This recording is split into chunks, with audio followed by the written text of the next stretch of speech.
status, the baddest. Anything they throw at me, I'm a ravage. Stay in my lane, I stay in my lane. I sweat and I train, I focus and aim. Stay in my lane, I stay in my lane. They calling my name, I'm killing the game. If you want it, you gotta go harder. Yeah, I'm shining. Yeah, I'm grinding. Who want it? I pay dues on it. Ain't afraid to bet, I won't lose on it. Champion status, the baddest. Anything they throw at me, I'm a ravage.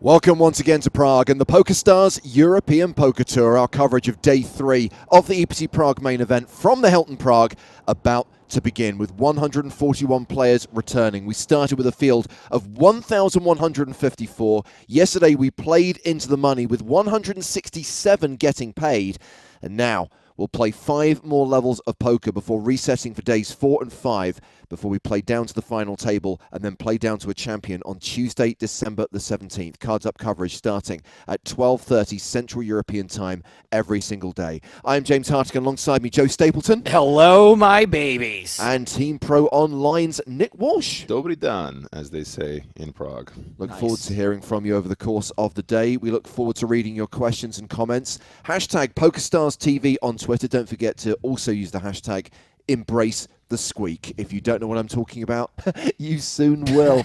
These are the chip leaders coming in to day 3. Roman Harold is the biggest stack in the room with 769k. The player who is second in chips, Xi King Ji, is going to be at our featured table. No surprise to see Bryn Kenny, the beast, in the top 5, along with Luke Marsh from the UK, a player who made a deep run in the PSPC at the start of the year. Pierre Calamusa, a former EPT finalist who was on our feature table yesterday.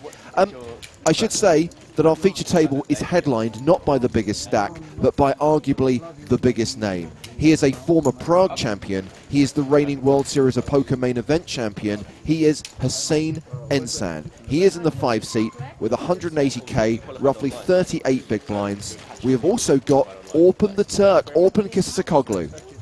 My favorite name to say on the entire tour. I would love to Kisisakoglu. So yeah, we're kicking things off with the blinds at 2k, 5k with a 5,000 big blind ante. And this is what they are playing for. Everyone's locked up a min plus cash now, just shy of 10,000 euros. We can see that there are 6-figure scores for everyone who makes the final table. And there is more than a milli up top. 1,005,600 euros for this year's EPT Prague main event champion. There's the squeak. That's what I'm talking about. That's what you need to embrace. It is a familiar sound. Every year we come to Prague, the chairs on the poker room floor, it will haunt you in your nightmares. It's synonymous with Christmas for me now. Some people watch Christmas movies. I just listen to squeak tracks. Sleigh bells, the Home Alone soundtrack, squeaking chairs. Yes, indeed. You guys say you don't like it. You'll miss it next year when they finally get rid of that squeak. I don't dislike it at all. Especially when it happens at very funnily timed moments. Like if someone's pushing their cards toward the muck and it's... The ideal sinking is when someone goes all in and pushes their entire chip stack forward, accompanied by the loudest squeak in the world. Do you think you wanted to fold that one?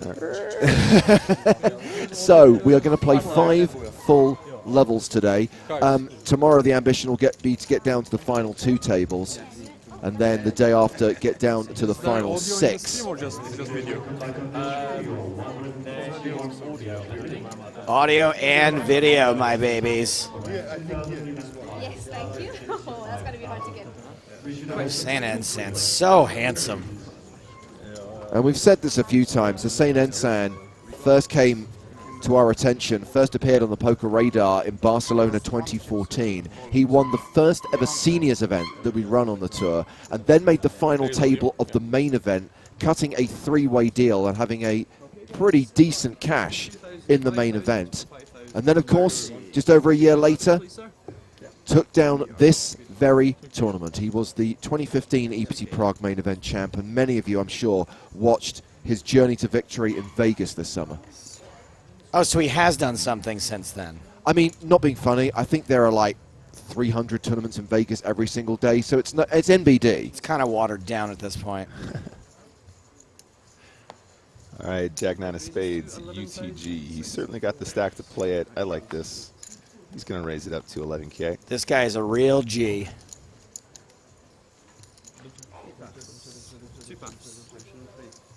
So G is a player with just shy of $200,000 in live earnings. This is his first EPT main event cash. And he's got action from Orpin Kisasakoglu, who has nearly $5.5 million in live earnings, $2.5 million of which has come this year. Orpin Sesame.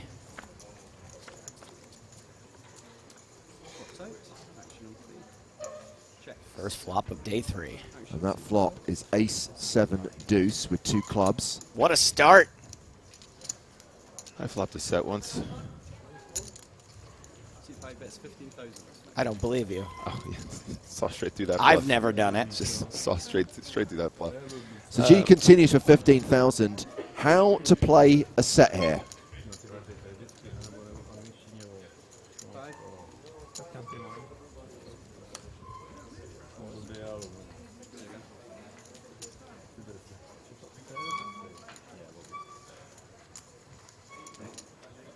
Well, it's an interesting spot because, of course, when the board comes ace high and you have a middle set, a check raise is probably the most efficient way to get all the chips in the middle, and he's certainly going to have plenty of ace X type hands. He does opt for the check raise.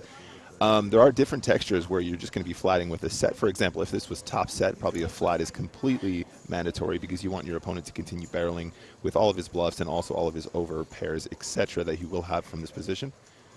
But when it comes ace high and you're getting check raise, unfortunately he has Jack 9 of spades, probably just going to see a fold at this point. A check raise from the small blind having flatted pre-flop on this kind of a texture is pretty strong. And also worth highlighting that G doesn't actually have anything.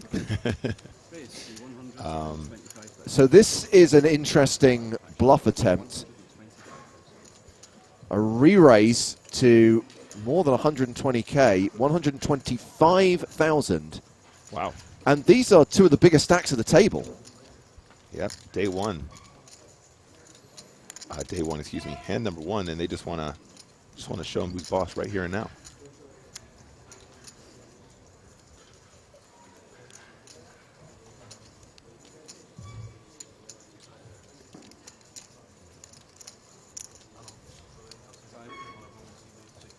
Okay, time bank cards being played. Now, many of you were asking yesterday, when did the shot clock come into play? Answer, start of day 3. So everyone will have received 5 time bank cards at the start of play, worth 30 seconds each. They can buy extra thinking time. Otherwise, you get 30 seconds per decision throughout. Top analysis from Jim Bastic. I think Kisasakoglu is going to win this hand. I think that's probably an accurate assessment. I mean, there are some backdoor opportunities here. All in from seat 3. Well, there's the shove, and unfortunately for Kisasakoglu, his opponent does not have a hand, and G's asking for a count here just to make it look good, right? Yeah, I mean, I suppose Hollywood. Mr. Joe Stapleton can tell us a little bit about that. I wish. 427,000. The only acting I do is when I act like I don't know what's happening when we do the TV broadcasts.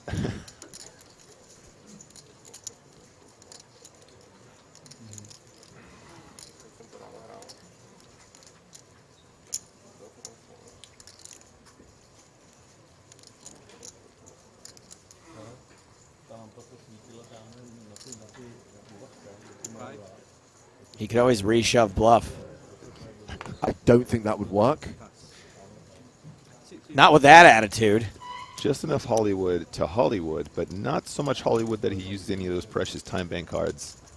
So it is indeed always coming 7, and with that set of 7s, Orpin Kisakoglu wins the first hand of the day, and it is a decent pot.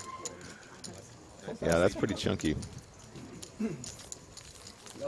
I'd love to understand the mindset of G in this pot, because, I mean, when the guy flats in the small blind here and then check raises you, he's not really going to represent a ton of ace-x type hands. So I guess it really is. It's kind of like picking a fight with the biggest guy in the yard your first day in prison. Right. Yeah. You just got to show him you can play ball. You step to me. So, oh, turns out you're going to kick my ass. Okay. I fall. And that's okay. I'm okay with that. But I respect you now. Exactly. Respect the check raise. Embrace the squeak. Philip Zukanek from Canada folds in early position. It's been a while since we've had a new Phil on the scene.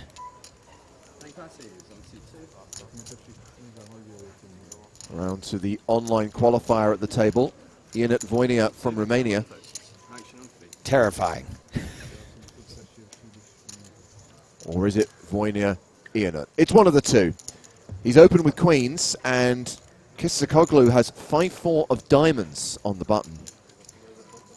Is this the year of Romania? It is, in fact, the year of Romania. Okay. Thank you, Nick. That's right. That's right. Time is running out on this here year of Romania. Okay. 5-4 suited, absolutely a beautiful hand if you can see a cheap flop. But with those 9s in the big, certainly an opportunity for a 3-bet here. Once the opponent is flatted on the button, though, there is an opportunity just to call with the 9s as well if you feel like you don't want to go to town against the big stacks. But we have already seen these two big stacks facing off. I don't think they're afraid. I don't think they're scared. If only he hadn't wasted all his messing around chips on the last hand. And he does opt for the 3-bet. You see the field tickers just drop down. We've already had some early casualties on day 3. Down to 136 players already, hearing that Simon Matson, Kimo Kirko are both out. Nikolai Pabal, one of the former EPT champs remaining in the field, is already down to 100k. He's super short. There is the all-in from Voinia. Easy fold for Kisakoglu, but Xi has called, and it is Domination Nation, and the dominating nation is the nation of Romania. Year of Romania. Boy, G's just intent in playing some huge pots to kick things off. Get the money. I'm allowing you to get the money. 5-4 diamonds. Okay, get the money in. You want to bet 10 euros? No, I just want to. I'll bet. Put chips in. But 1 to 10. The flop is King Queen 8. It's looking pretty good for Voinia right now. At this point, you got to feel confident. James, don't do it to G. You know it's going to be a jack now. Sweat. It's a 6. But it's a diamond. Not that it matters for this particular hand, but Orpin, obviously. Yeah. In spots like this, those hearts and diamonds start to look real similar, though, don't they? You're going, oh, this is clean. What? So with G drawing dead on the turn, Voinia is going to double up, and G has lost 2 huge pots in a row and has dropped below the $500,000 mark now. G Willikers. Yeah, it's a tough one, though. I mean, pocket 9s is very much so a cutoff kind of hand where you start thinking, okay, I've got 9s. In the vast majority of situations, I'm going to have the best hand here. I'm going to have fold equity pre-flop when I 3-bet. Once I 3-bet, I probably do have to call because I'm probably beating too much. But, yeah, I mean, very player dependent once again. So 2 hands played so far. Omo23 on Twitch asks, so are we seeing in the money now? Yes, every player is long in the money. Yeah, we played through the bubble last night. Burst the bubble on the last level of day 2. And we reached the back end of the post-bubble bust-out bonanza. Everyone's already locked up a min plus cash. The current payout, 9,850 euros. And looks like we've got a new player coming to the table. Carl Shaw from the UK is taking the empty seat, and he has a stack of 213,000.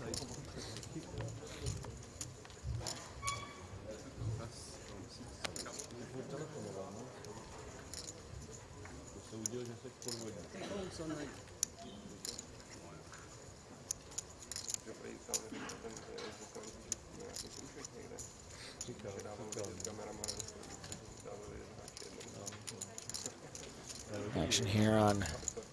Why did I choose this person to be the first name I tried to say? Unbelievable.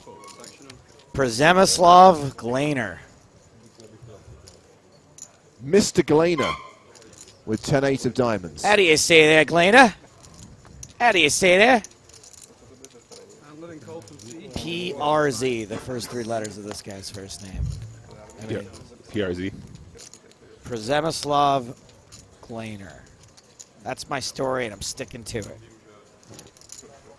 So he's opened with 10-8. It's raised to 11,000. Kisakoglu in from the cutoff with ace-4 of hearts. Ensan, first time we've seen him play today, calls out of the big blind with king-8 of hearts. Seems perfectly standard at this point. Hiya! Look at this, Jack 10-8, 2-pair for Glaner. And bottom pair for Ensan. Well, it remains to be seen if Glaner's going to be able to get any value from his hand. It is certainly a dangerous board. You're not going to want to be checking back with 2-pair too often here. Whoops. Oh, but he does, in fact. I, too, like to live dangerously. And the 6 in the turn doesn't change a whole lot, but you're going to want to start putting chips in the middle when you got 2-pair in these situations. The check back on the flop might merit a single call if you do choose to bet the turn now. How do you feel, Mr. Glaner? How do you say that, Glaner?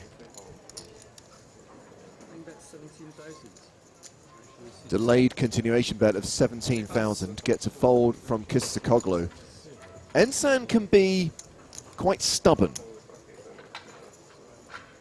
But on this occasion, he'll let this hand go. I guess he has that slightly awkward stack size, Nick, that 35 big blind mark, where you just have to be a bit more conservative. Yeah, absolutely. I mean, this is also a situation where, I mean, pretty much the entire poker universe these days is aware of what a c-bet is. So when you have your opponent raising pre-flop and then not c-betting a board, especially in the heads-up scene that we see very frequently when we're playing heads-up hypers, etc., a check is almost always much stronger than a continuation bet, simply because people are going to be betting when they completely miss in most situations, and they are going to be checking back when they have some kind of a showdown that they're either trapping with because it's massive, or they're just trying to control the pot. Maybe a second pair on a type of flop like that.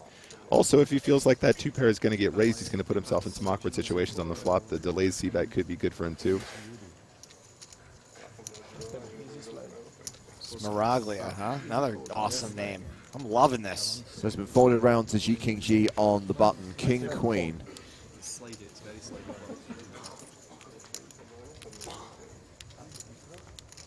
G's biggest live score was just over 50K in a high roller event at WPT Korea in September of this year. This is a raise to 11,000. Action on Ensan in the small blind.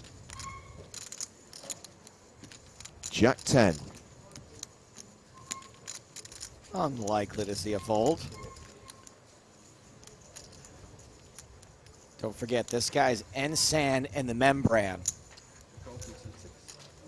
Hossein in the brain. Calls.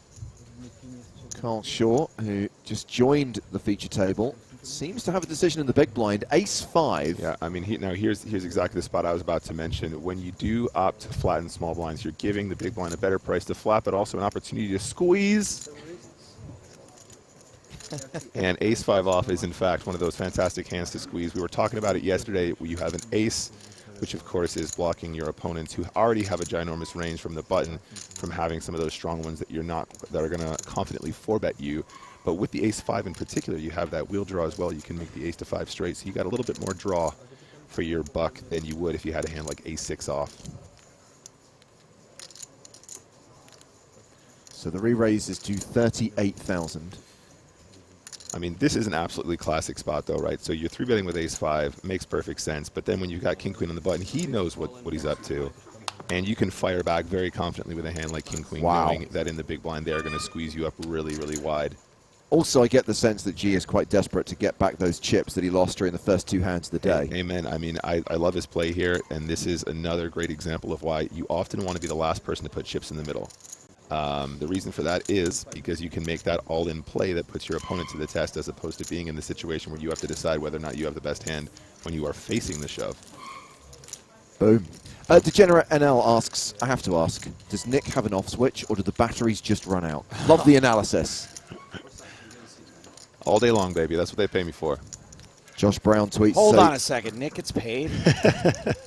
Josh Brown tweets to say, watching EPT Prague while hungover, great coverage. Merry Christmas, Hartigan and Stapes. Hope to hear Poker in the Ears in 2020. Me too, Josh. Josh is also enjoying the other sounds he's hearing. Hashtag embrace the squeak. And Elkana says, Philip Zuckernick also has an Israeli passport, so I'm claiming him as our own. Do what you got to do, Elkana. I don't really get involved in those sorts of disputes. Stocky asks, does Stapes have an off switch, and can someone switch it off? Thanks. I barely said anything today. So folded to Kisakoglu, and he is going to open from under the gun +2 with King 10. It would be amazing if the sick guy sitting next to him was named Aglu.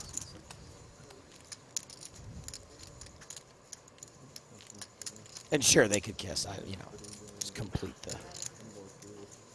Pocket 8s for Ensan. Well, I mean, like you said, he's got kind of an awkward stack size here, but probably still okay to flat call, which seems fairly prudent. This is another spot where you could be 3-betting with the 8s, I suppose, if you'd like to, but you're going to put yourself in all kinds of situations, like in that previous pot where your opponent can just shove over the top, and then you have to decide whether or not you want to make the call. And very frequently, that's not the position you want to put yourself in. King 10 versus Pocket 8s headed to the flop. Get him, Richard.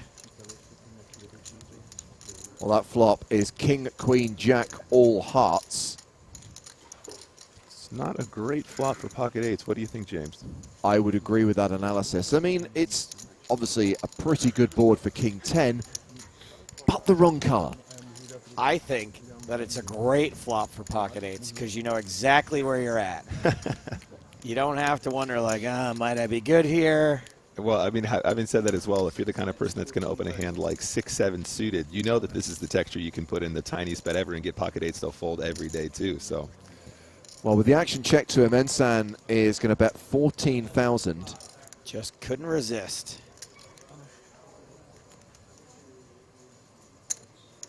And Kisakoglu will call. That takes us to the turn.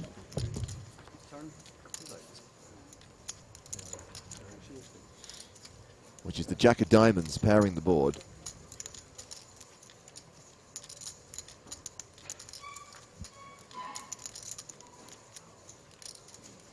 was it a check and a bet on the flop? It went check, bet, call. I mean, again, another sort of slower play on the flop. It's got to look terrifying. A check call on this kind of a texture can be all kinds of strong stuff. And it's very, very rarely going to be complete air. It's very rarely going to be something that's going to want to give up on the turn. Hey. Interesting to see Ensan continue, referencing again his slightly awkward stack size. It's really hard for him to fire 3 streets here, but he gets a bet on the turn and gets a fold. Gets top pair to fold. Wow. And that's why he's on that table right there. No one has ever been able to figure this guy out. From the first day we saw him to the World Series of Poker main event last year to this event right here, he's got a style that you can't put your finger on. You can't describe it. It's not anything anyone would describe as GTO, and it just works for him. He is the only player to have won an EPT main event and the World Series of Poker main event. I think I never really got to express this because we weren't on the air much, but I ended up not working at the World Series this year, and I was crushed to not be able to speak with him throughout the course of that main event. There's probably been no player over the last 7 or 8 years that I have adored as much as this guy. And to see him go so deep and not be able to be there, not be able to stick a microphone in his face at the end of day 6, day 7, at the end of the main event. I was gutted. Very happy for him, but I was super jealous. Well, Ensan back in the action, folded to him in the cutoff, and he raises with 9s to 11k. Zuckernick in the small blind with 4-3 of clubs. Folds. Mr. Grainer with Jack 7, also of clubs. James is channeling 5 years ago. Stephen Grainer. How do you say that, Glainer? Oh, he defends. Heads up. Yep, Jack 7 of clubs certainly defend in these situations. And there is a jack on the flop. Glainer takes the lead.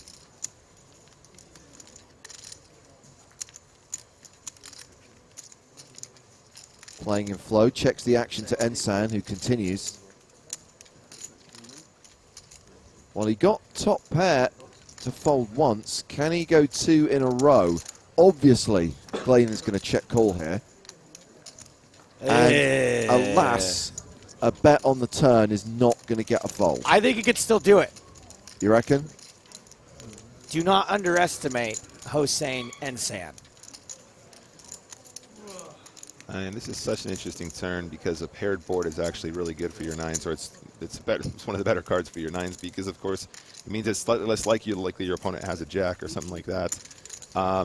The problem is when you have the 9 of spades in your hand here, you're blocking a lot of the draws that you would love him to be calling with on the flop. For example, 9-10. For example, King 9 of spades.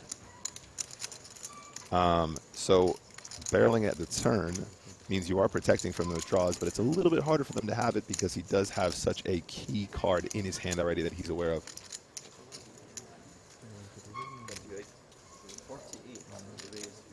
Check raise from Glainer. Yeah, and the check raise makes so much sense in this situation. You are kind of turning your hand face up to a certain degree, but when you have Jack 7 of clubs, for the exact opposite of the reason I was talking about the 9 of spades, your opponent can be barreling extremely heavily here with a flush draw and or a straight draw, neither of which you are blocking.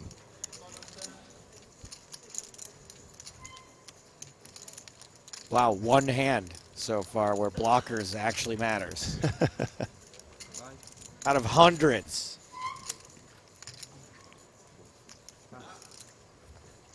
Ensan gives it up. Glainer's going to ship this one.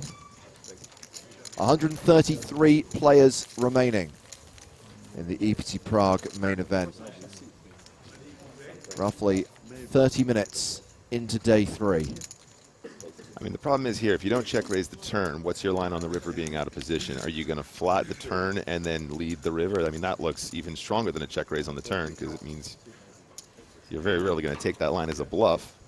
I mean, against Hossein, obviously I don't have an issue with the way Glainer played it, but against Hossein, you can always just call and let him barrel again on the river. That's exactly where I was going with that, Joe, 100%. I was going to say we've seen him make some plays with some pretty unconventional hands. So of all the people that are going to have a hand like pocket 9s that are going to continue barreling on the river or something like that, I mean, not 9s exactly. That hand has showdown, so it'll probably go check on the river, which is kind of my point about being out of position. But if it was a slightly different texture, a slightly different setup, you can certainly rely on him to continue barreling on some textures, probably not that one. Round 2, Zuckernick on the button.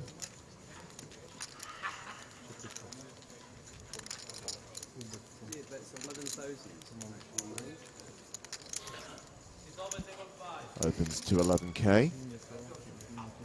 Glainer's out. The Romanian qualifier in the big blind with pocket 5s. Dr. Giggles. He has cashed on the EPT before. Earlier this year, in fact, had a 37th place finish in Monte Carlo, which was worth just over 17 grand. Ace, queen, queen.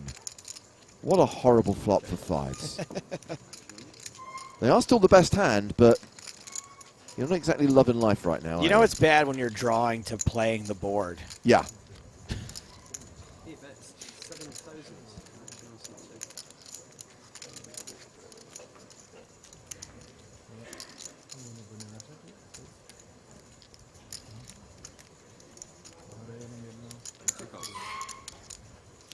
He's going to call one straight.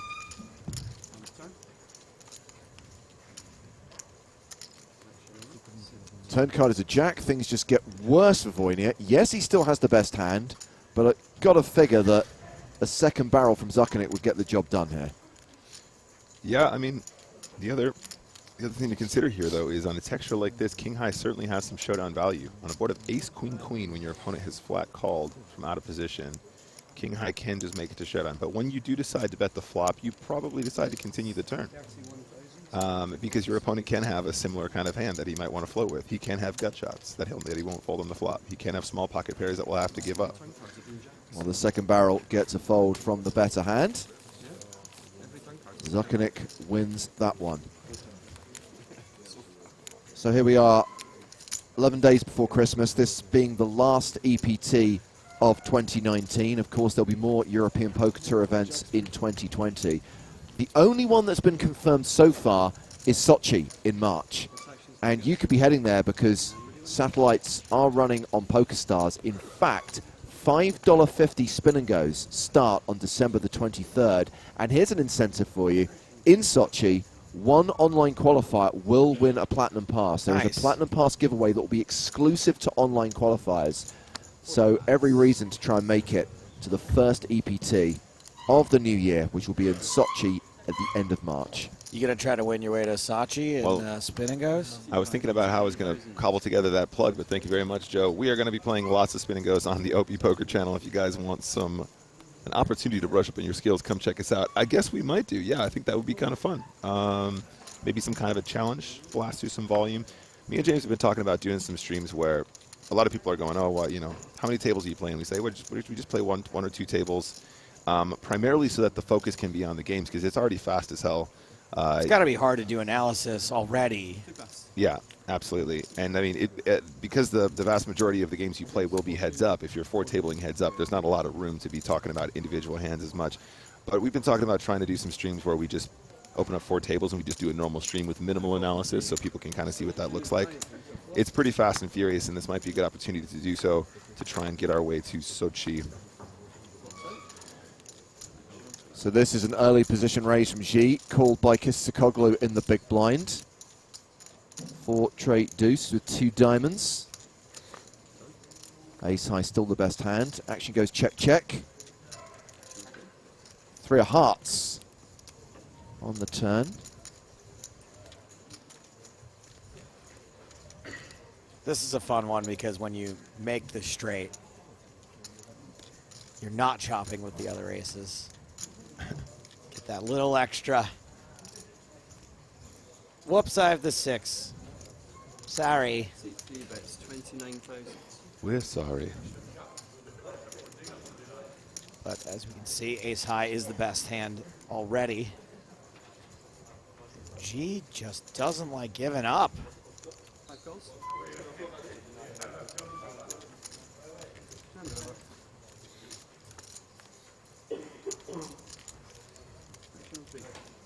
Ace on the river seals the deal for Kisakoglu. Didn't need to improve, but will be feeling a lot more confident now. Doesn't change much for King High either.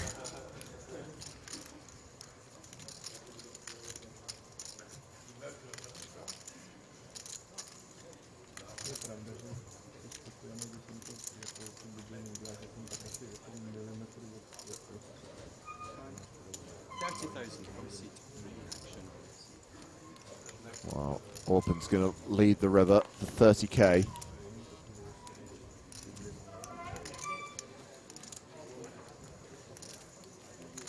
It's kind of a one-third pot kind of bet. We were talking about blocker bets yesterday a little bit, or at least me and Pi were, and if you're the kind of person that's floating with King Jack here, when people bet one-third pot on the river here, it is a pretty big opportunity for you to make a raise of some variety. But with King High, you can also call. Or you can fold. That's also a choice. Is it fair to say that G's not had a great start to day 3? Very fair.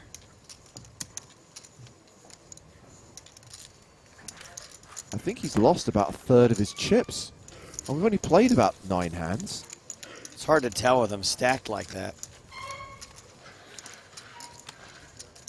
Meanwhile, Orpin Kistakoglu up to 608,000, more than 120 bigs, with 129 players remaining. Year of remaining. There is no hard target today, by the way. We're not trying to get down to a certain number. The idea is to just play 5 full levels. Everyone who survives bags and tags and comes back for day 4. Just a slow, leisurely pace to day 4. Not too slow. We've got the shot clock in play. Just a pacey pace. You got to it. Day 4. James, Dickie on Twitch says, your voice sounds good. Your voice sounds real good. Now, Joseph, I appreciate the compliment, but you have just broken one of the golden rules of this stream, which is if someone highlights their message, you are not to read it. Really? When was that a rule? Moneymaker Tour. Oh, I wasn't invited to the Moneymaker Tour. Wouldn't know anything about it. I was reaching for the date, but well. But aren't they spending bits and stuff to have it highlighted? No, it's these new points of the point system that you see down at the bottom here. Channel points. Channel points, of which I have 1.4K. Shouldn't we be rewarding people for earning channel points? I'd much rather they use them to deface emotes. Oh, what is that? What does that mean? You can take existing emotes and you can mess with them. Like I have created, look, here's a couple. This is Thinking James and Joe with sunglasses. Oh, look at that. How much does that cost? I can't remember. I can tell you, 1 second. I don't have enough channel points, probably. 1.2K. You got 550. You got 550 points right now. How do I get more? You watch the stream and you get points for the. I'm not doing that.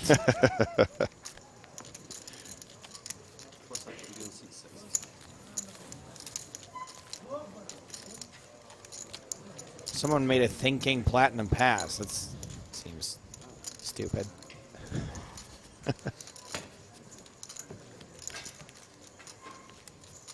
All right, well, sorry. I guess I can't read highlighted messages anymore. I just thought you'd like to know your voice sounds real good. Thank you, Joseph. And thank you, whoever it was who wrote that. Next time, don't highlight it. He's the voice of the EPT. He's untouchable. And number 10. That's the problem.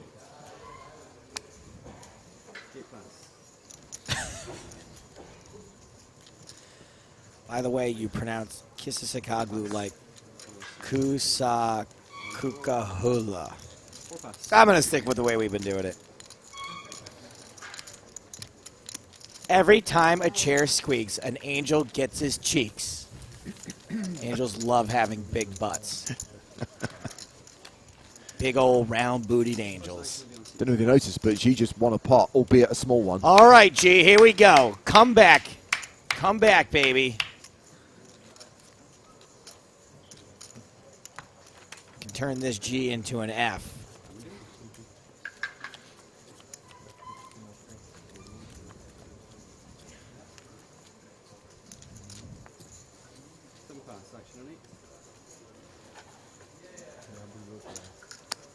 Somebody made a black and white stamps. I like that.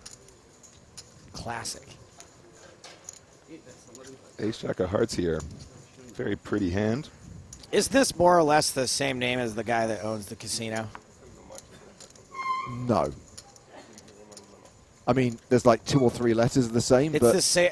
I promise you, it's derived from the same name. This is some anglicized version of it. meanwhile, Voinia has queens again. Dr. Giggles loves the ladies. Here's the trick, guys. Just get pocket queens a lot. And have them hold up. Just over a 3x 3-bet here. Seems pretty cool. There are antes in play, of course, ladies and gents. I was expecting the cold 4-bet from G with King 5, but no.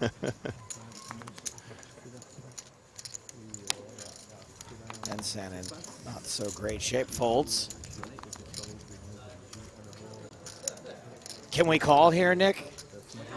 Can we call? Let me take a look at the stacks here. I think with a hand like Ace Jack suited, you could call here. It is a pretty Great, I'm in. Call. It is a pretty big chunk of his stack here. So he's got to pace himself. I'm just going to throw it out there. Playing in a 3-bet pot out of position with a hand like ace jack. Yeah. No, thank you very much. It's a hard spot. It It's a hard sucks. spot to play well. Ace jack suited. The fact it's suited does give it much better playability. And the flop is. A horrible flop for ace jack of hearts. I immediately regret my decision. And not a terrible flop for queens. But I do agree with you, James. You absolutely could call here. They are stacked in a way where you can't afford to open call this kind of a hand, but it is so hard to play this hand out of position well. And there's the continuation bet from Wojnia, and it is very hard for Zuckernick to continue at all. That's right. Get real close on Dr. Giggles.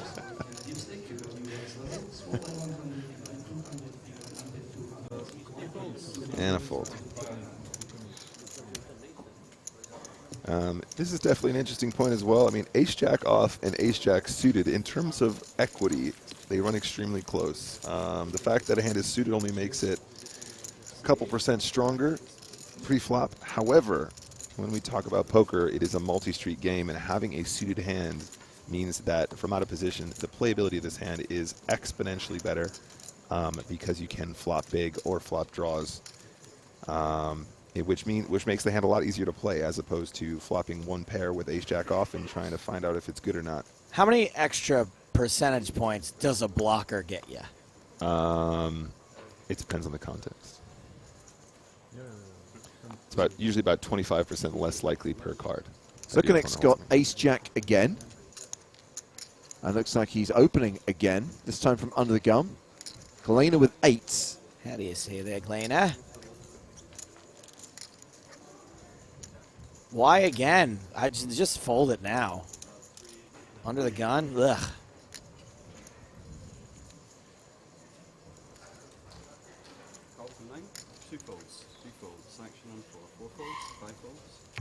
So just a flat from the pocket pair. Round to the big blind. Shaw folds the 10 deuce. 10 deuce off is all the way at the bottom. I was going to say, once you have an open and a flat in the big blind, you're going to be calling extremely wide. But 10 deuce off is one that's going to go in the bin regardless. Where was his last hand? Yeah, exactly, right?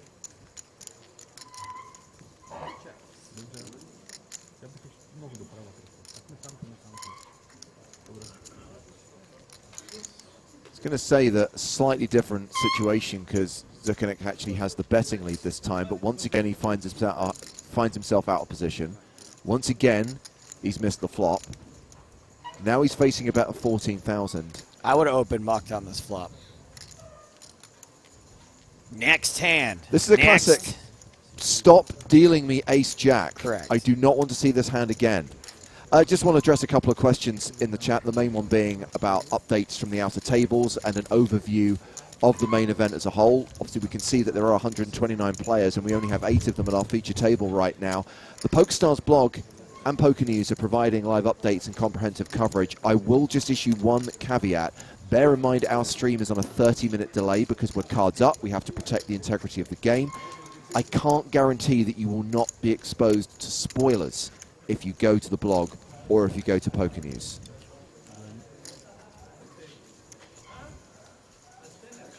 And on the subject of the feature table, on the subject of the stream, once again extend our thanks to the team at King's Casino. We didn't know if there was going to be a Prague live stream this year. Kings, very kindly, have put on this production.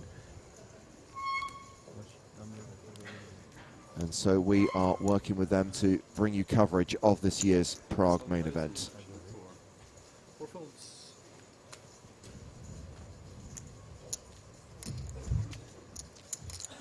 I wonder what G is thinking. He's thinking fold.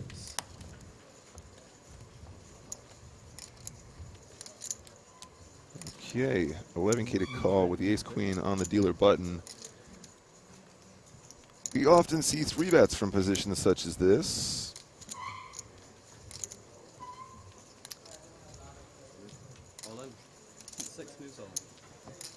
Ensan elects to shove with ace-queen.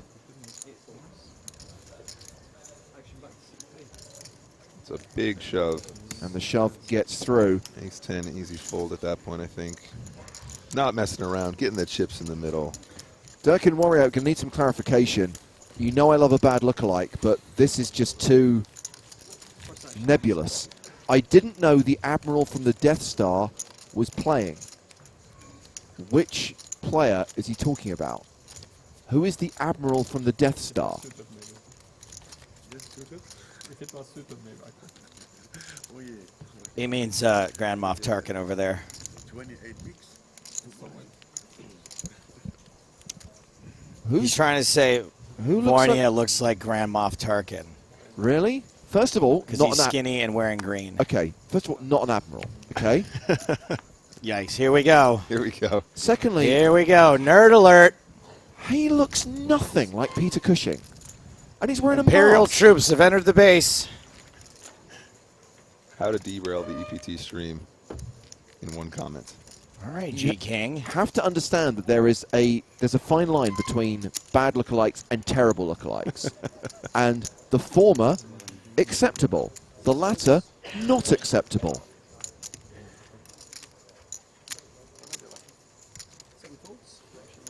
Well, queens are a good hand. I think G might know that too. That's why he's raising it up to 11K. He's read a book.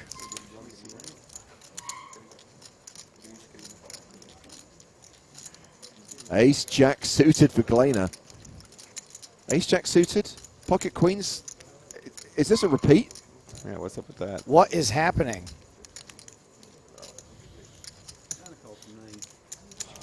Okay, I like the call here.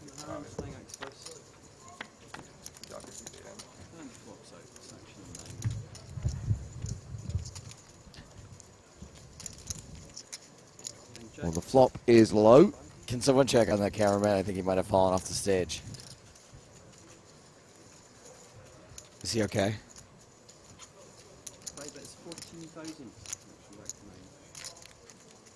Promised myself I wasn't going to the hospital here this year, but So G has continued for 14,000.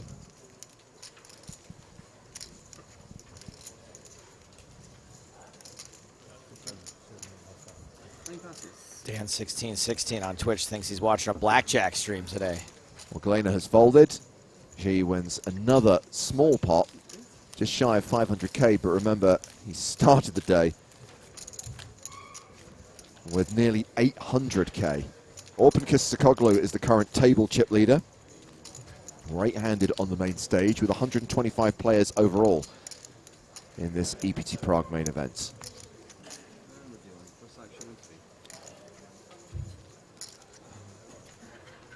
I think one of the other 2 rounds I'll get 3 cards and discard one. I'll just let you choose. Or have. Hand 15. Action starts with Kisakoglu. He opens under the gun with ace-4 of spades. Did you say he orpans under the gun? I didn't, but I like it. This might be your time, Smaraglia. He is the table short stack, and he is all in with pocket eights. He's got to get home to host the Italian version of Trivia HQ. Round to Hussein Ensan. Ace-King. This is a really wicked cool spot for Ace King because he can re-isolate now and get that extra dead money from the UTG Open, which will be considerably wider considering the fact he started the hand with 597K. He has options. When you got that many big ones anyway, you're not concerned, buddies. You're putting the money in. So the reshove gets everyone else to fold, and now we have a classic race underway at the feature table. Ace-King against eights. These are the spots you want when you have a flip, though, because you've got the additional dead money. You get a little bit more bang for your buck, and that extra money from the under the gun open, plus the big blind and small blind, plus the antes is going to give you a much better price on your extremely close race. Like chestnuts roasting on an open fire versus Jack Frost nipping at your nose. One of these two hands has the slight mathematical advantage, which is now a massive mathematical advantage. Yes, Maraglia, huge favorite, having flopped a set. Oh. Well, That does give Ensan 4 outs. A jack on the river would eliminate Smaraglia. The 10 of hearts would have been the ultimate. And it is a jack on the river. Running cards to make a straight. That's how Ensan rolls. And I have to say, Antonio Smaraglia is taking it awfully well as he busts in painful fashion. Well, he cashed. Did anyone expect anything less from Hossein Ensan? Yes, yes. The guy's an unstoppable rebel force. And now he's up to 221k, 44 big blinds, 124 players remaining. And this year I'm presenting him with my official adoption papers. By this time next week, he could be my real dad.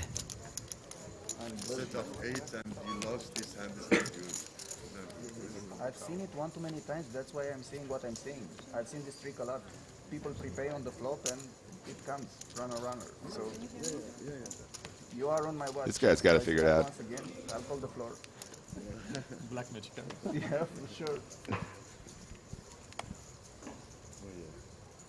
Hussein only does white magic. No, I mean, no black yeah. magic. Yeah, you hate to see it. EPT main event, feature table, middle set. Send it this way. Not today. Okay, now G has pocket eights. It's just eights and queens. That's it. Those are the hands today, right? And ace jack There was suited. tons of eights yesterday.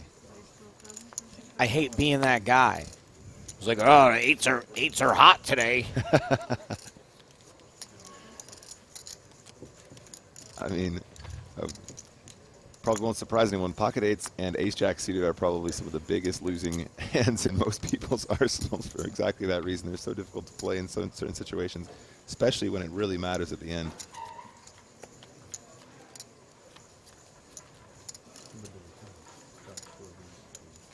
King 9 of clubs. There's a Koenig. And that looks like a 3-bet. Okay. Yeah, he's re-raised to 37,000. And Voynier has ace-queen suited. Now, at this point in the hand, when you have ace-queen suited, you really wish you knew how frequently this guy is 3-betting lights, because this is a slam dunk shove if you think that guy is capable of making some plays from position. Knowing your opponents and having that information is so critical in these situations, and this is why. I don't. There we go. 80,000. Interesting sizing. Very interesting. How would you have sized this, Joe? Bigger. Bigger. Yeah, I just shove it and hope for the best. Probably not correct, but takes the thinking I think out of it. shoving's fine. Well, he's got to fold from eights. What I was going to say is what I didn't understand was the 3-bet even from Sukernik. It's not even like he's bored. If anything, he could take a couple off. He's having the time of his life. What is he doing?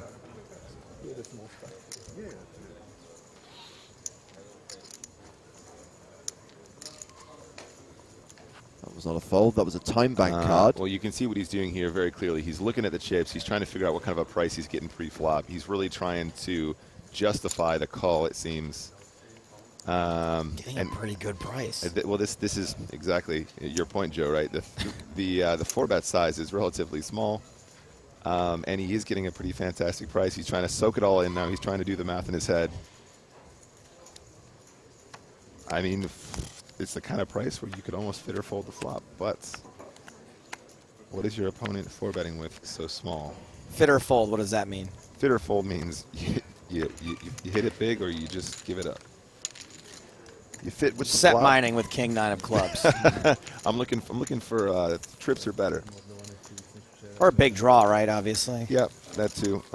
But if you feel like your opponent is going to be 3-betting in a tight range, a lot of the time you're just going to be dominated. And even if you are getting a fantastic price, you're not going to be connecting in a big way often enough to justify the call.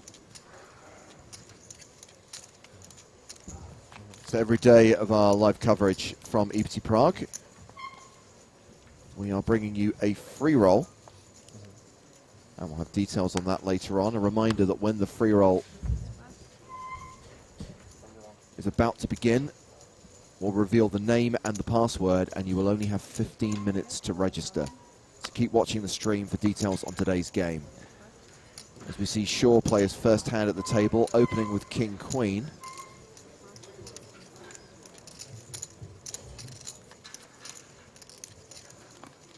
Round to G in the big blind.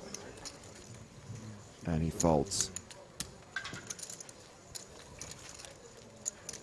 I mean, at this stage, we need to wonder about the mask. Is he just being extremely conscientious of the fact he doesn't want to get other people sick? Is he concerned about getting sick during a big event like the EPT? I think maybe he has no lips. He's just trying to save people, the horror.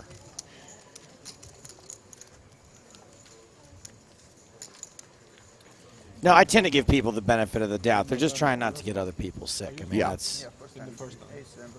Look, you're in a weird spot, right? You're playing a 5K poker tournament. You're ill. You can't miss it. You can't not play. So what do? Slap on a surgical mask, make sure you don't get other people sick. I mean, it's something a lot of people don't think about, but can you imagine getting deathly ill on a final table like Final 3? Yeah. That would just be horrible. What a horrible... It must have happened. I mean, I know sure it's it happened. has. James will remember. It'll take him about 6-7 seconds, and he'll remember someone being really... I mean, Jawanda was super ill in Barcelona. Yep. Who was the guy who was... It was here, right? In Prague. Yes, it was... The year before Stephen Grainer, the guy who won in Prague that year. Christ, I can't remember his name.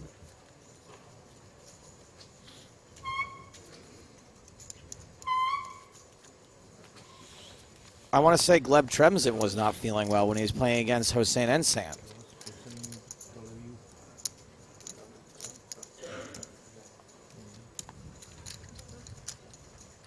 Pocket nines.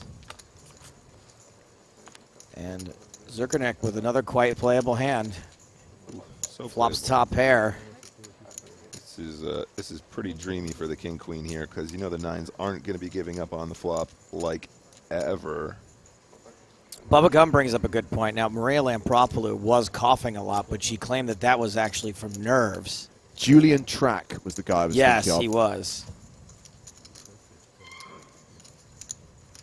By the way, talking of former Prague champions, Martin Finger is out. Paul Newey and Wojtek Ruzicka also eliminated recently.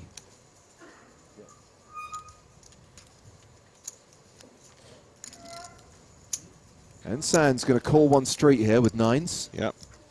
Just what the doctor ordered. If you're going to be flatting with nines pre-flop, there's no way you can be folding on one over card boards.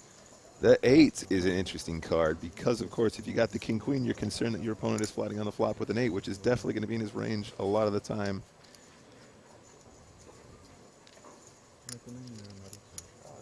Now, having said that, earlier on we saw him c-bet with the King High on the Ace Queen Queen flop, so he strikes me as the character that will probably continue betting on the turn once again. Now, the 8 is obviously a little bit of a scare card, but your opponent can also have some kings that you have dominated, so you might be missing out on value. Having said that, if your opponent does have showdown that is not an 8, he will check the river, and you can value bet the hell now out of this river. The deuce of spades on the river is the green light to go big here. If you have King Queen in your hand, you want to be going somewhere near full pot, because you know all the pairs are going to call. You know all the weaker kings are going to call. You know even some hero ace highs might call on a paired board, and he opts for 26K, just about half pot. I think you can probably afford to go bigger here. But 26K will almost always merit a call from a pair of nines. And There it is. Yeah, I mean, the other cool thing about having the check back on the turn here is when you get to a nice river, your opponent is usually going to have to play their hand pretty face up. You've controlled the size of the pot, so you can flat call a bet if they do lead at you, in which case you can catch some bluffs, etc. But if it does go check on the river, you can just set your price, and they're almost always going to have to call with everything that they called with on the flop. That isn't a misdraw. Nice reference from Mackerel, 1985. What about the poor guy on Who Wants to Be a Millionaire who had a terrible cough?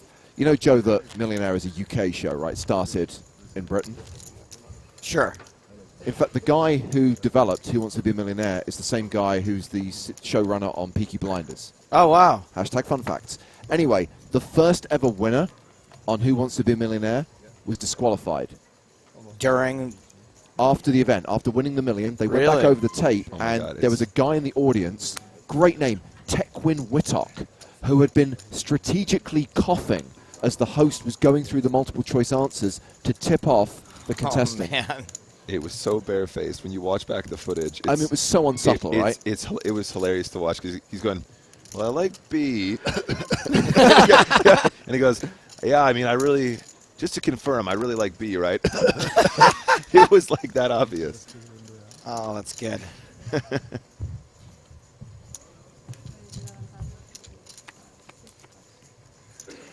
Yeah, imagine being the guy who created, or co-created Who Wants to Be a Millionaire, created Peaky Blinders, and directed the film Lock. Oh, Locke's real solid. Hey, you want to watch a movie about a guy on a cell phone in his car for an hour and a half? Yes, I do. Turns out, really good movie. Great flop for sure. And G's bad day 3 continues. This is exactly the kind of flop texture that you're going to be c-betting almost 100% if you are opening from the dealer button, because your opponent will have slightly fewer aces because they will be 3-betting some portion of them. It sounds like that guy in the audience of Millionaire had a postal nasal drip. Hey, yo.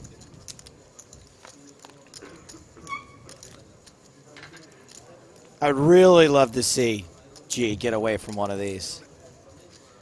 Just like when a guy's in a bar fight, you're like, stay down. Just stay down. Stay down. Don't. Is that the outcome of your bar fight? So many of them, I've been told to stay down. Can I say I got a big mouth and I run slow? There you go. Checks, finally. Please don't be a queen.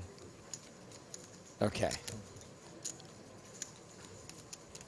Check, induce a bluff, call.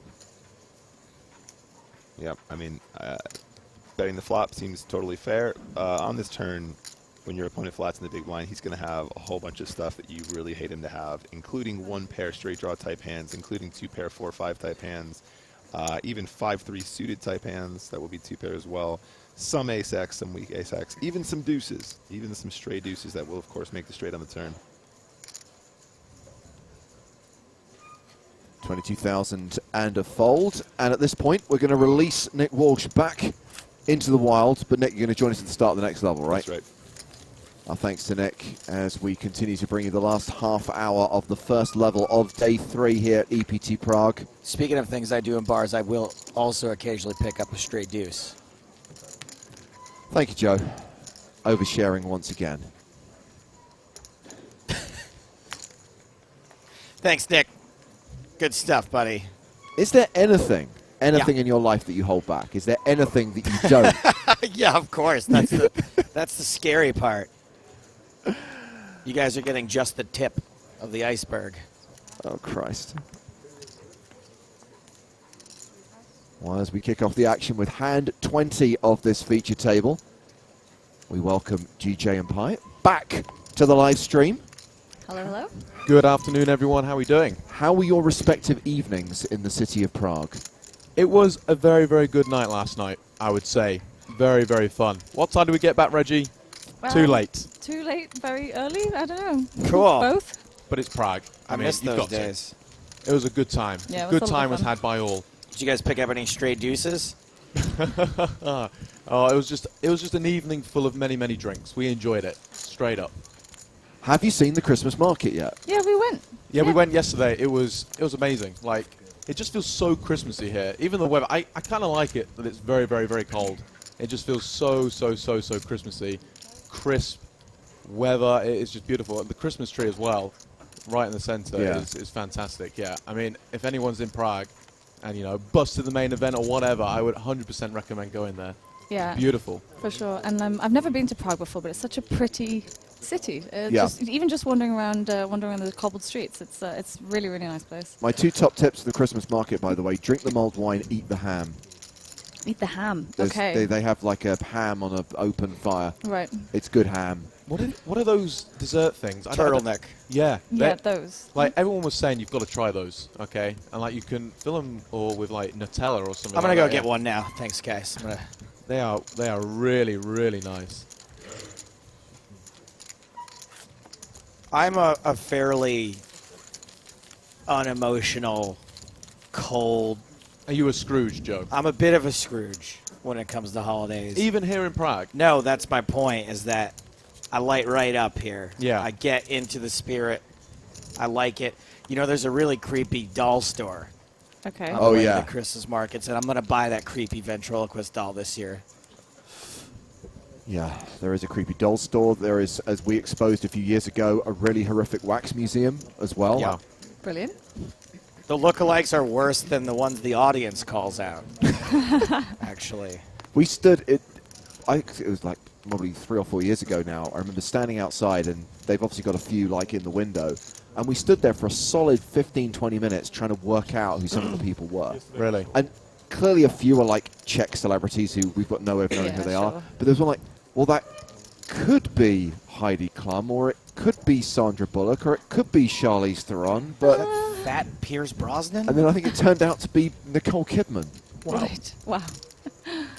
I think it was Renee Zellweger. It's like generic female celebrity.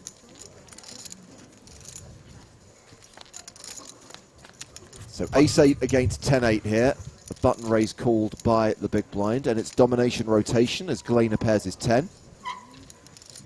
Yami says, you got to visit the Bone Museum. Creepier than the dolls, I assure you. I did go to the Bone Museum. First of all, that's what I call my No. Just- suite up on the Just stop. Bone Museum. Please. No, I went to the actual Bone Museum. You got to take a train like way far outside the city, and we got a little lost. We took the wrong train. The Bone Museum wasn't worth it. Yeah, there are just some weird museums here. There are just some unusual museums. I know, there's some, the Apple Museum, and then there's a beer museum. I'd recommend going to the beer museum. My word, that is amazing. How's the Genius Bar at the Apple Museum?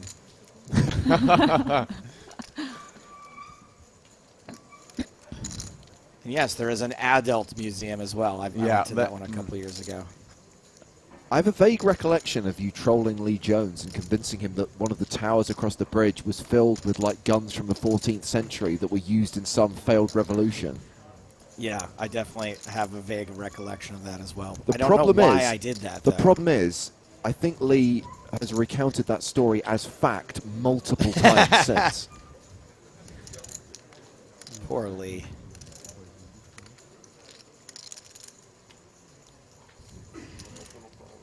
So this was Domination Nation that turned into Domination Rotation. And Shaw is getting a little sticky. Yeah, Galena not going to get away from top pair here. Has the best hand. Not anymore. Hello, Barry. Poker is it's just the worst. Quick, find it. Flaming Barry. Get some berries We out need there. some flaming berries. Whip your berries out, chat.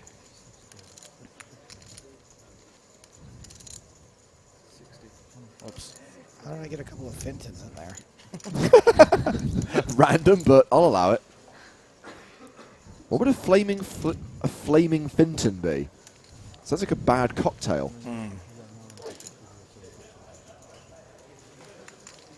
This is domination fold. restoration, by the way. Oh, nice. Good fold there. Good fold.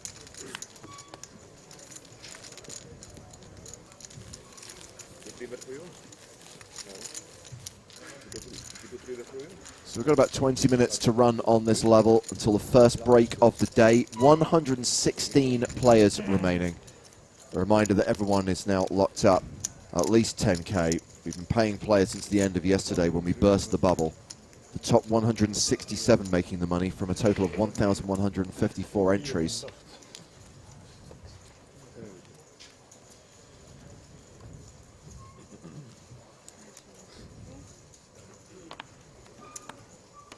Open Kistakoglu with pocket fours.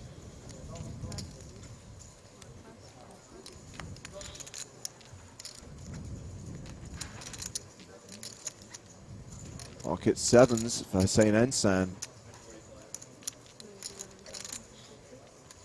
If you're a German player and you have pocket sevens, your equity is approximately 98%.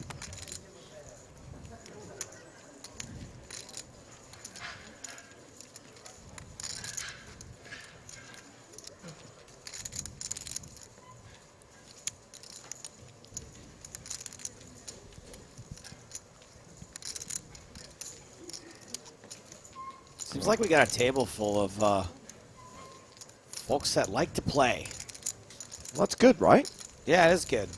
Folding is boring. Folding is boring.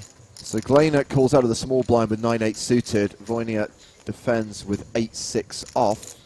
Everybody in the same little zone here. Flush draw for Glainer, who has the most equity. Ensan officially still ahead with sevens. Reggie, how do you like to play your flush draws? Aggressively. You like to play? I do too. When there's two cards that come, sky's the limit. How's that working out for you, Joe?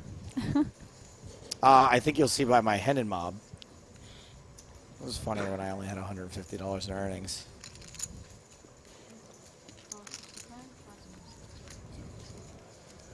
So Ensan continues for 14,000, gets the one call. Voynier is out. 9 on the turn, and Glainer is now a 97% favorite. So annoying when you have sevens here and it's the 9 that gets you. Still one card to come. That's true. It is Hossein Ensan. One card to come, one out. 7 of hearts one time, no.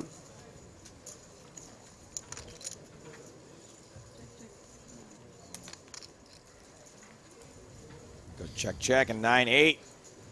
It's going to be the winner, yeah.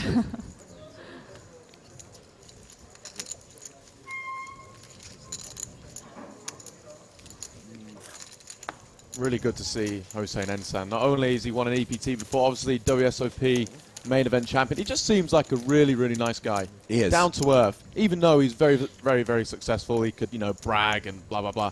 He just seems like a really genuine nice guy. He's the best. Great hugger, firm handshake, sweet smelling breath. Those are genuine hashtag fun facts. When his face touches your face, it feels like a man, but it's not scratchy. So were you able to just completely enjoy a night off last night, or were you out at the Christmas market still watching people's Twitch streams? GJ is non-stop. You can't stop her. She is continuously watching Twitch streams, and she just can't help it.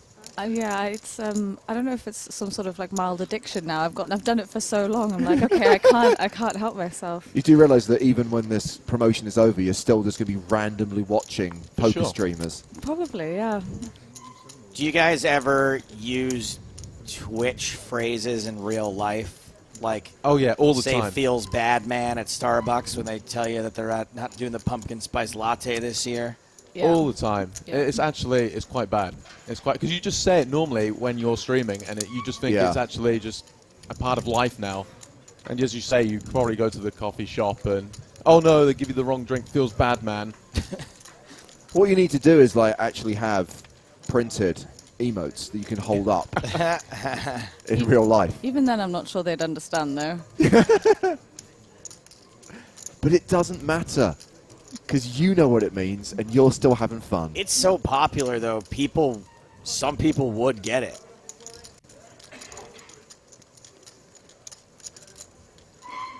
So Orpin has decided to 3-bet out of the big blind off the button raise, and certainly makes sense. Not super out of line, given the button big blind dynamic, given his chip stack. And given this dynamic, I don't think it would be super out of line for another bet to go in here. Yep. 4-bet from Glainer.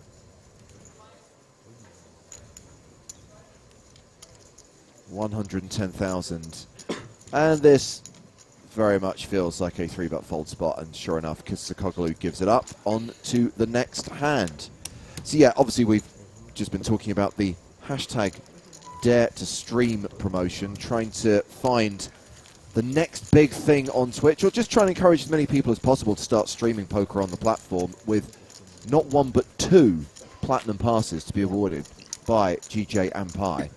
And it's now a week to run, right? Because today's the 14th and 21st is the closing date. Yeah, that's right. 21st is the final day to get your 10 hours of streaming in if you would like to complete the challenge. But of course, you still have to watch 24 hours of this channel as well, which might be the difficult thing. Yeah, that's the bit I think is worth reiterating, because it's the key caveat or the key qualifying metric, which I really think that even if you're going to wait until maybe the end of next week to start streaming, I'd say now is the time to start watching. Yeah. Because you know you're going to get like 10 to 12 hours of live streaming on the PokerStars channel for the next few days because of the EPT Prague coverage. So it's a good time to just have it on in the background. Even if you've got other stuff to do, just have it on. Yeah. So that you can rock up those minutes. And there's this thing now, I have to say, I get why it's there, and it's a very useful reference tool for people to know how many hours they've watched, but it's bloomin' annoying. Yeah, no, it's very annoying. Especially as soon as you mention it as well, everyone's like, oh, let me check. But the thing is, right, it updates every 10 minutes, okay? So people don't necessarily need to do it every 10 minutes because it's not going to change much. Yeah.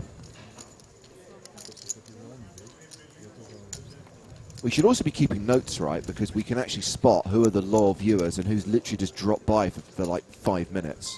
This is a good point. Name and shame. I love both of those things. Three-way action here. And it's all about the set for G. Finally. Should have mentioned, by the way, that Paul Theobald from Canada joined the table a few hands ago.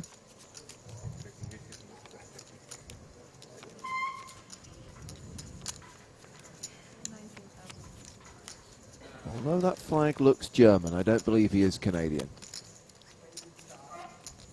Well, we don't know where he's from. We know what that flag is. He came to the table with about 250,000 chips.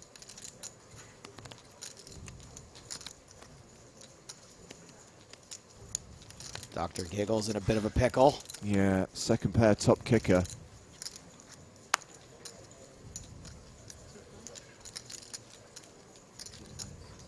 Oh, 2 folds. Keeps winning the small ones, having lost the big ones earlier on.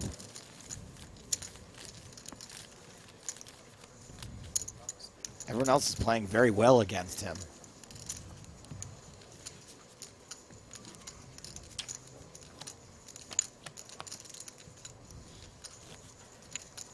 And roughly 10 minutes to go until this level concludes and we have our first break of the day.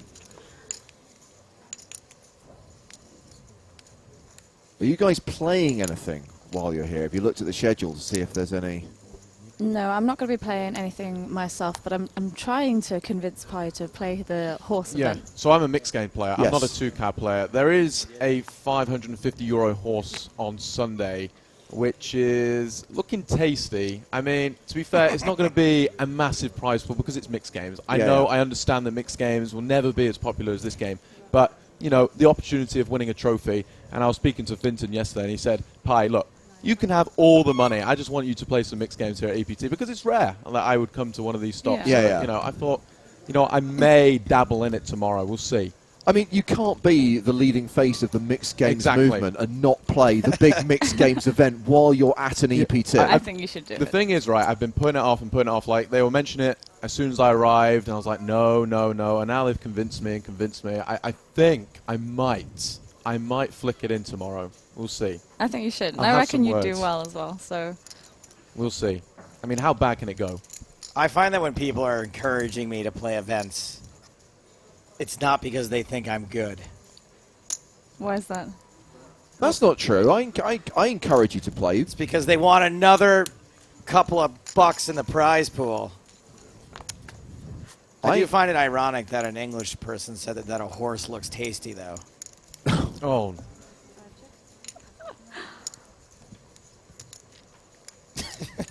Really?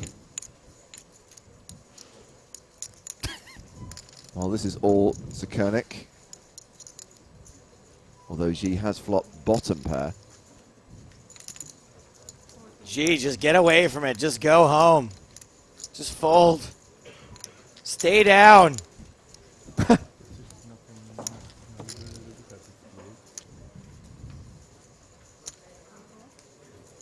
Nah. So when I see this reference here, it has to go better than the 1K high roller. What is that in reference to? So PokerStars kindly gifted me a 1K ticket the other week to play a high roller series 8-game tournament. I think it was last Thursday or something. So this is the biggest buy-in tournament that I've ever played. Yeah. Like fivefold, right? The biggest tournament I've ever played is like a 215. So, you know, they flipped me into this 1K, and we were doing super, super well. We were cruising, top 5 chip stack, and then we got End to of PLO. story. And then we got to PLO, aces, got in, and, you know, it's always funner when it's runner, and we lost a massive. But this is a bad beat-free zone. Okay. I don't want to talk about it. It's bad memories, bad times. I like that. You know, you were asked about the bad beat. You took the story right up to it. Backed it off from there. I'll allow it. Well, U4 got 23 bet. Says, horrible luck. He's due for a win. So there you go. Maybe tomorrow if I decide to flick it in. The thing is, you played the 1K so well. Like, there was, I don't know, and it was so good to watch on stream as well. Everyone was rooting for you. I was in the zone. The thing is, Yeah. right, on my stream, I have song requests. So users, right, can request whatever songs they want to listen to on stream. Why would you allow that?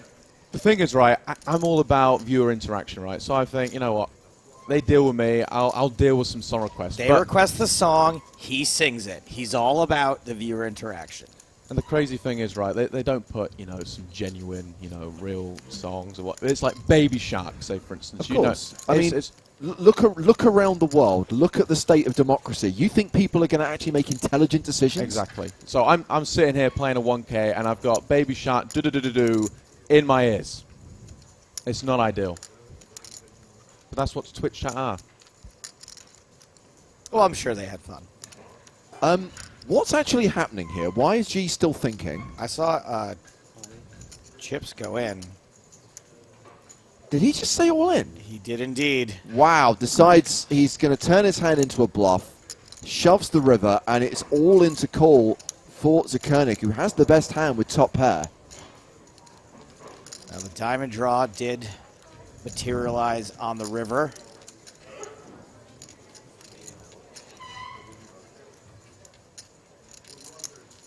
Straights came in, obviously.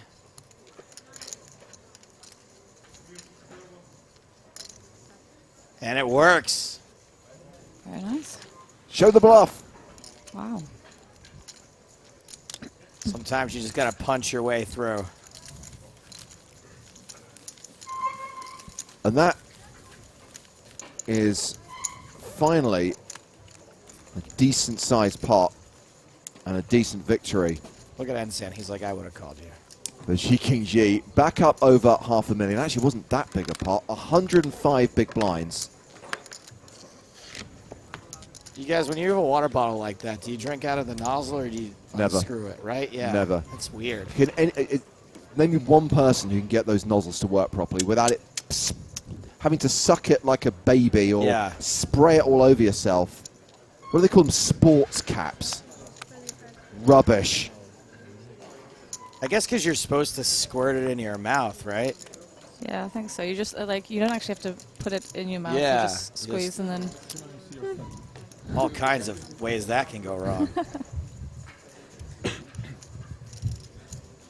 Ace-Jack suited. There has been an under-the-gun raise from Shaw. Yeah. Action on Orpin.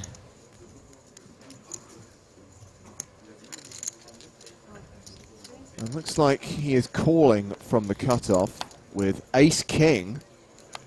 Okie dokie. Interesting way to play it. And Ensan considering coming along from the big blind with 9-7 of clubs. Sure enough, he calls as well. We're going three-way to the flop. So clubs are covered. Ace-Jack is covered. And we have a Queen 6-4 flop. Just the one club. How's this flop so boring? I know. Well, Shaw has continued into 2 opponents. Bet of 7,000. Orpin is out, and Hussein Ensam folds as well. So here's the thing, in the interests of political balance, if Mason gets a 1K buy-in, where's yours? I'll have to take it up with PokerStars. You got to fight for this stuff. You can't just allow. Hint, hint, wink, wink, nudge, nudge. I will say, I don't want to lead you down the primrose path here, Okay. GJ, but I will say, when it comes to glorious PokerStars, you gotta ask for it. Okay. And sometimes when you ask for it, you get it. They put me in something one time, I couldn't believe it. I mean, 1 time out of 300 for you, right? Yes. That you've asked, but Well, that's why it was such a shock. They were like, yeah, and I was like, okay, all right, I guess I'll ask. Wait, what? They put me in a, what was it, a 1K bounty? Like a scoop? you, again, were so uncomfortable playing that. I was super uncomfortable. It's weird. It is. It's like you kind of can't take it in. It's just happening so quick. And next thing, you're just playing with all these absolute sickos. It's ridiculous.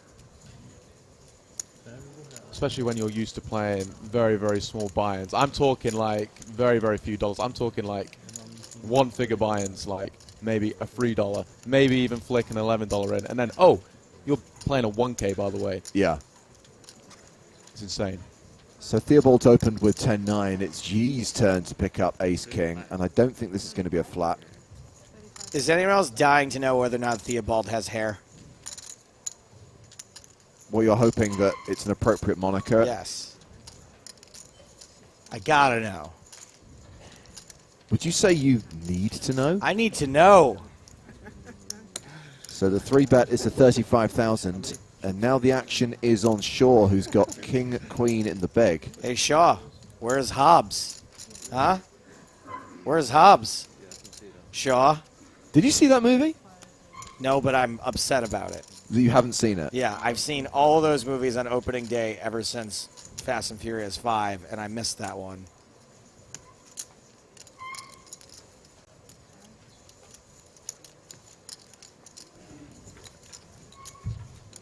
Shaw wisely folds the dominated hand. I guess they have something in their contracts where there's they can only, their characters can only take a certain number of punches. I'm pretty sure that they do have, like, that they have to be seen to be constantly... Win every yeah, fight, yeah. yeah. And there's like a limit to even how many blows they're allowed to receive.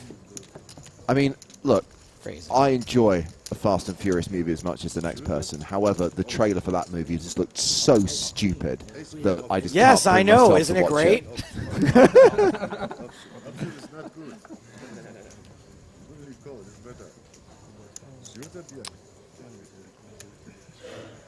Soldat says 600k Calamusa. Only costs 15 euros, which I will concede is expensive for a dessert, but 600k is ridiculous. Could you imagine how big a portion you'd get for 600k? Yeah, pretty big.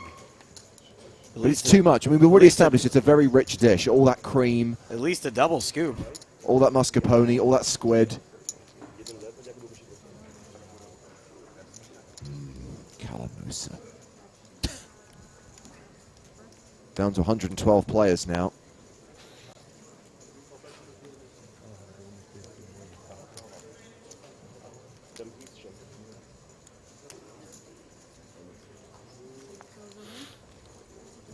Sorry, I have to go back to the movie. Yeah. I still can't quite fathom the career of Jason I Statham. think Jason Statham punches a helicopter in the movie. He punches it out of the sky. I can believe that. Yeah. I can believe that. And then The Rock catches it in his teeth. So you know that before Guy Ritchie cast him in Lock, Stock and Two Smoking Barrels, he was like selling perfume on Oxford Street. He was like a street vendor. And now he's like one of the biggest stars in Hollywood. And we all thought that Vinnie Jones was going to be the big breakout star from Guy Ritchie movies. He was the one who went to Hollywood and was like in one of the X-Men movies and was meant to be like I'm next the big thing. Juggernaut. Yeah. But instead it's Statham who's still going strong.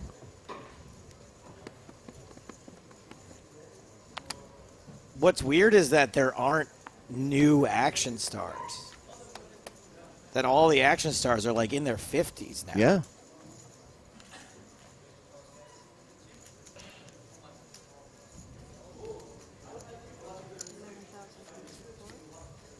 Queen Jack suited for Theobald. All right. She King G. Once again, gonna get involved.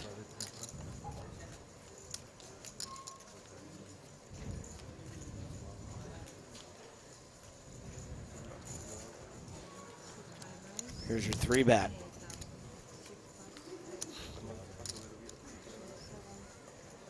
Folded around the blinds.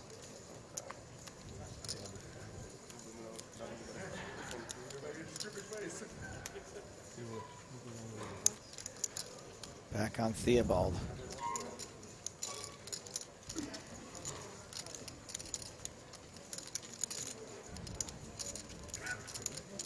What's the name of the guy who plays Jason Statham's brother in the movies? He was like the villain. Bad guy, the first Shaw. He was the first Shaw villain, who then we thought was dead, but then came back in a later movie. I can picture his face, but I don't know his name. I think he's like got generic I British think he's bad released guy. a music album. Really? I think. I could just be making all this up. I could have just dreamt it. Sounds like a bad dream. Okay, take over. I'm going to look this up. I actually had a question for Pieface and GJ. Shoot. So you guys just mentioned that you are relatively small stakes players. We won't even say relatively. Small stakes players. Micro stakes. Yeah. So what are your do you have aspirations to one day play a 5K? And Well- if so, what is your timeline to getting there? Well, the thing is, right, with mixed games, there aren't many high stakes, especially, you know, during the regular schedule. Maybe during W-Coop or Scoop, there's like a 1K, maybe even a 10K, but that comes around maybe once or twice a year. So on the regular schedule, I just play very small stakes. Maybe one day we can play like a 10K or something, but this doesn't happen on the regular. This happens like I maybe just heard once a or twice lot of year. words that didn't answer my question at all. But yes, essentially, yes. You would like to I play would a like 5K to. one day, and in Yes. what sort of time frame Oh, do you see God. that happening? Definitely not in the near future. for sure. Years? Yeah, we're talking years. We're talking years at this point. GJ? I mean, I would love to. I would love to play an EPT, Yeah. like the main event here. I think that would be really insane. So any And- plans to work in satellites into your schedule? I mean, you can qualify for relatively cheap. Oh yeah. So what about for the next one? Can I get For in for cheap? Saatchi, you can. There's $5.50 spin and goes that are going to probably give away dozens of packages, I would guess. Start on the 23rd. By the way, there he is, Luke Evans. His debut album, At Last, features covers of many songs that you already know and love. So you know how I said he's like generic British bad guy? That's literally how he's listed in the credits in Deadpool.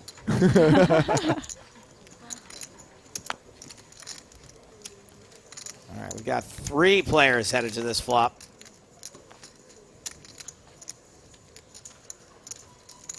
Ace-10 Trey, top pair for G, second pair for Vornia, third pair for Ensan.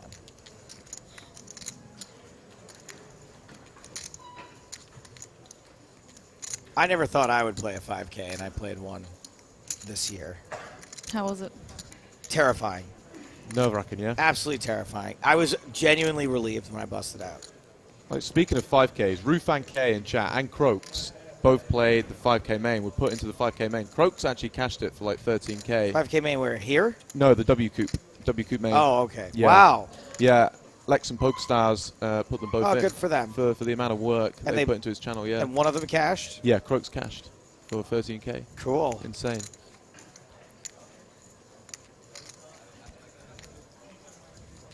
I actually have a very good cashing record when I'm playing above my bankroll, but only when it's with my own money.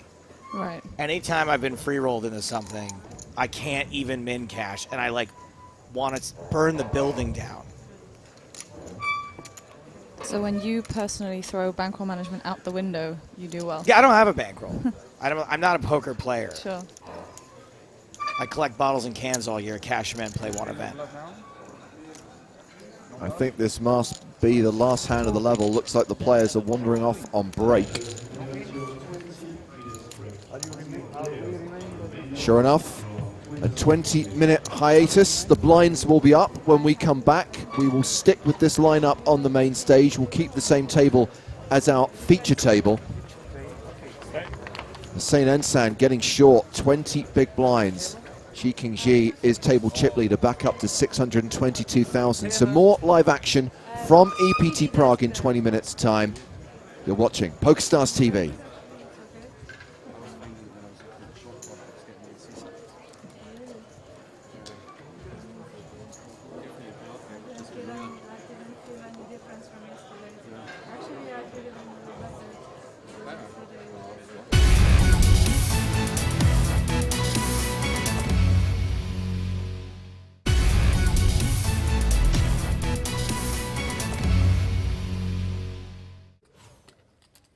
Up on the main stage, where the action will be on Elke. Ace-Jack. Decent hand, probably doesn't love it first to act. He's going to raise, though, 10,500. Pocket tens for Hussein Ensan. Dang, that didn't take long for someone else to wake up with a hand. Just a call. Ace-Queen for Selena Lin. What do you do here? I don't even know.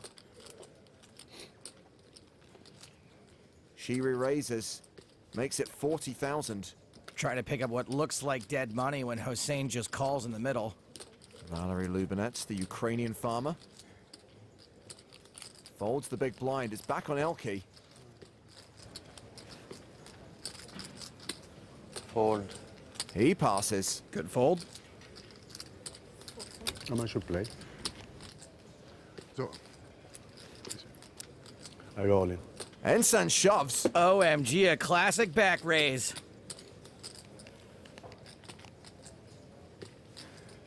Call. Selena calls and we are off to the races. A classic move and a classic flip. A big pot. Another big pot. Yeah, really big. You've got a lot of money. I'm surprised she called so quickly. Some people love flipping, and this is for a top 10 tournament stack. Thoughts and prayers, thoughts and prayers. Here comes the flop. 10 high. Selena down to 3% equity. Not a good flop. Well, depends whose perspective. She could be drawing dead on the turn. Well, that gives Selena a straight draw. Oh. She's still got hope. Revolutions are built on hope. Ensan looking to fade a jack on the river. 3 cards Selena can hit to survive. It's an 8. Good game. What was that thing? Good game. Selena Lin eliminated in 86th place. Please don't go. Hussein Ensan has just won a huge pot. She's going. What you have? Ace Jack. Ace Jack. Good fold. Ensan is now 3rd on the leaderboard. Last hand of the level. Lubinets folds under the gun. Elke has king-queen suited. He raises to 10,500. Aces for Ensan.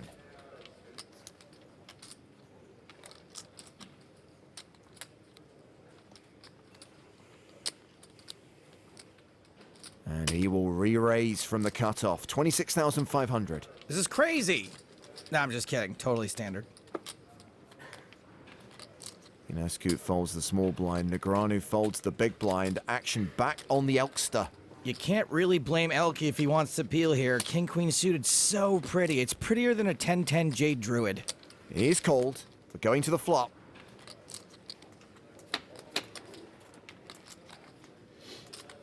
Which could get Elke into trouble. He's paired his king. What a flop for Ensan. The action's been checked to him.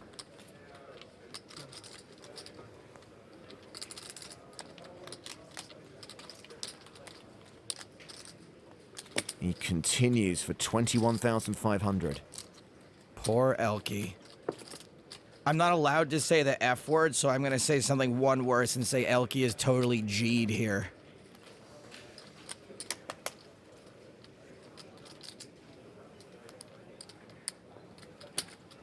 He calls. Goes the turn.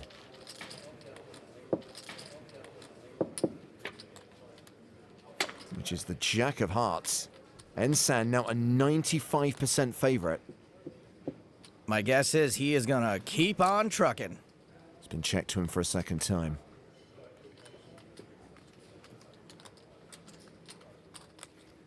And he's betting for a second time.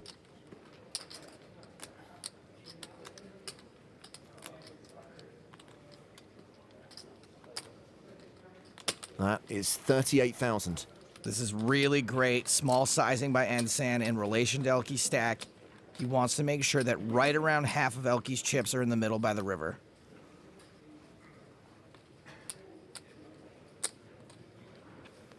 Elke calls again. 183,000 in the middle. Elke has 113k behind. One card to come. It's a 9. Ensan has a lock on it.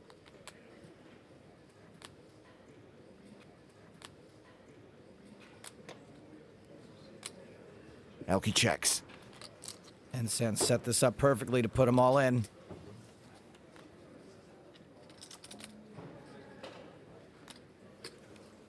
Are you all in? He shoves on Elke. Hammer dropped.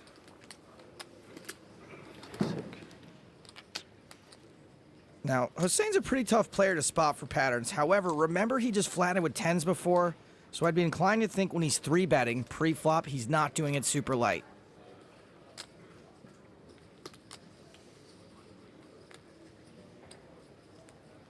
Tough to get away from top pair.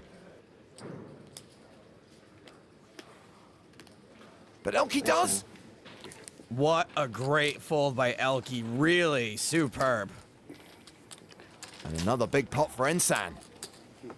Another non-GTO fold. I see on TV, I guess. Back at the feature table. Action will be on Diego Villela. Oh, come on, Daniel. That's contagious. Villela folds. Brion's out. I don't think Ionescu's ever going to play a hand. Safe. Snug. Ladder up. Fold your way to the final table. Elke's on the button with aces again? Okay. He raises. Marius Patea has arrived on the main stage. 9-5 of clubs.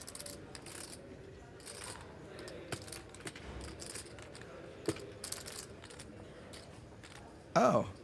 He calls out of the small blind. Well, this is what Elke wants. St. Ensan with 10-7 off in the big. Looks like Hossein is eyeballing some of that quote-unquote dead money out there. Bad timing, Hussein. A re-raise to 31,000.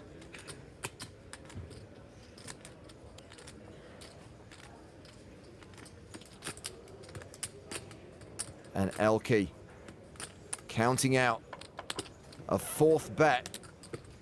A re-raise to 82,000. And Patea couldn't fold quickly enough. Are you all in? What? This is exactly what Elke wanted. Ensan blasts off. Oh, Alter, Alter. Runs 10-7 into aces. Oh, my hand. 10-7. Love this guy, but this is a massive punt. It's not done yet. Yeah, 10-7's a good hand. It's my favorite hand. It's about as good here as it is in bowling. There's no need for Ensan to stand up. He's not at risk here. Well, he may need to walk it off. The flop. Queen, Jack 4. So far, so good for Elke. Now a 95% favorite.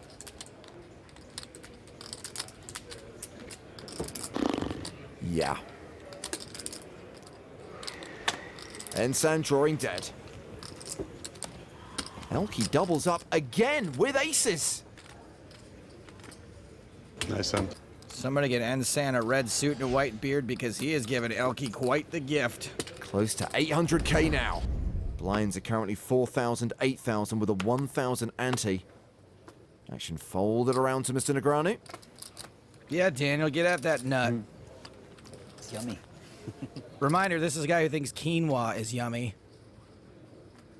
So it's been folded around to Hussein Ensan on the button. He's got ace 10. Tell you what, Joe, let's play this hand from his perspective. Let's sweat with Hussein. This guy's in his 50s. Look at the shape he is in. He definitely sweats on the regular. So he's raised to 16,000. Action's on Jerome Brion in the big blind. And he calls. I like our hand. I think if we were dominated, there would have been a re-raise. This dude knows we like to go nuts pre-flop. Well, the flop is King 5-4 with 2 diamonds. Brion checks. See bet's fine. Checking's fine. Ensan checks behind.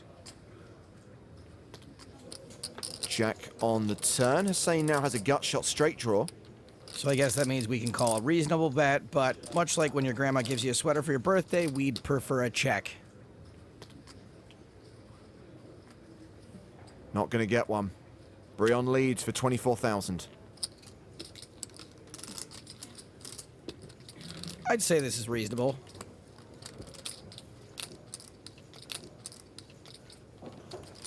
Our gut shot is to the nut straight.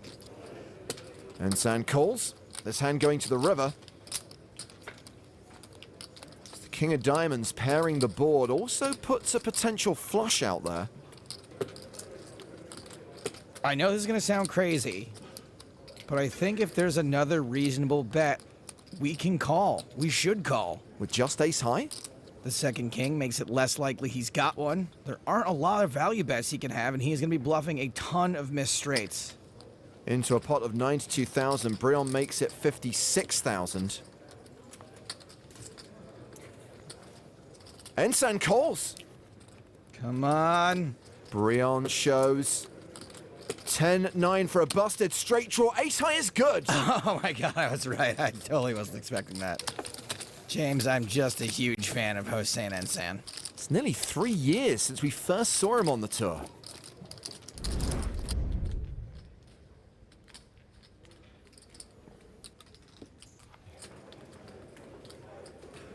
Action on Vilela. 8-3. He passes. Brion's out. Daniel. That's Queen Jack of Diamonds. Hey, take some money with you. I want you to be a rich, rich, rich woman. Thank you. I hope those aren't tournament chips. 18. Daniel raising to 18,000. We know how much Daniel likes this hand. He folded it to a 3-bet from Selena Lynn earlier in the tournament, and he almost cried. Elke with ace 8 in the small blind. Let's it go. Okay, now go buy a car. You're welcome. Generous. The St. Ensan has pocket 5s in the big blind and calls. All right, heads up. Let's both hit a flop and go crazy. Can't just both have nothing and go crazy. Yeah. The flop is Jack 6-5. Top pair for Negreanu. A set for Ensan. This is bad. Check. Daniel may be looking to get that tip back. Daniel has continued for 22,000. Ensan. Counting out a raise. Ay. How much? 55,000.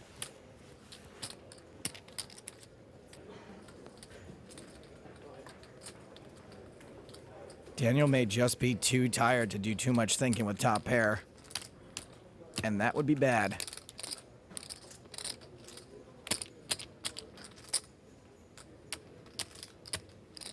Make it 100. Daniel re-raises. Also, some part of Daniel must think Ensan could be tilting from the 10-7 punt. How much you have behind? 124. I go all in. I guess I call. I'm not gonna put in 100 and fold the rest. You got something? Set. A set? How big? No good. I have the bigger set. Good hand. Daniel at risk and way behind. Set? Yeah, that's considered something. No, you need runners. I'm gonna have a sip of my tea before Sorry, I man. leave. But it's okay. It's all right. You guessed it. You guys both hit something and go crazy. Yeah. That's what I said. Let's both flop something and go crazy. Yeah, why'd you do that? The turn could have Daniel drawing dead. Sure enough. Okay. Good hand, bud. Go get him. Nigeriano. Good luck, my friend. Thank you. Yeah. Play good. See you, Good luck, Daniel. bud. Yeah, Aces, thanks. Mr. Aces, and 3-betting guy. See you around. Maybe you can just still jump. Yeah, I'm gonna go 25K. relax. I'm too tired for that. Really seems like being in this tournament and taking a nap are kind of a flip for him. Bon chance. Okay. Thank you. Daniel Negreanu cashes out in 51st place for 12,080 euros. His chips now the property of Hussein Ensan. Guess that 10-7 hand was great advertising.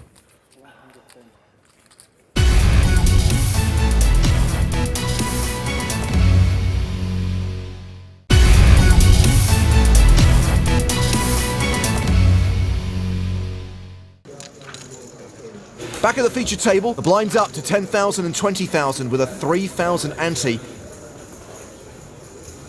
Go, Christopher Andler. Hi. He has 4 deuce offsuit and he will fold. Benoit Guri is out. Preston Nielsen gives up the button. Jamila von Perga has pocket 4s in the small blind. And she's got a few too many chips to just shove here. Her opponent is Florian Dimitri Duta in the big blind.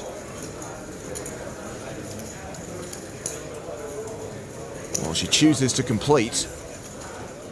Option on Duta, who has ace-9 off. If she's limping with the intention of jamming to a raise, I really like this move. It's a great way to squeeze a little extra value out of a hand like this. Duta does raise, makes it 50,000. See if she pulls the trigger. She shoves. Click, click, boom. Can I get the count? Ace-9 is in a gross spot here. I think a hand like this is right on the line. Ace-10 is a call, Ace-8 is a fold. Ace-9 is like the coin landed on its side. I think the determining factor here depends on Jamila's perceived playing style. She doesn't look exactly comfortable, but most hands that are crushing her would have called by now. And this is just a really, really tough call for Duda. On Jamila's rail is her boyfriend Manik Lerza, her mother Maria, and her mother's partner Jürgen. You think he's trying to get a read, or he's just, you know, could explain why she looks so uncomfortable. Believe me, I know that look. Duta calls! And it's a race! You know, we see races so often to the point where we get a little jaded, but these are huge moments for the players involved. Von Perga is at risk. Yes, her hand is pocket 4s. And normally in these flips, it's the pocket pair which is the slight favourite. It's the other way round here because we did see a 4 folded. Well, at least she doesn't know that. Here comes the flop. And there's an ace! And because Christopher Andler folded the 4 of clubs, Jamila von Perga is now drawing to 1 out. She will need to hit on the river just a 2% chance of survival. GG, JVP. Her rail invoking the 1 time. The river card. Boom! It's the 4! It's Jamila time! Set of 4. Too einfach, baby. Must be amazing to have your life be absolutely perfect. Not so much, maybe. 1 time. Nice hand. You know, we talk about the 1 time, and this time it actually happened. 1 time. He's taking it well. So sick. Oh, about 99, maybe. Jamila gets the full double up. Nice hand. Oh That was a tough one there. my god. Man. Well, let's poker. Yep. I can't believe this. So amazing. What an incredible feeling, I assume.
Welcome back to Prague and the PokerStars European Poker Tour. This is day 3 of the main event. Our live coverage continues. 1 level down, 4 to go today. I am James Hartigan. I'm still alongside Joe Stapleton. Hello, my babies. And we're rejoined by Nick, OP Poker Nick Walsh. That's right, thank you.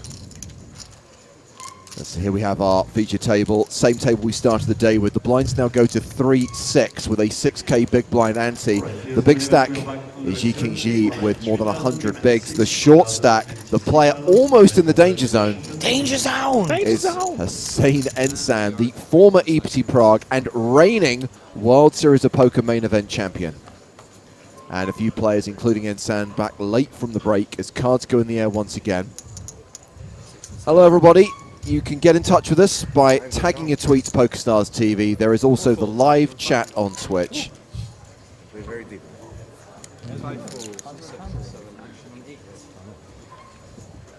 This guy's been pretty fun to watch so far. It's helped that there have been so many interesting hands. Yeah, lots of hands really early on. Mostly ace-jack suited and pocket queens. And 8s. Don't forget about all the 8s. All the 8s. 2 calls. Snowmans. Nom nom. So action folded to online qualifier Unit Voinia. King 9 in the small blind. He completes. Orpin Kostakoglu checks his option in the big blind, and we will go to a flop. Yeah, I like flatting with hands like King 9 suited SB versus BB. This is a very GTO-ish sort of approach because you don't want to be forced to fold these hands that have excellent playability. When you raise, you open yourself up to being 3-bets. Put yourself in a lot of tough spots. And also, you want to have some traps here as well. You get into the end and everyone else is folded if you've got kings, queens, etc. Maybe not this specific stack depth, but you do want to have some traps and all those strong ones in there. That helps balance it if you're limping with some of this the more medium strength hands as well. So it goes check on the flop. Kostakoglu with the best hand, having paired his queen. And now Voinia pairs his 9 on the turn. Yeah, we're definitely going to see some chips go in the middle at some point. Voinia checks a second time. Kostakoglu might go for value here. There was a slight pause from the King 9 there in the small blinds, and that usually is an indication of somebody considering what they're going to do with some kind of a hand that is connected to this flop in some way. So a bet on the turn is basically mandatory at this point when you have top pair, and you're going to get a lot of action too. So a bet of 12,000.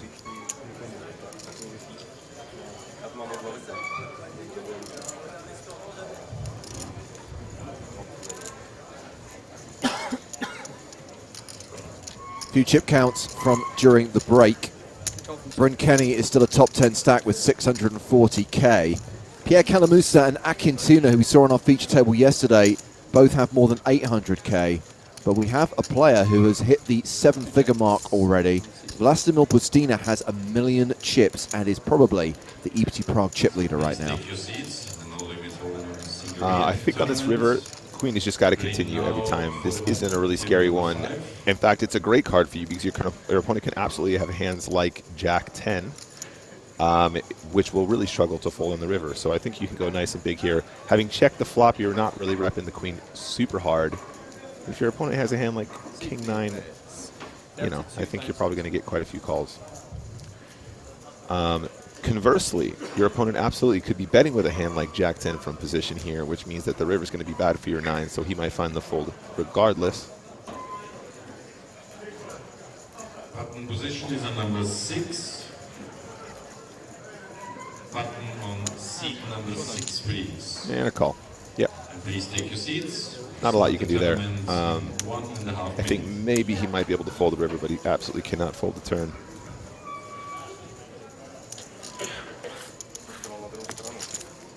Look at that Andre Coimbra handling Portuguese all by himself.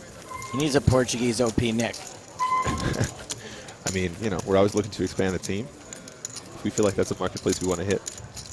Yeah, no, the Portuguese marketplace is pretty big as far as the language is concerned. There's like, what, 200 million Brazilians out there? Yeah, I feel like that's a demographic we can benefit from. But I don't think Andre is speaking Brazilian Portuguese. They have to listen to Portuguese. Ah, I see. For some reason, I think they can understand each other still. They'll be all right.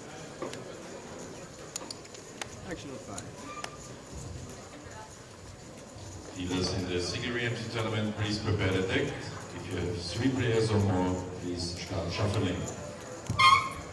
Ace-6 suited under the gun for Jia King Ji.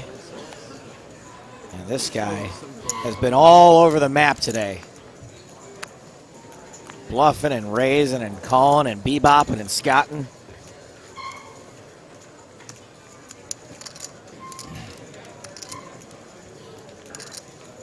And ace-jack again for Zuckernick. Is it my imagination, or is there some argument going on in the chat right now about a hand that happened in Barcelona about 6 or 7 years ago? That's exactly right. I'm saying the same thing.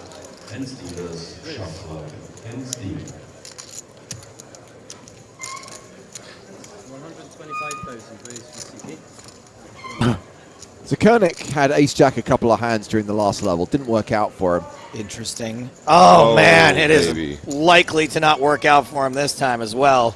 So he's 3-bet to 125k, and now Galena has woken up with kings in the cutoff. It is a virtual all-in from Zuckernick, by the way. He's left himself 8k behind. Yep. How do you say that, Glaner? He is not putting Zuckernick all in. Interesting option to call here. He is in the cutoff, so he does have the power of position with an extremely strong hand, which does make kings easier to slow play. But it does look ridiculously super strong when you cold call a 3-bet in that position too. And quite rightly so, it's going to be heads up. There is, of course, AK behind still, so he's not all in. We're going to see a flop and play it from there. And the flop comes. Oh, man, how? He's still not all in. What? And he's forced to call because he put a chip in. There's got to be a prize jump King on the turn. about to happen. Finally, they're all in. Oh, there we go. Okay, cool. And Zuckernick is going to double up through Galena unless there is a king on the river. No, we're not even close to a prize jump. Now, of course, it doesn't really matter how the hand was played because essentially it wasn't all in. So all the chips would have gone and there was no fold equity, but the ace-jack will take this pot. Full double up. Nobody tell Glaner that an ace was folded. We can't afford to have another incident on our hands. Oh, don't tell him. Don't tell him. Why would you do that? You know, when people do that, what do you hoping to accomplish? I don't mind it as much after the hand as I do before the flop's coming out. I folded an ace. Shut up. Just to make you aware, you have much fewer cards in the deck to hit now. Oh, yeah, okay, cool. Carry on with the hand, yeah. I hate that too. Last tournament I played in London, I got it all in ace versus kings, and someone goes, I folded a king, and I'm like, good game, everyone. does matter how the hand was played. Kings could have gone all in pre-flop and won it right there. I don't think he's folding for 8K more. But you are right. It's a possibility. It's a possibility.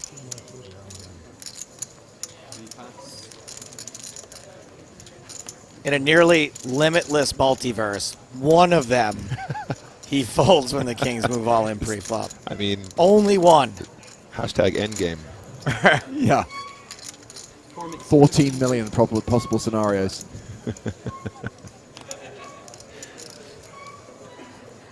So a raise from Theobald with ace-5, 6-5 for G.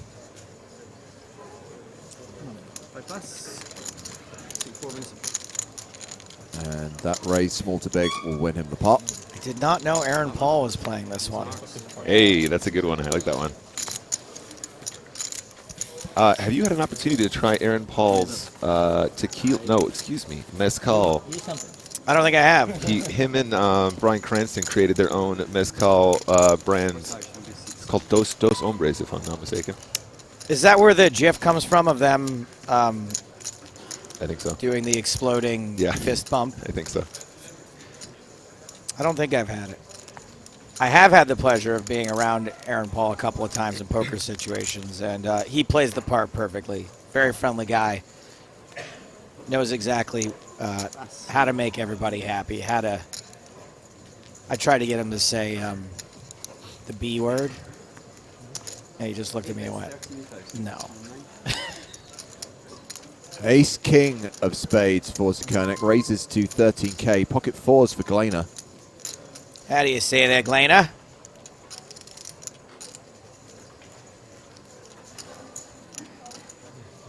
Everyone knows that when you lose a big pot to someone, you need to play every pot you possibly can with them until you get your chips back. That is actually in the rules. Section 28, paragraph 3. It's in Super System. Super System 2.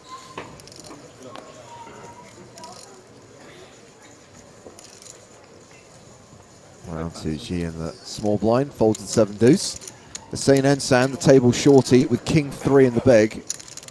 That's going to be a no for me, dog. No, I do not want to play this hand.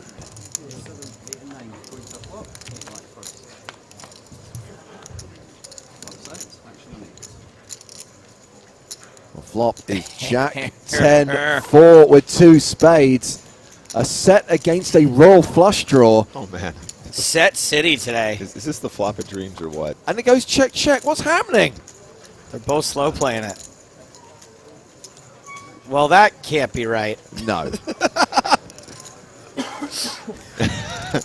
It is the 9 of spades, so it is the nut flush with a redraw to the royal flush. Still an opportunity for those fours, though. Any paired board will give them either quads and or a boat. The river is the jack of spades.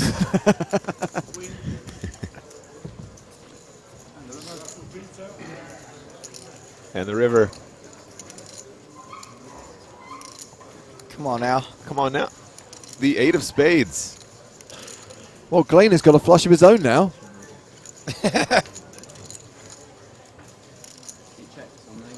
Oh my God, this gets to go check, check on the river. Where's all the money? What'd you do with the money, Karen? Where's the money? You sure? You can beat it. My goodness. Can't be too careful. Could have had the No. 7 or the queen of Yeah. spades there.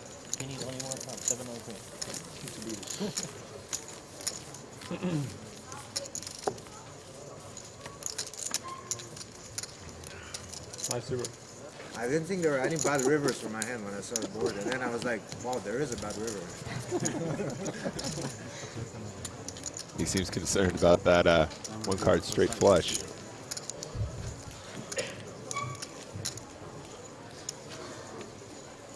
There are a few other bad rivers. There were, in fact, a lot of cards that were bad for his hand when he turns over a set of fours. Again, such a waste of a set. Yeah. Oh, yeah, okay, that would have been a bad river. Miss. For those of you asking for the screechy chair to be removed, you should be writing screechy chairs, plural, because every single chair in the room is squeaking on the floor, and I have 3 words of advice with a hashtag in front of them. Embrace the squeak. Hashtag embrace the squeak. You know, this casino is under new management, though, so maybe that's something they'll implement in the future. Oh, wow. Some welcome emails. We're under new management. Come back to us. We've got squeak-free chairs now. Every employee gets a new name badge and some felt. Well, I'm just laying it on the line here. If they get rid of the squeak, I'm not coming back next year.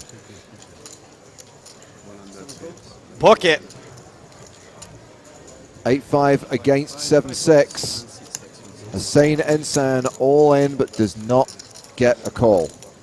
Yeah, seems like a pretty cool shove. 6-7 suited is one of those fantastic pre-flop all-in hands. If you play a lot of short-handed / heads-up poker, you'll know 6-7 suited is a hand you can shove much deeper than most people think, and it performs really well.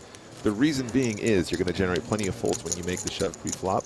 And of course, when you get called, you prefer to have a hand like 6-7 suited against a calling range as opposed to a hand like ace-deuce off, where you're going to be dominated more frequently and have something like 30% or less.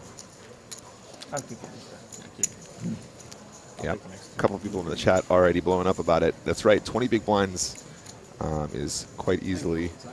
It's not always a shove. You don't always need to shove it, but you absolutely could do it profitably. You can do it profitably.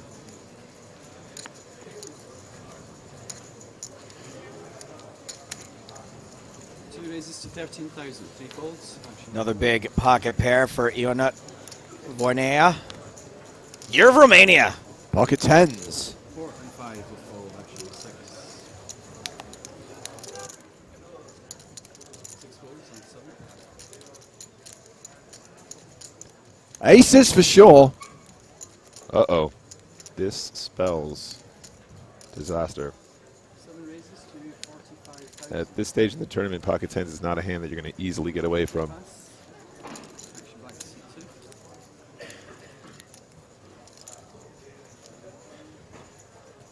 Do you necessarily want to play for stacks right now?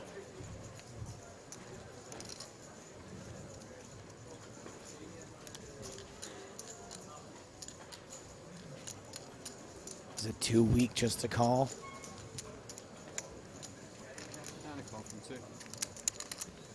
Just a flat from Voynia. Interesting. I mean,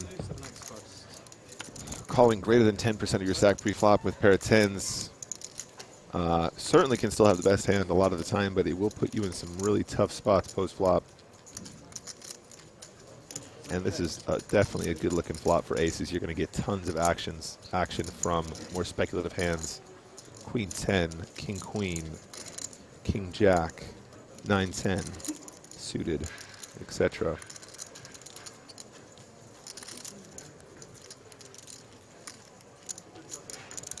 Shaw has checked his aces. Voynia has the tens. Backdoor straight possibilities, and he's betting. I have to say this check is absolutely masterful. If you look at how much money was in the pot before this bet was made on the flop, he knows he can get the chips in by the river. He doesn't have to start building a pot now. This is a dry board, effectively. There's not too many bad turns for him here. And a call. I love this play. I love this play. Being aware of your ability to get the chips in on later streets when you have aces on this kind of a texture is how you're going to get max value from a hand like aces. And the 6 is an absolute dream turn as well. Your opponent is very rarely going to have trips in this situation. And of course, if he had a hand like Jack-9 suited or whatever, you just counterfeited him, and he's still going to put the chips in regardless to try and protect his hand and or get value from a pre-flop dominating Jack. So he checks a second time. Voynia is not slowing down. He's betting again. I mean, it's so hard. If you're going to play tens this way, it's so hard not to bet this turn because you think he's floating with ace-king. You think he's floating with ace-queen. You think he's got overcards of some variety. 33,000. And he's going to leave himself less than pot behind. This is such a crucial turn, though. This is exactly the same as the spot earlier on. If you flat the turn, are you going to lead shove the river? If you flat the turn, are you going to check again? I think probably you have to make the move on the turn now because flatting and then leading, it looks super strong. And then if you flat, checking is out of the question because he's just going to check back all of his showdown that you're trying to get value from. But I think he knows at this point. that he's played the hand well. Now, what he does on the river here, this will make the hand. I mean, you played the hand well. You're just looking for the cherry on top now. How do I get max value on the river? That's right. I mean, and I'm assuming it's got to be a check on that queen river, right? He's got to go for the trap one more time because the queen connects with so many of the hands that he wants to barrel, flop, turn.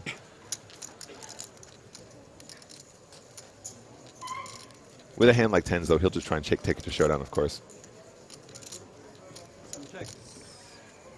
It's going to go check on the river. I don't see any other way out. The reason he was barreling flop and turn is because he was worried about the queen coming at some points. And he does win a nice big pot there. Adds 112k to his stack. Shaw now playing 374,000.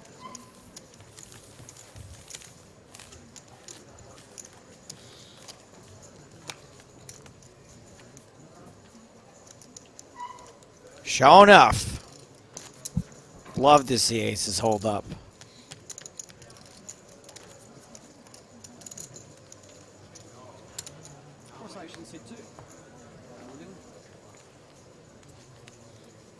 Shout out to Croaks in the chat. World-class moderator. How you doing, buddy? I'm more of a Ruth Ann K person. I mean, we're all more Ruth Ann K people, let's be honest. Wow. So Voynia just lost to aces. Now Voynia picks up aces and raises under the gun. Such a silly game. Do you remember we were talking about what do you do when you lose a big pot? And then you go, no, how am I gonna get back in this? Peels aces. All right, that'll do it. Sure, yeah. This never works out for me. I mean, every time I lose a big pot, I pick up kings the next hand, I'm out. You know, 6-7 suited. I'm like, this is great. Everyone will think I'm tilting. I'll totally look like I'm steaming. And then I get run down by the 7-9. Alternatively, this happens. It's just raise and take it, right? Uh-oh. I think ace-8 off in the big heads up is always going to be the defend here. How do you say there, Glainer?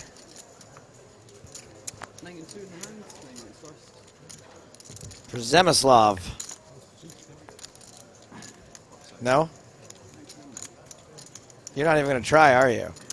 Mr. Glainer has flopped top pair, but it's a full house for Voynia. It flops dead. It's something to do with blockers here.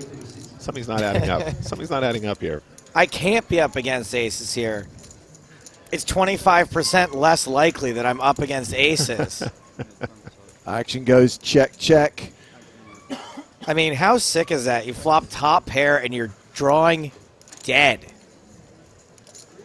Well, the interesting dynamic here is when you flop absolute boat with aces, you're like, I'm never going to get value from my hand. This sucks. Because he's never going to have an ace because of the blockers. Because of blockers. Don't you know anything about blockers, Joe? There's practically no aces left in the deck. I mean, there's basically zero. There's almost zero. There's almost zero. As close to zero as you can get. It's about as close as you can get. He's like, how is this going to work out? Delayed C-bet of 10k. A call from Glainer. The river card. I mean, and then on this river, essentially... You got to check it back. You could be up against quads here. Essentially now, you're going to size your bet to try and get value from a 10, because the 10 is the far more likely candidate that he's going to have here, some kind of a pair. King high probably will fold to any size bet. He could also have a queen jack type hand or something that he just rivered. Can't have a 4 in the big blind? He could have a 4. I think probably he would have played it more aggressively at some point, though. But if he does have the 4, it doesn't matter what you bet because he's still going to go for the check raise anyway. So you're going to try and get value from the more likely hands. Yeah, aces are good. Aces good. the look on Glainer's face. Oh, that's good. That's surprising. Free listeners. Mandatory. How many aces in this deck? Comments. So I spotted something, Joe, when I was flying from Vegas to LA. Okay. And I don't normally fly with this airline, but American Airlines, their logo is 2 A's. So I was thinking, it's what a good nickname for aces, American Airlines. Should we call it American Airlines from now on? I think that's a really cool nickname for aces. I think it's a cool nickname. I'll allow it. Let's try and make it a thing. I'll make it a thing. Next time we see it, we'll do a whole American Airlines bit. Okay. Never heard that before. I just spotted it. Literally, I'm sitting on the crazy. plane. I'm watching their safety video, and the logo. It's right in and front of you. Yeah, and it looks like, when the cards are kind of slightly overlapping. Have you guys ever noticed if you turn them on their side as well, it kind of looked like two bullets. Oh. They're shaped similarly to the ammunition that go inside of guns. I'll have to see it. You got to see it to Yeah. believe it. Yeah. That's what they say. Unless they are like Really like mission. A6 for Zirknik. maybe they are just on the shut up. What was that? I did hear a shut up. Yeah, he made a comment. He told him to shut up. It looks like he's smiling under there, though. This was the same guy earlier. He was saying, "Hey, look, if you're going to use black magic at the table, I'll have to report you to the tournament director." Not cool, Zeus. I've seen it too many times.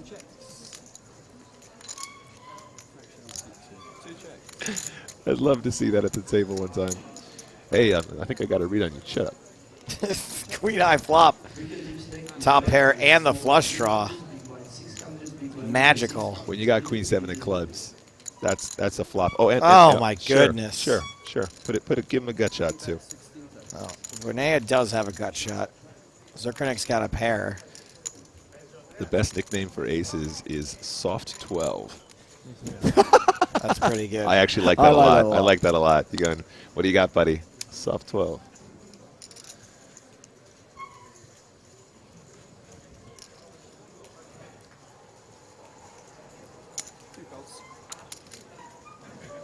Okay. Calling for that gutter. The 10 of clubs would be a pretty interesting river. AKA the dream for queen 7 of clubs on this river. Here's the 3 of hearts. Okay. Controlling the pot, a little bit of a bluff catcher here. I actually like the check here because your opponent can have missed gut shots. For example, king jack. They can have gut shots with a 7. They can also have missed flush draws with the diamonds, which makes a lot of sense based on the action on the flop. They can have some extremely delayed missed flush draws with the clubs, but of course when you got queen 7 of clubs, that's pretty thin. The check here serves to control the size of the pot so you don't go busto against a big made hand, but you're also going to catch them when they bluff. What's the size he uses? Why is he so stressed out? You got top pair.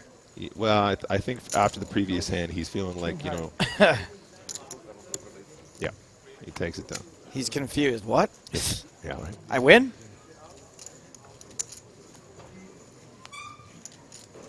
All right. And that is what they call a bluff catcher. See how it catches a bluff. We want a bluff catcher, not a belly scratcher. It's American references.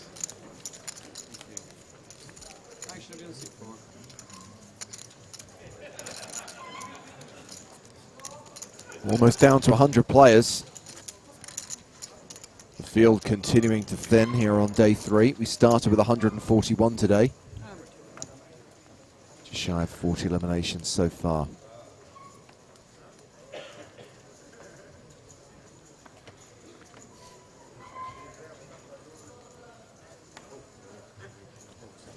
Pocket 8s have been doing the rounds at this table today. It's been a while. It's been at least 4 hands. 4 makes it 12,000. 5 folds, action on 6. Theobald raising to 12K. 6 folds, action on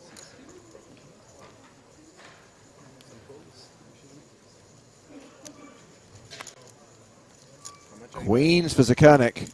Wow. Was this the same setup where he 3-bet him with ace-jack? Was it the same? Was it an open from Theobald, 3-bet with ace-jack, kings waking up behind?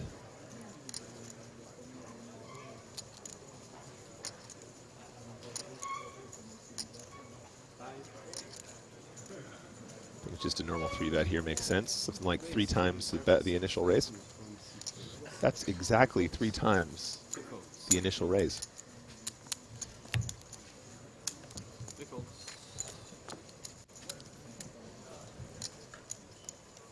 So all the usual suspects here.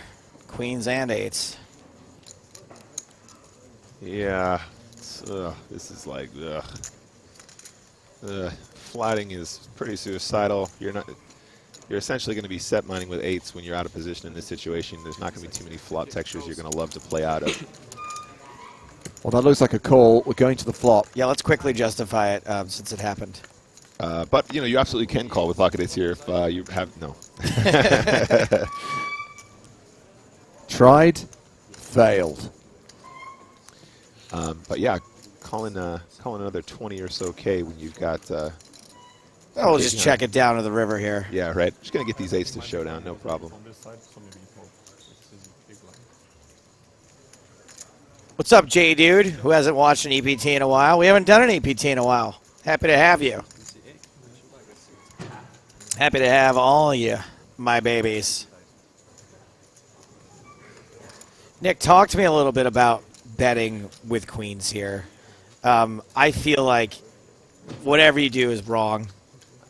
So there's a couple schools of thought here, right? Yeah. So you've got queens. Checking just feels so obvious and weak. It does. So when you're in situations where you're much more short stacked, you have a lot more opportunities to check back with a hand like queens here because you will be checking back with strong top pairs and other strong things because you're not going to struggle to get the chips in on the turn and then sequentially the river, right? Which is always the concern whenever you have a strong range. However, when you're on the deeper side, people do opt to just continue with almost 100% of the range in these situations with a very small sizing like 1/4 pot, 1/3 pot, because it means that they can continue with all the strong hands as well. And it looks like a bet. Was it a lead and a call? Oh, a bet and then a raise. A check raise. A check raise, excuse me. Thank you. There is a sign.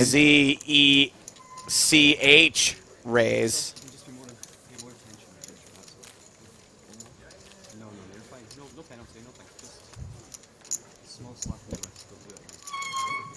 See, the reason why I don't like checking there is because I feel like I'm going to get bluffed off queens so often, but it turns out even when you bet, you can get bluffed off queens. Well, and this is part of the concern about there's lots of board textures where it comes, you know, like you've got pocket 8s on a king 7 something board. And the concern is when you see bet there, when you're shallow, you're going to get check raised really light, and then you're going to be forced to fold way too often. And they could check raise you with hands that you were still beating, like flush draws and straight draws, etc. So it's definitely a really weird one, and people take very different lines. Generally speaking, when you're deeper, you should be c-betting a little bit more frequently with a smaller sizing. Obviously, it's very board dependent, texture dependent. As you get more shallow, though, you do want to have a lot more checkbacks with those second and third type hands. Because you won't struggle to get the chips in later if you feel like that's the appropriate thing to do. Question for you now, Joe. If you had a hand like King-Queen on the Ace-King-X board, how would you feel about that? Would you be c-betting that one? No. No. I don't think I would either. Right. Feel free if that's incorrect. I don't mind being wrong. Well, you're completely wrong. No, I'm just kidding. But this is exactly the. I'm just trying to get to showdown, and I know that's a very rudimentary way of looking at it, but I'm already like, okay, like I'm just gonna pot control a little bit here. Yeah, I mean, and there's definitely nothing. There's definitely nothing wrong with that. I mean, it's just poker is such a complex game, and it really is super dependent on the positions and the perceived ranges of your opponents. And then also, of course, just plain old pot control. There's nothing wrong with that as well, especially if you are shallower and the chips have more value in an ICM situation, etc. I just feel as if my style is like fairly exploitable. I feel like my hands are fairly face up when I play them that way. Sure. Well, I mean, if you find yourself in those situations, just ask yourself, if you find yourself making a bluff, you go, would I do that with a strong hand? And then when you find yourself in a situation where you're checking back on that kind of a flop, you go, would I check back with aces? Would I check back with kings? And no. If the answer is no, then there's a gap in that information, and there's an opportunity for your opponents to exploit. Having said that, full ring isn't something that I play a ton of either, so I might be tempted just to c-bet with the queens there and see how it goes down. I'm not expecting to get check raised by pocket 8, so it's a fantastic play, but again, it depends. How much of a snow cone is that working right there? How much of that just being like kind of lightning in a bottle, that pocket 8 check raise working? That feels pretty lucky to me. I don't know. Well, I mean, it's like it comes down to perceived ranges. If you think your opponent is capable of 3-betting from position with a super wide range of hands, it means that they're going to have much fewer aces. They're going to have much fewer kings.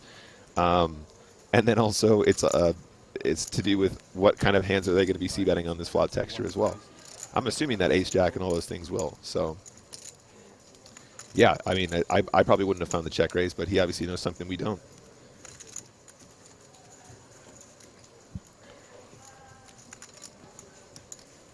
Just had a feeling. Look, I believe in feelings more than I believe in blockers. So. It's probably the most okay boomer thing about me is my stance on blockers, and I'm embarrassed about it, but I'm honest.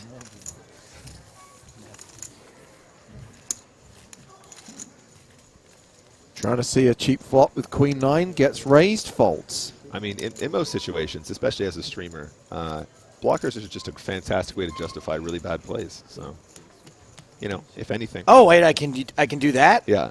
Oh, hold on a second. Yeah, I got to rethink this whole blocker. Wait a minute. I did have the ace of diamonds. That's right. That's right. So, you know, there's no way I can get away from my hand, is there? Retroactively justify things. That's pretty good. If you're gonna make it in the stream game, it's all about that. I remember when I first started in the poker world, I spent a lot of time with Barry Greenstein. And Barry has no problem being critical. And at the time, he was considered like, you know, the pinnacle of poker knowledge.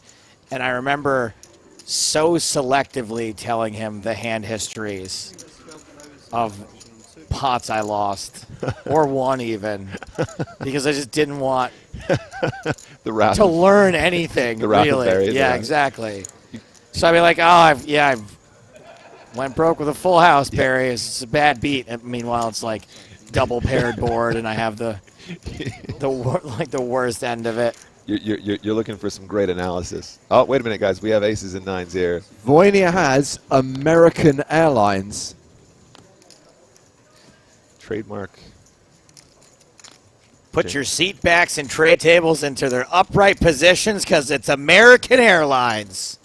We're about to take flight. How has no one spotted that until now? No idea. Hope you're not allergic to peanuts.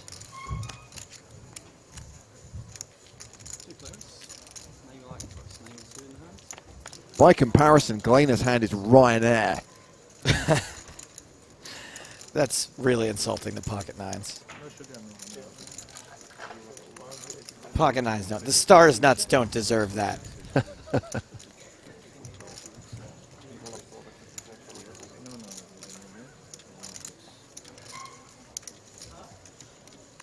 Oh, I thought we had 3 hearts on the flop. Good thing I'm not playing.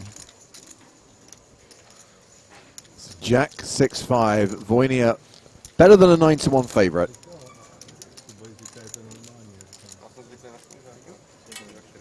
Dr. Giggles about to write a prescription for value. Nice.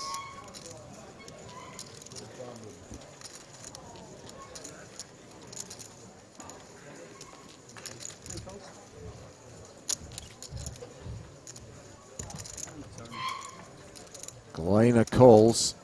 Board pairs on the turn. Gleiner.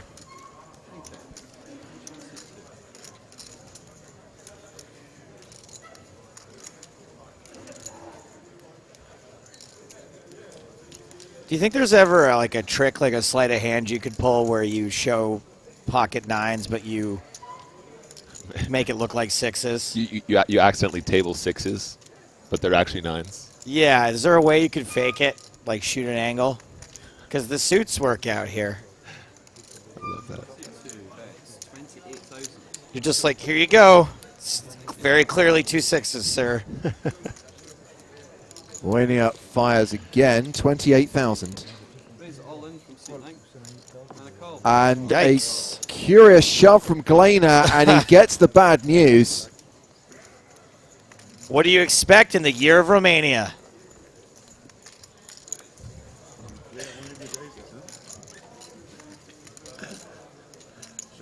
Two cards remain in the deck that could give him the best hand still. He's not out of this race just yet. Gleina needs a 9 on the river. It's a 5. His flight's been cancelled, but Voynier is going all the way on American Airlines. 112. Boom.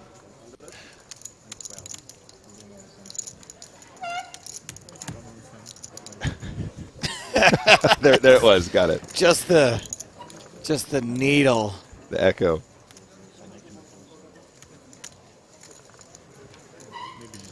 I really love the idea that you're like, all right, I got about 5 hands, and I'm going to ask my my good friend Barry about his hand analysis.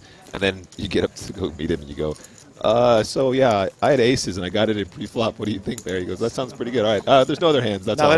That's it. That's all I wanted to talk about. Or like slightly augmenting the hand, so going.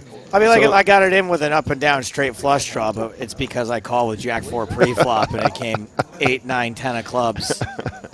Galena left with just 88K. Oh, he's not out. Nope. I'll take it. I'll let you try every hand. I want 9-8 suited. Oh, okay. But he is in the danger zone. So we had only one out. On the first aces or on these aces? In general. Oh, you won? Yeah. I thought you said you had one. Okay. I'll take it. G with ace 7 on the button. Gee whiz.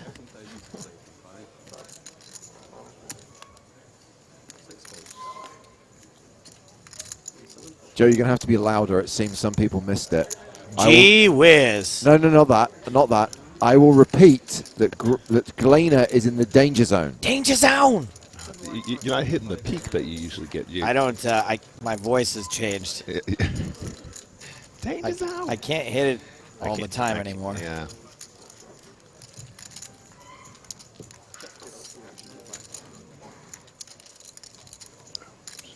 I genuinely went through a major voice change right before Prague 2 years ago. What do you think brought on the voice change? Vocal cord surgery. Oh, that'll do it. Yeah, that'll do it.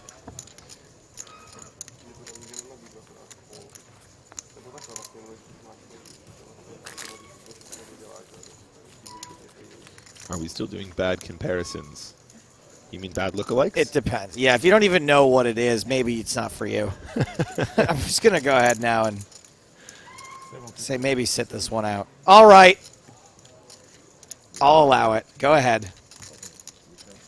First actual seat 9. Yeah,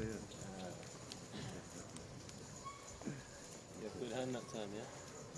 How many times? 9 pass. Action on 2.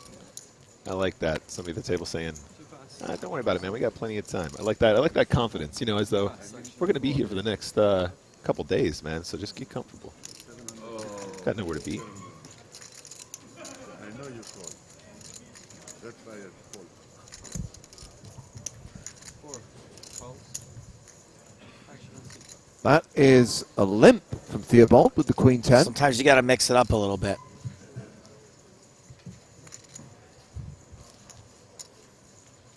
There are certainly some opportunities to include some limps, especially as you get around to the hijack/cutoff. I feel like at this stack depth, though, I at least don't want to be raising the majority of them. If you can get to a cheap flop, though, amen. I've only just spotted, by the way, we're in double digits. The field has dropped down to 98.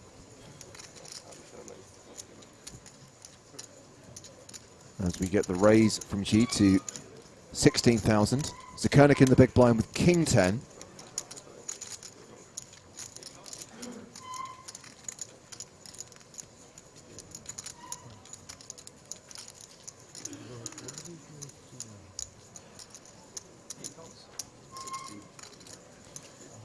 So Theobald, he kind of set up his own squeeze spot if he wants it. Yeah, I mean it's an interesting spot for the King 10 as well, because if your opponent is limping from the hijack, it's almost like an implied good pot odds, because he's probably just going to flat behind as well, and that is a pretty damn good looking flop for King 10. Quick check from the King 10. I thought you were being slagged off in the chat, Joe. Then I realized they're talking about Joe Rogan. Yeah. I met Joe Rogan recently, and he wasn't super friendly.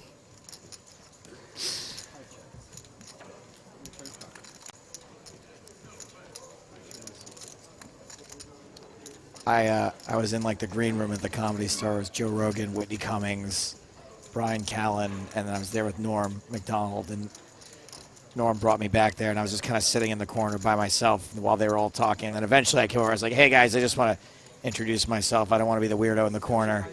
And Joe Rogan looked up from his phone for 1 second, and he just looked at me and he went, too late. And then he went back to his phone. So funny. I love that. Funny. But, you know, not super friendly. I think at this point, leading with the King 10 is it's kind of what you want to be doing. All of a sudden on the turn, there are a lot more interesting rivers that will give people one card straights, etc. That 9. Pretty good card for King 10 here.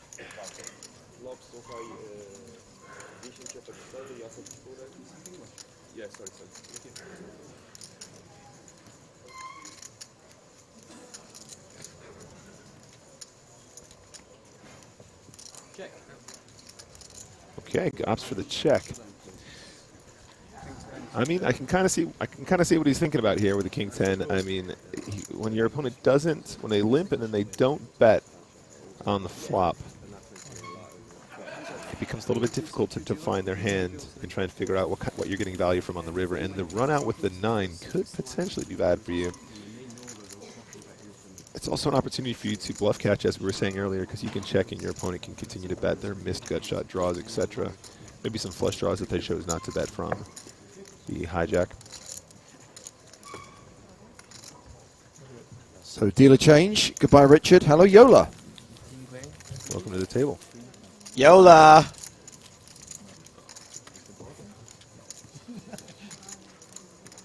When's the last time you had a YOLO moment, James?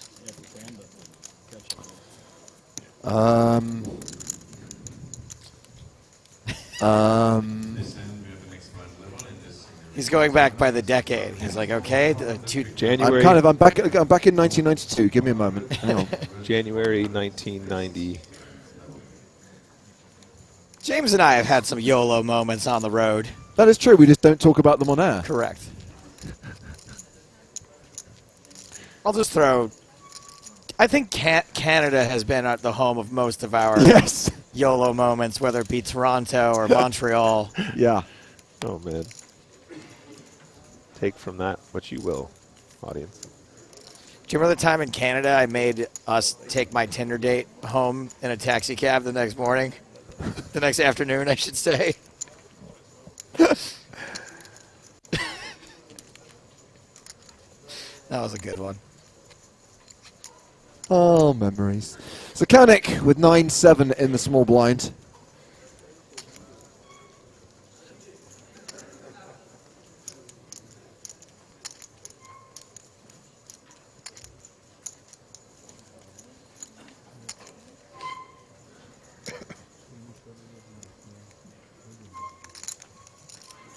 James had 3 sugars in his tea that one time. YOLO.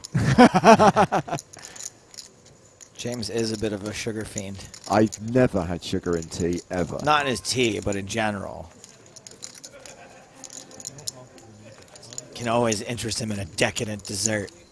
Especially a sizable portion of Calamusa. Yeah. Calamusa. I feel like Calamusa is a good... What do you think about that? Well, Calamusa. So sugary, so squiddy. Oh, jeez. Appropriate reaction. So Kanik wins that with a bet on the flop.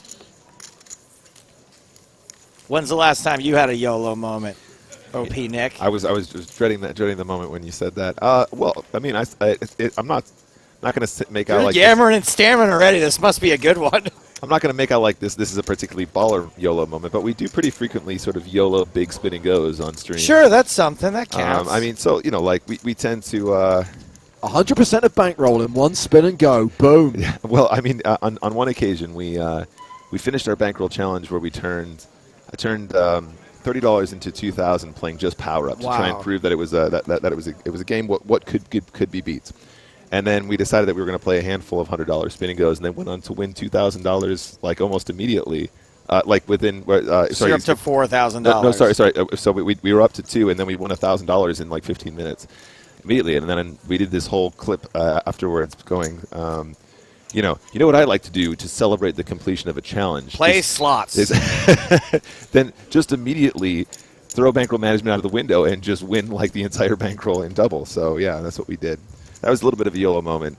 There's a fantastic YouTube video if you want to check it out as well. I put all this epic music behind it. It was pretty cool. Do you feel like you have...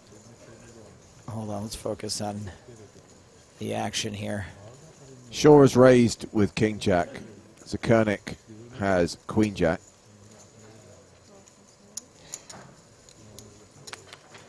That's a flat. Ace-9 for Glainer, who is the table shorty in the small blind. How do you see there, Glainer? And he's going to shove. I feel like that's somewhat optimistic with a raise and a call. But he does have the best hand. He might get 2 folds here. I'm such a pessimist when I play. I just see raise call here. I'm like, nah, there's no way that this hand's good. No way I'm getting folds.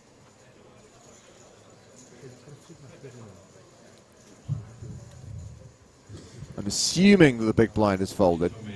Yep, action was back on Shaw, who folds, and is Queen Jack really wow a call here? He doesn't hate it. How many effective big blinds is this? All in for 76K, and we're at the 3-6 blind level. Oh, okay.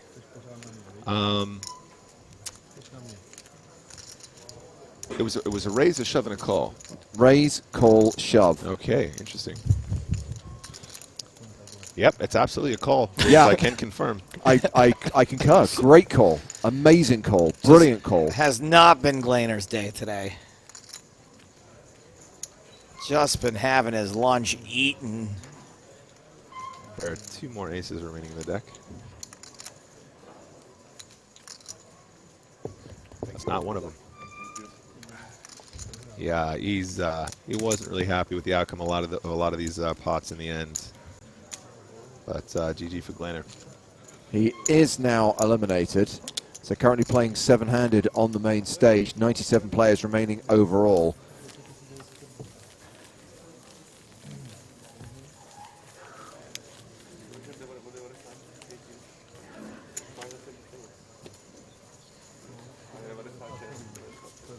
Do you think, Nick, to follow up my question, yeah. Do you have a responsibility to both preach and or practice bankroll management? Yeah, absolutely. Absolutely. It's something I feel actually really strongly about because I think as streamers we're very often, you know, you guys are shills for X, Y, and Z and yada yada yada. But I think a lot of what we want to try and represent on our channel is, even if we do choose to play some of the more unusual formats that people don't tend to take seriously, bankroll management is still absolutely super important, and I would like to try and make more people winners, and I think bankroll management is super important. Having said that, it seems like when we throw it out the window, we seem to do a lot better, which is kind of funny. But no, I do feel like there is a responsibility. That's not to say that gambling is something that you don't want to do once in a while. You want to take some shots. You want to do it in a controlled way. And you don't want to put yourself in a bad financial situation, as boring as that sounds. Oh, aces again. Why the hell not? American Airlines. We're going to make this a thing, Nick. I'm telling you. Okay.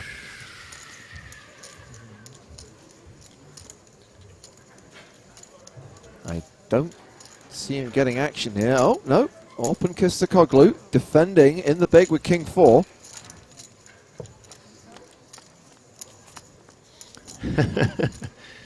Getting called out in the chat. What, for being a shill? No, Aries Batur, a.k.a. Toka Jensen, who actually took me to the PSPC Bahamas this year in January. He's calling me out for a format that we created called Spin Up Fridays, where we completely ignore bankroll management And we basically give ourselves $50 a piece, plus whatever our community wants to donate, and we just cast everything to one side and we just go all out. And we dress down. We wear Hawaiian shirts and jeans. whatever. Give the people what they want, Joe. But yeah, we go all out in that regard. And if it gets to the end of the stream and we still have money, we're gambling. We're gambling. But moderation. Well, just solid advice on this stream. Certainly no shilling. By the way, we heard the Winter Series is coming to PokerStars Christmas Day until January the 13th. 82 events, a total guarantee of $50 million. Highlights include the $3 million guaranteed Sunday Million on December the 29th, plus 3 main events, low, medium, high, on January the 12th. Play it today.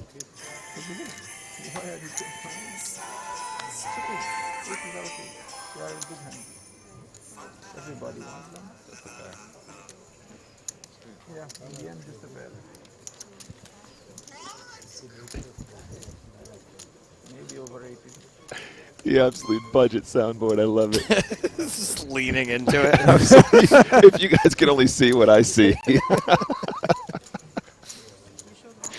Literally leaning into that soundboard, Joe. Very interesting. Elkanah is still claiming Zuckernick as Israeli after watching the Queen Jack call. Oh, there's a gap in the moose fence. It's gaps, plural. Okay. And that is genuinely my invention, so don't steal it.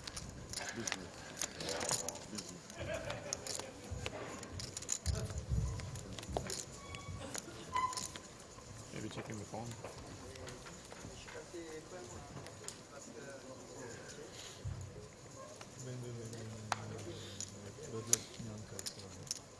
Wow, kings now for Ensan. Ensan and the Bran. Which, by the way, at his age, he should be getting a healthy portion of every day, probably for regularity.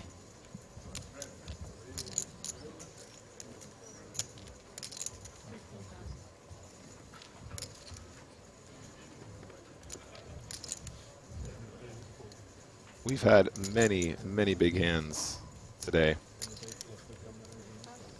Pocket 10s, solid showing. Pocket Kings, solid showing. Aces as well. Lots and lots of action on this feature.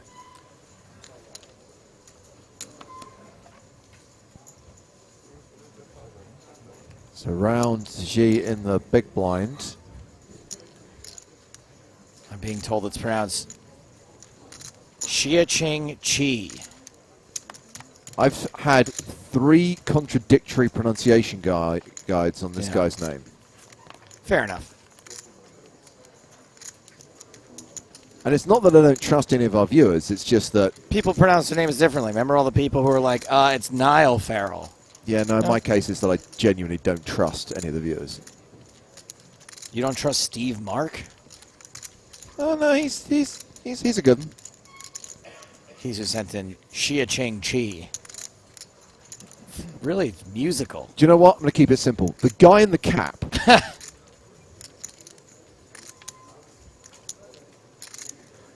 Ensan, 4-1 favorite in this 3-way pot, continues with the kings. You love to see the queen high board with kings.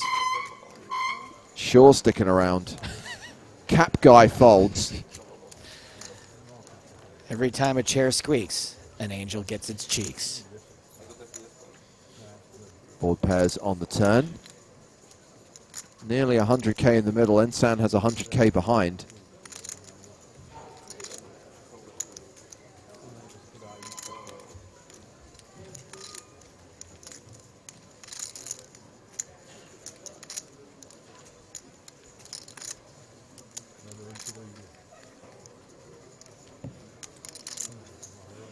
Interesting. Do I detect a slight amount of Hollywood on that check? I think so. He looked like he was a little bit dismayed. Now, originally, we were told it was an 8 on the turn, but it seems it is a 3. They do look similar.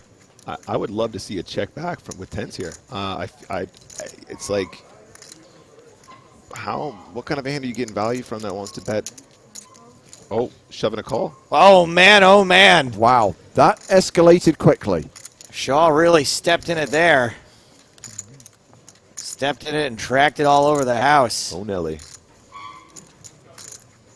He is about to get stacked by Hossein Ensan, who is just magical. Hossein Ensan gets the big double up.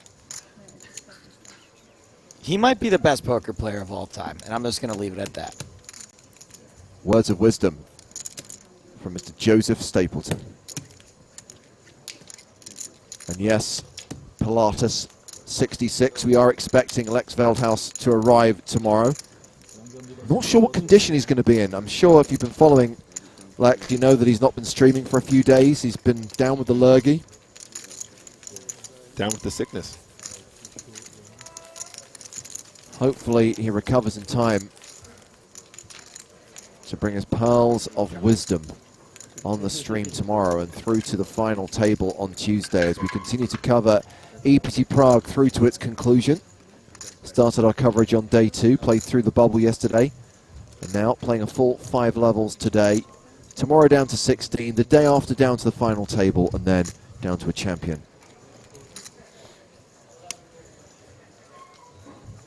Nice to have GJ and Pi back in the room. Back once again. Hello, hello. Back once again, the Renegade Master. Yeah, that's us to a T. Renegade Masters, sorry, plural. How's it going, Reginald? I'm good. How are you, Nick? I'm fantastic. Tell me more about this wild night that you guys had. Where were you, for starters? I was out with everybody else, and then you guys went missing. See, we went bar hopping. Yeah. See, we were meant to go to one place, and then the queue was too long. No. Well, so we set out with the same goal, but then we ended up at different places and didn't converge in the end. Yeah, we did. It was fun. It was a good night. Yeah, I had a fantastic night. I have to say, Prague is my kind of place. It really is a beautiful, beautiful city. Lots of history. The architecture is out of this world. I know, I'm it's a man. insane. You guys know I'm a man that loves a good door, right? And they got doors for days here. Let me tell you, doors for days. Thought I had some weird obsessions. There's nothing wrong with a good door.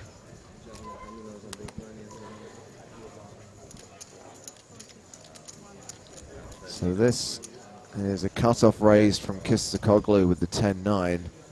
And then a 3-bet from Chi with Queen 8. And Ensan now has queens in one orbit. He's had aces, kings, and now queens. Wow. And this is how you win tournaments, people. This is how you do it.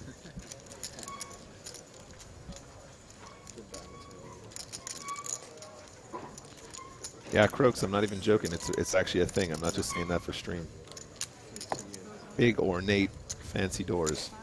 He's not messing around. The red triangle of death is deployed, and Ensan picks up all that dead money in the middle. Up to 350k now. And did I hear a new player coming to the table? There's someone new taking their seat. We recently had the elimination of Glena, and now we do gain a new seat 8 with a lot of chips. That is Luke Marsh from the UK, playing 714,000. And as we referenced earlier, Luke made a deep run in the PSPC at the start of the year, but lost a huge hand and was then eliminated by Griffin Benja. He is our current table chip leader.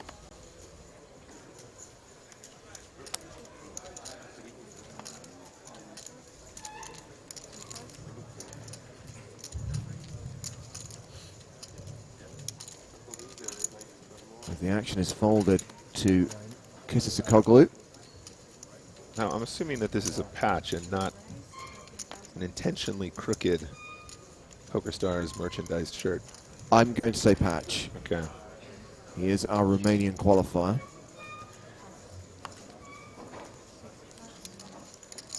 Folded round to the big blind. Pocket fours for sure. For sure.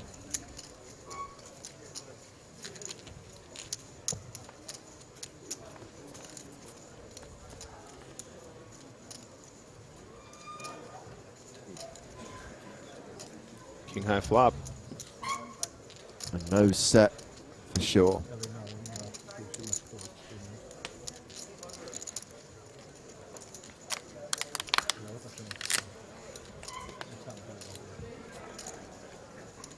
Did you guys get a chance to sample any Czech delicacies as of yet? Both drink and food, and/or food? At the Christmas markets, we had that cake thing. Trdolnik? Yes, I wasn't going to attempt to pronounce it then. I'm absolutely sure that I pronounced it incorrectly just then. So yeah, I was gonna wear it. I was gonna own it and just say like Trdolnik. It's the equivalent of me calling that guy Cap Guy. It's I had the cake thing. Yeah, Yes. yeah. Yeah, exactly. I think in America we call it funnel cake. Okay. Which makes sense because it's funnel shaped. Yeah, no, it was really good. But I Yeah. haven't tried anything particularly Czech yet. Any Did you recommendations? have you had any Švedek yet? I have no idea what that is. That's what they call mulled wine. Also pronounced incorrectly. Oh, okay. No, I haven't. But we had some mulled cider instead. Yeah, mulled cider is good. To be fair, the mulled wine is just normal mulled wine. I mean, I haven't had any that was blowing my mind, but it was still delicious and great to have at the Christmas markets. Continuation bet, or rather a bet on the turn, gets the job done for Kistakoglu. Olong Lanson asks, has anyone already won an EPT and WSOP in the same year? No one else other than Hussein Ensan has an EPT and a World Series of Poker main event title. And yes, he would become the first to do it in the same year if he were to win Prague. He'd also be the first player to win the same EPT twice. That would be some record. That would be pretty awesome. I'm also told we're supposed to try the Bramborak, Okay. which is like a potato pancake, and it looks pretty fantastic. It's all deep fried. The of course. potato pancakes are amazing. Yeah, yes. it looks pretty baller. I meant to have some yesterday, but I have to go out and try some tonight, I think. See, I had some goulash yesterday, but I don't know if that's Czech or if that's not. It's Hungarian. I It's thought it Hungarian. was. But that doesn't mean it's not something that's very commonly Yeah, enjoyed like in the same Czech part of the Republic. world. It's like a schnitzel. A schnitzel's more a Viennese thing, but they still sell them here. So. Yep, absolutely. I'm told the schnitzel here is killer, too. Richie Robb is a big schnitzel fan, You know that, do you? if you know what I mean. But the key thing is, everything is just so cheap. Like, it's cheap as chips. It is when you go to the right places.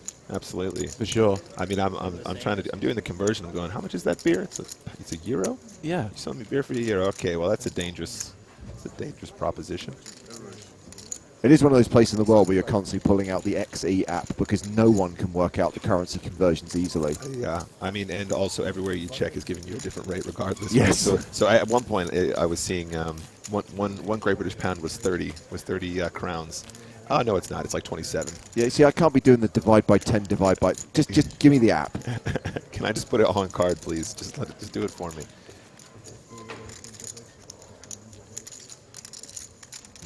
Goulash. Ooh, goulash. I could go for some goulash. The thing is, you get the bill, right? It's like 4 figures, but in fact, it's like 20 quid. Yeah.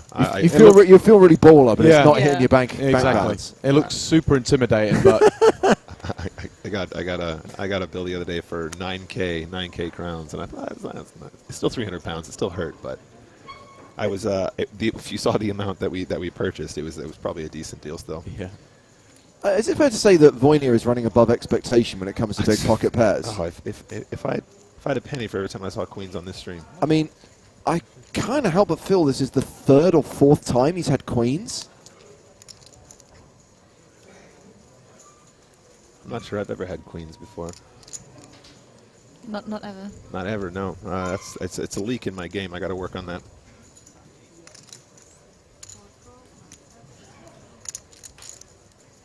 Oh, found one customer. Theobald calling with the ace-10. Interesting call here with the ace-10.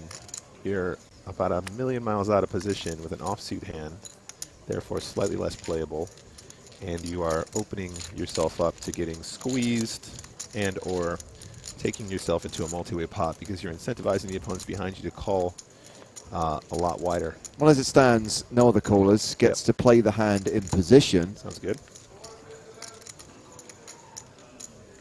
The flop is ace high, Take it back, unbelievable. ace 10 every day. Let's go. What more do you want? Heads up action, top pair, middling kicker. Excuse me.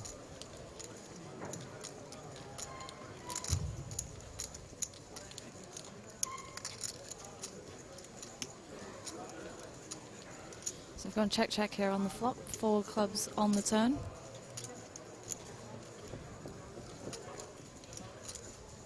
Voynier playing these queens very cautiously. Just afraid of that ace, right? It always comes though, doesn't it? I think you'll find it actually always comes 7. Pi. Always comes 7. Sorry, I don't play this game, Nick. I don't play this 2-card game. How does it work? Always 7? Yeah. Oh God, these 2-card games. Yeah, these 2-card games, man.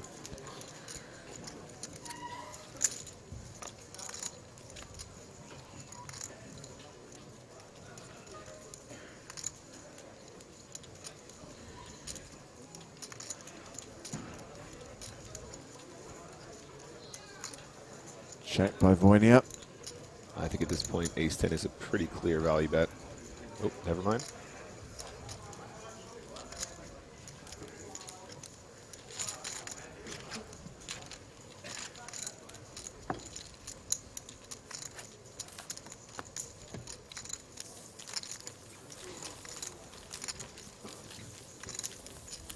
Well, I've still got a few more minutes to run on this level.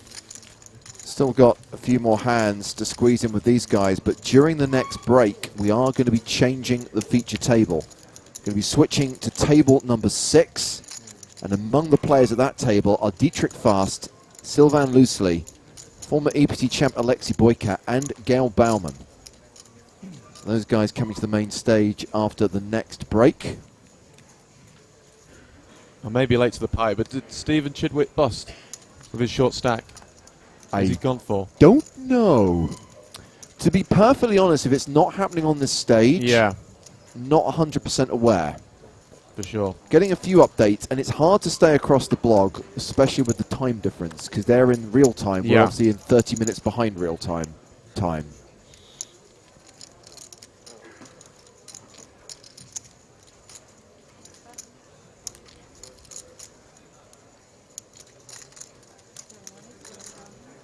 King, Queen of Hearts, very pretty hand. And a pretty nice position to have it too. Just one behind the dealer, and now he has absolute position once he gets past that dealer button. 9-7 off, pretty quick fold, I'm assuming. Who's in the big blind? Does he have queens? That's what I want to know. Nope, 10-4 suited this time.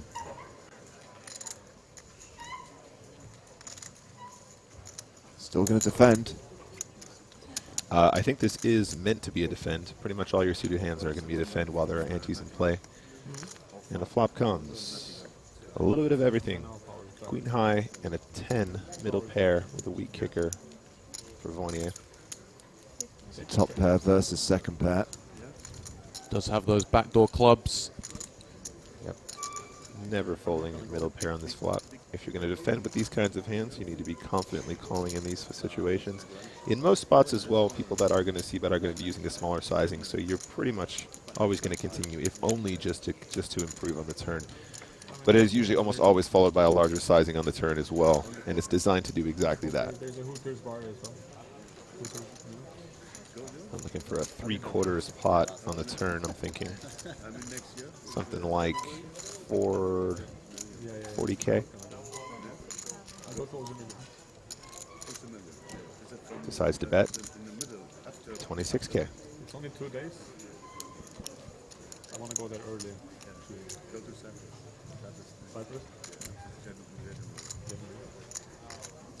26K. Called. Call. Yep. I mean, the smaller sizing absolutely will warrant you more calls. My concern is about how frequently your opponents are going to have flush draws here, and using the smaller sizing, you are going to give them a better price to draw out on you. Check on the river. King Queen's going to take it down. Top pair good. No, I just said it then. If you wait at here.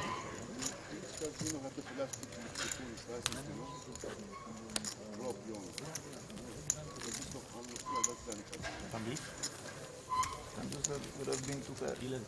Oh, and 3. And 3 also is too bad.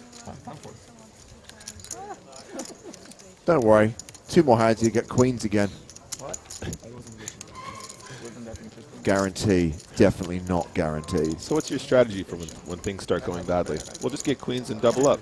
That's a really, really solid line to take. That's my line usually. Yeah, me too.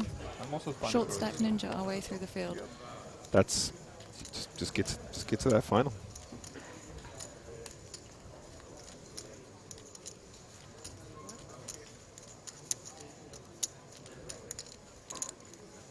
Deuces. Always winses. You know what they say about deuces, James? They always win the pot. And they very infrequently don't win the pot.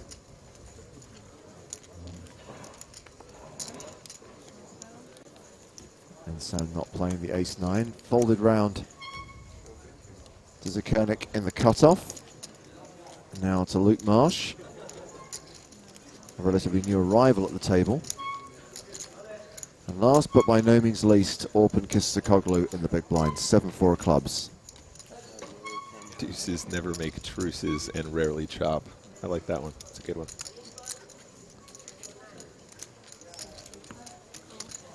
Yep, this is another spot where you're going to be defending with these kinds of hands very, very frequently. Ooh. No help for the 7-4 of clubs.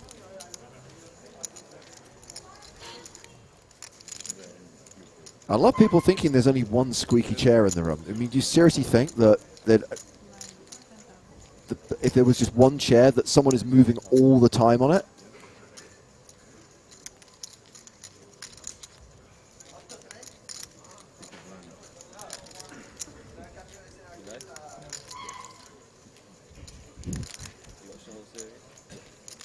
Hashtag embrace the squeak. Embrace the squeak. This is such a cool play if he decides to call here.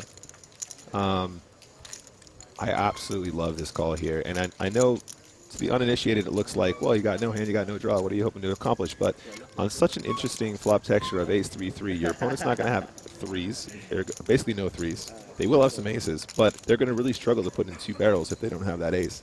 And his range, as we've seen day in, day out, has been extremely wide. Yeah. So if you just flat one street, one small bet, you're going to be able to probably take it away from them on later streets quite easily. And in this situation, you have all the threes. When you're flatting in the big blind, you're going to have a ton of threes, way more so than the under-the-gun open range. Looks like he's reaching for chips regardless. Well, Chi just knows that 2s never lose, so he's just going to continue betting. He knows. And gets a fold. Sometimes you just know. You just know. Dan1616 says, I hope the squeaky chairs are comfy. I can reveal that we have the same chairs in our commentary station that they have down on the tourney floor. The difference is we have a carpeted room. Hence, you're not getting any squeaking from us. As far as comfort's concerned, they're fine. I've had better. After a few hours, you do have to start shifting the cheeks around a little bit, or doing the whole classic turn the chair around and kneel on it thing, just to keep the back straight. There's not much kind of lumbar support, to be honest. I mean, we could certainly use some massages up here if they're taking orders. If you're a tall chap, I recommend double stacking sometimes. Just give yourself the extra lift. leg room. Yeah, the extra lift.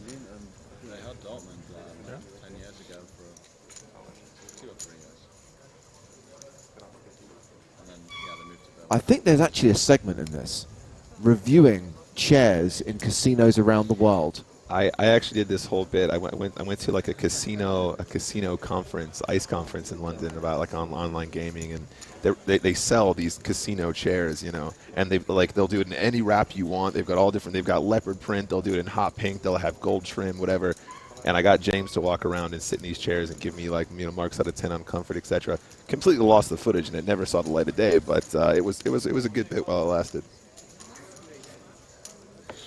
So they were. It wasn't just the case that they were selling different lining. They were the chairs themselves were of different quality. Well, and so like, you know, they would sort of classify them based on what kind of a customer they were trying to provide for, right? So if you were a regular slots player, they're pretty comfy, right? But if you were playing the Mega Ultras Super Jackpot, you know, they would have back massagers and they would have cup holders, right. And yeah, I mean the lengths that they go to try and get people to sit in those chairs. Amen. Another pocket pair for Voynier, but he has been outflopped here by Hussein Ensan. Nightler says, describe the smell of the chair. Give me a sec. I'm going to review one that's not been sat in. Okay. Because obviously, you know, once we've brought our DNA to the equation, it's going to influence the overall aroma. Now, ladies and gentlemen, this isn't acting. This is really happening. This is right method. Now. This is method. He is just. Yep, sniffing the chair, right? It smells of fabric. Well, and there you go. It could be worse, mate. It could be worse. That fresh fabric smell. I'm quite pleased that even though I had to step over a multitude of cables to get to that empty chair, I managed not to disconnect anything. That would be a great story to tell the grandkids. When it one time during an EPT, I was I going over to smell a chair. Smelling a chair. As we take a look at the chip counts, Marsh near 700k, the short stack at the table, Voynia 180k, as we head into hand 57 with 93 remaining in this 5k main event here in Prague. Two British players at the table, the other being Shaw, who's just folded. And there is the big stack, Luke Marsh.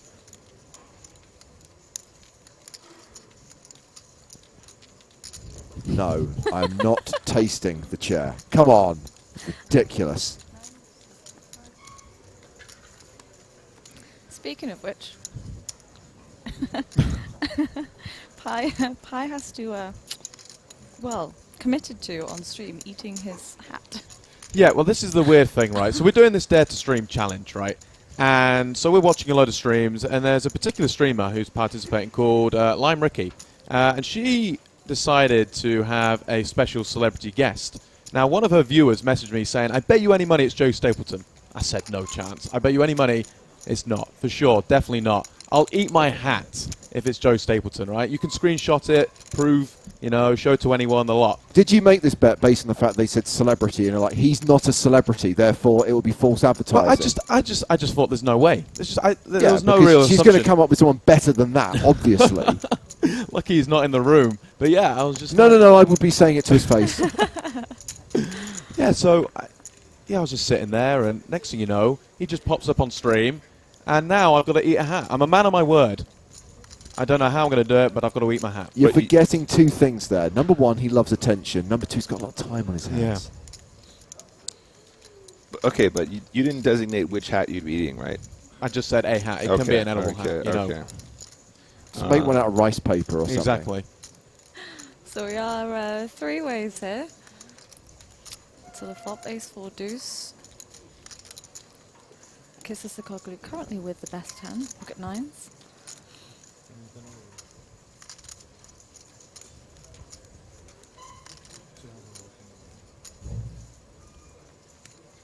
Just to be clear, I'm not disputing Joe's talent, and you're fine to say he is a legend. He's not a celebrity. None of us is a celebrity.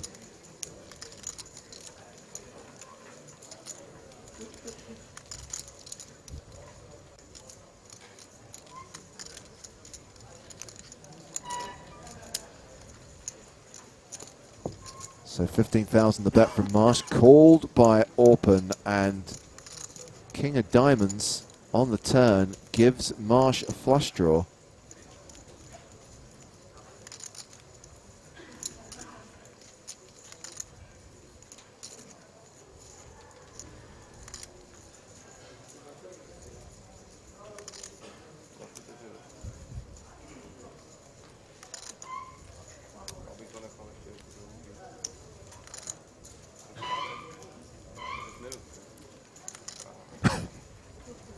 I agree, Twitch chat. Rufan K is a celebrity. I came to Lex Live for sure, and I was just shaking people's hand, and then I went up to this woman, and I was like, "Oh, what's your name?" Ruth. The Rufan K? No way. I was speechless. Is that the real Rufan K? Yeah, I mean, she is a celebrity. She absolutely is. Far, far, far, far more so than I, or many, many streamers. She is the glue that holds together our fantastic empire that we share.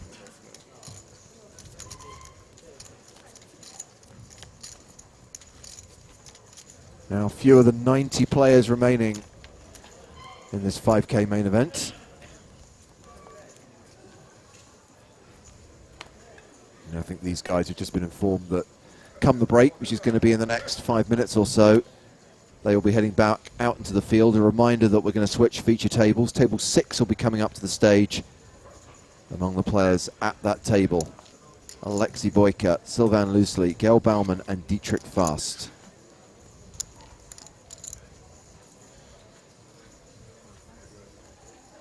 With Zukanik coming in with a raise with the King Queen of the offsuit variety.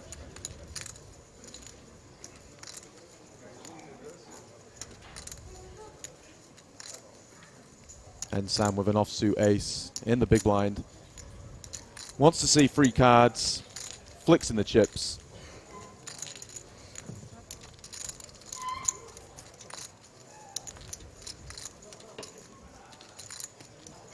Do we have a flop? Is there a flop? Do we know what the flop is? Flop, please. There we go. Queen 8-6.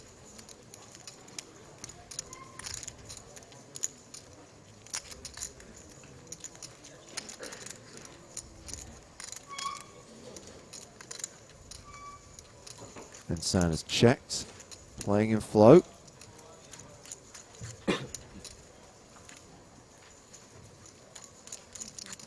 I've only just realised this. I love how there is a command for the squeak. We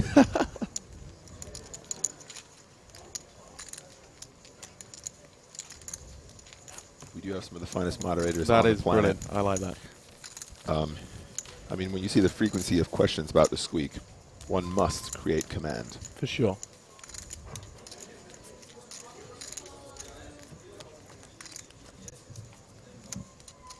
It's got to that stage where I'm not even hearing it anymore. No. It's just so, along with the chip riffling, it's just there constantly.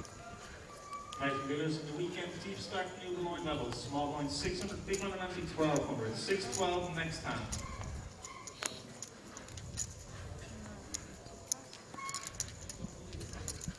Just checking the payouts to see where we're at right now with 89 remaining. So everyone is now guaranteed 12,150 euros. The next money jump will be when we are down to 71.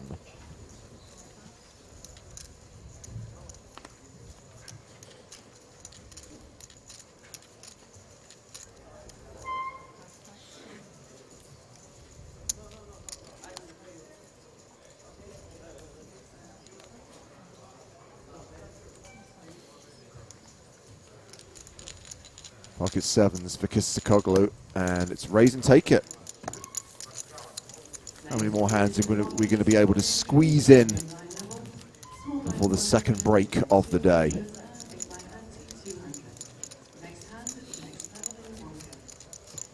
I really hope that during the break we'll have another hand from the archives that will make Twitch chat kick off again. What happened before? What were Twitch chat arguing about? We had the hand from Barcelona many, many years ago where Jamila von Perga hit the one-outer against Florian Duta. I remember that, yeah. And you know what? The argument was so petty and annoying that I didn't really read it properly, but all I just saw is that people were... Twitch chat just doing Twitch chat things.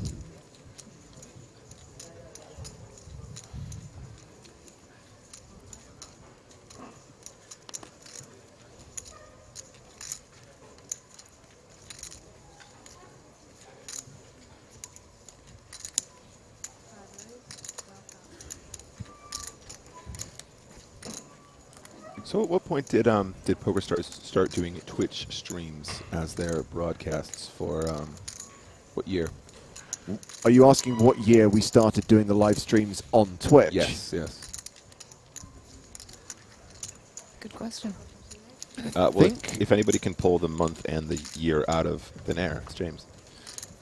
I'm trying to remember the first time we put the live stream on Twitch. It was, I want to say, either late 2014 or early 2015. Yeah, and prior to that, it was just a live stream from a website.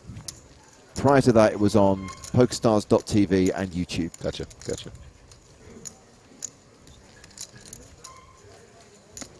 The very first live streams from 2007 were on EPTLive.com. Yeah. Wow. And then a year later, PokerStars.tv launched. Yep. And then, of course, YouTube started allowing live streaming, Yeah. so it kind of grew from there. Yeah, the first time I watched an EPT broadcast was on PokerStars.tv. How long has Twitch been around, just in general? Because, like, it seems like it's been around a while, and Twitch Poker itself has just grown so much. I think it was when Amazon bought Twitch that they allowed poker to be added as a game. Because there used to be there were very strict rules about what you could and couldn't stream, and these days you don't even have to be playing a game, right? You've got IRL, you've got the Bob Ross streams. But the best streams. I think it was in mid-2014 that poker was added, and of course Jason Somerville, one of the first people to really start building an audience. I mean, he is the godfather. He is the godfather of Twitch Poker. Which, of course, leads us to the obvious question. When are you going to start doing your ASMR streams, Pi? Oh. Ooh. I mean, you guys, just behind the scenes, he's been talking about this for years. Yep. In fact, that's how he wanted to start on the scene. Straight up. But he thought he needs to build an audience in other places, build the sex appeal prior to getting into. To be fair, most streams I do food ASMR. Opening wrappers, biting into apples. Yeah. I love it. What I found is those Yeti mics love to pick up like extremely tiny, crackly noises. Oh, yeah. I remember once I got ordered in this burrito or something. It was wrapped in tinfoil while I was doing a stream with DW Stevie, and I thought this will be really incognito. I started unwrapping it. Stevie's going, "What are we doing? What are we doing? An ASMR stream here? Like, what's going on?"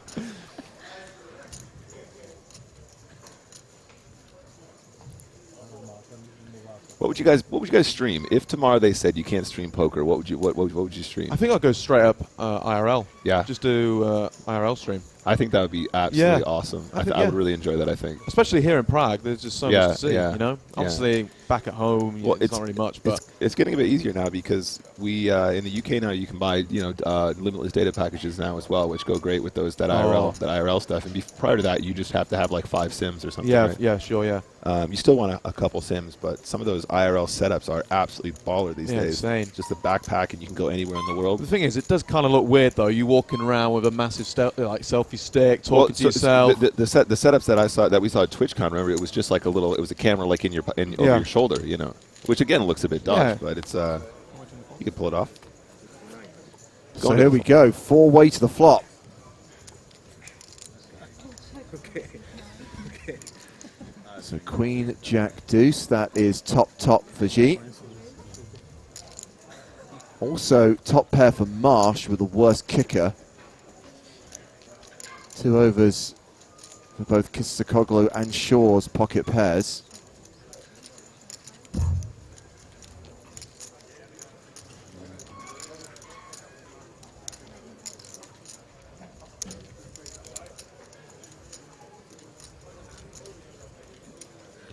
And here is a value bet from G with the best hand.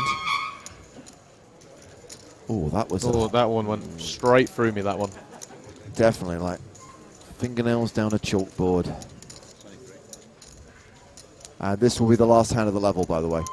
Right, here's in the minute, you're on 20 minutes break. Once again, here's in the minute. Yeah, Mr. Marsh can't be folding this. I think it's going to be a flat every time. I'm expecting ace to get out of the way. Not a lot of reason to continue. Even if you do have the best hand, you're going to get outdrawn very frequently against 2 opponents. And on the turn, a 5 of hearts.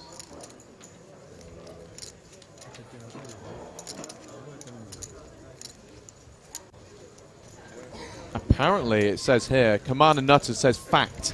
First PokerStars stream was on December the 13th, EPT 11 Prague. 5.3k main event day 2, exactly 5 years and 1 day ago. Sounds about right. I imagine that's when we added Twitch. Just to be clear, that is not the first PokerStars stream, full stop. That's the first PokerStars stream on Twitch.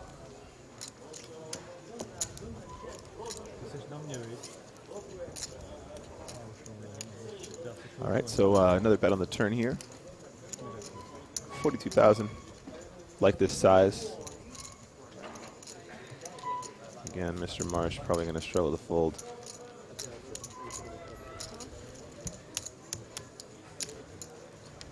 This is why it can be difficult. Oh, it's actually really easy. It's actually really easy if it comes a 9 on the river. I think it's probably still going to go check that call, or probably check on the river maybe. Well, Marsh has checked. The 9 of diamonds does complete the king 10 straight draw, which is definitely going to be there in his calling range. It completes queen 9. It completes jack 9. There's so much potential here because these are the 2 biggest stacks at the table. Yep. I think with ace queen, the way he sized his bet flop and turn, I don't think he needs to worry about going for value on the 3rd street here if it's going to put him in a really bad spot. Because you've managed to get some pretty sizable bets out. He is going to load one up though. Now I'm interested to see how Marsh responds. Yeah. Is it too thin a spot to raise? I think it's a check call every time. It's if Yes, you made 2 pair, but he can have king 10 just the same. He can still have queen jack. He can still have queens. He can still have jacks. He can still have deuces. He can still have fives. Fives probably don't get there, though, in this situation because they probably don't play the same way on the flop. Or maybe they do. So 160K is the bet from G. Pretty sizable and near full pots.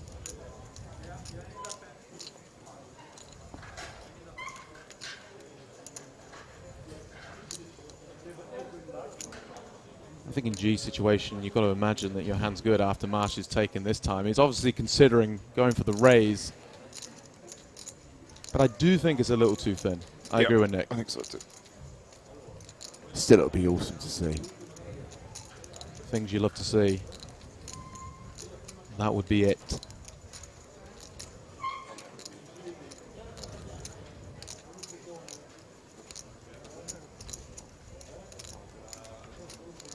Eating through these time banks. Uh-oh.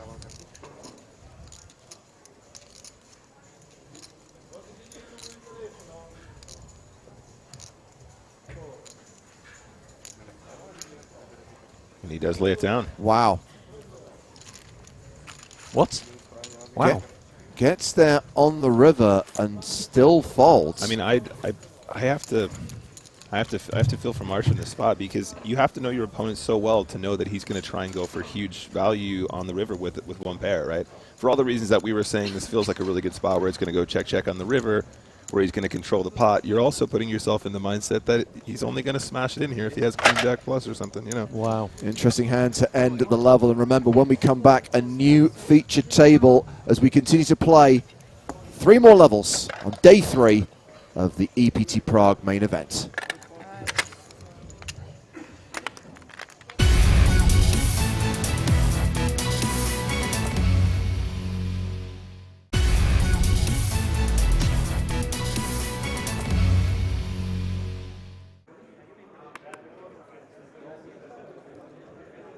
Well, we're going to play against Ensan in this hand. He's on the button and has raised to 600,000. Hungry fella? Sam Phillips with ace queen. I guess he's going to play this, so let's sweat with Sam. I think I like a 3-bet in this dynamic. And Sam's going to be raising pretty wide, and Latau is not likely to wake up with better. The chip leader is counting out a re-raise. This is a 3-bet to 1.65 million. Latau folds. Ensan will play a flop in position. Ooh.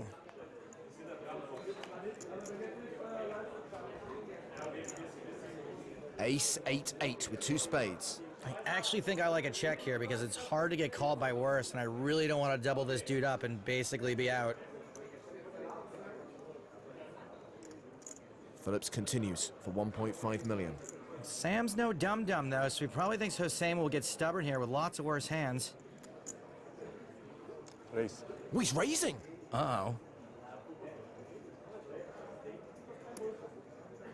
That is huge, 4.1 million. Well, we can't fold, but we also maybe don't want to get it all in.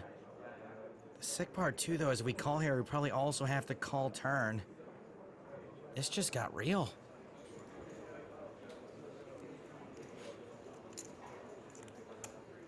Phillips calls. Huge pot. 12 million in the middle already. 3 of clubs on the turn. Yeah, this is not really a turn we can fold on. This is why I like checking the flop. Phillips checks. Ensan going for chips. He's betting again.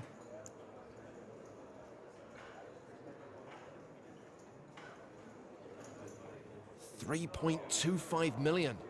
Such a small bet. I think we have to call, but I'm not gonna lie, I'm scared, Mom, scared. I mean, he's kind of committing himself here. This looks really strong. It's got to be an 8, right? Well, we kind of just have to hope that he's freaking out with spades or a worse ace. Have I mentioned we should have checked the flop?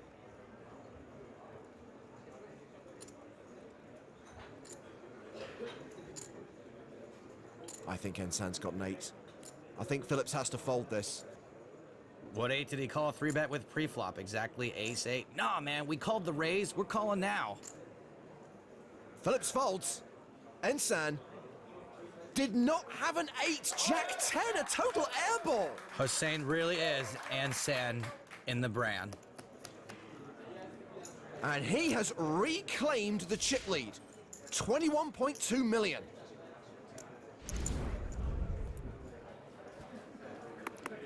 Ensan on the button. Pocket deuces. He raises to 600,000. Ace queen for Phillips. This could very well go in before the flop.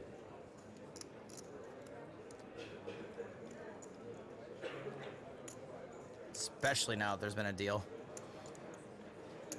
A 3-bet to 1.6 million. Latau in the big blind folds. Action back on Ensan. All in. He shoves. Call. And Phillips calls. We are flipping for 16 million chips. Small pairs aren't so bad to 4-bet shove with. And this time it's Ensan who's at risk. I got ace queen against deuces. Like comic books versus video games, one of these two hands has the slight mathematical advantage. There's an ace in the door. Sam Phillips takes the lead. He's now a 91% favorite, and Hossein Ensan is about to exit in 3rd place. 3 hands in a row these two have gone at it. Deuce on the turn! Sam Phillips better be thanking his buddy Bob. Best deal ever for him. 10 motions. Ensan now the huge favorite. Phillips looking for a 10. It's a 5. Ensan doubles up. Things can change so quickly in tournament poker. Oftentimes there's nothing you can do about it.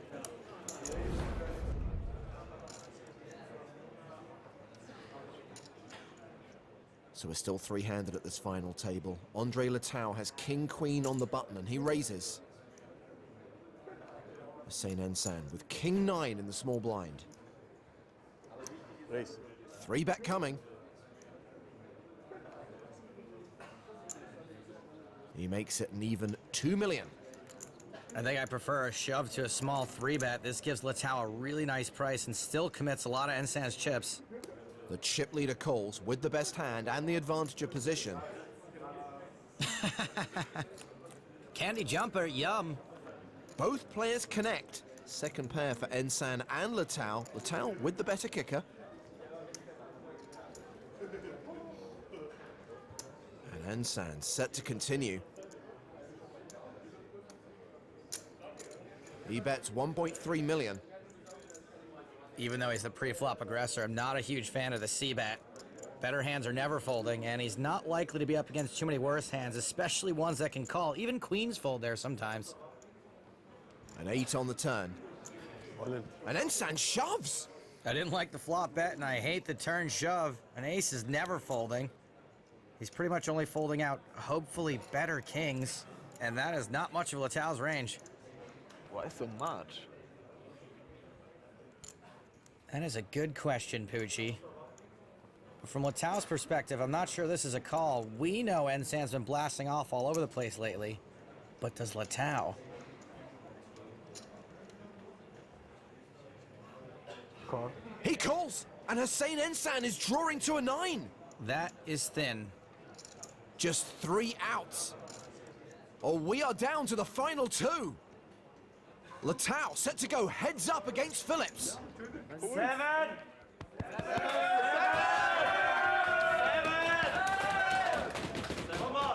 The river card is a 10. Hossein Ensan eliminated. Latau going heads up against Sam Phillips with a huge chip lead. And I'm going to allow this move. I mean, how many times in your life are you going to get a chance to do that? I wonder if he's going to dive into it Scrooge McDuck style.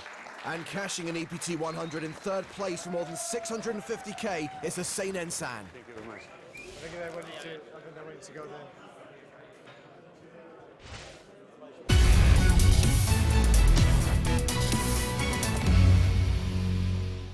Boyka has opened up a better than 3-1 chip advantage over Carlsen. He's first to speak here with ace-4 of diamonds. He raises to 200k. Ace-jack for Boyka. Domination Nation, and we should be seeing a 3-bet. He re-raises to 625k. I call. Well, that means we're going to the flop. Carlsen seems so stressed out. I'm glad he didn't blast off there in the hopes of not having to make any post-flop decisions. The flop is Queen 8 deuce. Ace-jack high, still the best hand. And no c-bet from Boyka. Again, I think he's trying to induce bluffs from Carlsen.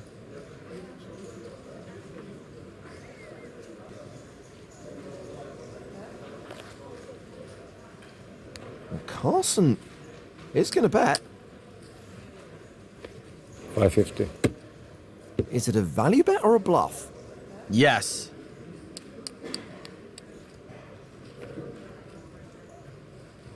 Boyka, an 80% favorite, calls.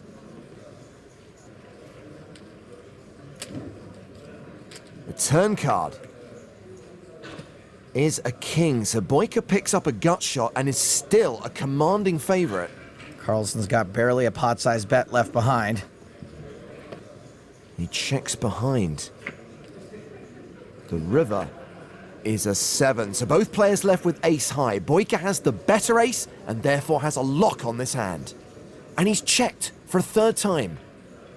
Mats, don't do anything crazy. Actually, something crazy might work. I'm all in. Carlsen shoves the river.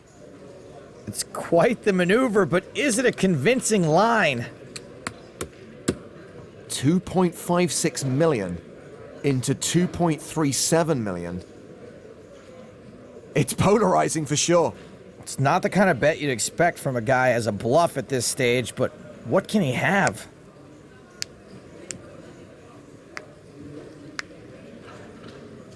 What a spot for Boyka. If he decides Carlsen's bluffing, Carlsen could easily be bluffing with something like bottom pair, and ace-jack still loses.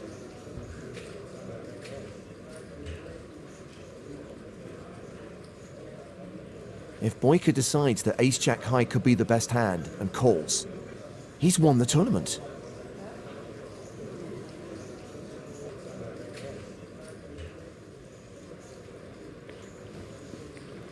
You can see it in his eyes. He's picturing himself winning the tournament right now. How much does Mats Carlsen want to fold here?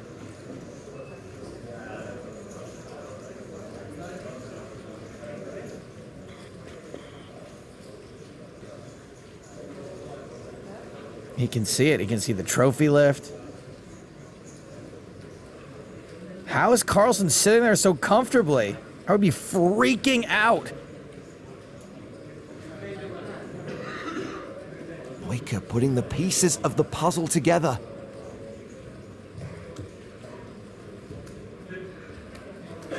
It's a break now, yeah? Mats, don't speak! It says 15 minutes. It's 1:15, yeah. Shh, quiet.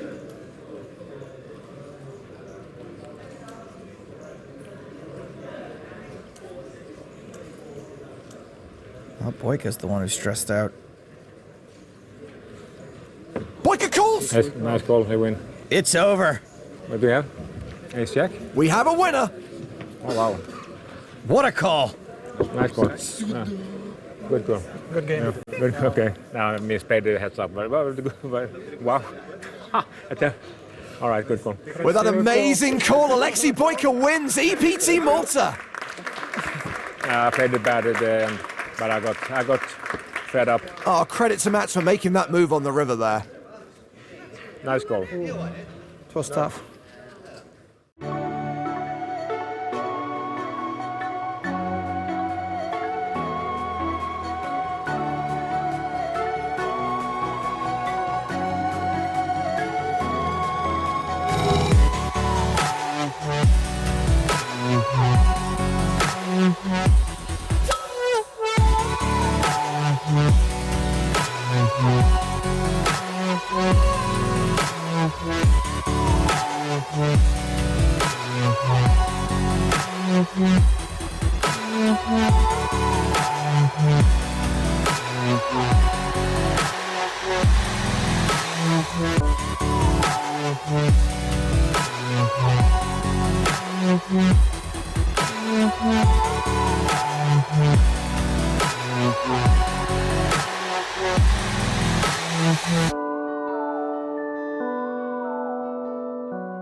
It's Talal Shakurchi versus Artem Litvinov. Shakurchi betting the turn here, 155,000. This board is a lot like the cheerleaders in my hometown. Real easy to have a piece of it. Litvinov looks tortured. Shakurchi looks bored. Is Litvinov actually still awake? I think so. He's moving. Ah. Is he doing what I think he's doing? He's reaching for the coin. Yes! All right, you guys shut up and watch this. When faced with a borderline decision, Artem Litvinov will consult the coin. Wait for it. Wait for it. We often talk about flips in poker. We're about to see a literal coin flip. What does the coin say, Artem? The coin says fold those sixes. I have to say that's way more entertaining than watching guys tank for 3 times as long and come to the exact same conclusion. My guess is it'll take at least 1 or 2 more times before it gets super, super old. Here we go again. Erik Seidel has moved all in. Seidel loves it. Litvinov has asked for a count.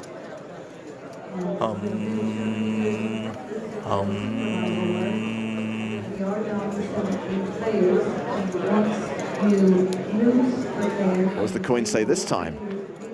The coin says call! And Seidel does love it, look at him. Litvinov with ace-9, Seidel with sixes. It's a race. Call it, friendo. A set of sixes for Seidel. I guess your coin was wrong, Harvey Dent. Litvinov needs an 8 on the river. And he doesn't get it. So Erik Seidel will double up through Litvinov. And the Russian is done with that coin. Dude, I love this guy. He's done with every coin in his man purse. I'll be right back, though. I'm gonna go get those. Ну что, ну бери на что хочешь, ну что ты ко мне привязался? Да бери что хочешь. He knows this is not a negotiation, right?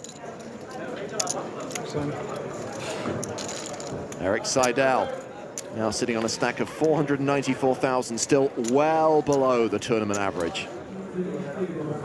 Artem Litvinov is still in the tank. Teresa, the tournament director, has been called to the table. Okay, time. Hillary's had enough. He's called the clock on Litvinov. Artem will have 1 minute to make a decision. Okay, you have 60 seconds, and then I'll make a countdown from 10 to 0. 0 is a dead hand, and the time starts now. Please tell me 10 seconds. I will. 10 seconds, I will. okay? Yes. 12 seconds. 12 seconds, okay? I'll even do 30. I think he's looking for a coin. I'm not sure what he's doing. That's the second time he's went to the purse. Did you see my cards? Did you see my cards? Don't ask. Okay, it's okay. Whatever, I have good cards. Yeah, it's okay. No, just joking. He's really not supposed to be talking to anyone on the rail, but I think he's actually just looking for a coin. 30 seconds. How much? 30 plus 10. What? Which one? Which one is which one? Which one is called? You drink?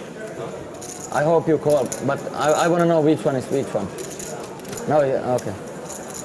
Whatever. I don't think he's going to share that information. Hillary is on to him.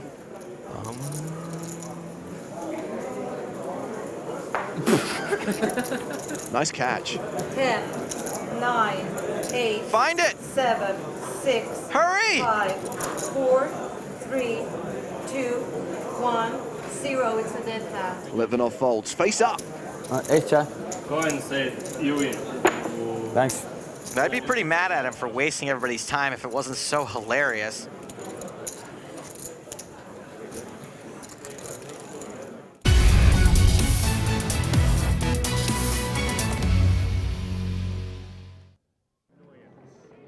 Welcome back to Prague and the PokerStars European Poker Tour. It's day 3 of the main event. We've played 2 levels so far. We've got 3 more to go today, and we have a new lineup at the feature table. We've got around 80 players remaining, including these 8 players who've just come to the main stage. During that break, we saw the moment that Alexei Boyka won EPT Malta back in 2016. He's at the table, as are Michael Soiser, Dietrich Fast, Sylvain Loosely, Gail Baumann, and Tom Fogelsang, not to be confused with Christoph Fogelsang. Blinds are going to 4-8 with an 8K big blind ante. I'm James Hartigan, joined by Joe Stapleton. Hello, my babies. And Finton Hand. Good afternoon, gentlemen. So glad we've got a feature table with the good Vogelsang. Your patches, you can only wear one. Just one? Okay. Oh, patch place in town. Take that, Gab Young Kim.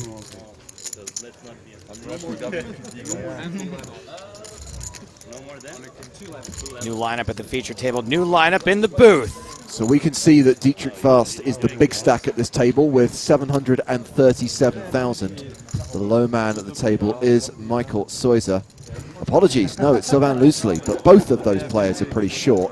Everyone now guaranteed more than 12,000 euros.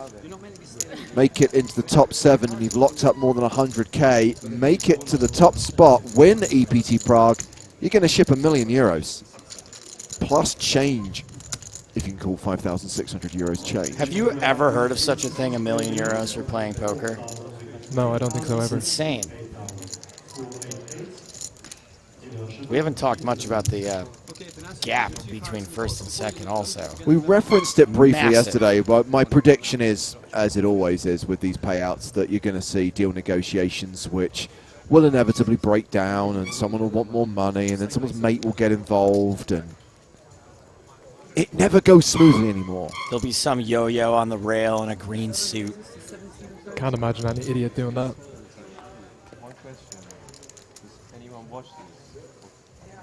And the pocket eights return. Eights on eights on eights at this feature table. So we had Gail Baumann on the main stage yesterday. Yep. Back She was again. short.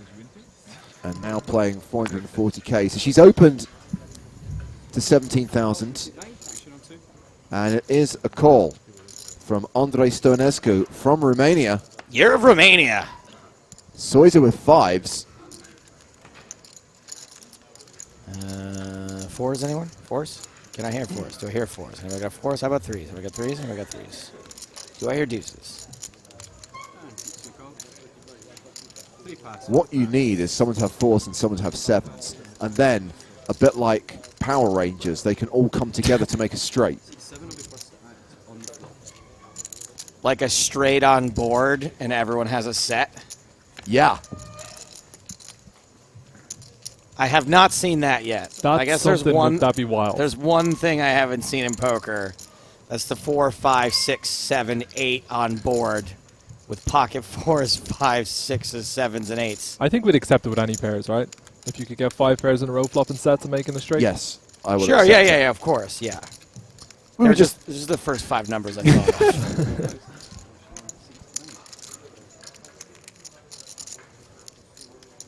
So on a king-king-3 flop, Gail Baumann continues into 2 opponents, still has the best hand. She was super aggressive yesterday once she got a couple of chips. I would not want to play against her.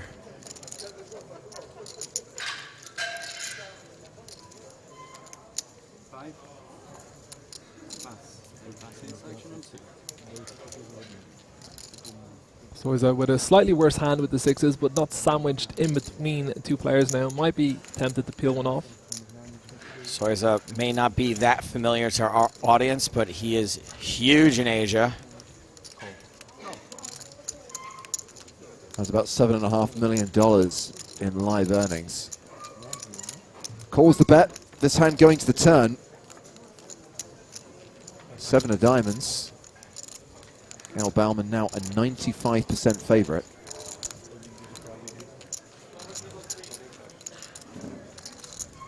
Be an interesting spot to see whether Baumann wants the better hand again, because I think it's unlikely that Soiser is going to have too many kings Not going to be overcalling off the 20 big blind stack with anything like ace king, obviously too strong, but even king queen, king jack suited, I'm not sure if they're going to peel there too frequently.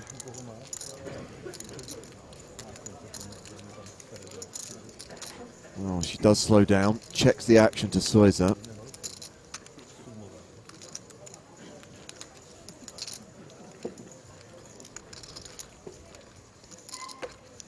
Soiza's hand, obviously, against a lot of Bowman's hands, could do with a little bit of protection, but so if he does bet here, I wouldn't be surprised to see it be very small. Nice prediction.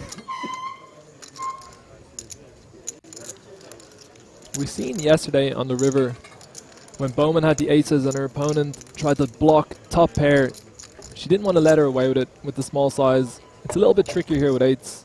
If she's to raise, it's so hard to get called by a worse hand, so I imagine we just hear a call. No? Well. Yep. 2 for 2, buddy boy. Just quit now. That's what I do. I'm done for the day. All right, Joe. It's going to go check, check, and Bowman's going to win. And then I'm walking out. I'm with you on that one. I like how you added the cherry on top that Bowman wins. With a check, check. Listen. The cards aren't always right. I know it's like a pretty high success rate, but there's a chance, okay? First hand of the new level, pot shipped to Gail Bauman.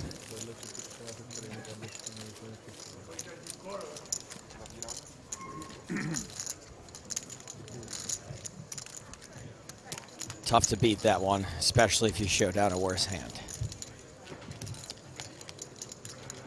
Brummel says, oi, oi, Fenton. Hello. What's going on? B-Net says, go, go, Korean.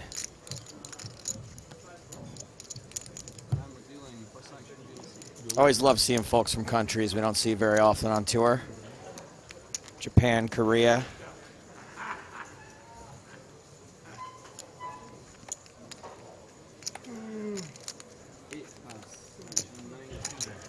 Scotty Bonds wants a random Prague story. Have you got a Prague story, Fenton? I've just been in the casino playing poker and commentating this time. I've been doing that except for not playing poker. I don't have a Prague story. Not from this year, at least. Every other year I was here at the Christmas markets, they had a giant polar bear dancing around. You never seen it? No. It was like a real polar bear? No, a man in a suit, but it was like 15 feet tall. Maybe even bigger. Anyway, it wasn't here this year, so that's all I wanted to say. Animal cruelty laws, probably. All in from Shove from Savan Loosely with pocket nines over the top of Dietrich Fast's open. What is Fast staring at? Alexei Boyka. Pretty tricky spot for Boyka. Pretty hard to just cold call here with sevens. A lot of chips to shove in when Fast covers them. I think eights, nines become calls, but 7, 6s are a little bit too weak, I think. Unless, of course, Fast has been playing incredibly aggressive and he thinks that the spot's going to be a lot wider than normal.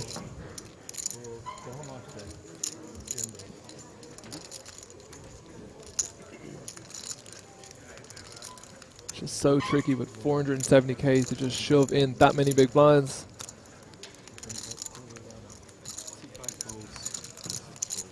So Boyka folds the sevens, action back on Fast. I think it's pretty close with ace-8 suited. I think ace-10 suited is going to be a snap. Ace-9 suited, ace-8 just pretty close. I guess it'll come down a lot to what he feels his opponent is going to be shoving here. Does he shove every suited ace? Does he shove all of his broadways? Is he shoving every pair? Ace-8 is going to become a call. If he's a little tighter, then just move on. It's going to call. So ace-8 against nines, and Loosely has the best hand, but he also needs to win. He's the at-risk player. Hold on loosely. You had an ace, right? No? That's good news. You would open any ace, or you didn't have an ace? Why? Alright. It's a good reason. No ace on the flop. 9's holding. Not much in terms of backdoors for Fast. Nah, no clubs. Okay, additional outs for Fast. Yes, backdoor 8s is one way to go. 9's hold, and that is a double up for Sylvain Lusley.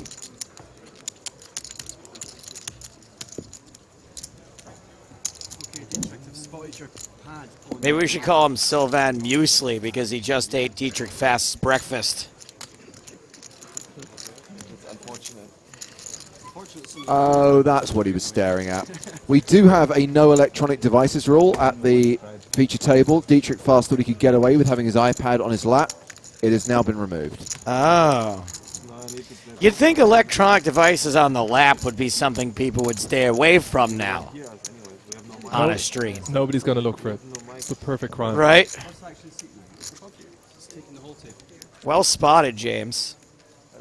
Took one hand for us to catch a guy staring into his crotch. To be fair, I think he was watching like a sports stream or something. Yeah, of course. No, I don't mean anything. There's no accusations going around there. Not like that. I contended that if there were someone staring into their lap on one of our streams that we would have picked up on it. And we did. And by we, I mean James.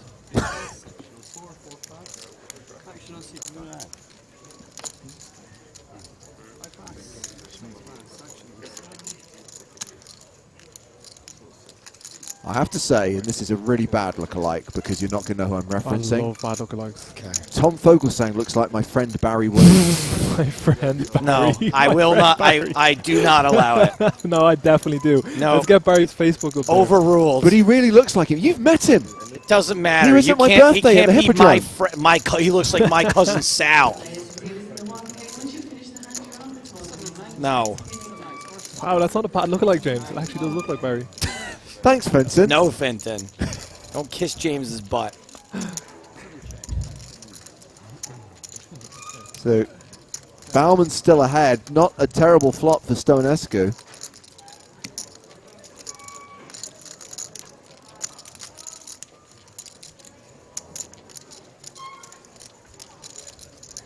Definitely a board I would expect to see him want to continue on here. I think Bauman's probably going to have to peel at least one with ace queen of hearts. You got to make this bet in the year of Romania. Does it carry into the next decade? Is it forever? No, it's just this year. Oh, it's just this year. Oh, I could have sworn I heard you say that another year. This year only.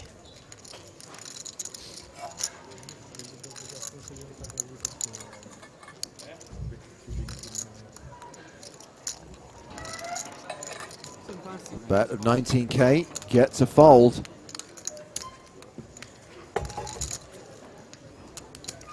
Happy to see someone get one from Gail. She's a tough customer. I'm a big fan. Love watching her play.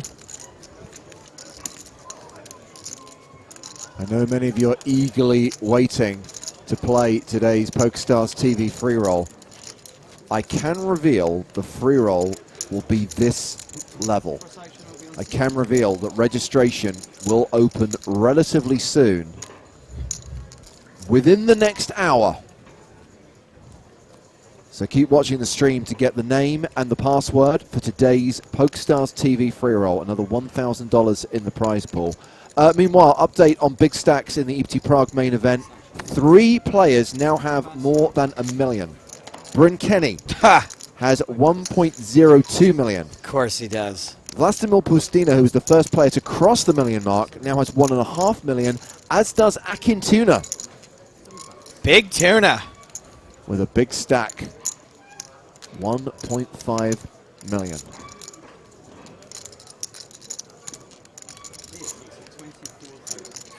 Go Barry lookalike. Jack 9 from the small blind raises to 24,000.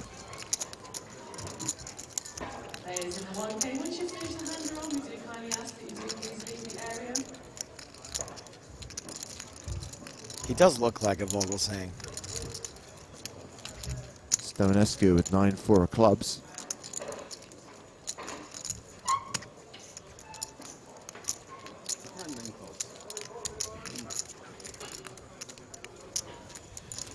What kind of Escu? The stone esque.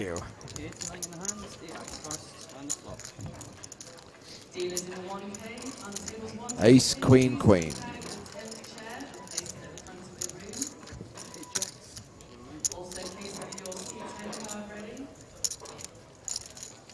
Kind of tough spot to start bluffing here with the 9-4 suited. When your opponent doesn't continue on the ace, queen, queen board, you usually suspect that they have some sort of showdown. Interesting to see if Barry wants to check this down. We're going to start bluffing. I can't start calling them Barry, can I? No, keep it up. I'm enjoying it.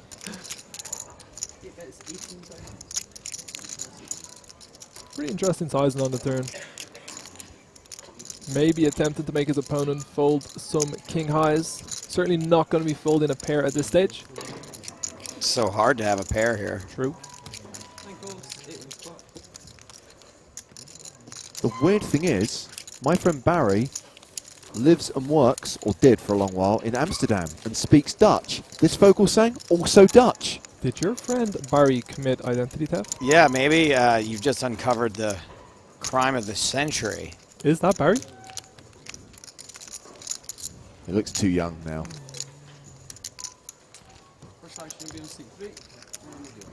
Maybe they're running him through that Scorsese filter.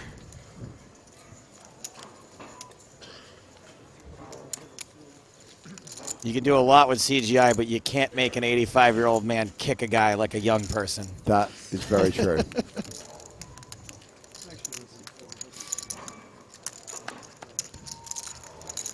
Pocket kings for Dietrich Fast.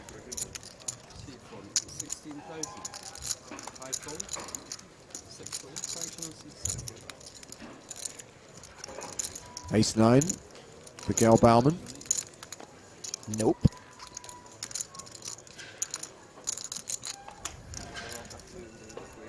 Barry, don't do it. I mean, what are you going to do? You got eights. Just a call. Have they been flopping sets, Joe? You seem concerned about the number of eights that are being dealt here. I'm not that guy usually, but there have been many, many, many instances of pocket eights over the last 2 days. Snowman. Nom nom. Boo. Okay, Barry, rep the ace. Take this guy off his kings.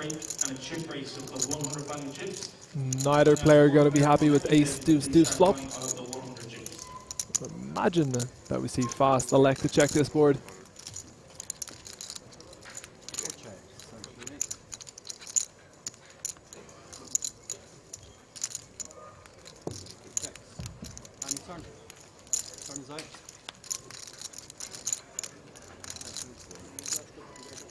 Neither player going to be overly excited about the 10 of diamonds. Should I boo again? Yeah. Boo! Why are we booing? Because it's not an action card, I think. Oh, I see. Yeah. I just like the noise. Again, not much reason to want to start betting the eights here. Still does have some showdown. Imagine check check and a small bet from Fast on the river. Maybe not on a repeat 10.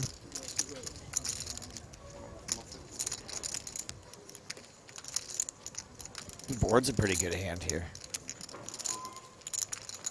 Still coming last though. Yeah.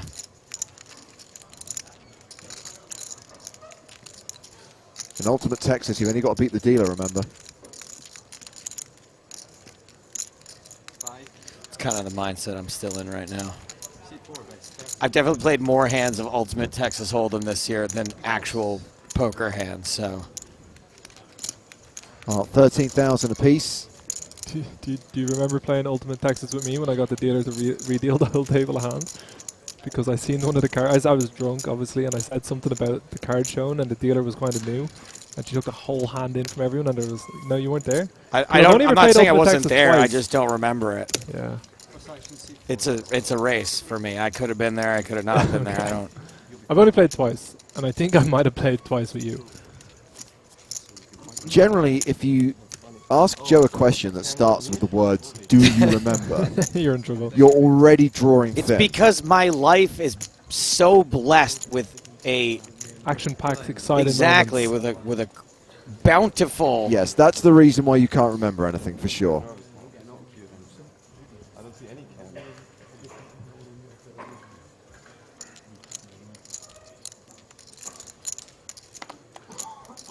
Fast with another very strong hand again, this time with the 2 10s. 16, 5 faults, 6 faults, actually, 7 faults, actually.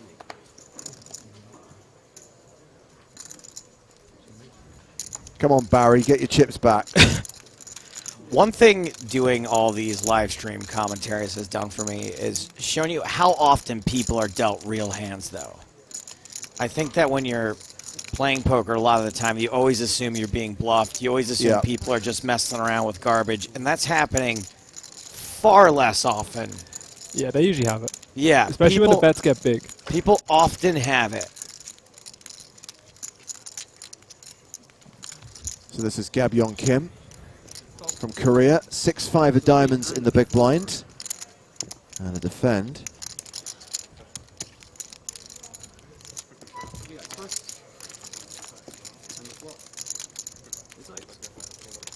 Flop is Queen, Queen 10. That is a full house for Dietrich Fast. It's one of those spots when you open in first position and you're against the big blind. You're probably meant to bet it mostly, but with the 10s, it'd be somewhat tempting to check. But given how deep they are, I do still suspect that he's going to have a small bet here.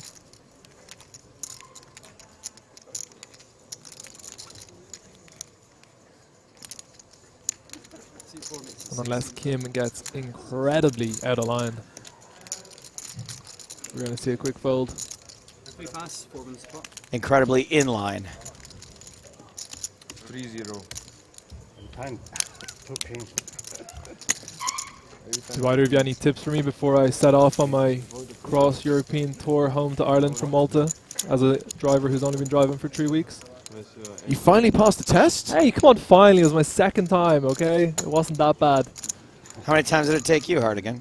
Once. You passed on your first try? Yeah. I would have bet so much of my net worth that you passed your driving test on your first go.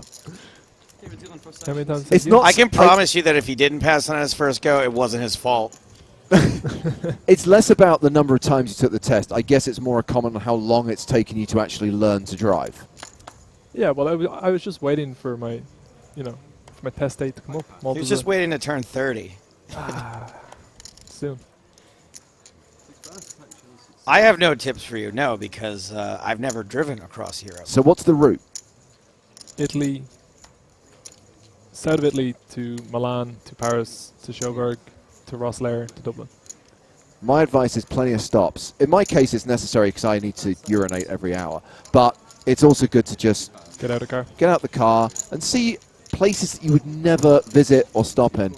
And that's, if possible, just get off the motorway and visit somewhere. Don't stop at like crock-on routes and that kind of. What's your?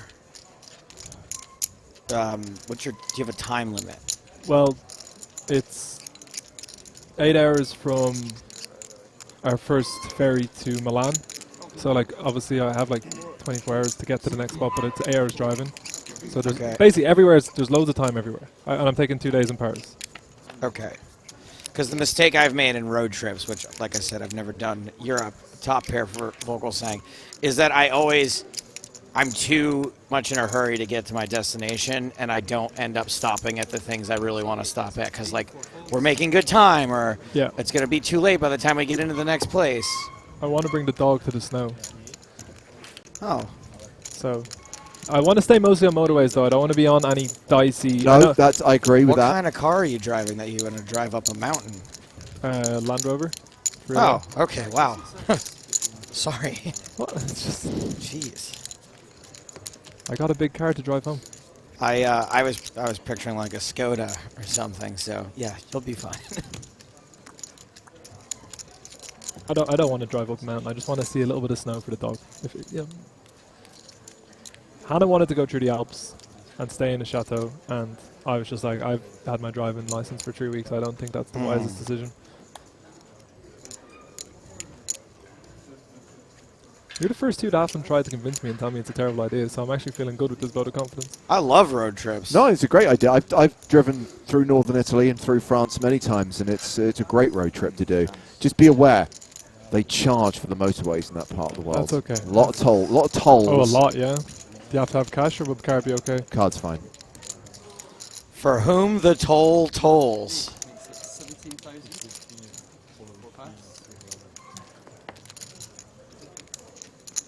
You think he's got the Queen of Diamonds? I think it's a different deck to yesterday. It should be.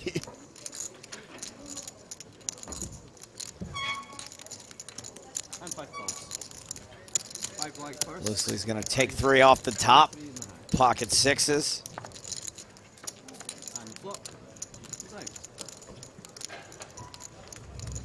Ace, Jack, Deuce, Rainbow. 6s might still be the best hand, but it's not a great flop for him. I think against 12,000 loosely. We'll have to make that loose peel, Joe. Yeah.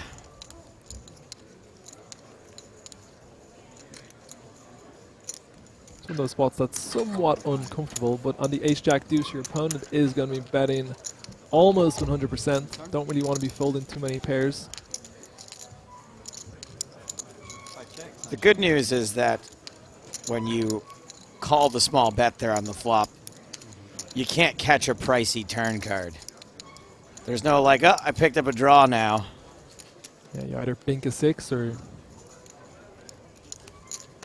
Then you might get yourself a free river. Doesn't look like that's going to happen. I think at this point, Kim... That's a big bet now. Going to have ace-10 at worst for value, so going to have a lot of semi-bluffs with the queen 10s, the king 10s, the hearts that he picked up on the turn.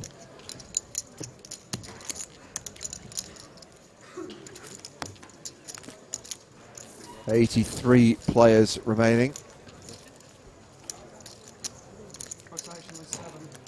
Like, I don't even know. Like, I know an American road trip, right? Yeah. There's all kinds of roadside attractions.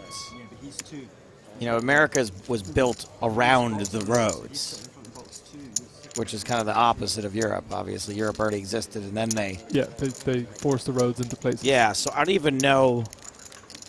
Is there stuff to do? It's that more you can about... just see? No, it's more about just plotting your kind of... you got to plan it a little better. You do have to plan it, yeah. Because otherwise, all you're going to be seeing are motorway service stations, which are just the most soulless places in existence. Like in the States, I think it's in Texas, they have this thing that they start advertising for like hundreds of miles called The Thing.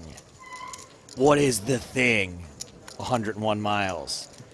Dare to experience The Thing, 75 miles. And you're like looking at these billboards for hours and hours to the point where you're like, well, we gotta stop and see what The Thing is. It can't be anything other than epic disappointment. It's actually kind of cool. It is a mummified corpse from like an ancient Indian burial ground. I thought you were going to say the last person who tried to do the drive. Ancient Native American burial ground. Like in The Shining? You pay like $1. And you go through this museum that's like this part like oddity museum. Like, oh, here's a petrified tarantula, and here's an old mine cart. And at the end, it's this... It sounds like one of those episodes of Black Mirror. Did you see that one? It is like Black that. Museum. It's kind of like that, except far less terrifying. Yeah.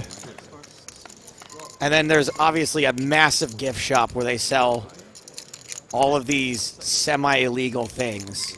Semi-illegal things. So like the way that the states work is there's different things legal in different states, and you have certain states where like, let's say fireworks and like knives, a certain type of knife is legal in this state. They make a really big deal to sell them at the attractions. So in the gift shop they have like tomahawks, and Bowie knives, and fireworks. Just American things.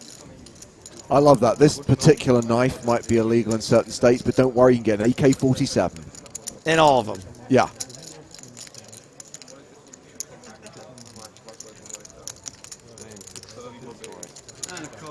Top pair for Boyka, second pair for Kim. Young Kim, I should say. Hello. 2 pair.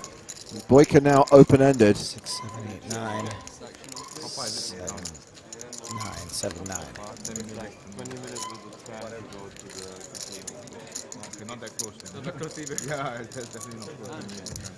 The transit is very slow. Yeah. To go by cab, it's 10 minutes. Oh, man. Who could have predicted it? I mean, that is a straighty, flushy board.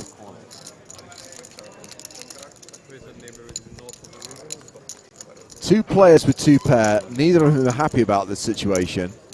I think we might see Boyka want to bet very small here and get a little bit of value. What are you getting value from there? What are you possibly beating that's going to actually consider calling you? Maybe I'm being results orientated, just looking and seeing the cards. You don't want action from a 5, you don't want action from a 10, you don't want action from clubs. Better 2 pair sets. The lower end of the straight. Yeah. I'm checking every day of the week and twice on Saturdays. It's so annoying, though, because when they don't have a straight, you're supposed to win. What's the longest drive you've done in America? Like in one clip? No, just like, you know, not a week stop, but like one trip. I've done California to New York once, and I've done New York to California once. And what's that? It's like 5 days. 5 days? But that's with little stopping. Yeah, yeah. The time I did California to New York, I think I took 8 or 9 days because I stopped. You had an experience. Yeah, I went to New Orleans. I'd never been to New Orleans before. I did 2 nights there, 2 nights in Austin. We ended up, I was supposed to do a night in Atlanta and in Washington, D.C., but there was like a big snowstorm, so we ended up blowing past Washington going straight to New York. The whole of Malta is 26 kilometers long, I think. So what's that, like 90 minutes? Well, if you're doing 100 miles an hour, it would be 15 minutes. Is there a freeway right down the center of Malta? No, not at all. And Yeah. there's really bad traffic. But if there was no traffic, you could drive it in about 30 minutes. My recollection of Malta is that there are no motorways, and the roads that do exist aren't exactly roads you want to drive fast on. Well, that's why I was thinking it probably takes about an hour, hour and a half. The speed limit in Malta, I think, is 50 miles an hour. Like everywhere. Like the fastest Max you can go. speed, yeah.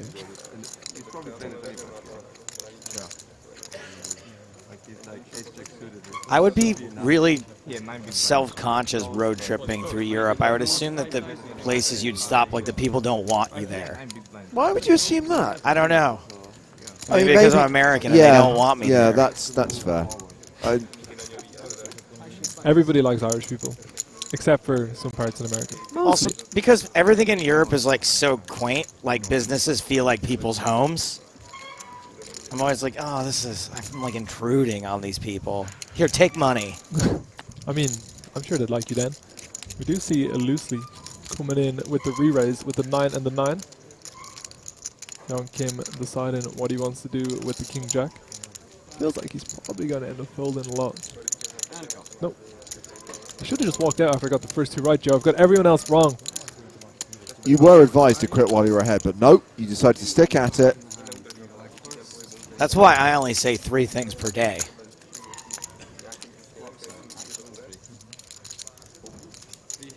Ace, queen. Loosely not going to be too happy with that flop.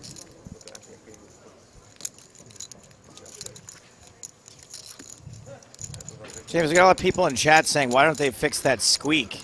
Why don't they fix that one and only one squeak? Yeah, I mean, it must be so easy to rectify. I mean, how many chairs? It's going to be 100 tables. I mean, there's only 80 people left in the field still, so... You've got all these side events, though, as well. You've still got 100 tables in action. There's between 9 and 10 chairs at each table.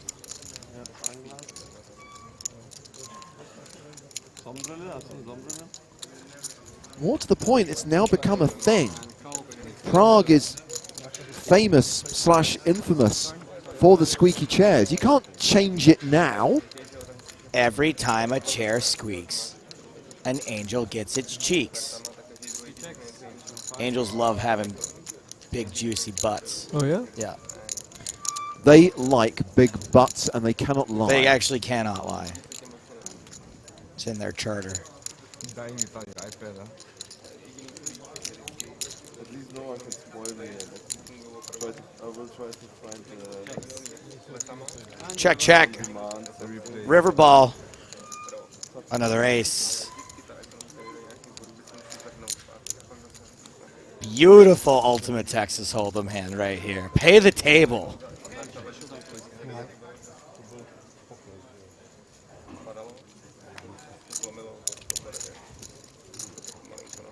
Plus, the dealer qualifies. Dealer qualifies, loosely gets paid on a full house. Ah, he forgot to play the bonus. Oh, no, you got to play the bonus. It's a sucker bet, but that's where you get paid. It's just a flip, you know. I want to drop you, I can't. Are you listening to us, PokerStars developers? Props to you, you deserve it if you call it nice. Hammer dealing.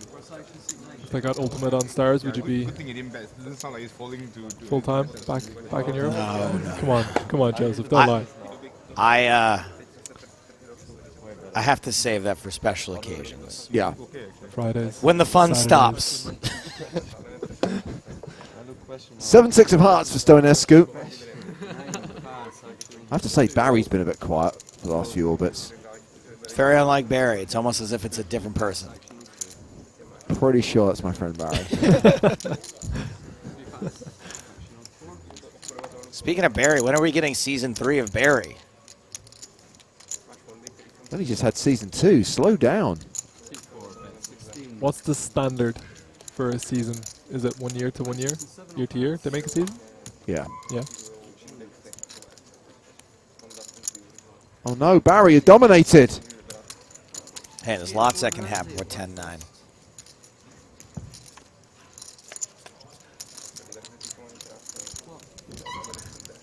Queen 6-4, 2 hearts.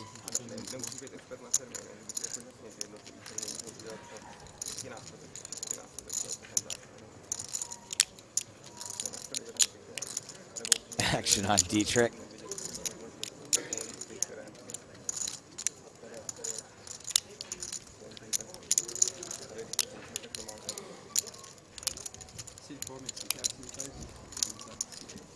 Doesn't seem like a board he's going to get too sticky on here.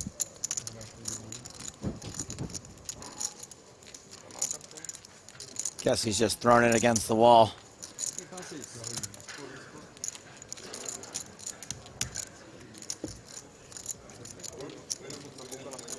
Chalk that one up to the web slinger.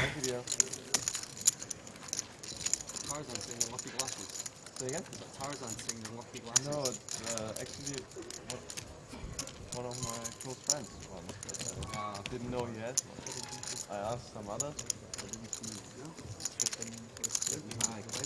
Good times here in EPT Prague. With 80 players remaining in the main event from a total of 1,154 entries. You know, this never ends up working out, but I'm going to try it again anyway. Chat, if you please. Still looking for the right Christmas gift for my parents.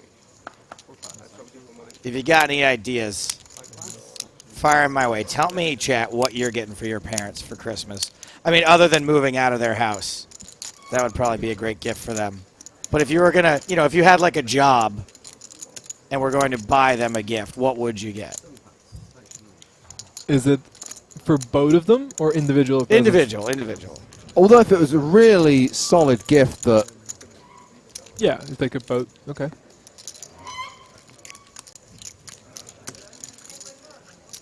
Boyka raising a7. Yeah, no, I regret. I already regret this. How about your parents are from New York, right? They are from New York. How about tickets to a show in Greenwich Village to see comedy? Not a terrible idea. Tickets to something in New York. Not a terrible idea. Certainly better than the ideas I've been looking at so far. So far, Brent's idea of a box set of a CBS crime procedural it would be the most up the rally. Unfortunately, their television is glued to the True Crime channel already.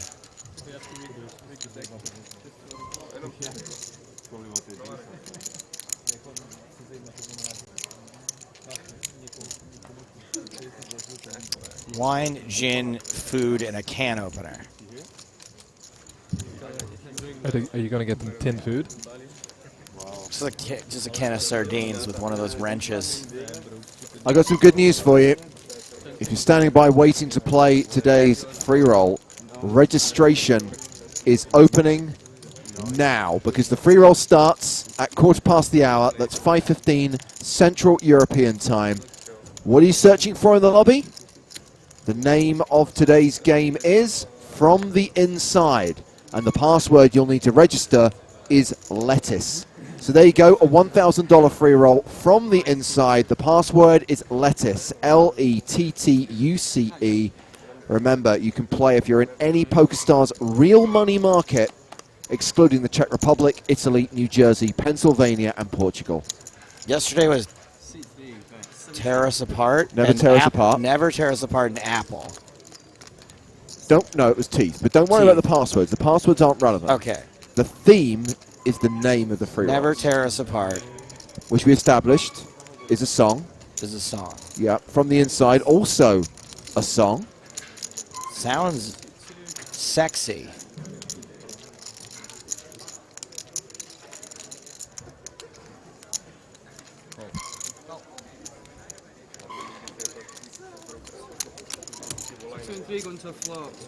Can Joe get the connection from the first two, or is he going to have to wait for clue number 3 tomorrow? Are these songs that won the Eurovision Song Contest? They are not. I can confirm that In Excess have never won the Eurovision Song Contest. Oh, it's more In Excess. No, yesterday was In Excess. Do you know what? Whose song is From the Inside? They're different artists. Again, the artist is not the connection. So is a shoving. Very short stack with bottom pair. Kim's got 2 overs and some backdoors. From the Inside is Linkin Park. They also have never won the Eurovision Song Contest. No, I don't think they have.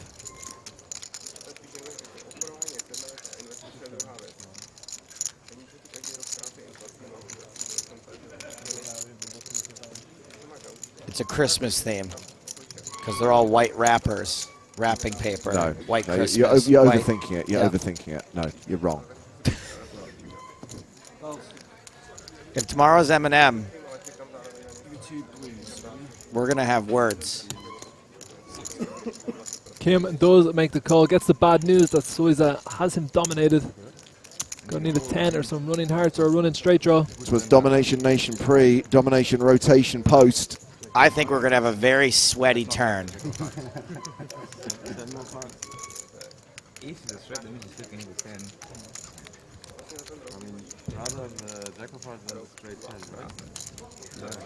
Not that sweaty. So only a 10 will eliminate Michael Soiza. You know, they say 10 on the river. Oh! Gets there. And Soiza is KO'd. This will probably be the smallest buy-in event he plays all year, so. So we have got one EPT champion at this table, Alexei Boyka. Earlier we referenced Mikolaj Pabal, who won Barcelona back in 2012. And he was super short, while he's now playing a stack of 680k, so he's had a bit of a bounce back. Hey, Mickey, you so fine. Meanwhile, we have revealed the details of today's free roll. The name of the game is From the Inside. The password is lettuce. It's on your screen right now. Lettuce is the password that you will need to register for today's game.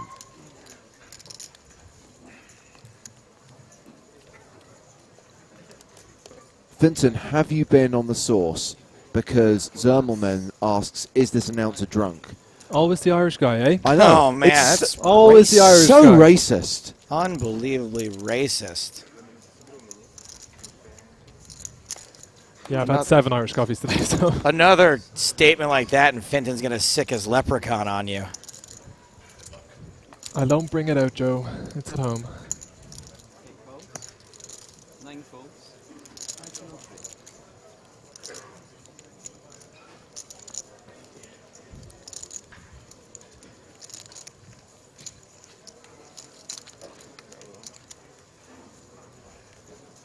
And 3 cups. Kim going to complete from the big blind, and we are going to be 3 ways to the flop. Axe first. He's out. Jack 9-6. 3 checks on 5. Vogelsang, aka Barry, takes the lead. 5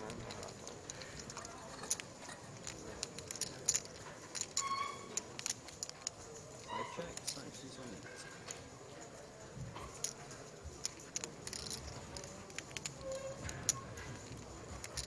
Of course he would get it. 8 bets, 22,000. Smart.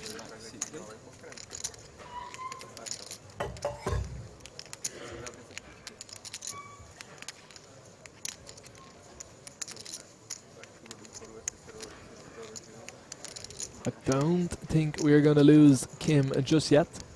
Got the open-ended straight draw. How much? 60. 64, sorry. He's riding high 64,000 from 3. after busting Michael Soiza. Keep it going. So yes, Andy Gibbons, congratulations. You have correctly identified that the link between the free roll names is that they are all music videos shot in the city of Prague. You said they were songs, not music videos. Both technically correct. Thank you, Vincent. Really siding a lot with James on this broadcast. Listen, if you want to find me someone who made a music video and had no song, knock yourself out. He's got you there.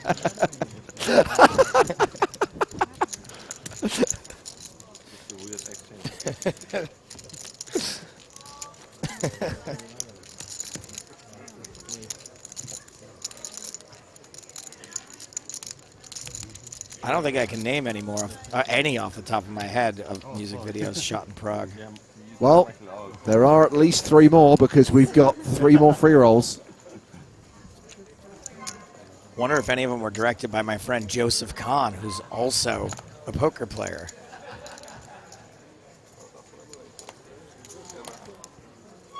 And it doesn't matter if anyone is able to work out what those free rolls might be called or even take a guess. It's the passwords, where there's no pattern whatsoever. That's what you need. You know what lettuce makes me think of? Salad? Watchmen. Oh, good connection. Watchmen finale on tomorrow night, and I don't know what I'm going to do. Due to fear of being spoiled? For this particular show, yeah, I haven't been into a show week to week like this in a long time.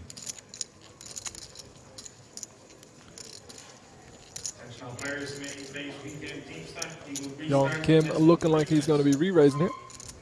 With the king 6 of spades out of small. Got to play the rush. Ricky, give him the heater.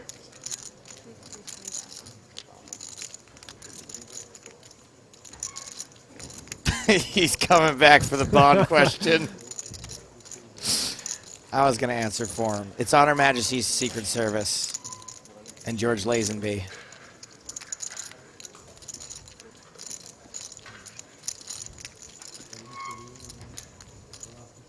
Dietrich Fast is going to ditch the ace-jack.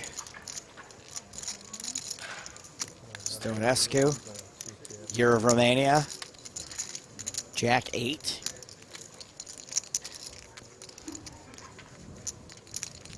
This is definitely be a hand that I'd be inclined to just fold. Yeah. But, Year of Romania, flops might be in his favor.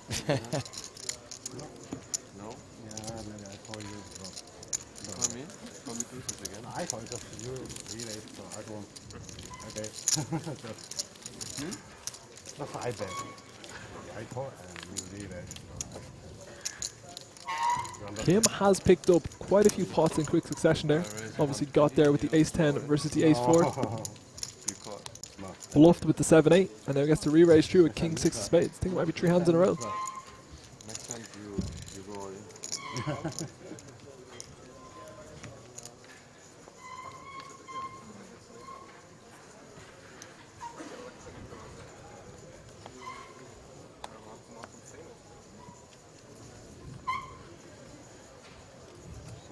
Action on Boyka, 7-6 of diamonds under the gun. Fun little hand to kick off the action with, makes it 16,000. Pocket eights. Pocket eights. It has definitely been the most seen pair in the last 2 days when I've been here as well, Joe.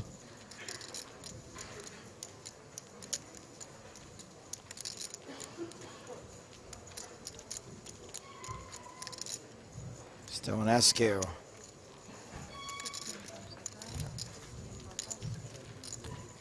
He's in with those eights. On over to Sylvain loosely. Queen 4 of spades in the big blind. Sure, why not? Everybody loves a couple of spades. 9, 7, deuce. Pair of sevens for Boyka, not good enough.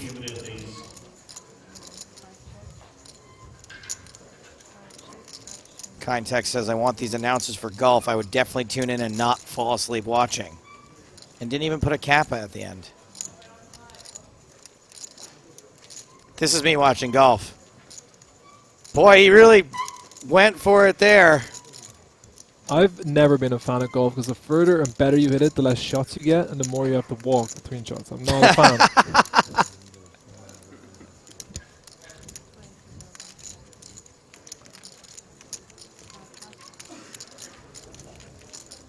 What is it they say about golf? It's a fine way to ruin a day outside. Something like that. I believe it was Mark Twain who described it as a good walk spoiled. A good walk spoiled. That's it. Leave it to Mark Twain, huh?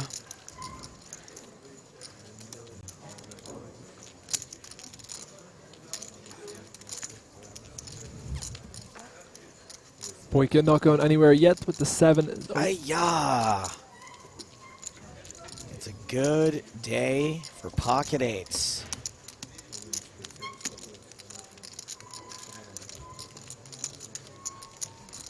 Turning a set.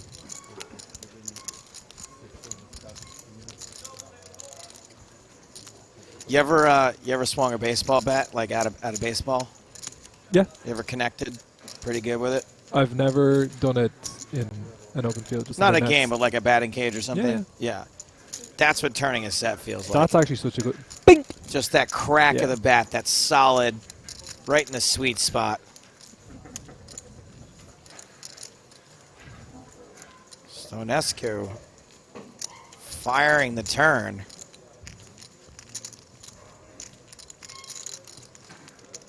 Really tough spot for the 7-6. Got yourself middle pair. Got yourself an open-ended straight draw. Not going anywhere just yet.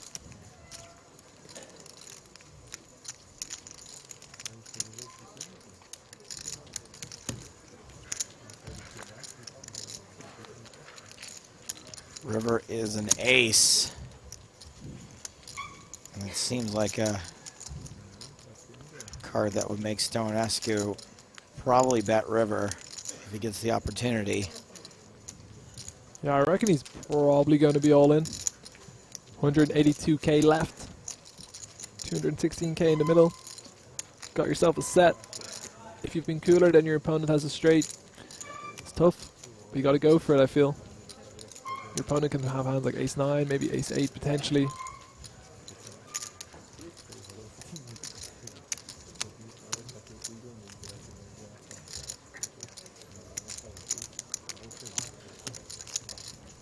If you were bluffing here, I reckon you'd probably want to be betting all of your chips. That's crazy. No limit hold'em, Joe. Put him to the test.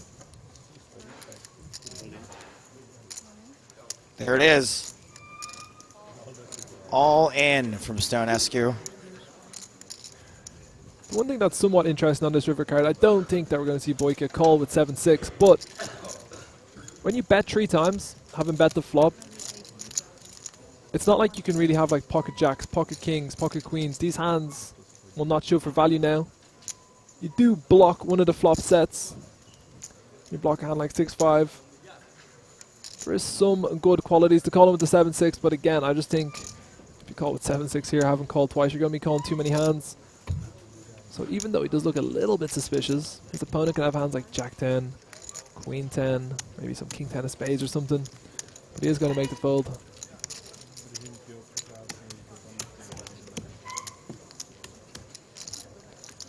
Stonescu wins a very nice pot. Looks like it was 400k including his bet on the river.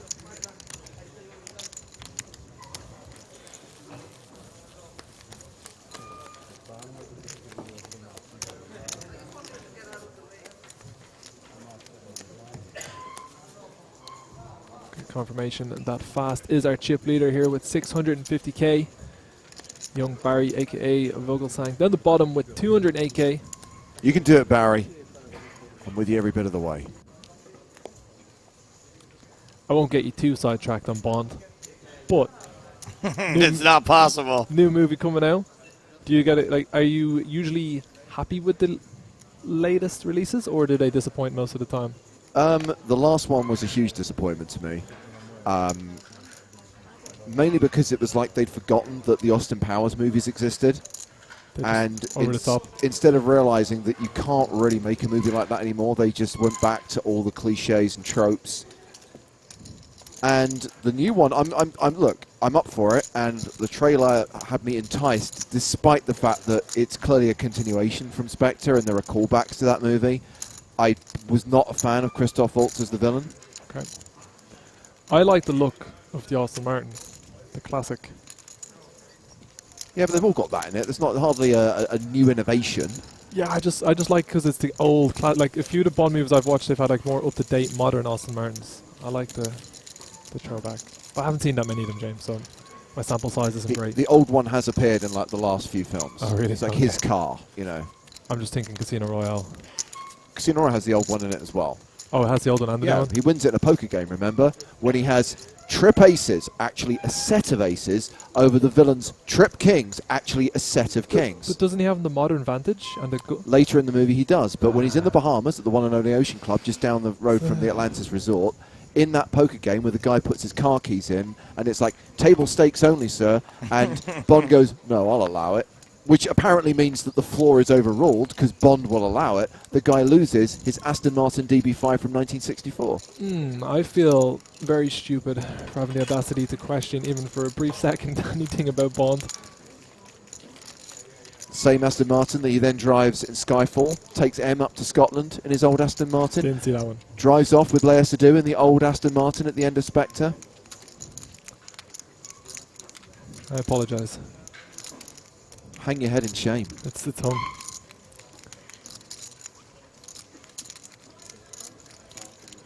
I don't know anyone who'd buy one of those new Aston Martins anyway.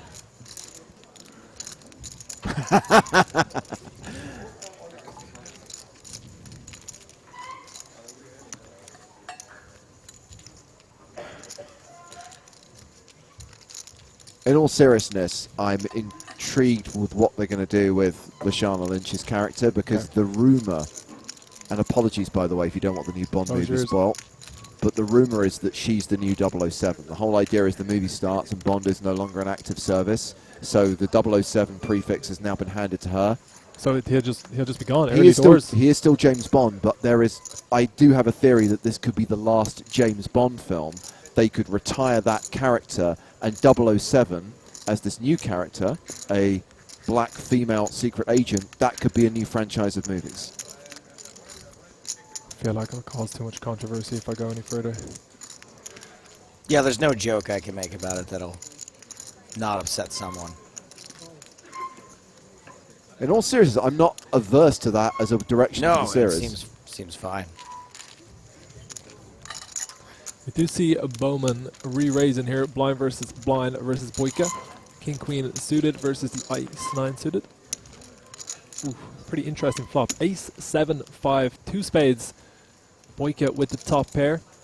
Bowman with the nut flush draw. Becomes interesting whether Boyka ever wants to check raise, call this off. How many better aces is he going to flat pre-flop? Maybe he has ace 10 suited, ace jack suited, occasionally ace queen. So he'll be pretty comfortable with just calling.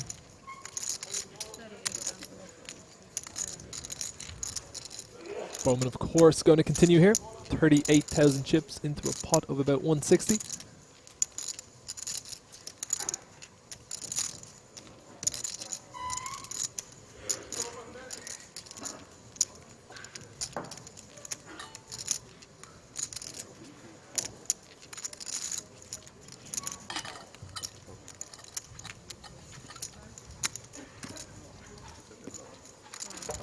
Boyka going to continue for a call. It's a pretty big pot. 228k in the middle as we go to the turn. The Queen of Diamonds does give Bowman second pair. I think this can go both ways still. I think we could see a bet or a check. More likely to see a check.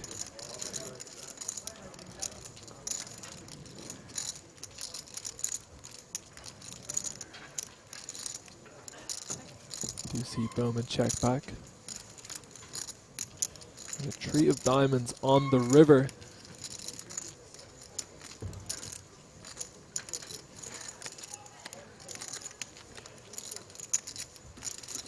I think Boyka will be tempted to bet his hand here. For what size?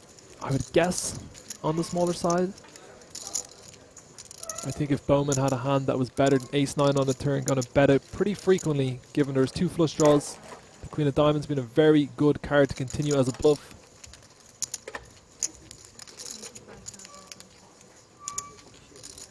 Just going for a little bit more than 30%. Pretty tricky spot for Bowman. I think having the spades, especially the King of Spades, not really in her favor. It does make a quick fold and a good fold. Nice hand for Boyka.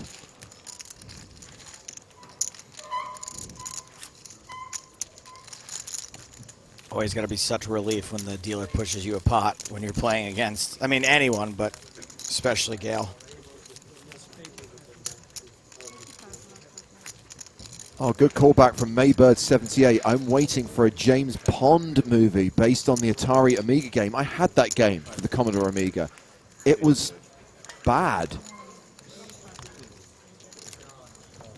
GoldenEye on the Sega though. Sega? It was Nintendo 64, wasn't it? Nintendo 64, you're dead right.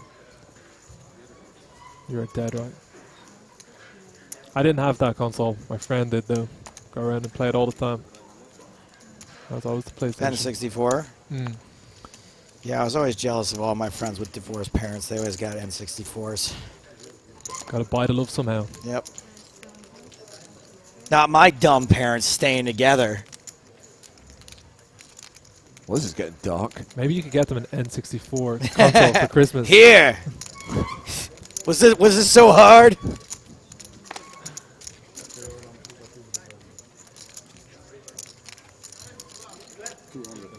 Young Kim raising ace deuce suited. Vogel saying in the big blind with ace queen. And it looks like he's moved all in.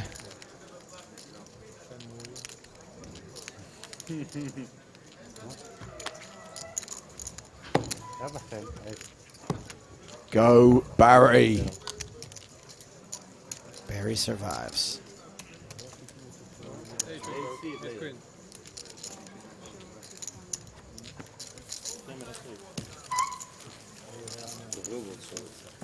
Free roll's been underway for about 10 minutes. Sorry if you missed it. There'll be another one tomorrow.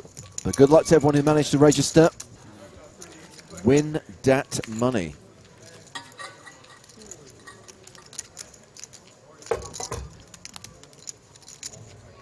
Otis is asking, why is there so much creaking in the background? This is actually the land of vampires. My favorite And one is... those are coffins opening and closing. My favorite comment is from Snafu, who says, none of the casters has acknowledged the squeak yet. We invented a goddamn hashtag, embrace the squeak. We've been addressing it since 2013.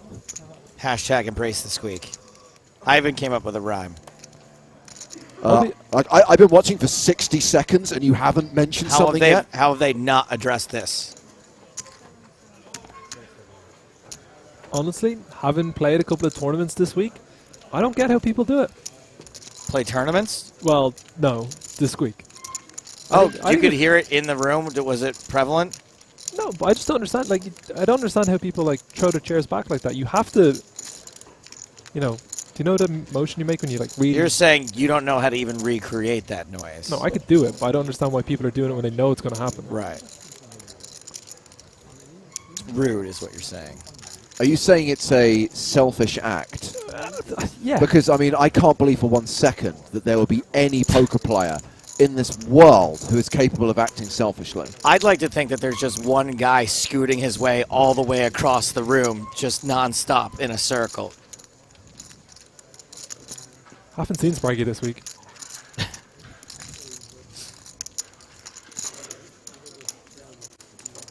So is Spraggy stuck at home because he's got his Spragmas thing going on? He is not at home. Spraggy is on holiday. He's on holiday? Yeah. I was told he couldn't come because he had a promotion. No, he's currently drinking his way through Dubai. Okay. Can I ask follow-up questions, or is this confidential? If I know them, I mean... Okay, why is he in Dubai? Oh, Spraggy might be getting sacked twice this month. I mean, it's on Instagram. I'm not really giving anything away. So. It's one of his very good friends' 30th birthdays. Okay.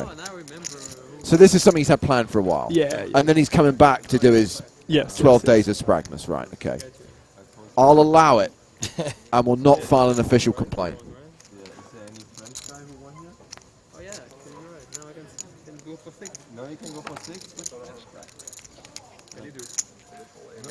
When you say drinking your way through ... the last place I expect you to end that sentence with is Dubai. Yeah. Considering most, I don't think you can drink in most of it, right? It's legal in hotels, I believe. Yeah, yeah.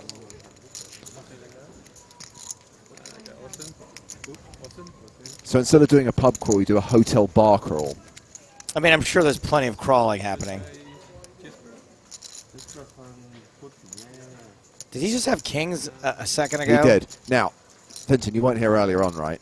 I was saying to Joe when I was in the States, I flew with American Airlines. I noticed that their logo is 2 A's. So I'm thinking that a great nickname for aces would be American Airlines. Wow, that is sick.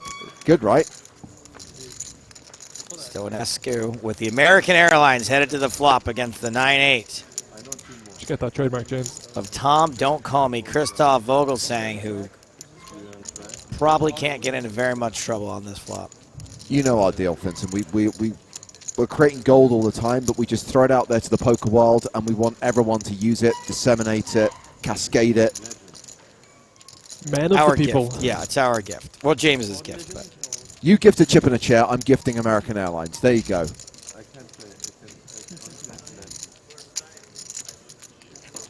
I can't think of any trouble that 9-8 could get into on this board.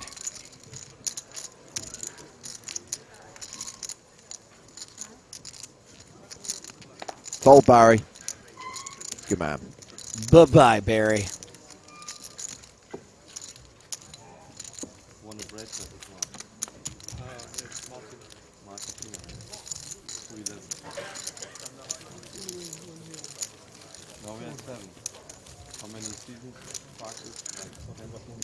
Pistol Pete says American Airlines have been around for decades. Well, obviously, they're the national airline of the United States.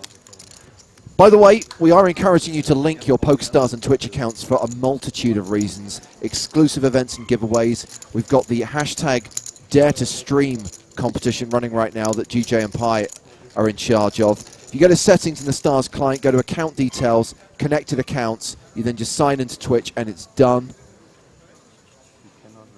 And there are other incentives that we can offer during EPT Prague. Details to follow. So I still have another question. about linking your stars and your Twitch accounts. Yes. And I don't mean to unravel this whole thing, because I'm not trolling. I promise. What does that mean to link the accounts? What does it do? It means that PokerStars will know your Twitch name and your PokerStars name, so that if they just want to drop into your account straight from Twitch, they don't need to get confirmation. So you just win in the chat. Oh, ticket drop. That's okay. So back in the day when I used to have to give the Twitch names, and then they have to reach out to people, get their star's name. Gone. Exactly. Got it. And helps them prove that someone's over 18 to get the ticket. Right. I thought it was something like the second you turn on PokerStars, like you start streaming. No, you link your Twitch account. That'd be cool, man. So we had 2 suited aces go to this flop.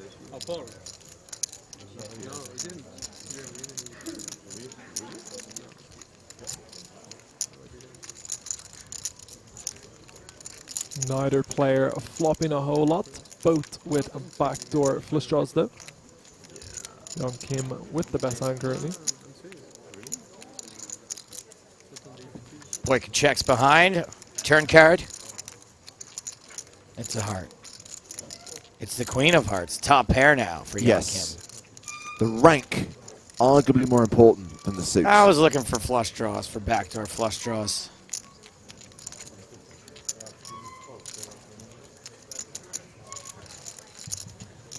Rank. You mean the number? Yes, the numbers. No, a queen isn't a number, is it? The letter numbers. The denomination. Why do you have to keep using big words? Rank. Just talk English like regular people. 4 letters. Big words. It's fancy. 4 words, Rank. 1 syllable. You mean like the strength?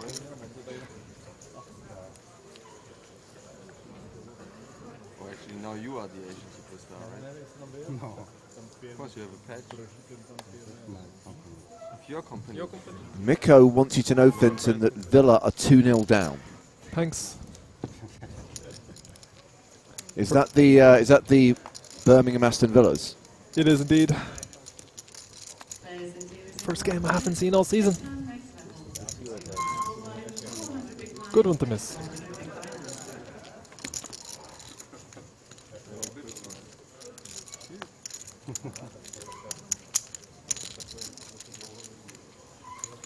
Is that why you're driving through Italy, so you can see some villas that don't suck? Yes. Yeah. Sorry, I can't. I'm a little bit touchy right now that I know the team's losing 2-0. So you might need to be careful with me. I don't. No, I'm joking. Genuinely want to upset sports people. I don't get. I'm not one of those. Okay, people. good. Because I don't really care. It's not worth it to like. I don't get any pleasure. I like having fun, fun needling people. If someone really cares, I'm like, yeah. This is an honest question because I know nothing about the sport. Of course. First of all, what division are they in these days? First year back in the Premiership in 3 back years. in the Premier League, okay. Yeah. And how are they performing this season? A lot of promising games, but we are 1 in position outside the relegation zone. But because it's our first year back, if we could get 17th out of 20, I'd snap it off. Bottom 3 go down. Yeah, 18, 19, 20, Joe. You don't have to use the fingers.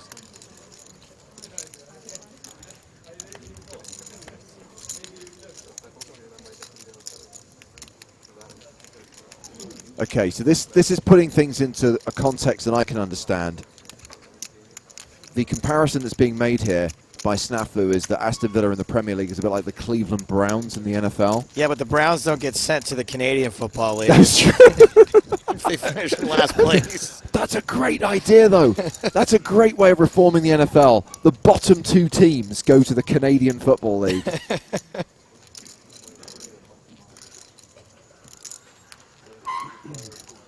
Bye, Bengals. So how many teams are in the American Football League? 32. And how long has that been? Like, can I just, if I get enough money together, can I make a new team? Occasionally they will have expansions. There are no plans in the immediate future to add expansion teams. The league works really, really well the way it is right now. All right, I'll come up with another dream. If I got enough money together to make an NFL team, I would definitely have James Hardigan as my coach. Like 100%. I think I'd be a solid GM. I'd be a terrible coach. James is good in high-pressure situations. I want to see him on the touchline, though. Does the GM go on the touchline? No. No. Front office. I want you as coach. He could be like a play caller, like an offensive or defensive coordinator. I'd be consulting my playbook on Madden. Right. Tap B twice. Yeah. Exactly. Why? Throw to the running back.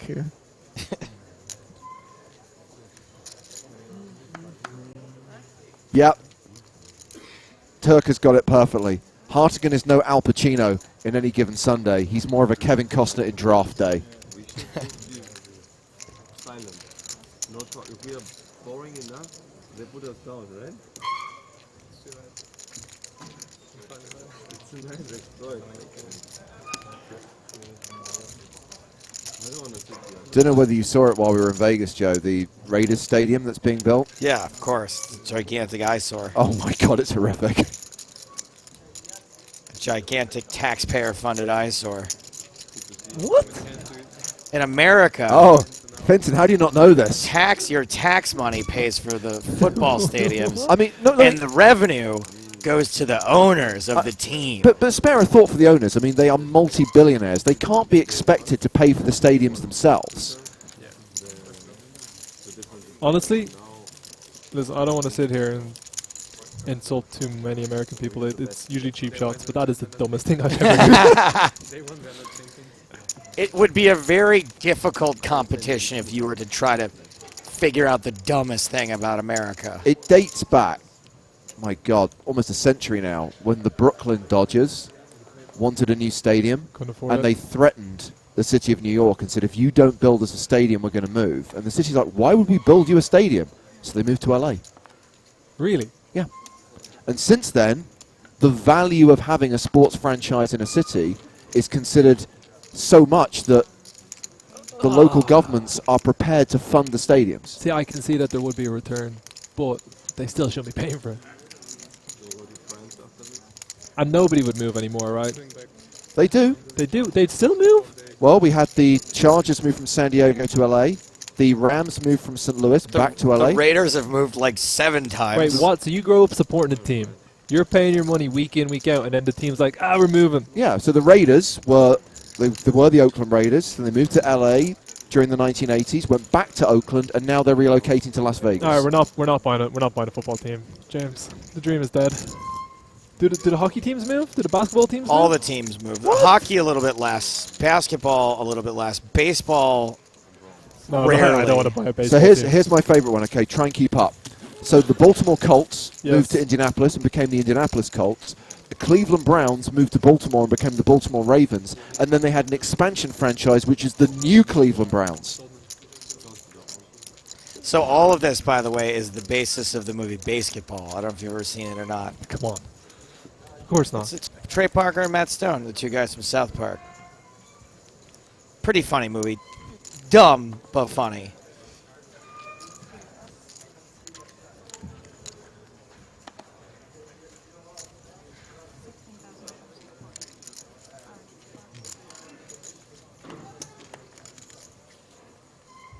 Dietrich Fast making it the minimum raise with ace-9. Vogel saying, bad hand, bad position. Stonescu, fun hand to defend with, 7-5. Suited 1 gapper.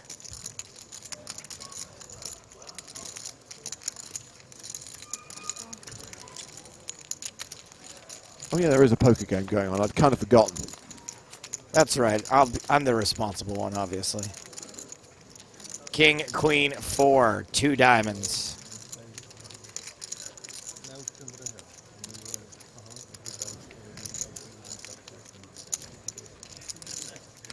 Would imagine that we see Fast want to continue on this board, having raised in early position. Pretty nice to have the ace of diamonds as well.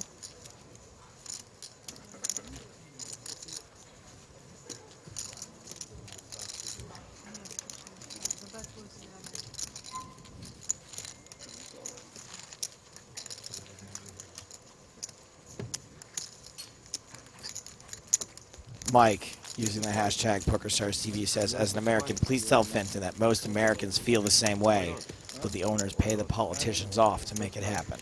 No, politicians don't get paid off. Don't start now.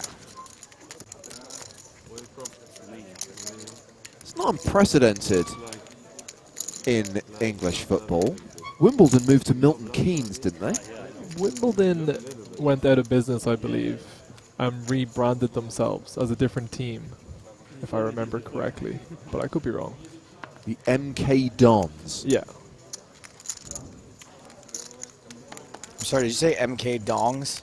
Don. D-O-N-S. Dons. No G. No G. Similar haircut.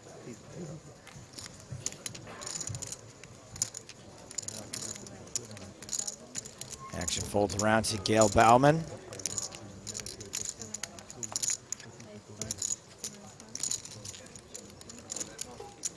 And one player left to get 3. Gabby on Kim. 10-4.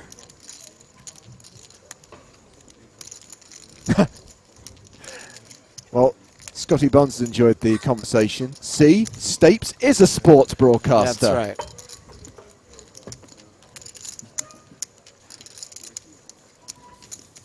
I used to run the scoreboard when I was a kid for basketball. Really? Yeah.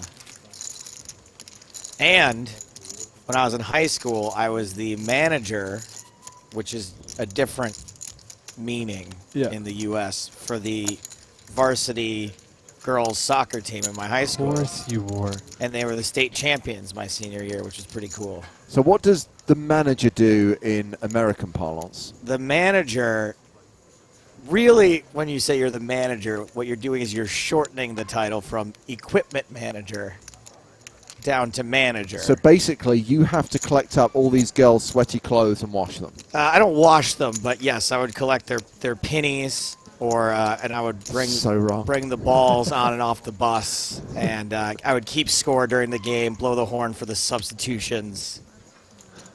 More or less, I was a male cheerleader / janitor. And I got to go on the overnight trip when they went to play the state championships, but I had to stay with the coach. Look, I thought it was going to be a fast track. Yeah, I know what dating was going on in soccer your players.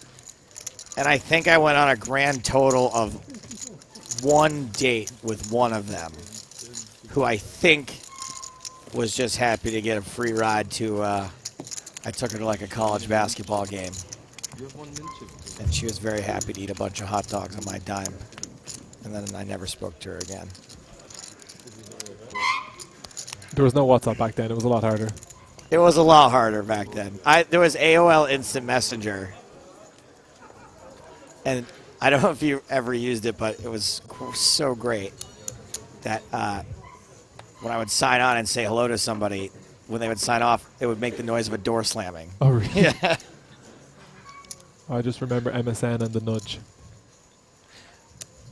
King Queen. For the guy who looks a bit like my mate Barry. Tom Fogelsang.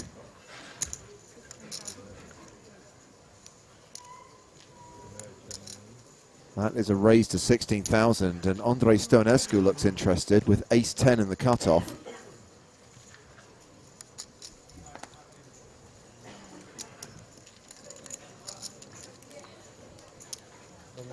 T-Tours, T-Tours. Well, the ace-10 folds, huh? So round to Sylvain Loosely in the big blind, who has ace-jack. Magical fold by ace-10.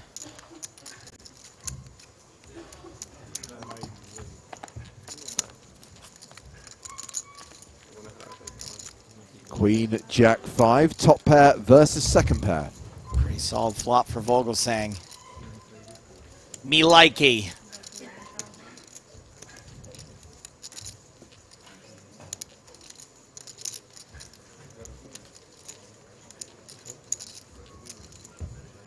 Mansky asks, where's Vogelsang's glasses? Well, it's a pretty solid play from Vogelsang. We know that he used to retreat into his hood because he didn't want to be recognized. He's gone one step further. He's had plastic surgery and laser eye surgery since the Bahamas earlier this year. Facial reconstruction. He really should have thought about changing his name and not just his nationality, though, if he really, really wanted to disguise his identity.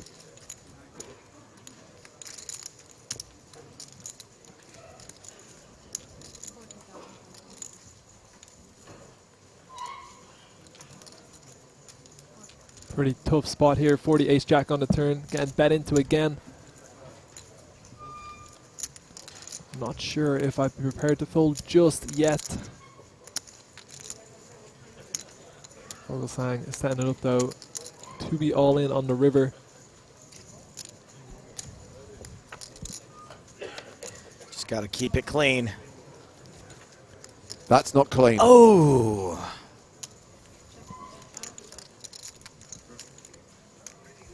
When you get called twice, Vincent, do you put a big part of your opponent's range as being a jack?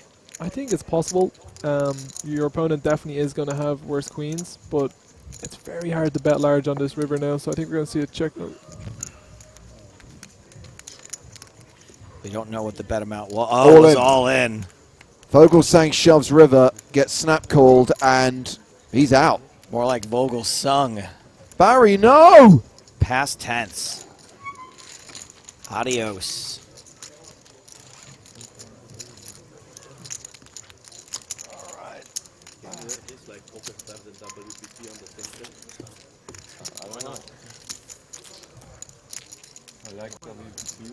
So currently playing six-handed at the feature table. Like to gain a couple of new players soon. Down to 72 in the EPT Prague main event. Still got 2 levels to play today after this level concludes in about 2 or 3 hands time. Clock ticking down into the next break. I got a message on Instagram from a big fan of the stream, Ryan Diggins. He wanted to say hello to the lads, and he's at home watching with his dad, so I thought I'd give him a shout out. We don't do shout outs. Oh, well, we can edit it out. Naga Nuge, who sent us this Twitch clip saying, guess you guys missed this. What did we miss? Titled, Great Catch by the Dealer. Watch this. Ready? Dietrich Fast pitches his cards toward the dealer's hands, who doesn't catch them at all. They land right on the table. No, they land on the top of the deck. No, they don't. They land on the top of the deck. No, they don't. They land right there on the table. We did not miss it. Don't you think people would have reacted a little bit if the dealer had caught the cards on the top of the deck? Maybe she would have taken them off the top of the deck. You are dead right. Certainly would have just stayed there. But thank you for submitting the clip. We appreciate it. No, I don't appreciate it. I realized, as soon as I started the sentence, I realized that, but I was too far down the lane. I couldn't back out. What's the #1 rule of being a know-it-all, James? You've got to be right. You gotta be. It's the only thing. It's the only rule you have to do is be right. If you're gonna say, "Guess you missed this," there should probably be something that we missed. That's very fair. That's all. Thank you, though, Arthur. Thank you.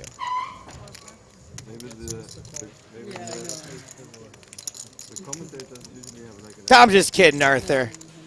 That would have been cool if it was real, but maybe next time just watch it.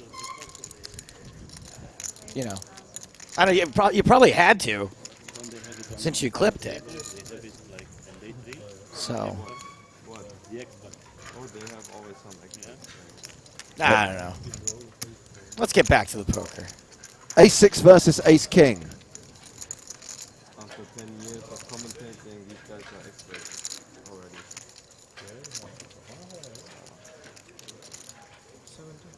Do you ever slow play this, Fenton? No. 0% of the time.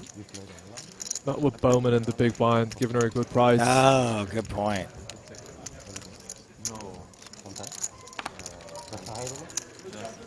I often forget that poker is a multi-fronted war. Not just against one opponent, usually. Yeah, you can't just focus on one thing. Again, this is what happens when you play too much ultimate text. You're only going to beat the dealer. Right. Suddenly, the other players and at you're the rooting table. for the other players at the table. No, they're now your opponents as well. That's what I mean. I'm saying in ultimate, you're rooting for them. So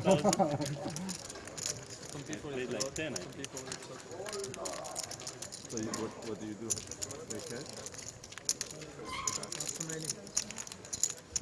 Gubermon says it's so weird hearing East with Aces real name. Correct. His real name is Easy with Aces. East doesn't even exist.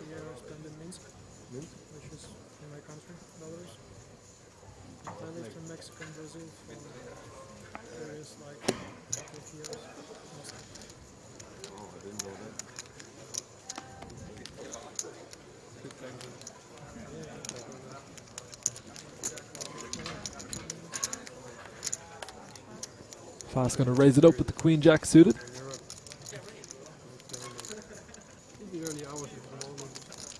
Oh, come on.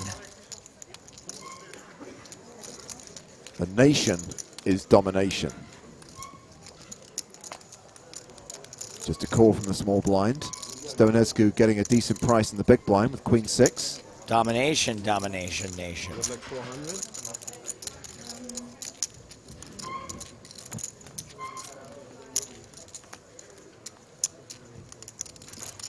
Domination, rotation. Why not?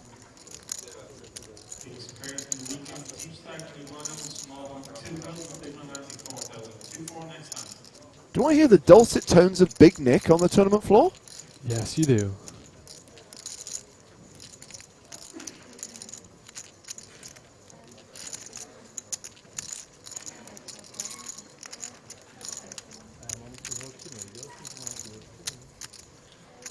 I would expect Bowman to call one here, but we did see her make the fold the ace-queen earlier on the king 9-8. This time going to continue.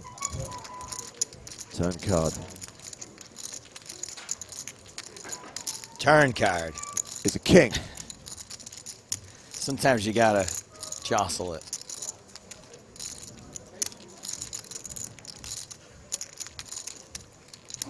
Well, does pick up. The gut shot. I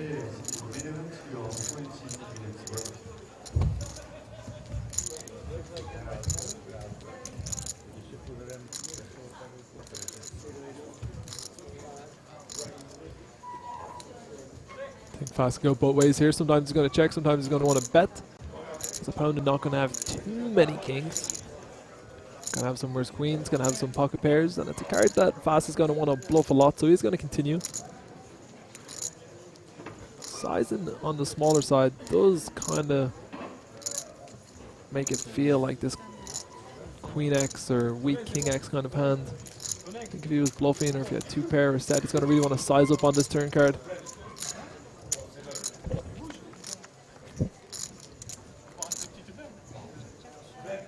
Judging by the fact that everyone's getting up, this will be the last hand of the level.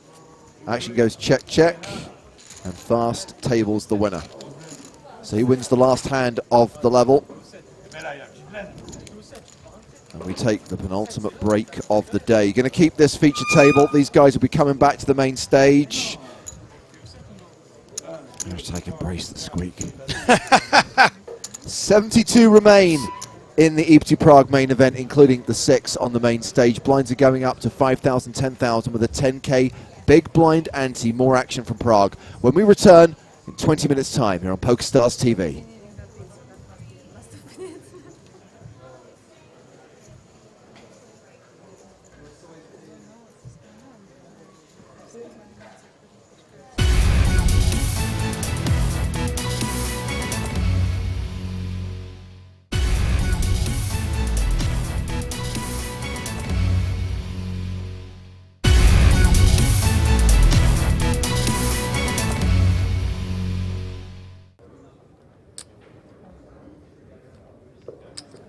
So six-handed action continues.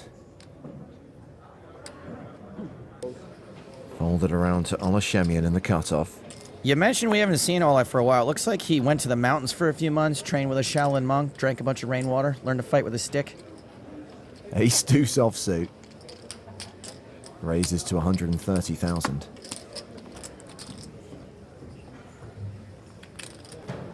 Chip leader Ali Reza Fatehi's in the big blind. He's got king 4 of clubs. Well, that side was real. Call. He defends. Heads up to the flop. Well, it's a flush draw for Fatehi. Nada for Shemian, but he still has the best hand, ace high. 1 club would be good for Fatehi, but 2 would be bad. Ali Reza leads with his draw, 150,000. It's a draw-heavy board. Shemian calls. Little float, lots of runner-runners for Ola. And Shemian picks up a wheel draw, but doesn't actually need to improve. Ace high still the best hand.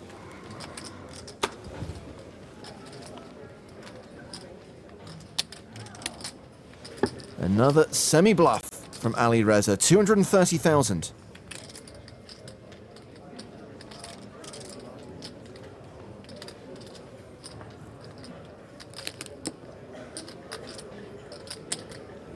Once again, Shemian calls. Ola must be confident he can win this sometimes without hitting his gut shot. 10 of hearts on the river. The board is bricked out for Ali Reza.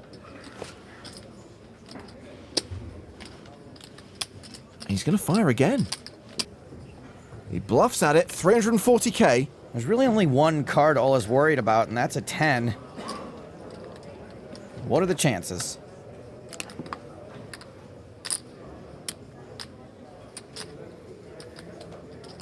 Shemian only has ace high. But he calls. King high.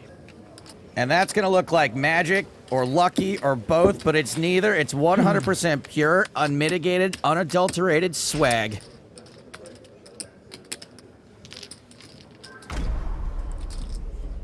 Blinds are up to 50,000, 100,000 with a 10k ante. And on this hand, we are going to sweat with Mustafa. We will only see Canet's hole cards. You can't stop a Mustafa.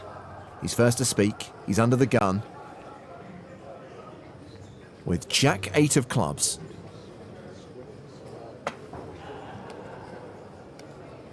That's a raise to 210,000. No action from Shemian or Newey. Kurganov folds the small. Easy peasy.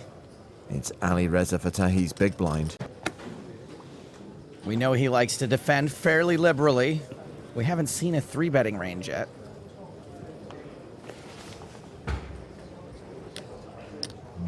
Call. He's defending again.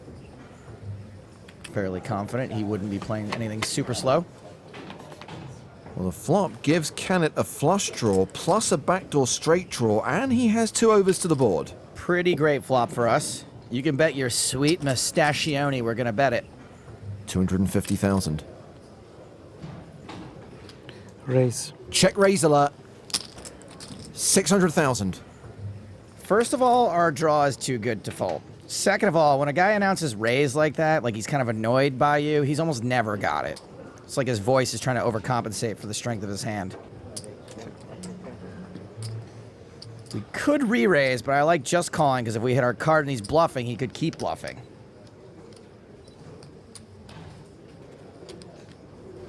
Canet calls in position. The turn card is the king of clubs. Canet now has a flush. Got it. 500. Fatehi bets again. Now we have to just call. And now that I think about it, one of the bluffs Fatehi could have had on the flop is an ace-high flush draw. And that's a pretty small bet relative to the size of the pot. If he shoves river, I don't know, but for now, we're going to call.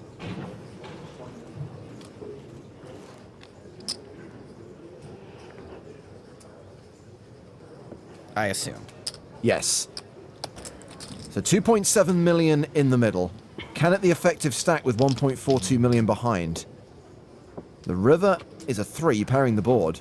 All in. And Fatehi quickly shoves. That was so fast. I know he doesn't have a full house, but I'm not convinced he doesn't have a bigger flush. He seemed a little aggro with that all-in, too. And I don't know if it's because he doesn't have it or because he's annoyed the board paired.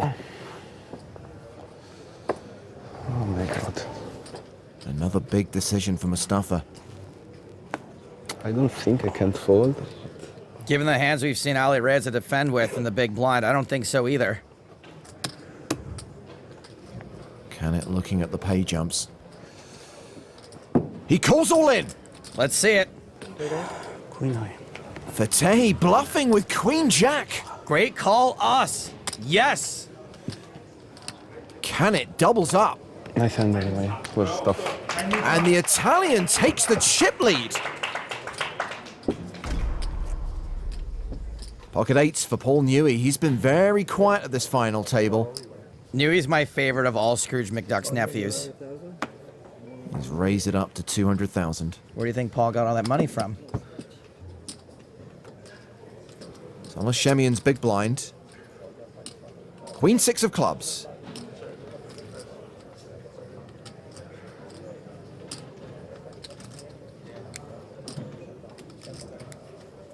He calls.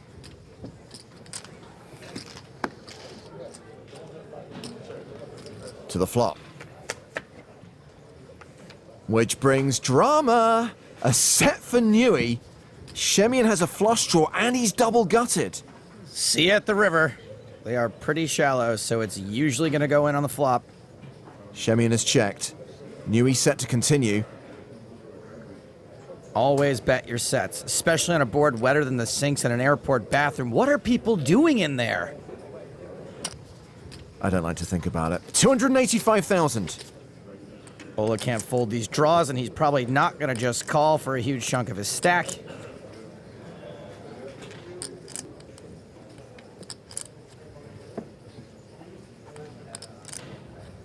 All in.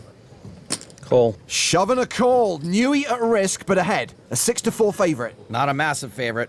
Opzione. Buon flop. Hashtag understatement. You're the favorite. Statistically, no. Swagtistically, yes. I think you're the favorite. Not now. Shemian makes his flush. 3. Newey needs the board to pair. 7. 7 from heaven. It's a king, he's out. You got me covered, haven't you? I don't know. I have 2.5 here, I think. Exactly. Newey out in fifth. Yep, again, guys. Unlucky Paul. What a flop. Cheers. Mustafa. Cheers. Cheers.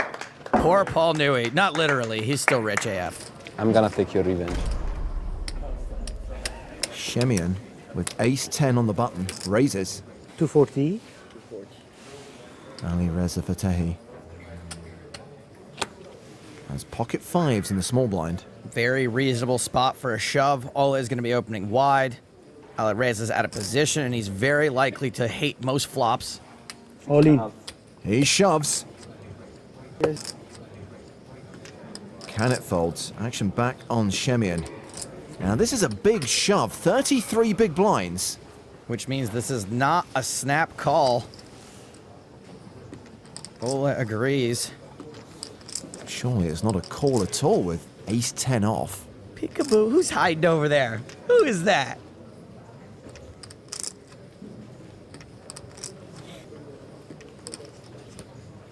Shemian's really thinking about this, isn't he? Yes.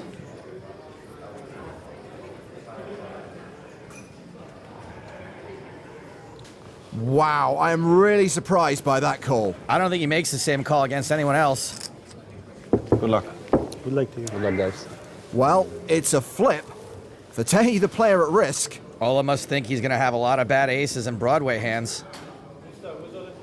Ole against Ali Reza. Yeah. Not now, Igor. Let's blow the whistle and start this race. Great start for Shemian. He pairs his 10 on the flop. That is a bummer for 2 5s, though.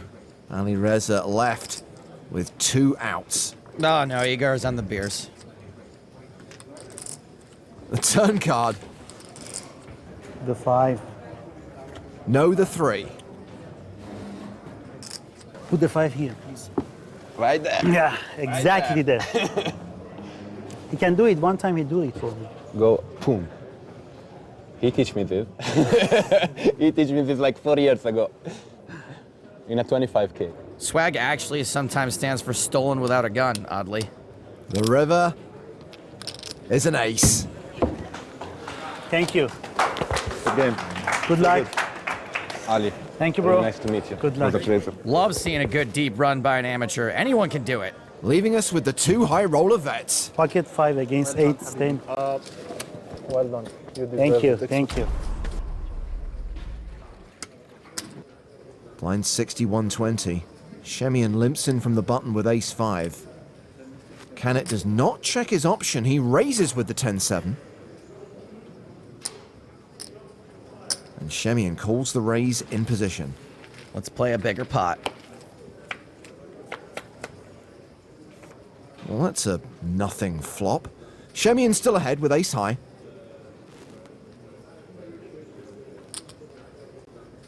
Canet continues to show aggression. That's 350,000.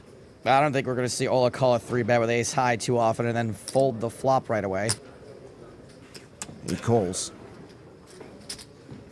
The turn card is a 4. Well, both players now have straight draws. Shemian's open-ended. Canet has a gut shot. He needs a 5. All the more reason neither of these guys is likely to fold. Canet continuing to demonstrate strength. 875,000.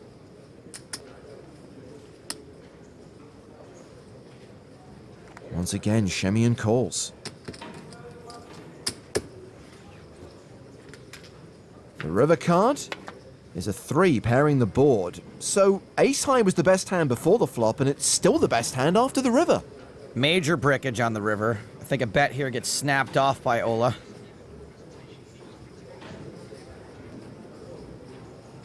I think Canet's going to give it a go.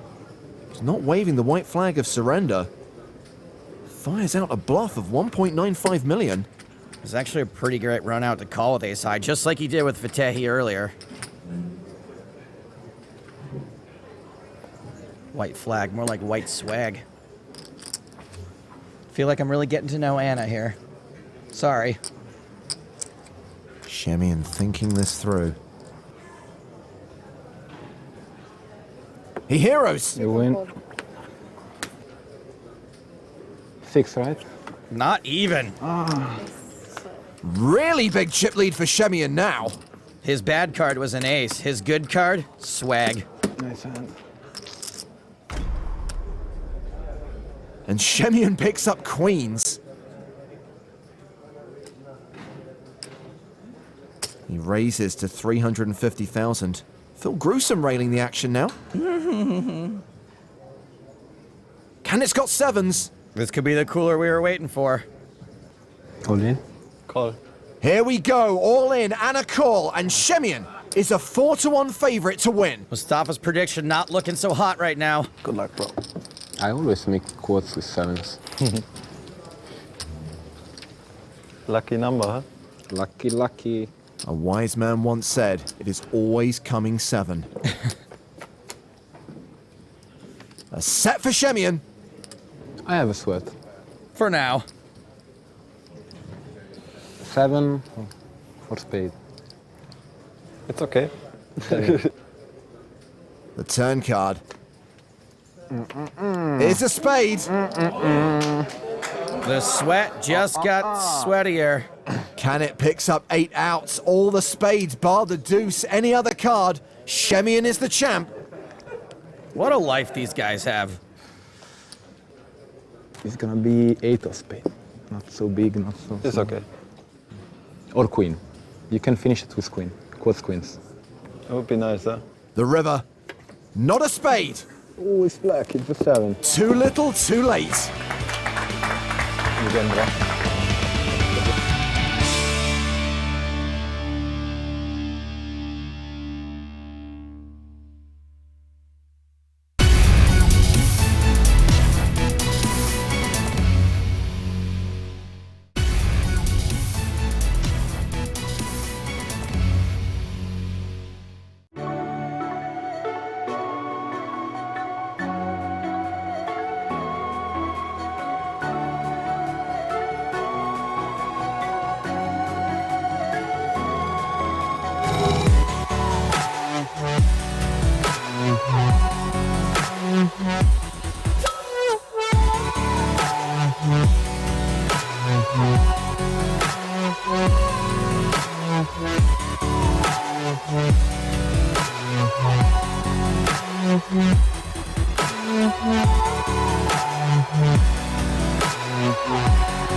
Goran Mandic has raised with jacks. Steve O'Dwyer has just re-raised with threes. With a hand as strong as jacks, we could easily see another bet go in here. Mandic qualified for this event online. Maybe we should get him a mouse. What's going on? Is he allowed to pull his bet back and take forever? Easy there, Steve-O. Just because he's about to put you in a weird spot with threes doesn't mean you have to get all catty. Ringer. There's the 4-bet from Mandic. Steve is in an awkward spot now. Even though we know he's crushed, he could easily pile it in. Especially given any history they might have. Shipping a pair is never that bad. Sometimes you'll get a fold and you'll be racing a ton. I'm all in. O'Dwyer shoves. Now just isn't one of those times. And Mandic calls all in. Steve O'Dwyer is going to need the luck, the Irish passport. Mandic the player at risk, but he is a 4-1 favorite here. The flop. 10-5-4 with 2 clubs. Well, that's not a stellar flop for Steve. Mandic now close to a 9-1 favorite.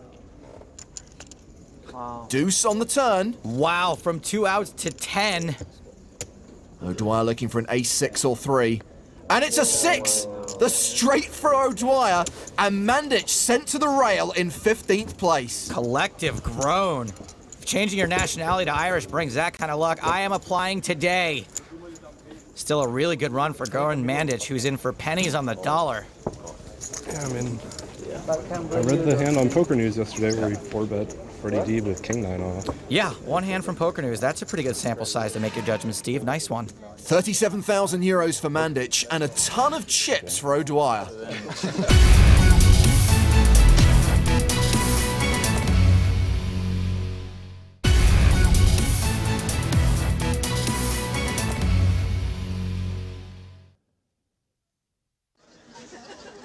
Welcome to the 2019 iteration of the European Poker Tour. We are in Prague, and it's day 3 of the main event. We're coming back with 72 players with the same feature table, although we are now 8-handed. A couple of new faces at the table. We've been joined by Francesco Candelari, who's got 475k, and also by Antonin Tesser, who's got 62k. Just 6 big blinds, very much in the danger zone. Danger zone! That is the voice of Joe Stapleton. I am James Hartigan. Also with us, Finton Hand. Hello, gentlemen. Welcome back, my babies. Blinds are 5,000, 10,000 with a 10k big blind ante. And our French friend with 6 bigs is going to be sweating the next elimination because we have reached a pay jump. 72nd place pays 12,150 euros, but if he can ladder up into 71st, he'll have locked up 14,550 euros. Still a long way to go for those big paydays. Knock out 71 people, be a millionaire. You know what I was thinking, James? A main event like this. Yeah. Some people might think it's a sprint, but it's more like a marathon, if you think about it. That is an excellent analogy. Right? Because you have to go you have to pace, you have to go a really long way. Yep. You can't win it right away. You can't even win it today. Exactly. It's more like a marathon than a sprint. On day 1, you can't win it. Can't win it on day 1. On day 2, you can't win it. Nope. On day 3, you can't win it.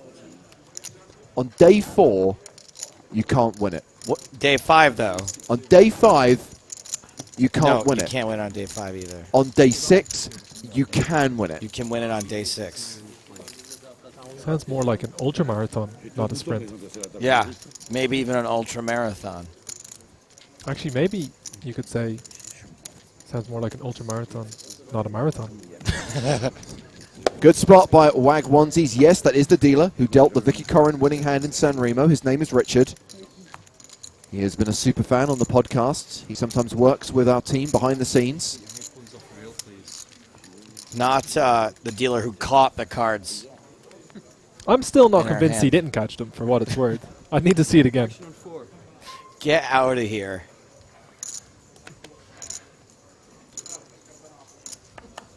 Pocket sixes under the gun for Dietrich Fast. Hashtag PokerStars TV, by the way. That's how you get in touch. Also use the hashtag #EmbraceTheSqueak. Because if you have just joined us, very soon you'll be hearing a lot of squeaking in the room. It's the chairs on the floor. It's been happening for years. Embrace it. Hence the hashtag.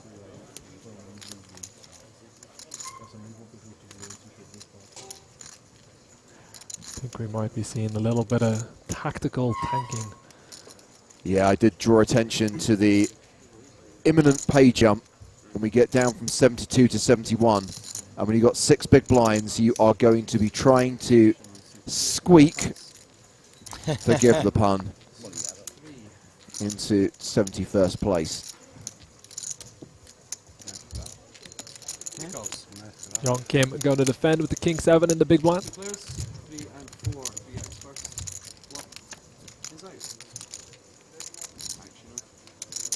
Ace 5-3 with 2 spades.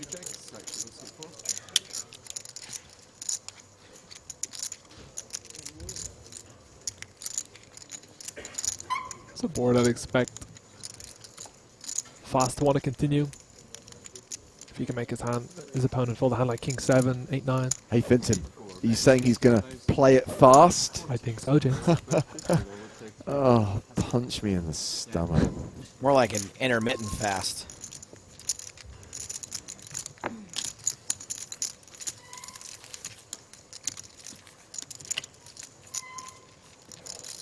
Just watch the stream for 5 minutes. Yes, that got the response it deserved. They don't hear us.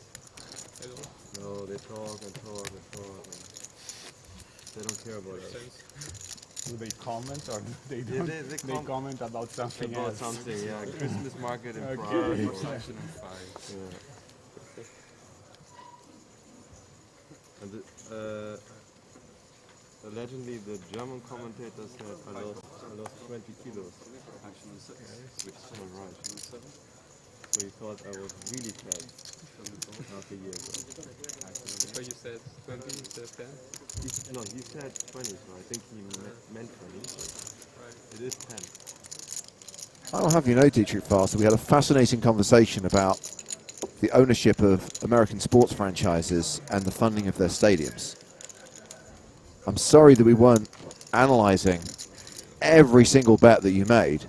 He's just mad that his name's Fast and we said it's a marathon, not a sprint. It's still double, right? Yeah. That's right, Center. On Twitch, noticing the same thing that the players are noticing. Ladder stalling, a little ladder stalling happening.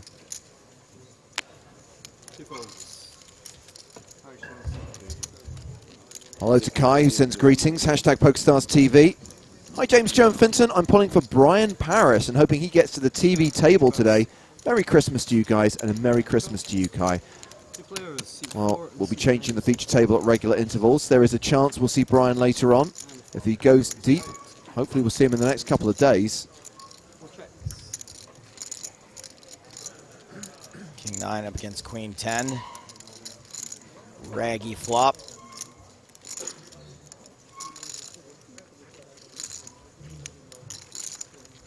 It's not a board the cutoff is going to want to bet 100% of the time. Definitely going to see a very reasonable amount of checking. Very much encouraged if you know you're going to hit a queen on the turn. Stonescu rewarded with a queen. Now has top pair. The clock can't be right. Oh, Didi.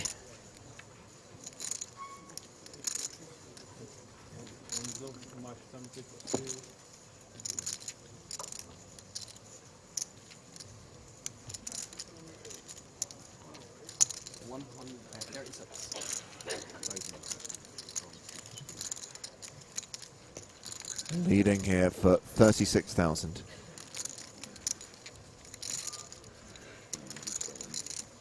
You can see that Stoinescu is not going to be going anywhere with his top pair. Be interesting to see if he ever wants to raise here.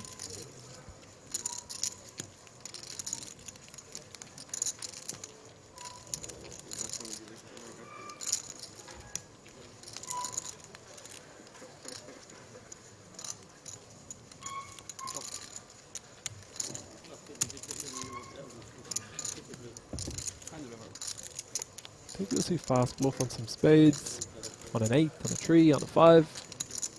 A little bit tough on the jack though.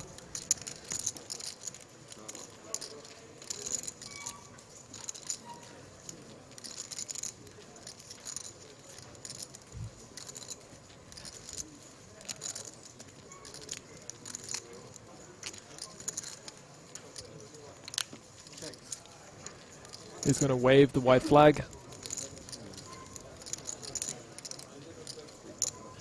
Would expect to see a bet from Queen 10 here. We can see it's not going to get called though.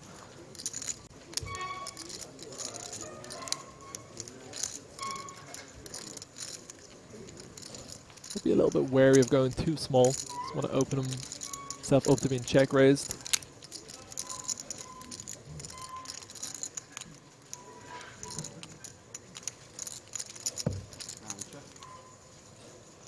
Well, Stoinescu decides to check it back. We'll table the winning hand.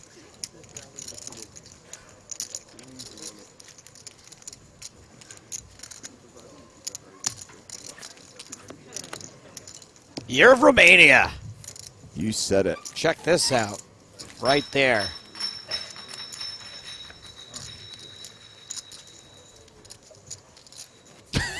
We got clanking as well as squeaking now.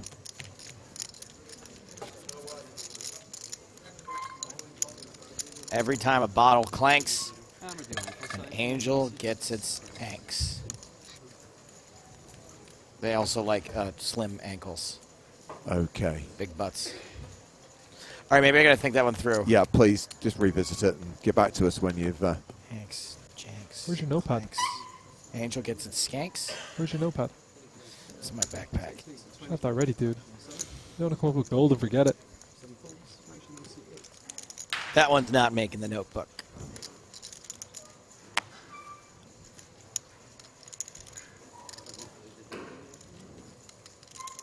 Here we go again. Action on to Sarah.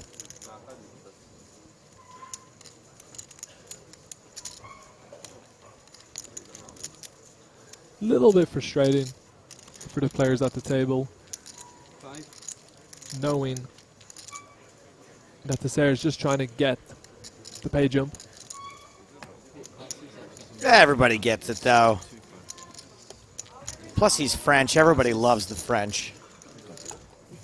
There you go. Unmasked Hanya has come to your aid, Joe.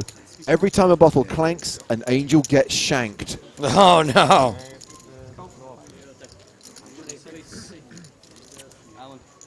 Loosely calls with ace-queen.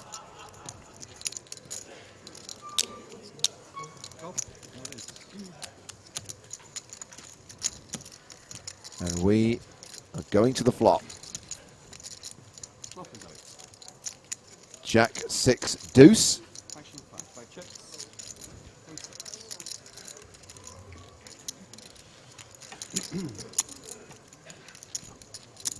Dun, dun, dun.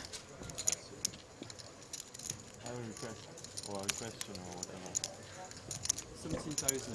I don't know the exact rule. Big Boyka going to be betting this flop pretty much close to 100% of the time, and I don't think Loosely can fold just yet.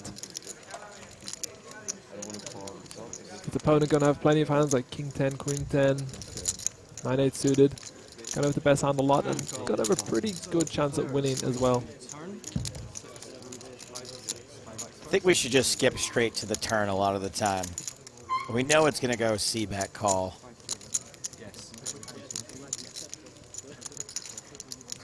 You don't believe me? I'm kidding.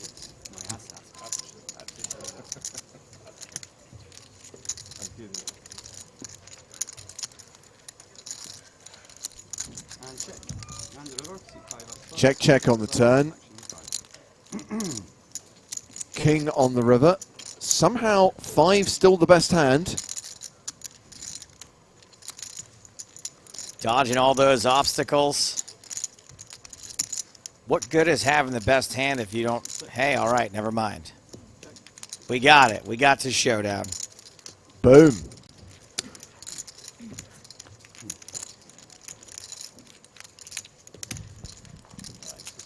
Check, check. Raised Hal.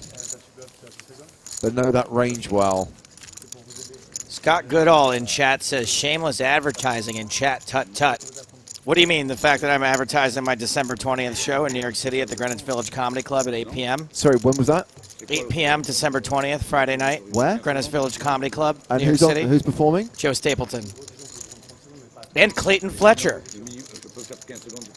Former guest on the podcast. Also performed at the PCA Comedy Seen him Night. live. It's good. Yeah. It's his show. Anyway, Scott, thank you for mentioning that. Look, we already established earlier on that this is not the kind of live stream where you just get blatant shilling.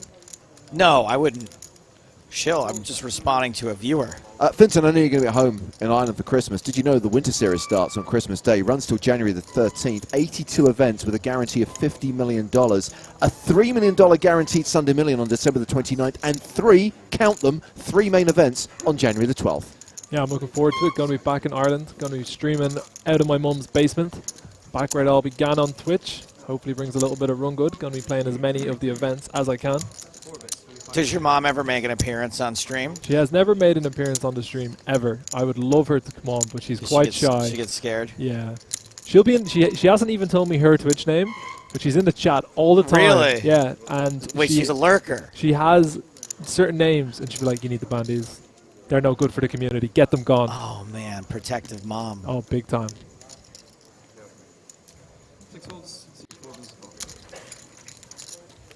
Raise and take it. Mom, the meatloaf. T-trick fast. Pretty much.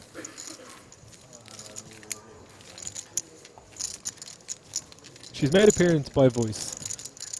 She'll give me a lot of sass.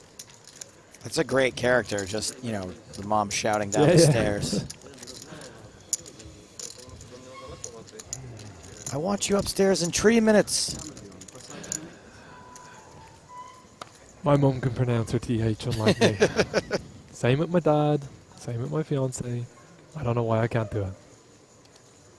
I think it makes you charming. I'll take it. I am asking for elocution lessons this Christmas, as I have done for every year since I was 4, so hopefully. Maybe it bugs you for people to, like, call you up on it, but I don't. No, it doesn't really. Okay, good. Then why? Who cares? Oh, I'm not really getting elocution lessons. The one name that I'd love to be able to say because she does such a great job, sorry for shouting out someone again, but Ruth Ann, I can't say her name. Oh, well, it's worth it if you're able to finally pronounce Ruth Ann's name. I've tried it for 3 years. 8-6 suited, raised from Stonescu. 9-7 suited for Candellari. Candellari is my favorite weapon in Clue. And that is a 3-bet to 60K. Cluedo, whatever.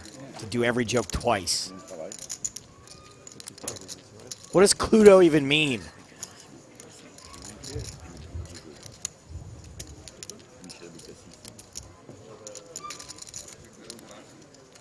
Pass and a pass. Action 5 passes, 6 passes, 7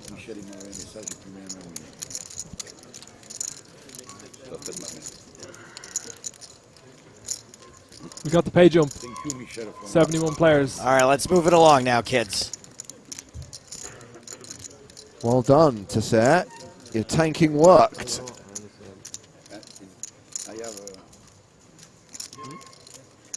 Look how happy he is. And look how happy the rest of the table is. 1 September, More like the Tesseract because he made time stand still.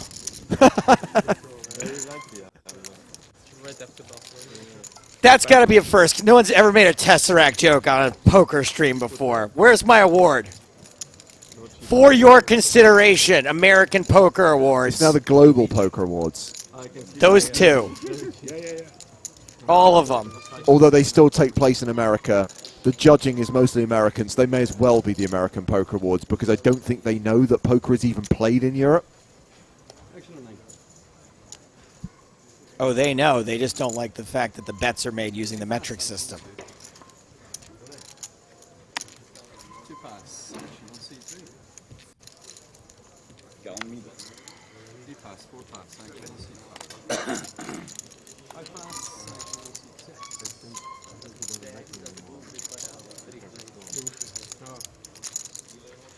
I'm not the only one who thinks Boyka's last name sounds like, you know.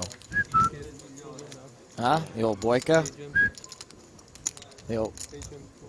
What is that? You know, we Boyka'd. Are you saying it sounds like boink? Yeah. Right. I don't have to say it. Spell it out for you.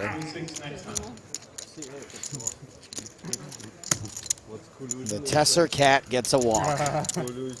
Meow.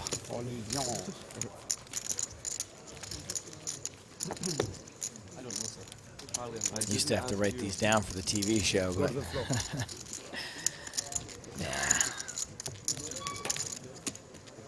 don't have my phone. I cannot call. Yeah. You trying to pretend you don't have a Ghost Rider? From her to wait 30 seconds, I guess. Confirmation from out in the field that Akin Tuna is still chip leader with 1.6 million. One of the other big stacks is Dominic Panker, former champ, playing a stack of 960k. Skynet. Still trying to make Judgment Day a thing. Would you like a hashtag fun fact, Joe? I love hashtag fun facts. Well, this is from producer Chris earning his day rate for this single piece of information. Candelari in the 1 seat. You may have seen the ring he's wearing. He got that ring for taking down the Slovak Poker Series €200 main event in Bratislava. A €200 buy-in, the first prize was €29,000. That had to be a lot of runners. He then went on to win the WSOPC Monster Stack in Rotterdam for €33,000. But the ring came from not the circuit event? It came from the Slovak Poker Series main event in Bratislava. Huh. Hashtag fun fact. Bowman doing her thing and putting in the re-raise versus Boyka. Oh, we're going back. Yep, it's on her. Do you want a hashtag fake fact? Always. That ring is made of candy. Yeah, there were 998 runners in the Slovak series, hence the size of that first prize.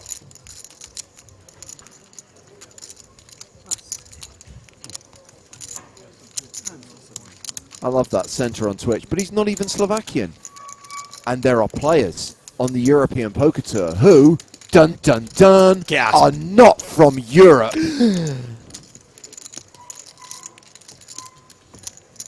Can you imagine a world where people travel to other countries to play poker? James, what is other countries? Countries like Spain, where you could play the PokerStars Players No Limit Hold'em Championship, the second iteration, taking place next summer. Platinum passes being awarded live and online over the next 8 months. You mean European Mexico?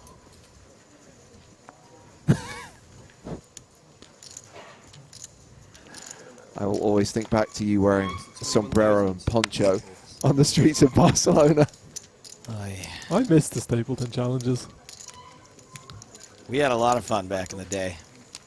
The worst one to this day that I seen, and I used to watch them all, was in London, and you had an English breakfast as a smoothie. Yeah, that was pretty good.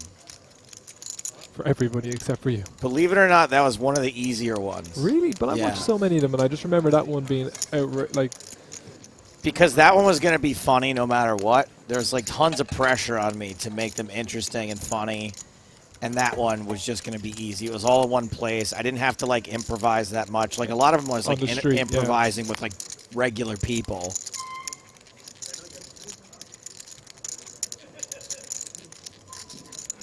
Eagle Eyes remembers breakfast of Stapletons. I maintain the worst part about that was that I squeezed an entire bottle of HP sauce in there. Ooh. So this is Candelari defending his big blind. Flopping pretty good. I love these post-flop flips. Like, it could go either way. He's got the gut shot. He's got the diamond draw. Kim ahead for now with a pair of kings.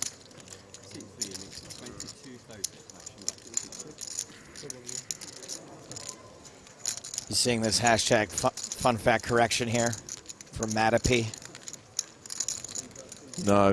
Francesco's a friend of mine. The ring is a World Series of Poker circuit ring from Rotterdam. 550 deep stack. 1 month ago he won it. Lol, not Bratislava. Okay. Chris's day rate's gone. Sorry, Chris, you're not getting paid today. Your one contribution, and it's wrong. It was close. Candelari turns the straight. 98% favorite now. What? It did sound like all in to me, I heard too. all in as well. All in 48. I guess there's similar sounds. Okay, don't say.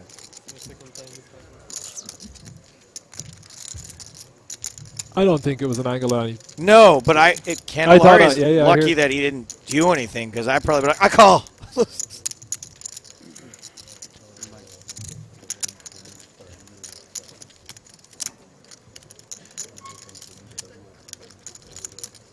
I think he should have got a ring, by the way, for taking down that event in Bratislava. He did, but he ate it because it was made of candy. Oh, God.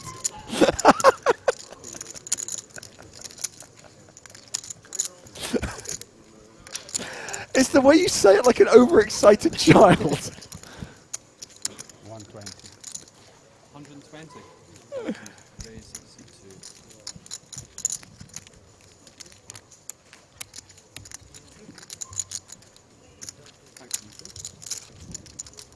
Man, this is quite an interesting raise, especially given the miscommunication. It always throws an extra little... Just changes the dynamic a little bit. Yeah, a little extra paint job on things. I do think that Young Kim with King 10 of clubs probably just has to fold. One of the worst hands that he's going to bet twice for value. 0 diamonds. Yeah, that's the big factor there. Diamondless.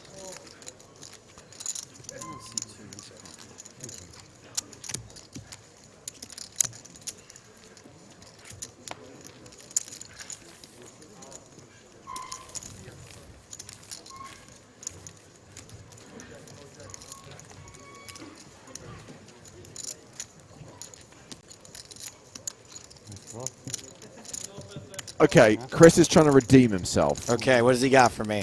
The hoodie he's wearing is from the Slovak Poker Series, I'm sure. Too little, too late.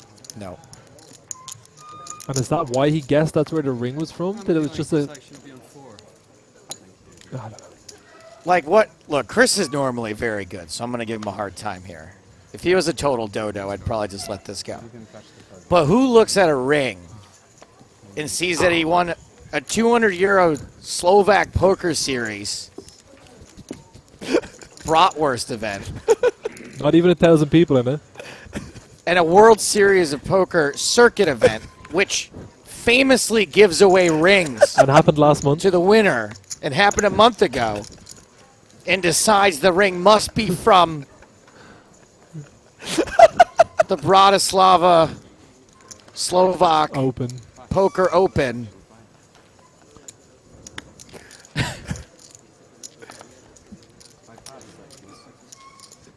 I guess it was too obvious. Flip a coin. Hope for the best. If you notice that bracelet he's wearing there, it's actually from the Icelandic Amateur Pole Vaulting Championship. Not from the World Series 6 Max event he won. This is a pretty sweet picture he just sent, by the way. To be fair, it does look like he's kissing a ring. Maybe a tribute to It his looks wife. like he's kissing a bracelet. Good for. He's got loads of rings on. Is it possible he has 2 rings? One for the Slovak series and one for the World Series of Poker Circuit event? It is possible.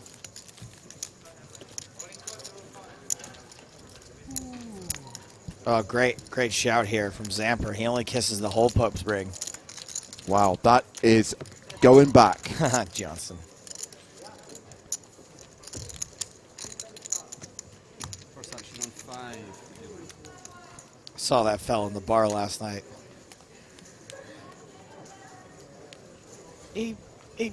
Yeah, rings and other things.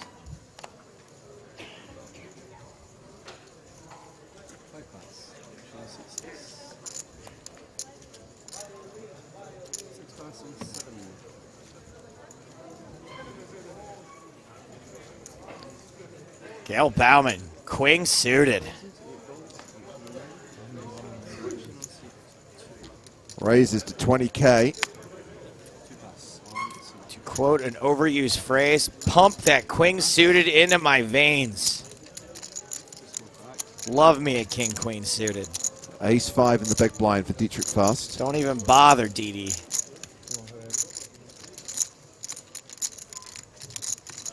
King queen suited, too strong.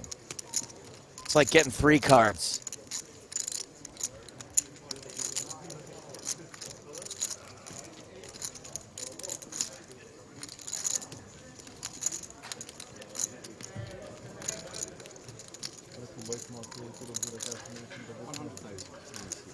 That's a 3-bet from Fast. Re-raises to 100,000. And Gail Bauman, the effective stack here with 345 behind.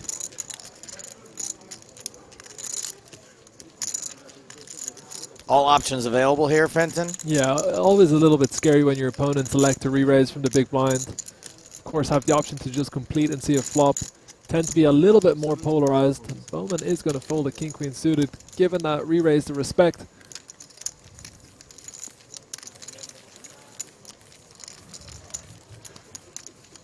Down to 70 players now, 69 players, 68 players, 67 players,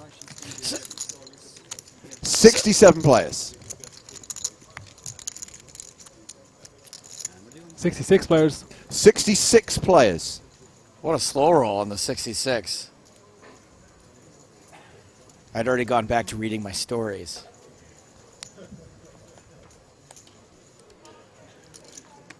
Action starts with Boyka. He folds under the gun. Pocket aces for Gail Bauman. She was right to wait a hand.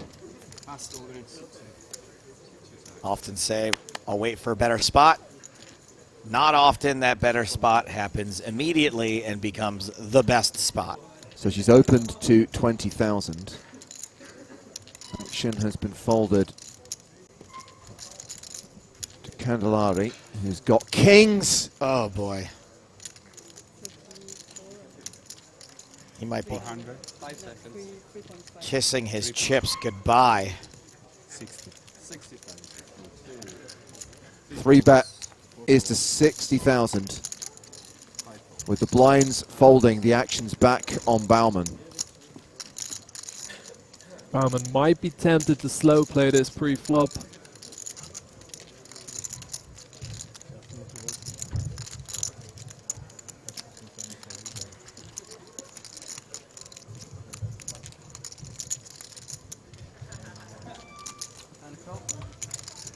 Yep.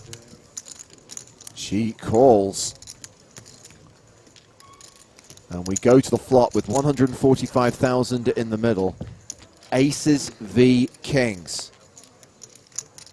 The flop is ace-7 deuce. Candellari now has less than 1% equity. Another waste of a set.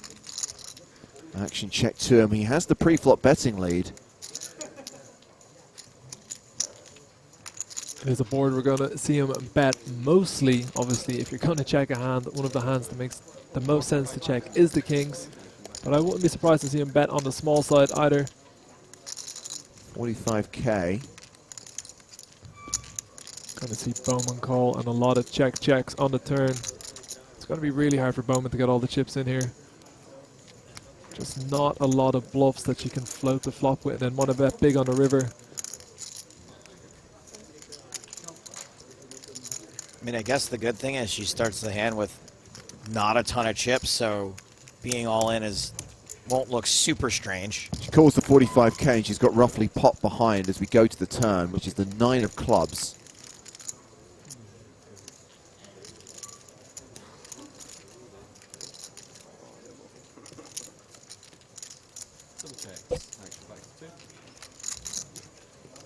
He checks again. Continues to slow play it.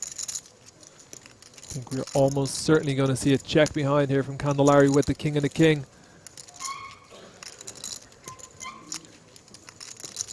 Unless, of course, he wants to bet small himself to stop himself facing the huge bet on the river.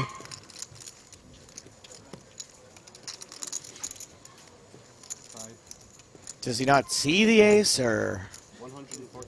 Wow, 145k is a huge bet in this spot. Well, the problem is, if she shoves, he has to call. I mean, obviously, he can fold, but he's priced himself in. It's a very interesting spot for Bowman. If she calls, I mean, she always has an ace. He's never going to bluff the river, but when you shove the turn, your opponents should be folded mostly. Again, she just calls. It's a 95k behind. Don't you just open muck now? Like more than $500,000 in the middle. We can see that Candelaria is drawing dead. How are you ever winning here? Ever.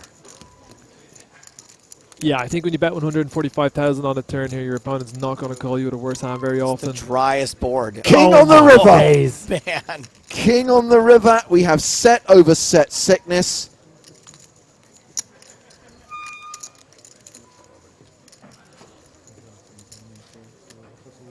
I guess Prague is the appropriate place for an icy cold decking.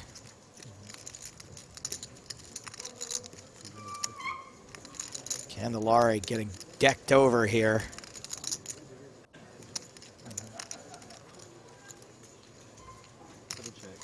She checks a third time. Candelaria wants to see what she's got.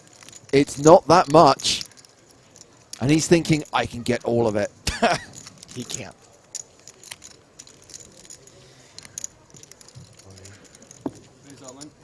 He shoves, she calls all in.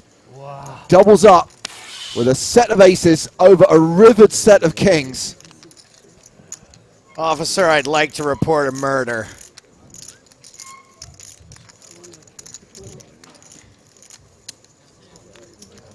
Professor Bauman in the poker room with the Candelari. Huge pot for Bowman. Why is he looking so annoyed at her? Maybe annoyed with himself. You do it to yourself. You do. That is why it really hurts. I think you can also be annoyed with the run out. You know, you're like, I didn't have to make a set of kings on the river. Now, granted, there was a pretty good chance the rest of it was going in, considering how much it already gone in. Does propel Bowman up to second in chips on our feature table. Yeah, and Candelari down to 261k.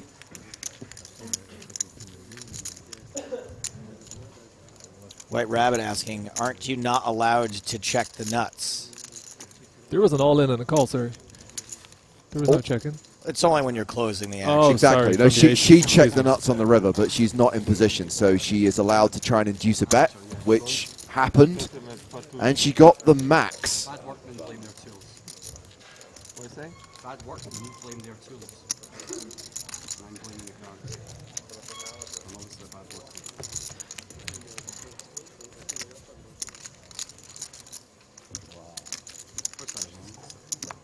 one of those really weird hands, right, where so often it's going to go in pre and the run out is largely immaterial. But because of the way that played out, it just somehow seems so much sicker. It's Max Payne, yeah, for him.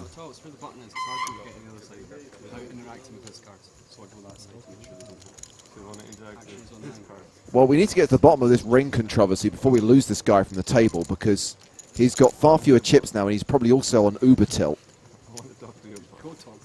How many rings do you have, sir, and what are they for?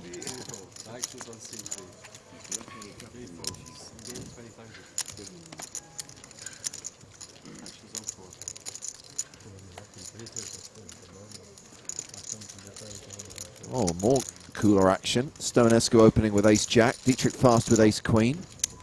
Calls the raise in position.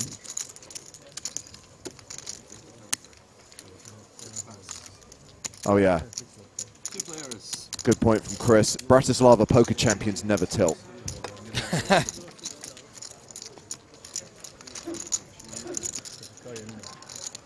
All right, top pair for both players.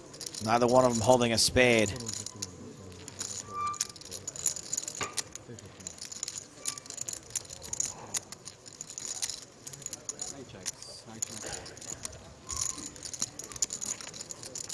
You know who Stonescu reminds me of? Stan. Stano. Remember Stan? Yeah.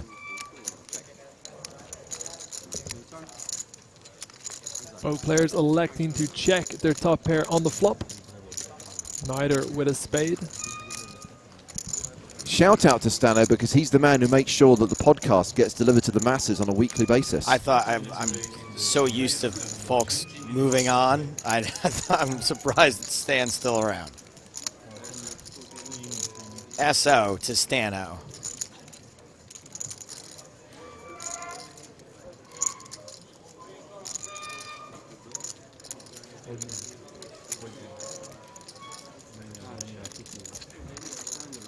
Looks like we got ourselves a check on a turn as well. Both players being very cautious. Don't answer him.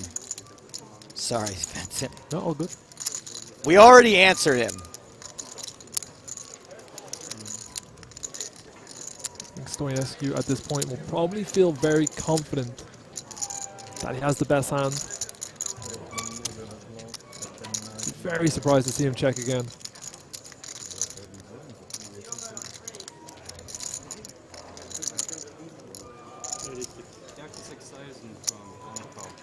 And I expect just a quick call.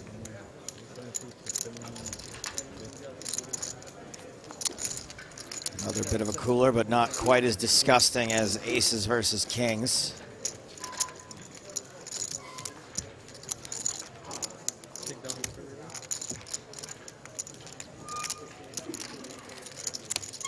Oh my God, why are people still asking about checking the nuts on the river? I'd like to think that it's now becoming a bit. It's a meme? Yeah. All right. Because if the question is genuine, I'm going to start muting people. We're going to check your nuts.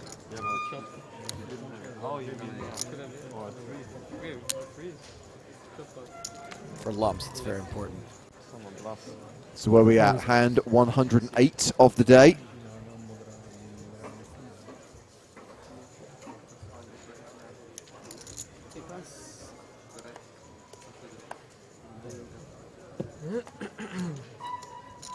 Stonescu with ace-king. Cool. Cool. You strike me as someone who gets scared when they have ace-king. No, I love ace-king. Do you just go all in with all your chips every time? Yeah, pretty much. I mean, you can't really make a mistake. Oh, Candelari also has ace-king. I really hope this works out for him, or at the very least, doesn't not work out. Just gonna flat call here off the 26 big blinds. Probably a hand that I'd want to go all in with myself. Is he laying the You trap? were just making fun of me for going all in with it. I did not. I said it's a solid play. I can get behind it. First hand of a tournament, all in. 66 left in an EPT. 26 big blinds. All in. Is this going to go like 6 ways to the flop now? No, because there's been a 3-bet from Yon Kim. He's 3-bet to 75,000. Interesting. Incredibly aggressive re-raise with the queen 10 off, given where the raises come from and where the raise is being flatted. We could see an all-in and an all-in. Chop up that 75k. Some more eliminations at the outer tables. And we are down to 64 now.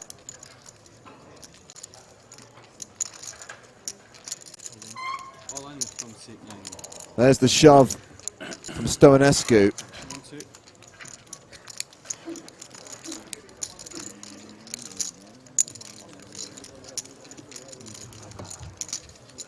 Candellari is not a happy camper. Thorpe says, lol, he 3-bet 7s before, but flats ace-king, misplays kings. Good player, this French guy. Excuse me, that's rude.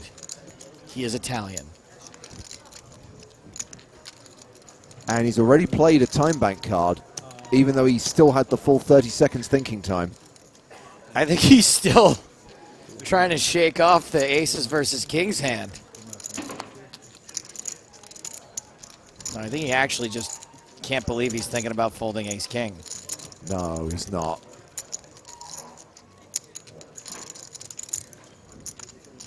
I think he's pre-tilting from being coolered.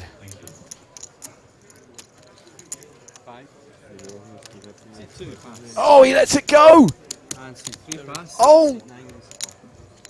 Candellari folds! None of this is happening the way you would expect it to. I'm not going to lie, I was feeling a lot of pressure to sing a song, and I couldn't remember exactly how it went, and I'm happy. Everyone. That's the key, Finton. It's everyone. Not everybody.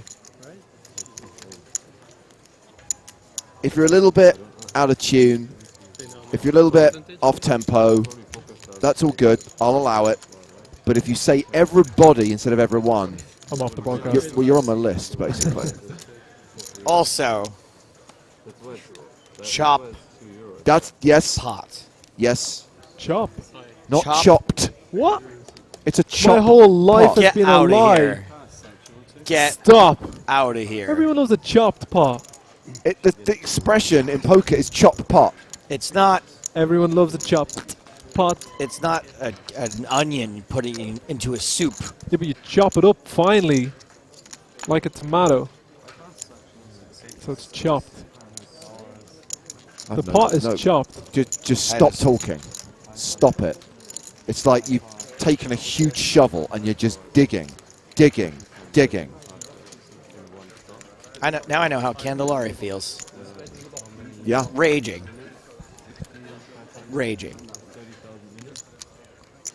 This is probably the last time that I'm going to talk to you guys this decade, this year.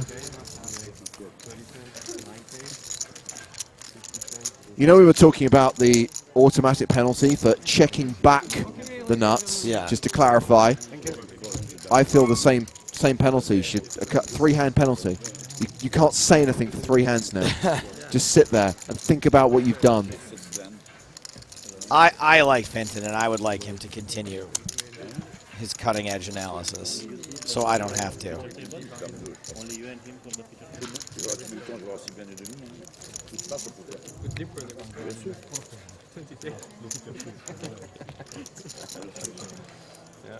All right, Candellari, hang in there, buddy. I have never seen a human being look so miserable and so stressed.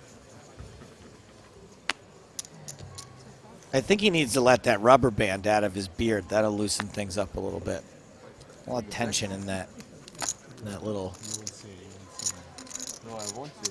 Huh? How can spot. I have no phone. Boy, oh boyka, pocket kings. No, I don't think many people would call my hand. Huh? Very few Boing, people. boing, boyka. Maybe they would do it at hand. To then fold, no, I would be stuck. And that is a 3-bet from Gael Bauman. Very likely to be ill-timed. Unless she once again has coolered pocket kings. No, she has not, and there's another ace.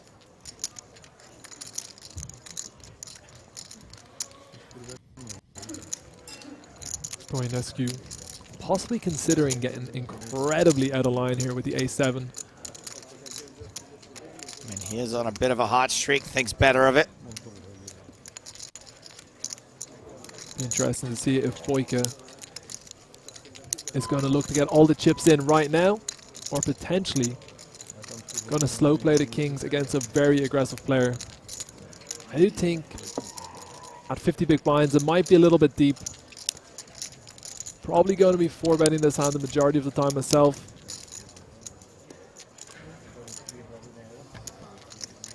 Does not look like a 4-bet. Everybody playing so tricky on this table. He's assumed the position. I don't think he's done that very often. Interesting that you throw up the scarf to try to hide tells, but putting up the scarf in the first place may be a tell. Jack 5 tray. I think a board we're going to see Bowman continue with pretty much 100% of her hands. Yeah. 5 is fairly inconsequential. And I think Boyka can go both ways. Can look to check raise, play a huge pot right now. Hope that Bowman re-raise with a ace-jack, king-jack sort of hand. Or he can, of course, call. Continue to lay his trap. Hope to give a very aggressive opponent an opportunity to start blasting off down the streets.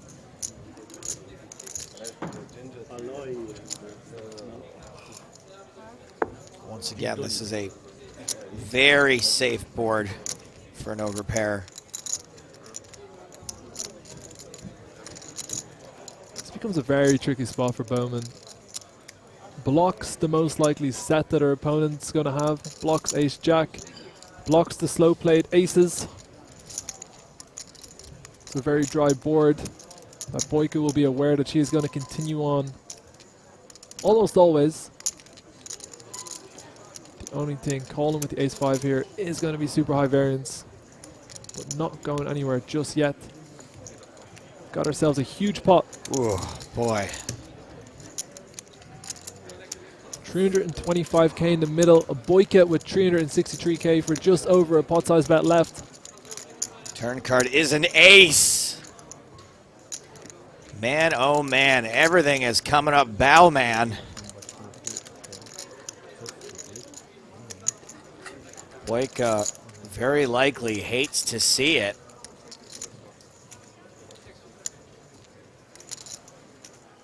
It's a really tough spot on the turn now. Boyka is going to check. I think it makes a lot of sense from the check. Might want to check raise hands like Queen Jack, King Jack for value. These are not hands that you're going to continue on the ace. Just such a better card for your opponent than you. I won't be surprised to see Bowman bet about a quarter pot here. You think she's going to go small? Yeah. She's really not worried about very much, is she?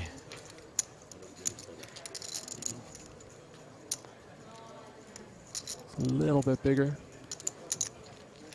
About 30%.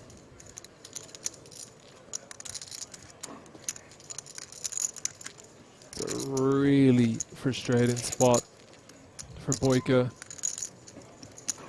For 100k, I'm not sure we're going to see Bowman blocking with too many jacks. How many bluffs can she really have that want to call a check raise on the flop and now bet small on the turn? Boyka not ready to fold just yet though. Gonna have a $500,000 chip pot, but just half pot left to go. River is a 7. 3 spades out there now. It's not impossible that Boyka could have a hand like King Jack of Spades or Queen Jack of Spades that would potentially check raise flop and then check call turn, but I still think that Bowman with 2 pairs is just gonna have to go for it.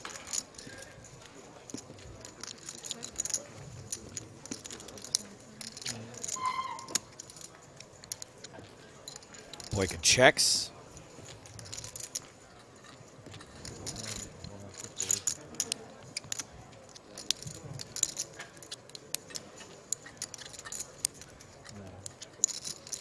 I'm allergic to cold decks.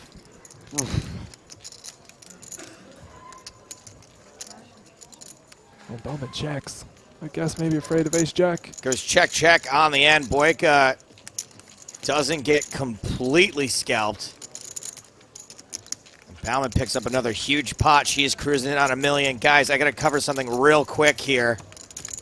The all-in shootouts are live for the account linking. If you've linked your account to Twitch to PokerStars, they are closing soon. The name is the EPT Prague account linking all-in shootout. The ID is 2755-370-369. That's for .com, .es, and .fr. 2755-268-316. It's closing at 10 past the hour. So I'll do those numbers once again, you guys. If you want to write them down, I'm going to give you 5 seconds. Start typing. Here we go.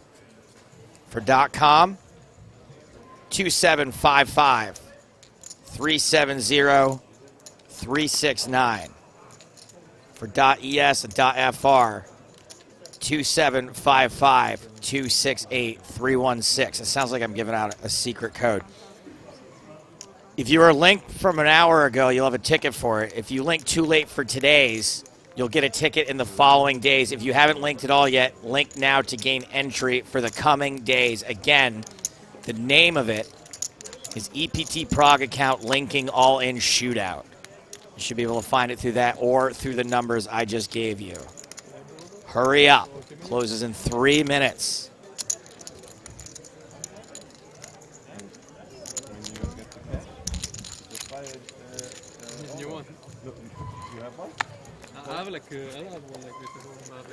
And as long as we're talking about Twitch linking, let's link to our guest commentators joining me and Finton in the booth, GJ Reggie and Pieface Poker. What's up, kids? Welcome back. Thank you, thank you. Good to be back. Good evening, everyone. How are we doing? All right, I'm getting a request for one more time for the all-in shootouts. Again, you can just search EPT Prague account linking all-in shootout, or you can use the ID. Here we go. 2755-370369. Damn, you're fine. .es and .fr 2755-268316. Good luck. Great job, linkers. Yeah, if you haven't done it already, please, please, please do. It's super, super important. And also, you could be within a chance of winning a Platinum Pass with me and GJ Reggie if you do watch 24 hours on this channel. And, of course, you stream 10 hours of poker on PokerStars on your own channel. Definitely, definitely worth it. In our little Dare to Stream competition. And it's an all-in shootout you can't mess up. Exactly.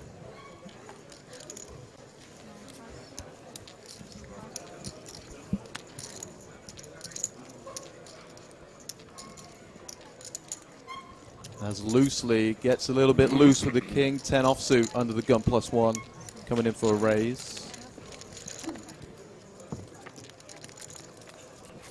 Gets looked up by Young Kim in the big blind with king 7 off.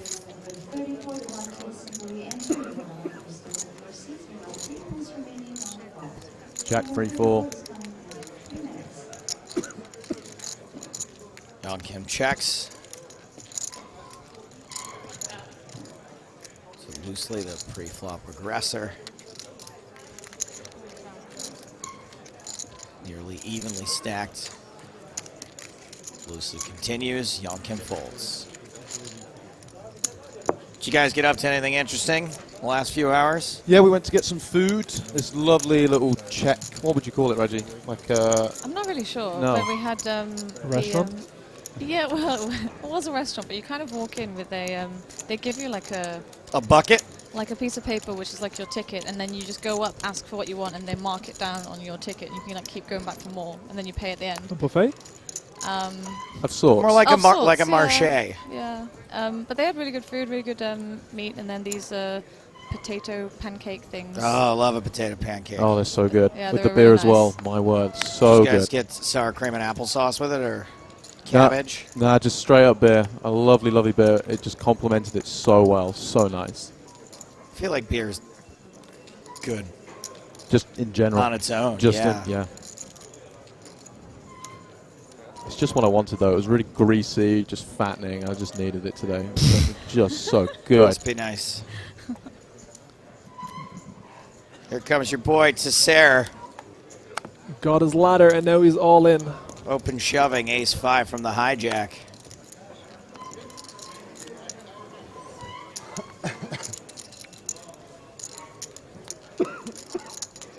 And Dietrich Fast has made the call. One overcard's been doing just fine. Fast the favorite, Tesser at risk.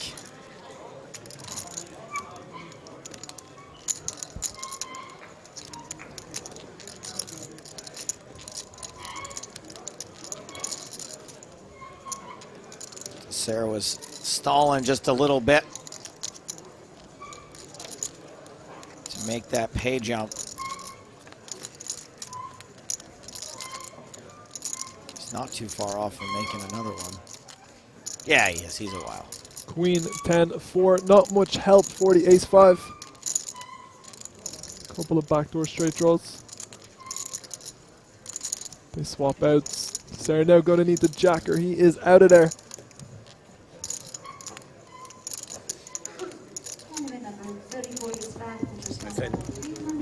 Three of spades.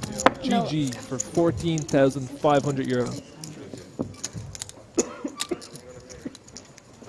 So what's the story been at this feature table so far, then? There was a massive cooler just before you guys came into the booth. Oh, yeah? Aces versus kings. And the fellow with kings kept betting into an ace-high flop, more or less doing Gail Bauman's work for her, but then unfortunately for him, also rivered a king. Wow. So this didn't go in pre? It didn't go in pre. Wow. It went in equal parts flop, turn, and river. Wow. And she closes in on the milli mark. That must have been a big pot. She also did crack the kings. I think you might have just came into the booth Yeah. when it happened with the ace-5.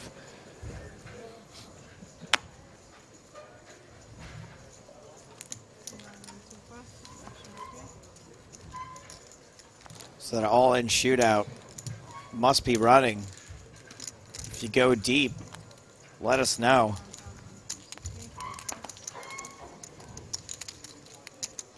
Jabyeon Kim makes it 21,000 with King 7 suited from the button. Loosely going to defend 10-8.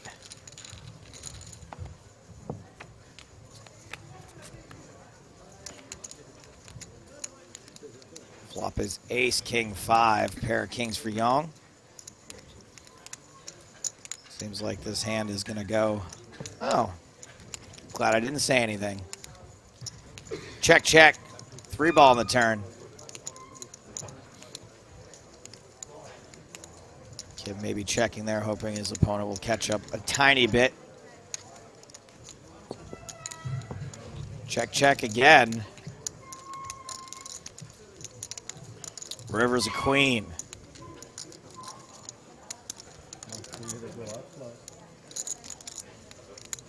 So this hand is going to go check, bet, fold. It's just going to happen 2 streets after I would have thought originally.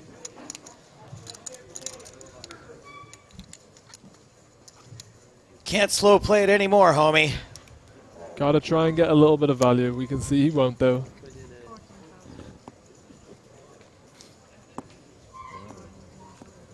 For some reason, Thorpe 10-8 is real into this hand. Thought loosely should check raise river. No such luck. How are the prices at this restaurant? It was you guys everything went is to, just cheap, just super cheap. You could get whatever you want. You could get some pork. You could get some steak. There was a nice little beef soup. It was just super cheap. Really, really cheap. What if you're not a heartless human being that's ruining the environment, and so you don't eat meat? Was there an option there for that? There might have been, but I didn't pay that much attention. Mate, there was just I'll be so honest, much meat. there I was a didn't lot even of pay meat there, attention. like a lot of meat. Joe's after walking off set. He can't believe that they're eating meat.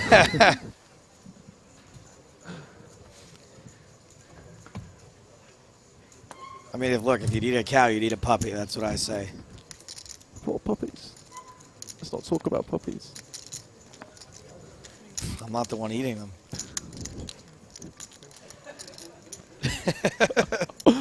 Welcome to the broadcast, guys. I had a massive meat plate my first night I went out here. I ate probably what was a very adorable duck. So. Fold it around to loosely in the small blind. Gonna complete with the 8-6. And Boyka gonna check it with the 8-5. Looking to get back some of those chips that he just lost with the pocket kings a few hands ago. Well, this is fun. 5, 6, 7, 8 for loosely. 5, 5. Diamond, diamond for Boyka. 60% of a straight flush. Check, check. Stupid ace on the turn. Yeah, if I was loosely, I would definitely start betting now. Probably would have bet the flop myself. Gonna be hard to show down 8 high and win. You got yourself an open-ended straight draw.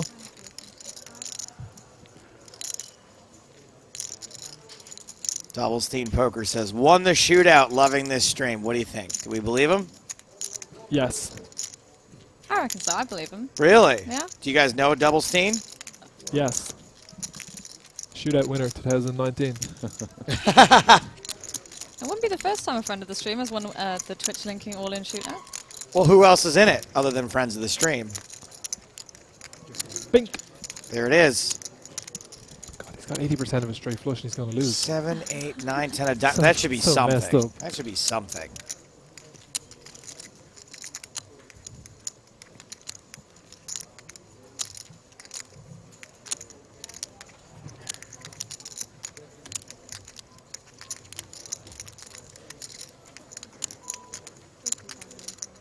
Loosely throws out 50K.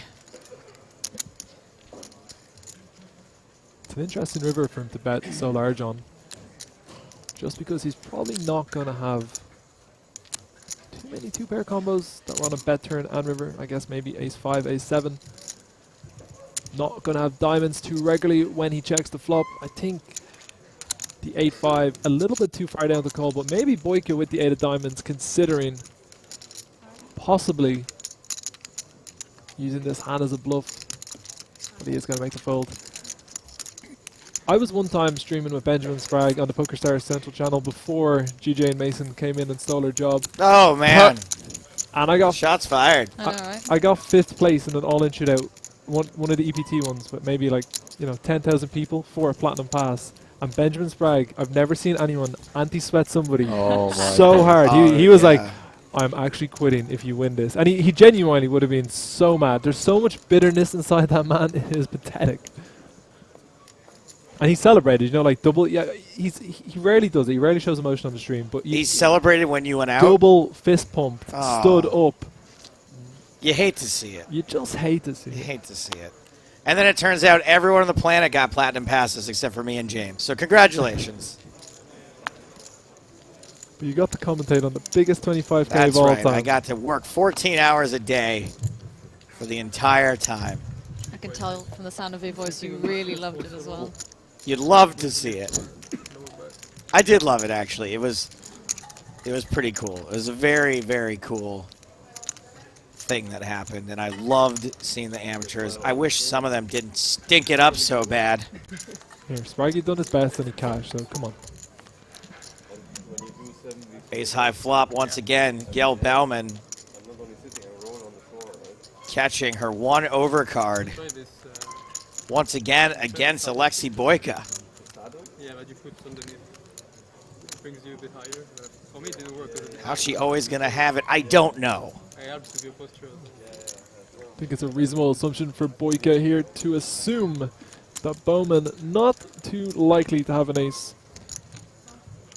Hand started 21 big blinds effective. Any good ace is certainly going to raise. A lot of the weaker ones will be tempted to shove.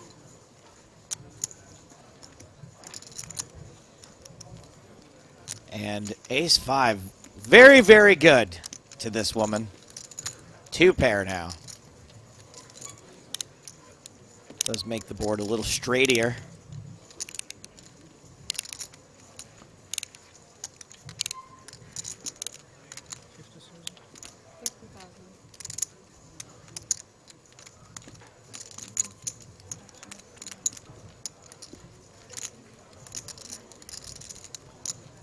Boyka can still get called by a lot of hands like 4-6, 5-deuce, 4x of clubs. I don't think a 7 gets to fold just yet. Bowman obviously just always going to call.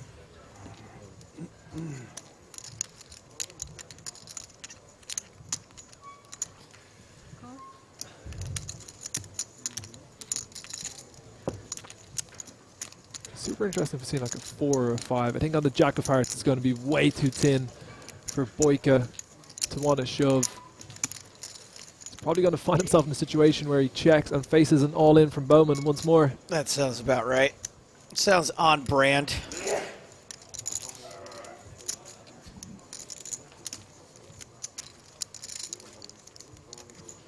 For Bowman to call the turn and then bluff river though, she's probably going to have to turn a pair and a straight draw into a bluff, which I'm just not sure if she will.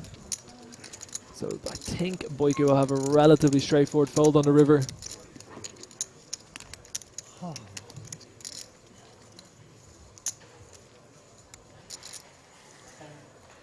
Boyka's checked.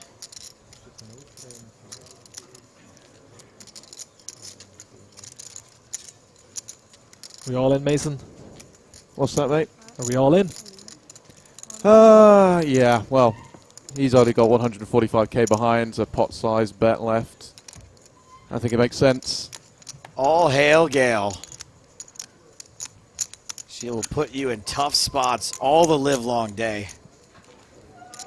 That's right, Spartan Global. She is stone cold.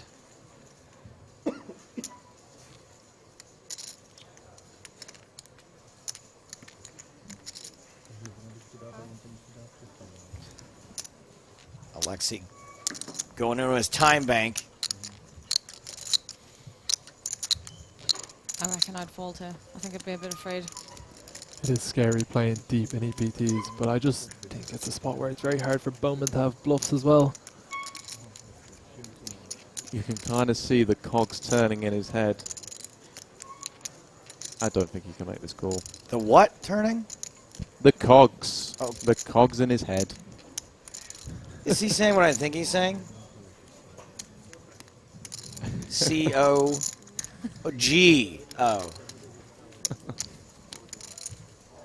Leveling all sorts of accusations at that fellow, who does make the correct fold. Which means that Bowman is now our first player on this table with over 1 million chips.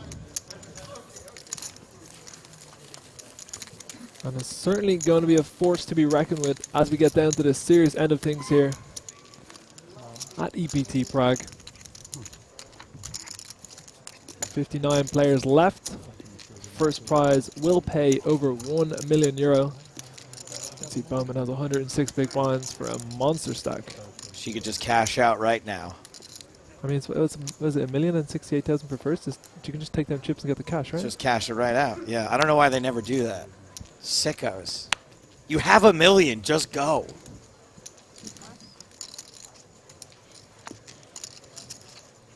Pocket fives for Gabyon Kim. Repping Korea.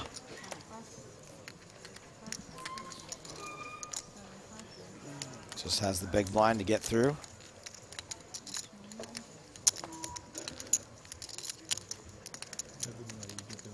Did Fast just bring out a foam roller? Is that what they're using on those chairs? It wouldn't surprise me. Didi's a unique lad. Yeah, you don't really see that when people are sitting down. That's normally to warm yourself up in the gym. Maybe just needs a little extra back support. Yeah. Sitting is killing us all. I don't know if you know about that. It's the third leading cause of death.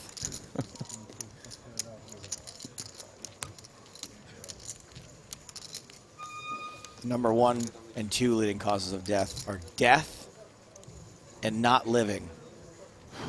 And sitting's number 3? Sitting's number 3. Mine is blown.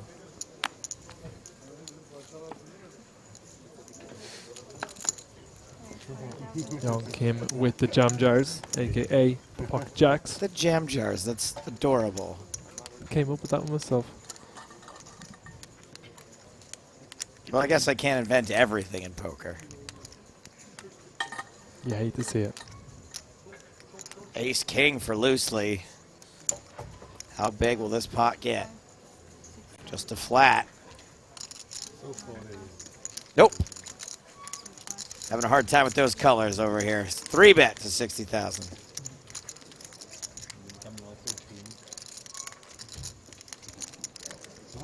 Back to my original question. How big will this pot get? What are we saying, GJ? Which way is it going? I reckon we're going to see a huge pot from both these. And I want a real action flop as well. Absolute sickness. Absolute car crash.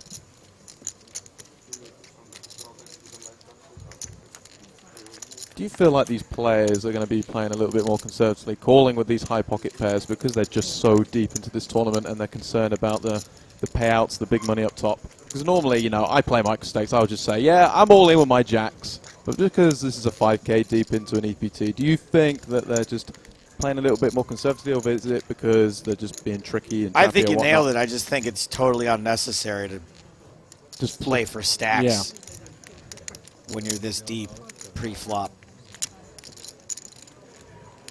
Who wants to flip with 59 left in an EPT main event? I would love to be flipping with 59 left in an EPT main event. Right. Sorry, who is, of the people who are still in and have reasonable stack sizes, want to be flipping?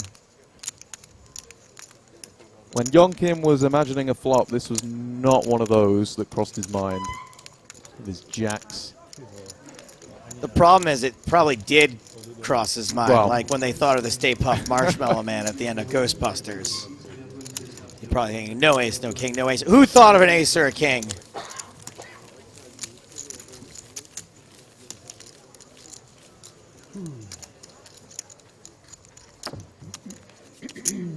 It's TTV says people are just super scared in these tourneys and don't want to flop. That's why guys like Lex and stuff win. I can get behind that.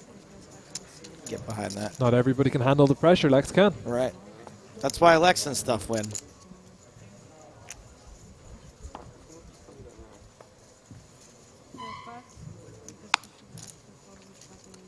Hashtag embrace the squeak. Sylvain loosely. Pocket cease. All players making the weekend deep stack, we will restart in less than 3 minutes. Gonna raise it up to 22,000 chips. And Boyka with the hand that has caused them considerable pain this level with the 15 big blinds is going to be all in.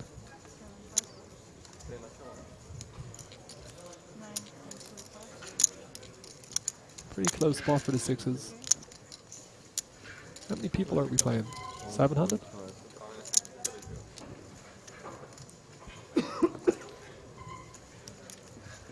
Loosely can afford to make the call, sitting with about 500,000 chips. This feels like a fold. Is that because he has kings? That's part of it. That definitely factors into my decision making on this hand, knowing all of the hole cards. I agree with you though. It's pretty close for sure. Quarter of his stack as well to make this call.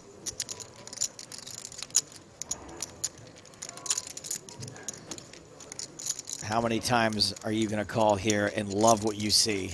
Yeah, going to be flipping most of the time, you'd imagine. Does make the folds. Nice.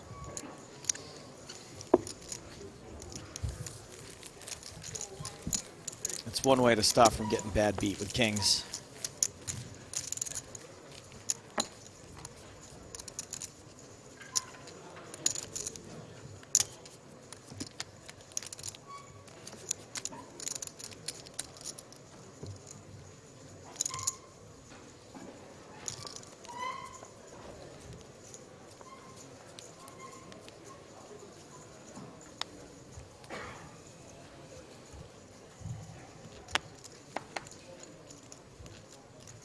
Players remaining in the weekend team start. The tournament will restart in less than 1 minute.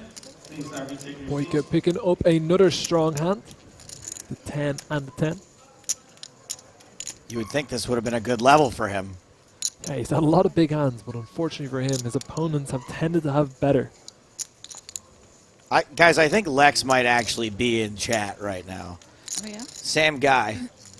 Lex puts lots of pressure in these tourneys, and lots of people scared of his style. His style is amazing, and when it works, but sucks when you get caught.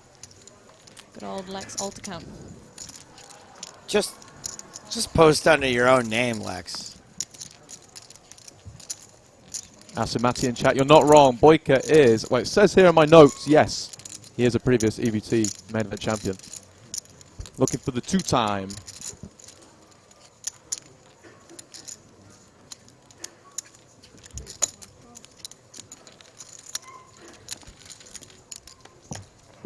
Dietrich's in. The Jack 8, he does not flop much here. 1 heart.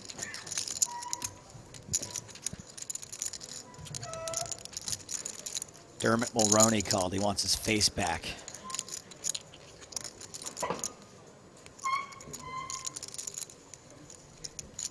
Four people out there who know who Dermot Mulroney is.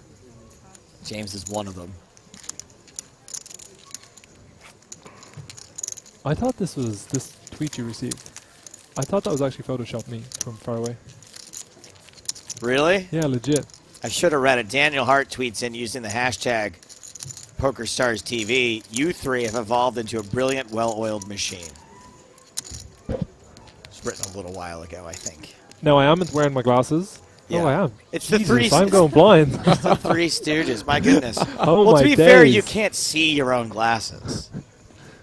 My eyesight's got. I said it to Hannah today. I need to get new glasses because my eyesight's got really bad when I'm wearing them. So I just assumed I wasn't because I can't read it when it's right there. Oh. Anyway, yeah, we're gonna be driving home for Christmas with my eyesight just like this. Time to crank up that prescription. Maybe swing by a Costco on the way out of here. Oh yeah, it's much worse with them off as well. Wow. How does it feel passing your test? It's like the keys to freedom, isn't it? It was relief for me. Yeah. Just relief. I don't think it's the keys to freedom when you get your driver's license at 30. Well, the thing about it is... He's been living on his own for... The thing about it is, I told everyone that I was doing my test, and then I drove down a one-way street on my first attempt. Okay. The second one, if I had failed, I just don't know if I ever would have been able to pass. I think the pressure would have just got so big. And I would have always told people, because... Sorry, you needed to fail first? Is what you're saying? No, I just think if I had failed again, I would have been in trouble to pass. Oh, at any point. yeah. So Van and Dietrich go to this flop top pair for Didi. Second pair for Loosely. So is it common where you're from to not have a driver's license?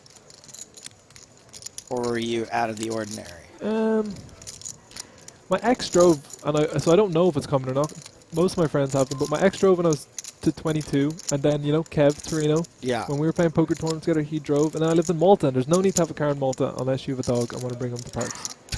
Telling you. It's the only reason to have a car in But you Malta. can't park. You can't park anywhere. There's no parking. Parking does seem pretty messed up in Malta. We somehow have a 2 big blind pot here, and he nuts straight for Loosely, though, and a top pair for fast. And dogs love car journeys as well. Literally wind down the window. They stick their head out, their tongue out. They absolutely love it. I've seen the pictures and videos of Arlo. I mean, we assume they bless love him. it. That could be a dog's way of screaming. Yeah. I know when a dog screams. When you turn on the vacuum cleaner, they go absolutely crazy. 6 pairs on the river. Dietrich's top pair survives the run out.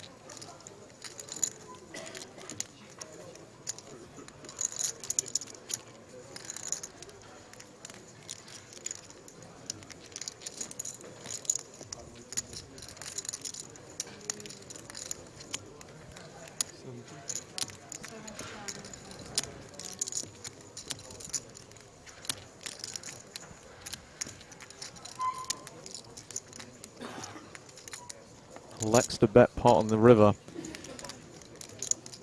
Just a pair of 7s though for Loosely. This was limped. Loosely did check his option.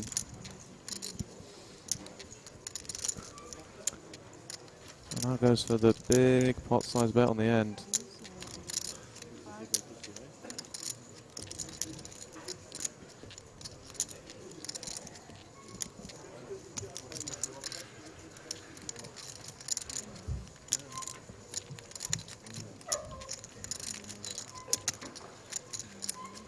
Blind on blind, this seems like a pretty tough spot. Yeah, taking his time over it. Does elect to call. Pays it off. And that's going to put G-Trick fast up to almost $1 million in chips. Get after it. Dieters.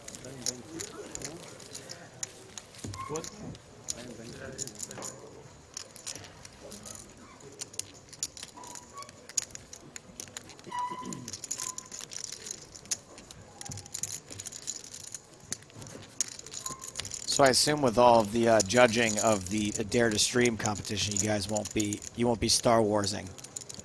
Star Warsing? Anytime soon. No, probably The not. Rise of Skywalker, December 20th. This is going to sound really, really bad, but I've never seen Star Wars. It doesn't sound bad.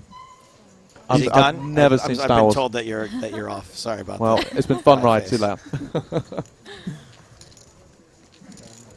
We usually, me and my family, we always go for like a Christmas. Usually it's like a Christmas Eve film. Like Christmas Eve film? Yeah. Interesting. Just me, my dad, my brother will always go check it out. Either that or Boxing Day, depends kind of what we're doing. And I think the last few times we've always gone to see Star Wars because it's always out around the time. There's a Star Wars movie been out I think except for last year there wasn't one, right? So yeah. But the last like 4 out of 5 years there's been a Star Wars. So that might be the plan. So I can ask this though: are the newer Star Wars better than the old ones, or the old ones better than the new ones? Well, it's a really complicated question. Really? You're asking. I'll say the newest Star Wars, in my opinion, right, are pretty good. I don't think they're amazing, but they're pretty good. I have very high hopes for this one. I think this one's going to be great. Is this the last one? This is the. I mean, it There'll will not never be. It be a will last not one. be the last Star Wars movie, but Right. they're calling it the end of the like original. Yeah. Okay. Skywalker saga. All right, we are going 3 ways to this flop, young Padawans.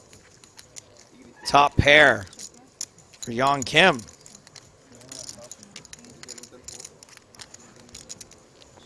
Dietrich's hit a 7. Will it check around? Yes. Finn says yes. What say you, GJ? Oh yeah, I think so too. And no. I made you. You are wrong.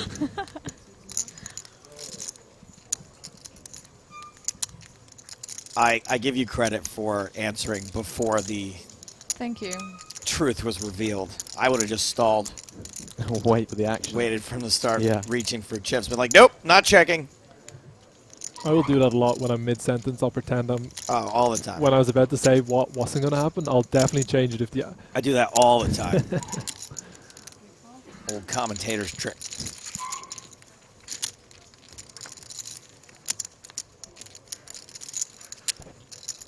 8 on the turn does not change much. Now Kim checks a second time. Probably perfectly happy to check call.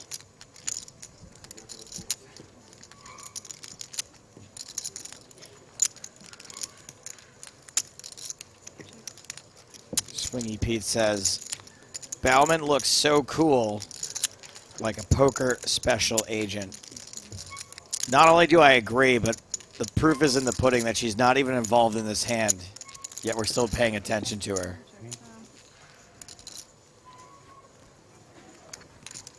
Check, check. Pair of queens is good.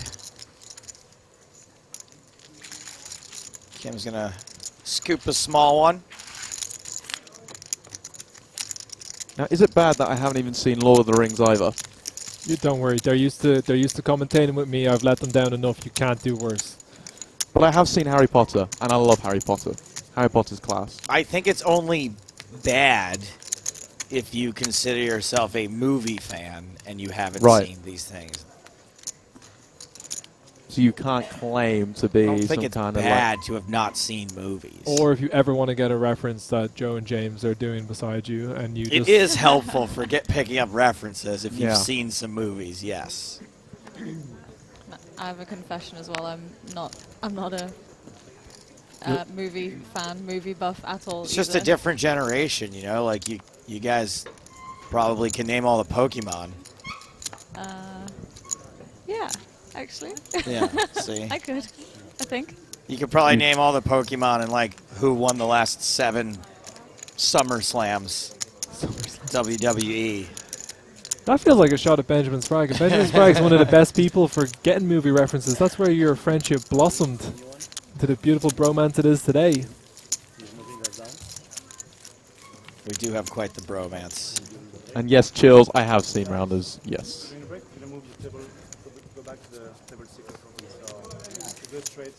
I think we're going to do, this is tournament staff letting the feature table know they will no longer be the feature table after the next break. And the break's going to be 30 minutes. So this is hand 124. We're down to 57 in this 5K main event here in Prague.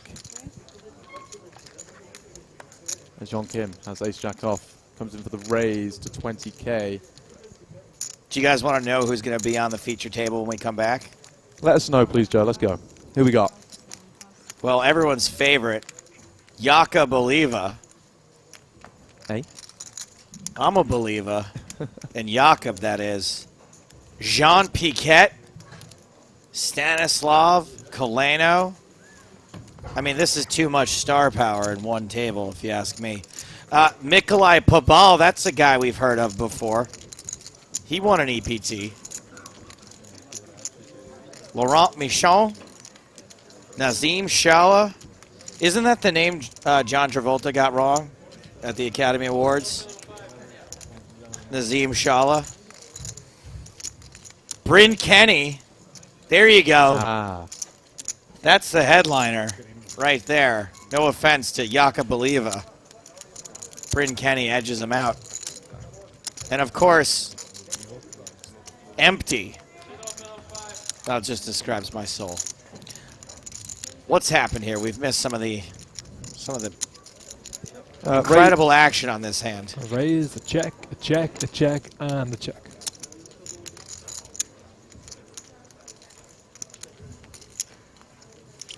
Adele Dazeem. Maybe the best Academy Award moment of all time. What was her name? Adina Menzel, and he called her Adele Nazim. It's not even close. It's written on the paper.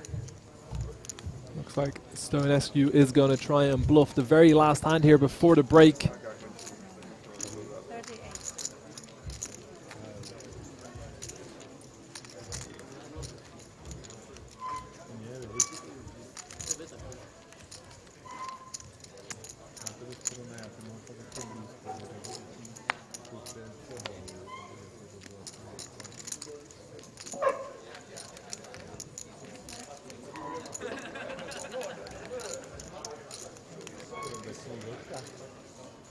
First real bluff we've seen for a while, and it's not going to work. Oh. It is going to work. It's not going to work. It's not going to work. It is going to work. This is the last. It's not going to work. Oh, time bank used. That I'm going to be part of the decade, so I'm not going to get it wrong. It's not going to work. Not going to work. Anyone counterpoint. It is 100% not going to work. The longer he takes, the more I think he's going to call. 100%. There it is. It is not going to work. Stonescu snapped off by ace high. And that's going to be the last hand of the level. You're finishing the decade strong. Thank you very much, Joe. Fenton Hand, it's been a pleasure. I love you. Enjoy your mom's basement. Thank you very much. I'll see you on Twitch later. I couldn't do it. I wanted to make a joke about me enjoying his mom's basement. But whatever. Here's the chip counts from the feature table. We'll be saying goodbye to these folks for now. Brand new feature table when we get back, including Jakub Oliva, Jean Piquet, Stanislav Koleno, Nikolai Pabal, Laurent Michon, Nazim Shala, Bryn Kenny, and Phil Zuckernick back at the feature table. One more level left to go. We'll see you in 30.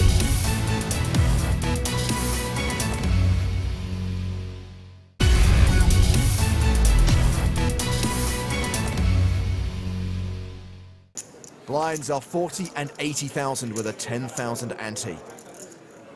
Action has been folded around to Sinel Anton. He passes. And says Alek Barovas. Hillary not going to play the 8-4. He's really tightened up for this final table. Duda gives up his button. Sam Rodriguez in the small blind. Has ace, 5 of hearts. If you want a short stack to his left, he should probably just shove with this hand. Instead, he raises to 180,000. Pocket 5s for John Joanda. Love Sam's poker face. He's so happy to be here. All in. Joanda shoves.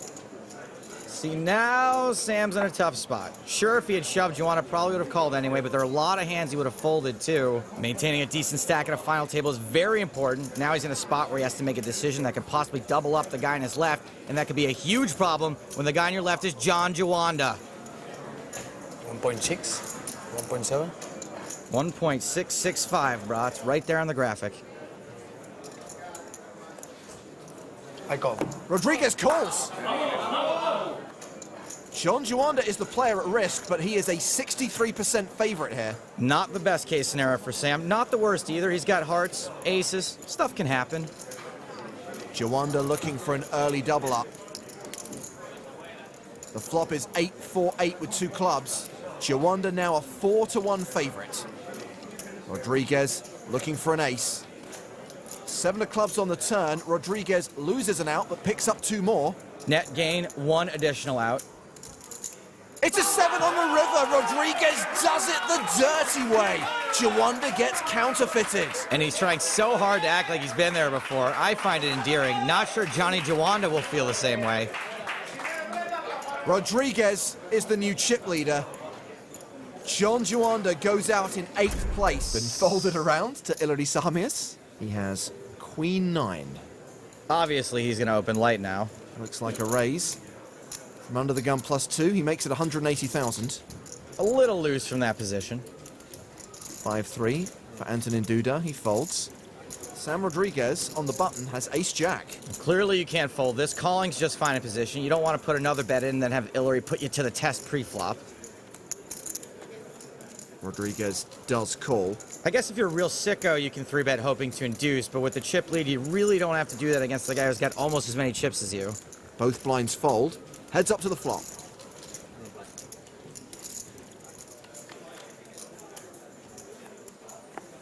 Well, now they're flipping.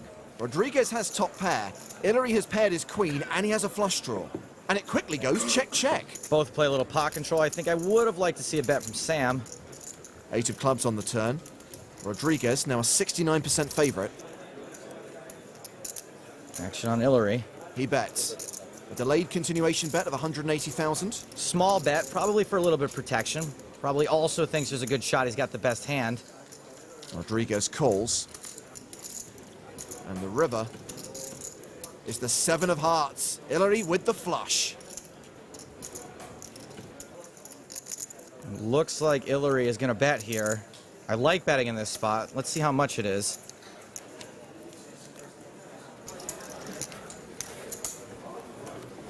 That is 360,000. This is a perfect, about 1/3 pot-size blocker bet. He can only get raised by bluffs in the first or second nuts. Slightly better hands will just call instead of betting huge when checked to. Rodriguez calls. And loses the pot and loses the chip lead. Excellent play by Hillary. Took more than 700,000 chips off Rodriguez in that hand. Of course, he did get a little help from the river. Action is on Sam Rodriguez. He has 8s under the gun. I like to call him Snowman because I'm hilarious. Looks like a raise to 185,000. Joni Jokamainen has Jack-7 suited. Say what you will about Sam Rodriguez, but the perception at this table is that he can be outplayed. Hence why Yanni might raise with these suited connectors. Could you hear the air quotes when I said connectors? Just about. It is a 3-bet to 405,000. Jack-2 for Mikolai Pabal. That goes in the muck. Not connectors, no air quotes. Anton's had enough. Peace out. Like Barovis gives up the small blind. And with 5-9 off suit, Hillary will fold his big blind. So back on Rodriguez. Sam's all for not being pushed around. I like that. He calls the raise. And these two will see a flop. I think one of the biggest mistakes you can make is trying to bluff an inexperienced guy. These pros have yet to learn that with Sam. Wow, what a flop. Speaking of sick coolers. A set for Rodriguez. Jokamainen with a flush draw. Rodriguez checks. Jokamainen was the pre-flop aggressor. Looks like he'll continue. Based on this bloated 3-bet pot and the two characters we're dealing with, you can probably see where this is going. Jokamainen bets 335,000. I'm all for betting here, especially knowing what the hands are. You get value and protection. Rodriguez check raises to 800,000. It's a pretty small check raise, and it's something Yanni might think Sam is capable of doing with his bluffs. He also knows that even if Sam isn't bluffing, he's probably not drawing dead. This is actually one of the worst case scenarios, and he's still got 28% equity. All in. Call in. Call. An all-in and a call. Rodriguez is ahead, but doesn't like what he sees. He knows he has to fade spades. Yanni might have thought he could outplay Senor Rodriguez, but it's pretty tough to outplay a guy who's flop middle set. If his hand holds up, he'll knock out Jokamainen and have a loco chip lead. 7 of clubs on the turn. Jokamainen has 8 outs. He needs to see a spade on the river. And the river is a spade! That was unfortunate, or fortunate, depending on whether or not you speak Spanish or like seeing the best hand win. Devastating blow to Rodriguez's chip stack. Meanwhile, Jokamainen, who started the day as the short stack, is now second on the leaderboard. 7-8 for Sam Rodriguez on the button. Sam might feel compelled to raise on the button, but he doesn't have to get involved with his stack.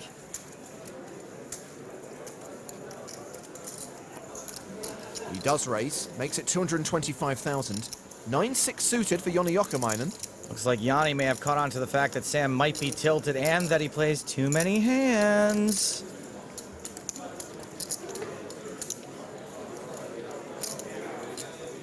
Jokamainen getting aggro again. The perfect 3-bet. 480,000. Gets a fold from Pobal in the big blind. Not my favorite spot pre, but not the worst. Call. Rodriguez will call and play the flop in position.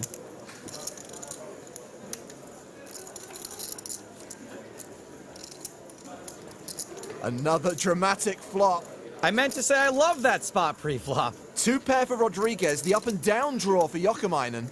You'd expect Yanni to continue here. Yet another cooler. All in. Oh. Jokamainen practically put Rodriguez all in. Ni un 10 ni un 5. Doesn't want to see a 5. Pata, pata. Ni 10 ni 5. The sick Finns think it's going to come spade, spade. That would be sick. Well, there is a spade on the turn. No. Tiene más outs ahora. More outs now. That turn card's got more sweat than Rocky 4. The Spanish don't want to see a 5, a 10, or a spade on the river. Rodriguez is at risk. No vuelvas a hacer. And with a spade on the river, he's out. Gross. Lo siento. Sam definitely wasn't the most experienced player at the table, but he did get pretty unlucky in a few key pots. Action's been folded to Joni Jokamainen. He's on the button with kings. Okay, that's a big hand. Ace-5 for Mikolaj Pobal, he folds. And unless Alek Barovas has 9s in the big blind. He's looking for revenge, looking to win some back from the young Finn. Don't think he's gonna get it. Are you saying that kings are a big favorite here? Just. Alek Barovas 3 bets to 725,000. Once he's made this 3-bet, he's pretty much pot committed. No reason Jokamainen isn't gonna want to get some more in here. Excuse the double negative.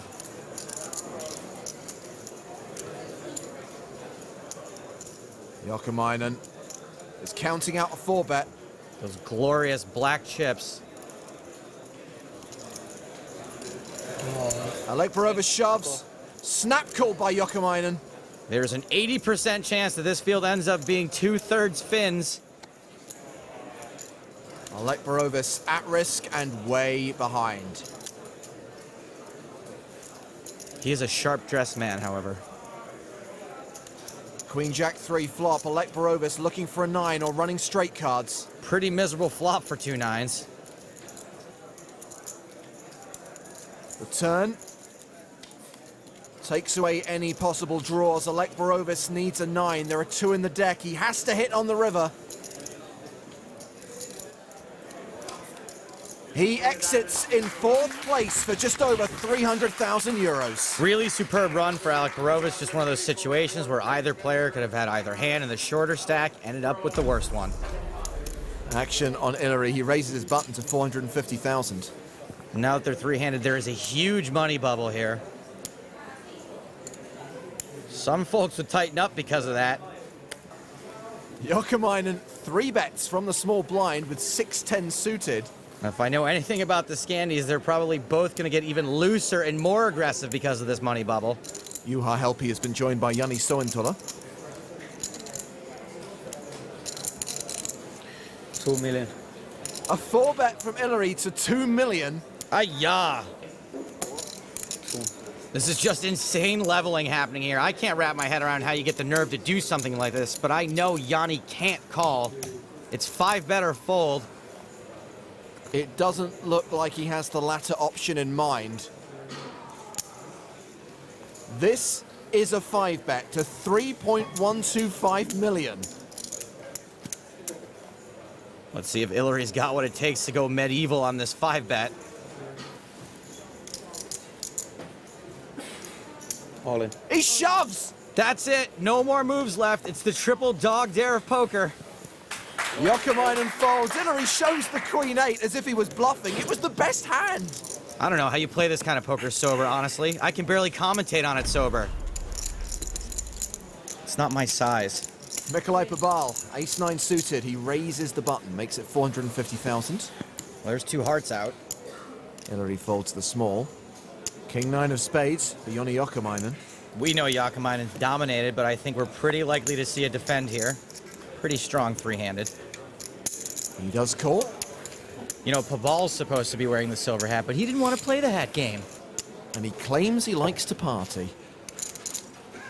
The flop is king high with 2 hearts. Top pair for Jokamainen. The nut flush draw for Pobal. That's a flop that's usually going to generate a lot of action. Pobal should have no problem c-betting here. Ace high is going to be ahead plenty, and if not, he's building a nice pot toward the nut flush. Pobal does bet 450,000. As you can see, even against top pair, he's not that big of a dog. There's absolutely no reason Jokamainen should be folding top pair just yet. Maybe not even if another heart hits.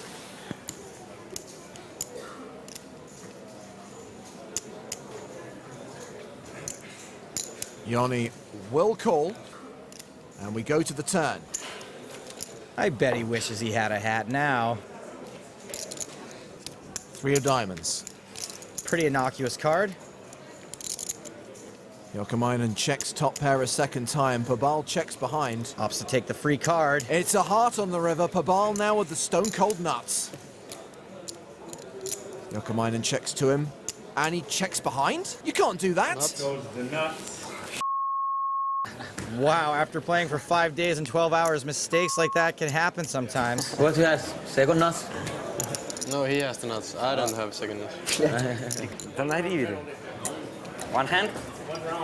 No, 1 hour. 1 round. It's actually against the rules to check back the nuts. So we'll be playing the next hand when he's big blind. When he's the big blind next, yeah, he can come back. Jokamainen, pocket nines. And in position. Raises to $500,000. 7-10 suited for Pabal, he folds. Hillary has ace-jack. Here we go. All in. He shoves. And Jokamainen calls. It was bound to come down to a race eventually. If Jokamainen's hand holds up and he doubles up, Hillary will be left with fewer than 10 bigs. If it doesn't, we're going to heads up. Ace-jack is going to need a little Juha helpy.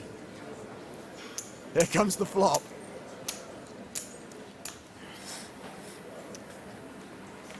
And there is an ace. Hillary moves in front. Joni Jokamainen now needs a 9 to survive. I just can't handle these races. So much riding on fate in these spots.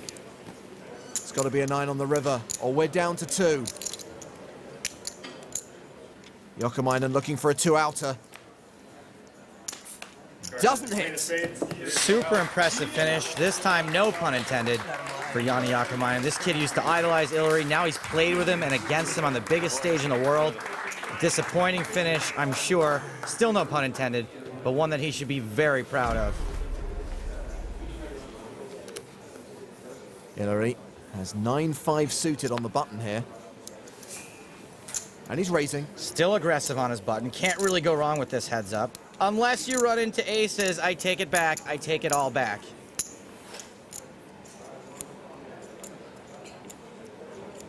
How's Pabal going to play it? Looks like he's counting out a re-raise. 3 bets to 1.6 million. Oh man, this would be a bad time to get re-aggressive.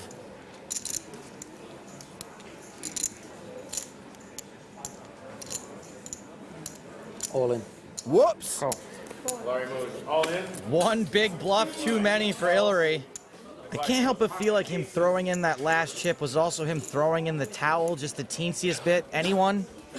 Joe, this guy wants you to shut up. His friend's about to win an EPT. Don't worry, sir. Your boy's in great shape. I don't think many people would have predicted this final table going this way, but as it stands, we're 81% to see a relative unknown swipe this title from an absolute shark. Hillary made the wrong move at the wrong time. And there's an ace! A set for Pabal. Hillary now needs running spades to survive. Or running wheel cards. Down to just 4% equity. There's a very good chance he could be drawing dead on the turn. Deuce of spades would be a heck of a sweat. The turn card. It's a blank, it's over. Nikolai Pabal has done it. He becomes the second Belarusian player to win a European Poker Tour title. Hillary Sahami is the runner-up. Pabal, the champion of EPT Barcelona. Hillary said himself that he's not really a tournament player. I think when he focuses, he's capable of anything. We've seen it in this tournament. I think this final hand is an unfortunate example of an online nosebleeder losing a bit of focus. And although sometimes you want to see the big-name pros take it down, it's really incredible to see someone win who clearly it means so much to. And Nikolai Pabal wins more than €1 million.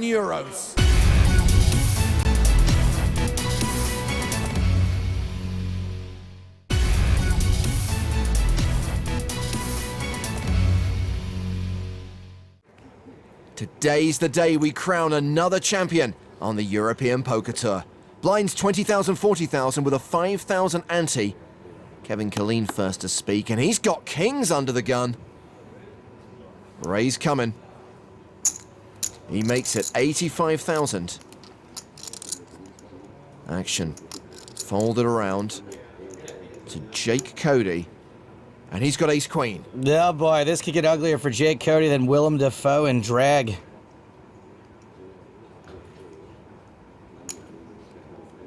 No re-raise from Jake, just a call on the button. I do like the just call with how deep they are.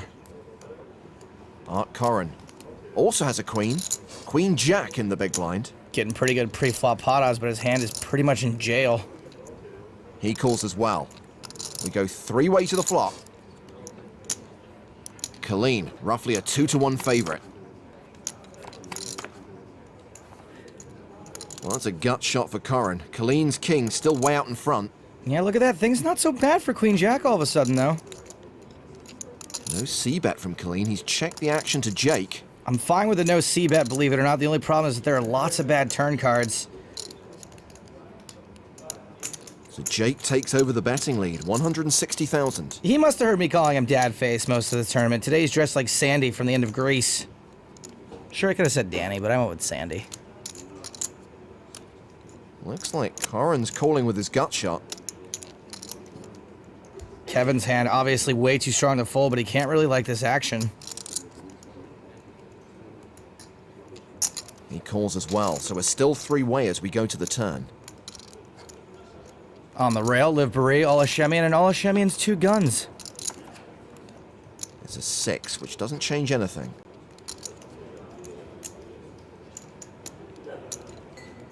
Corrin checks. Given the flop action, this could very well check around. Colleen checks again. Yeah, no second bet from Jake. He checks behind. Do you think that's the real Iron Man? Queen on the river. That's top pair for Corrin and Cody. But Colleen's overpair is still good. Oh man, worst river ever for those two. Not even a great river for Colleen, actually, even though he's still winning. He's counting out a value bet. 380,000 into a pot of nearly 800,000. So what's Jake gonna do here?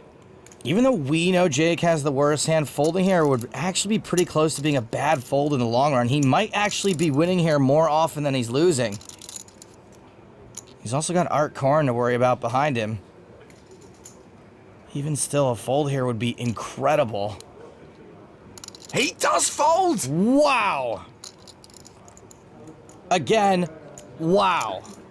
Can Art Corrin get away from his queen?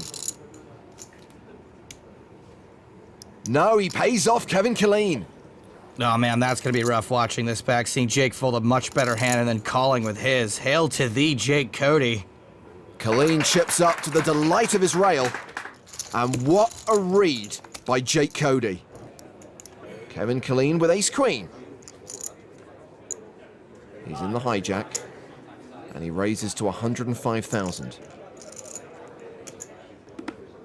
Pablo Gordillo is out. Sebastian Pauli, on the button, has kings. Oh man, these are going around like a case of man flu. Ace-queen versus kings round 2. Well, that's a 3-bet from Pauli. He's made it 275k. Action back on Killeen. Not a spot where a dude's usually folding. Or ever. Sure enough, Kevin Killeen in his lucky hat calls. And sure enough, king's still a huge favorite over ace-queen.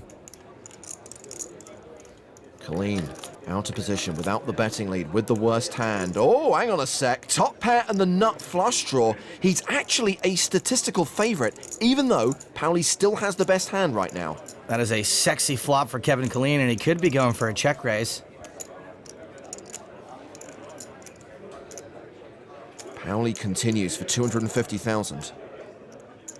Killeen's hand is certainly strong enough to check raise, but he might actually realize it'll be tough to get all the chips in the middle as a really big favorite. He's usually going to be a coin flip, just like now. He just calls. And by just calling, he earns a little deception as well. Near enough 1.2 million in the middle. Board pairs on the turn, the 6 of spades.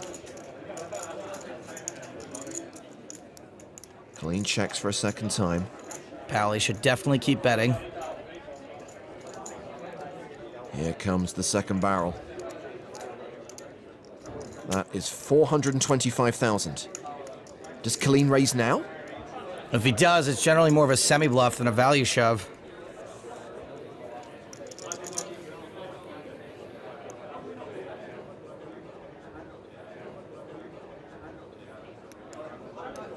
Once again, it's just a call. Huge pot. 2 million in the middle. 10 of spades on the river. That's a brick for Killeen. He checks. It's kind of scary that Killeen's stationed the whole way, but I think there's too much value in this spot to check behind. I think Killeen's going to have a lot of missed draws. Pauli does check behind. Free showdown. Colleen with top. Pauli with the overpair. Adds more than $1 million to his stack. And straight back to the action, we have another all-in. Pauli's fellow countryman Art Corrin has called Jonathan Benzadoon's shove, and it's ace-queen versus kings again. Jeez, this table's seen more kings than all of English history. Okay, well, maybe not that many, but a lot. Benzadoon has hit a queen, so he's now got 5 outs. Looking for another queen or an ace, and he needs to see it on the river, or he will exit in 7th. Are kings gonna hold again? Martin Finger among the pros on Art Corrin's rail. The river is a deuce. Kings do hold again. And Jonathan Benzadoon is eliminated.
Just what everyone wants, a slow-acting, aggro Triple Crown winner. Another new player at the table, Andreas Klatt, who won the national championship here in Monte Carlo just a few days ago. He's folded under the gun. Paul Tested also folds. Alexandru Papazian has ace-6. This would be a pretty light raise from this position. Makes it 20,000. I will also fold. This table's been pretty 3-bet happy. Round to Sebastian Mallets in the big blind, who has ace-9. Now let's go to the flop. Sebastian has Alexandru dominated. But the flop is Jack 6-4. It's domination, rotation. Papazian has paired his 6. Mallets is checked.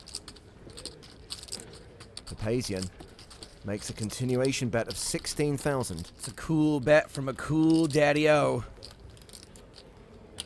Don't want to let your opponent get a free card. Mallets calls. Interesting call. Even if you're ahead here, ace-9 doesn't play super well. King of diamonds on the turn. Mallets checks again. Papazian checks behind. The river card is a 5, so the board is bricked out for Sebastian Mallets. He checks. I like a check behind here. A value bet would be thinner than the walls of my last apartment. I'm sorry, 12G. I have an active dating life. We do see a thin value bet from Papazian, 51,000 with just a pair of 6s. And Mallets is reaching for chips. Yeah, he's not just calling. A check raise from Mallets. He bluffs for 199,000. And this is why I don't care for going for thin value here. This is an excellent bluff by Mallets. And unlike every automatic shuffler I've ever been given by a relative for Christmas, it is going to work. The pain of Papazian.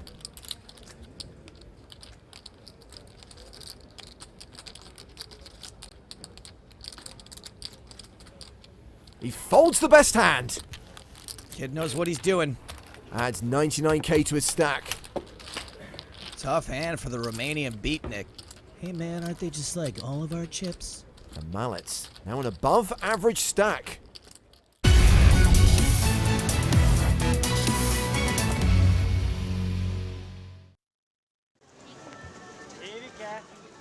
Welcome back to Prague and the PokerStars European Poker Tour, the Christmas market in slow motion. Meanwhile, we are inside the Hilton Prague, where it is day 3 of the main event. We have one more level to play today, and we have a new feature table for you to enjoy. It's James Hartigan alongside Joe Stapleton. Hello, my babies. That wasn't slow motion. That's just how things look here. 57 players remain from 1,154 total entries, and this is the new cast of characters we have on the main stage. We have the beast that is Bryn Kenny. If you love the game and you love Bryn Kenny, you're in for a treat. He's second in chips at the table. The chip leader with a stack of more than $1 million is a guy you may have seen during the break, Nikolai Pobal. He won EPT Barcelona back in 2012. Barcelona. Jean Piquet was on our feature table yesterday. Philip Zuckernick was on our feature table earlier today. Blinds are now 6,000, 12,000 with a 12K big blind ante, and everyone who reaches the end of this level will bag and tag and come back for day 4. Last level of the day, my babies. So that means another 90 minutes for you to get involved in the show. You know what to do. Tag them, PokerStars TV. Also, let's get Embrace the Squeak trending. I will only juice that prize pool for the free roll on the final day if you put some serious effort in. As we check the payouts, 17,460 euros for the next player out. Huge sums up top and more than €1 million to the winner. We'll play the final table on Tuesday. We're going to follow this bad boy through for the next few days. Pick up day 4 tomorrow, day 5 on Monday. We're heading towards another pay jump right now. 57th place. Makes 14,550. S is 56. Once we get up to 55th, bump it up to 17,460 euros.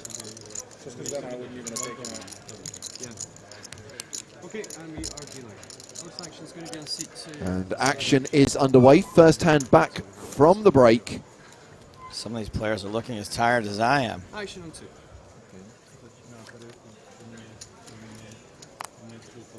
Two folds, action on seat 3.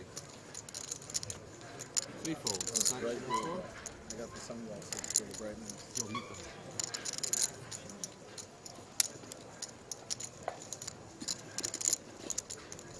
Kalino. Stanislav Kalino. And how different does Nikolai Pobal look? Different. Different.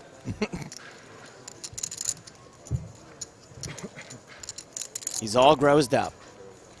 Has the big stack and has the big hand. Pocket jacks.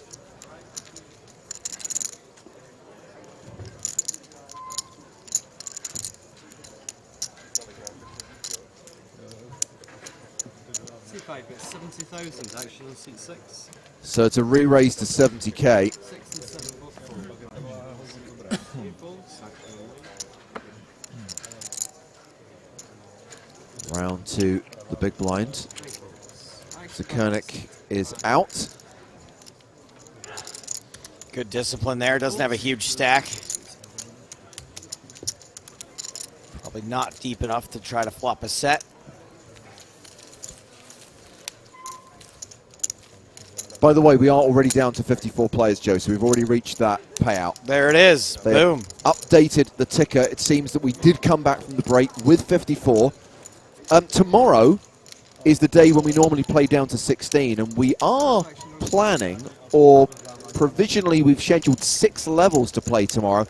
I don't know whether we're going to need 6 levels. I think we can get down to 2 tables in 5. I'm going to say 5 and a bit. What we don't want to do is get there in 4 and a bit. Oh, no. We're always flexible. We'll see how the day pans out. And we saw deuces folded in early position. You're flexible. Check this out. Look at this. Look at that. What do you think? You get a good view there? You like that? Please, just no. Never again. Folded round to the small blind, and Zakernik. A lot of good gymnasts from this part of the world. How do I sign up for the Church of Bryn Kenny? You're automatically a member by watching the stream. He looks like one of the righteous gemstones. So he completes with the 9-8. Jakob Oliver is in the big blind. And I believe he has checked his option, and we are going to the flop. 9-8 against 9-7, and it's an ace-king-3 board. Both players smash this flop. Just trying to inject some energy into this. This is the time where not only we lag a little bit, but the players do too. Folks are tired from a long day. They want to make it to day 4. And I think that's the key thing. This survival instinct kicks in. This belief that getting to day 4 is in of itself an accomplishment. Therefore, play tightens up. It is an achievement, but much like the achievements you are awarded online and in video games, it's ultimately just arbitrary and worthless. See, I was going to ask you that because you know the random points you get for unlocking certain achievements in Xbox games, and you get. Can you do anything with those points? Because I have like 10,000 of them now. Wait, you can do something with the bits, yes, but I don't think they're like it's anything. I think you can buy like skins and stuff. Skins. Yeah, you know, like I know what you mean. Like a new hat. I honestly don't know. I don't spend a lot of time on Xbox. I've only caught one of Kenny's cards. All Bryn Kenny needs. Queen suited for Jakob Oliva. Can you believe it? I can. Flavored in diamonds.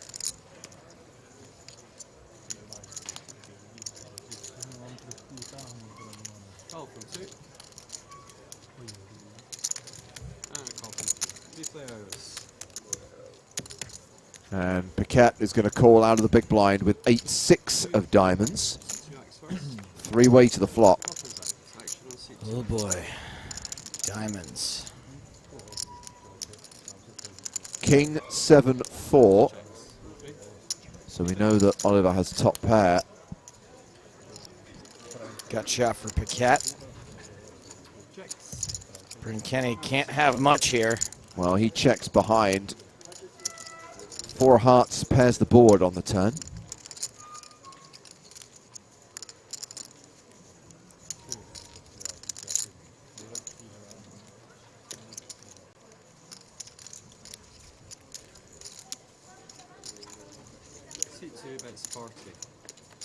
Oliver leads the turn.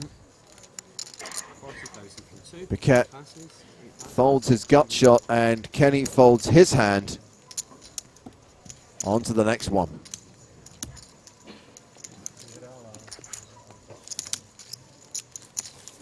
So, of course, we're watching 8 guys on the main stage right now, but as we've referenced a couple of times, there are 54 players remaining in the EPT Prague main event. And let's catch up with who the big stacks are right now. Viktor Bogdanov is the chip leader with 1.58 million. Fidan Zahiti's also got more than 1.5 mil. Good to see Pierre Calamusa still in the top 5. Calamusa. It's disgusting. The fact that you would even eat Calamusa is gross. Whipped up squid. And is it marzipan or mascarpone? Mascarpone. Complements the squid perfectly. Especially with the chocolate powder on top. Disgusting. Can't believe it's even on the menu here. 3 times the price of a normal dessert, but worth every penny. Zakernik opening with ace-king in the cutoff. 3 pass and 4 pass. Seat 9 wins. Thank you. Nice to see Richard back in the box. Graduated. Had him in management for a while.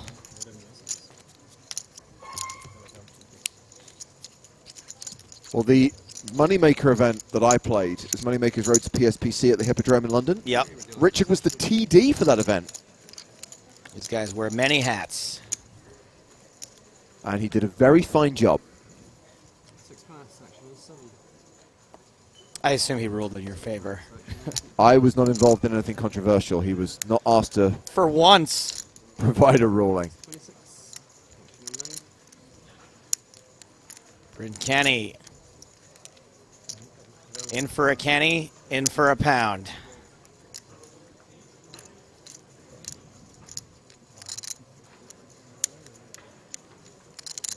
Zuckernick was having such a roller coaster of an afternoon today. I'm not going to lie, I'm surprised to see him still in. Luckily for him, he hasn't been dealt ace-jack recently. Yeah, no insult, just the way things were going. I'm glad he's held on. The World Cab is curious about the box next to Richard the Dealer. What's in the box? That is the shot clock. Remember, players have 30 seconds per decision. They do have time bank cards that will buy them extra thinking time. If they have a difficult decision, if they need more than 30 seconds, they can tank a little bit longer.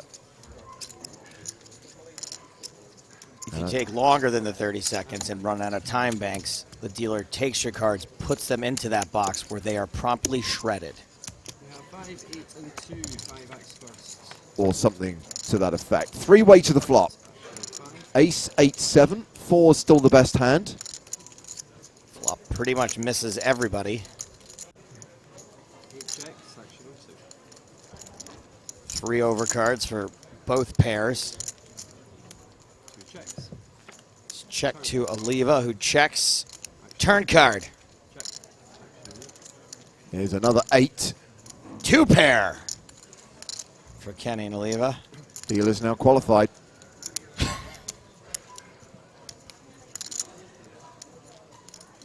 Checks, section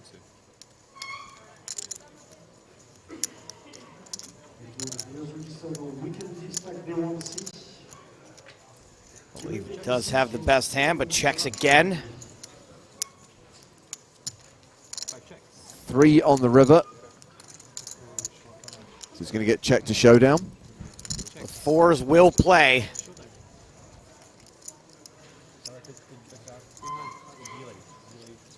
Is everybody's going to be slap fighting for the rest of the night tonight? You take it. Check. Check, check, check, check. Showdown.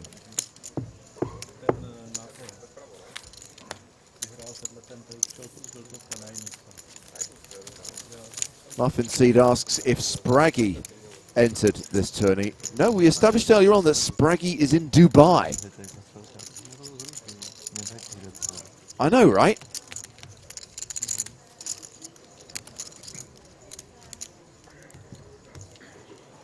Down to 52 now. There's Instagram footage of Spraggy dancing. Oh.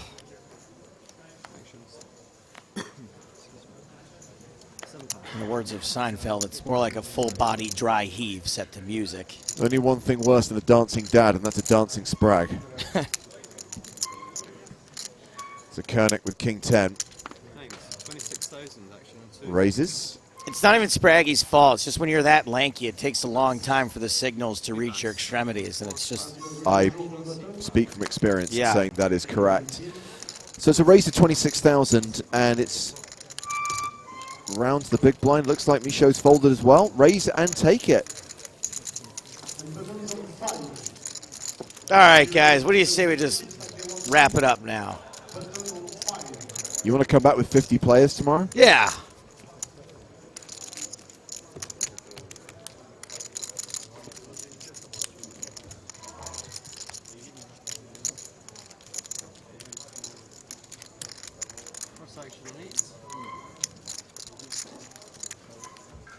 So another hashtag fun fact from producer Chris. Jakub Oliver won the World Series of Poker circuit event in Rozvadov in October. It was a 1,550 euro buy-in. He won 215,000 euros, but there is no sign of a ring on Jakub's fingers. Nope, no ring. Well, that's because he didn't win the Bratislava Poker Championship. Or he did get a ring, but it was made of candy.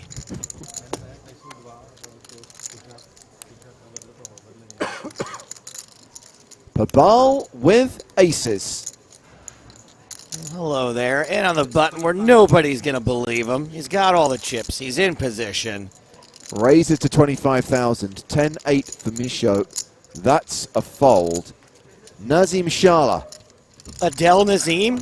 Oh, boy. Yikes.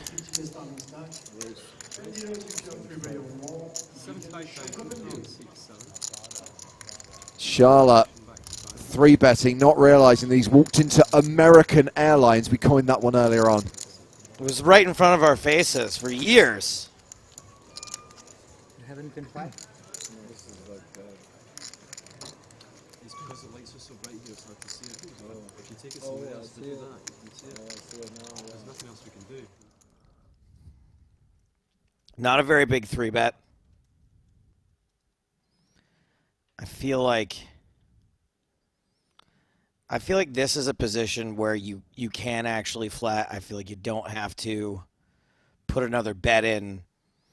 The way this dynamic works, you could be getting 3-bet pretty light here. You could fold out some super weak hands.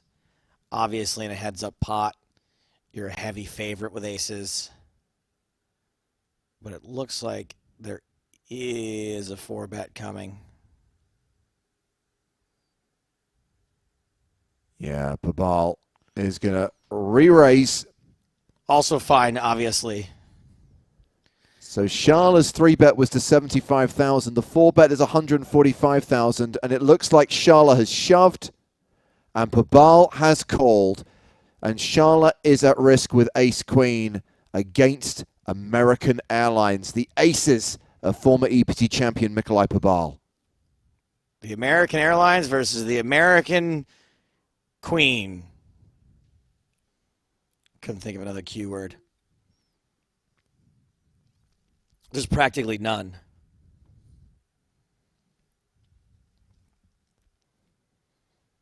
By the way, this is what poker was like in the 1920s. Well, not the worst flop in the world for ace queen. Gut shot opportunities.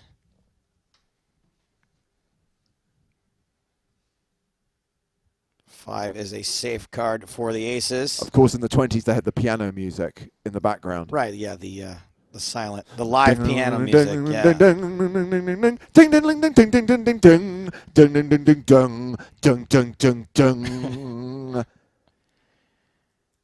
Shala, hala, adios.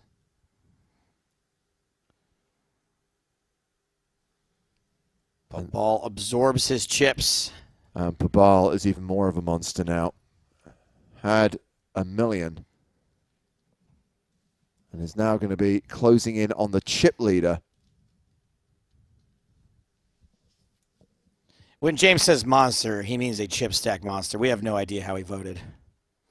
1.54 million. So definitely top 5, probably second overall.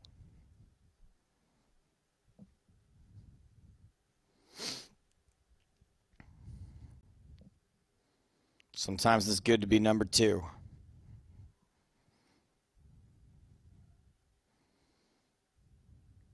Yeah, Richard reminding everyone that this is silent poker. 1920 style. No speaking. I'd like to talk about the Pabal transformation a little bit. Do you think that when he won the EPT, he just immediately went from like semi-dorky looking dude to this guy? Like they just slap a leather jacket on him. 5 o'clock shadow. 25,000. Nikolai, you're badass now. Get out there. 25. That was $1 million, right? He won a mill ball. He did indeed.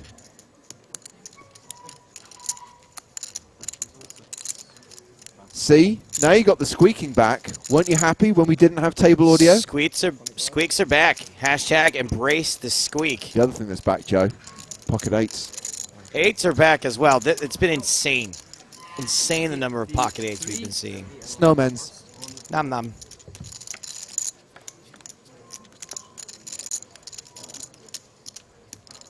Jack 9-9. Going to be pretty tough to get off eights right away.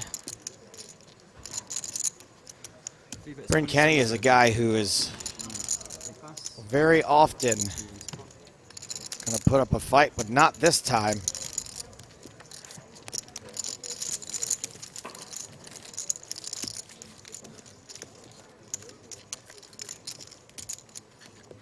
So currently 7-handed on the main stage with 49 players remaining.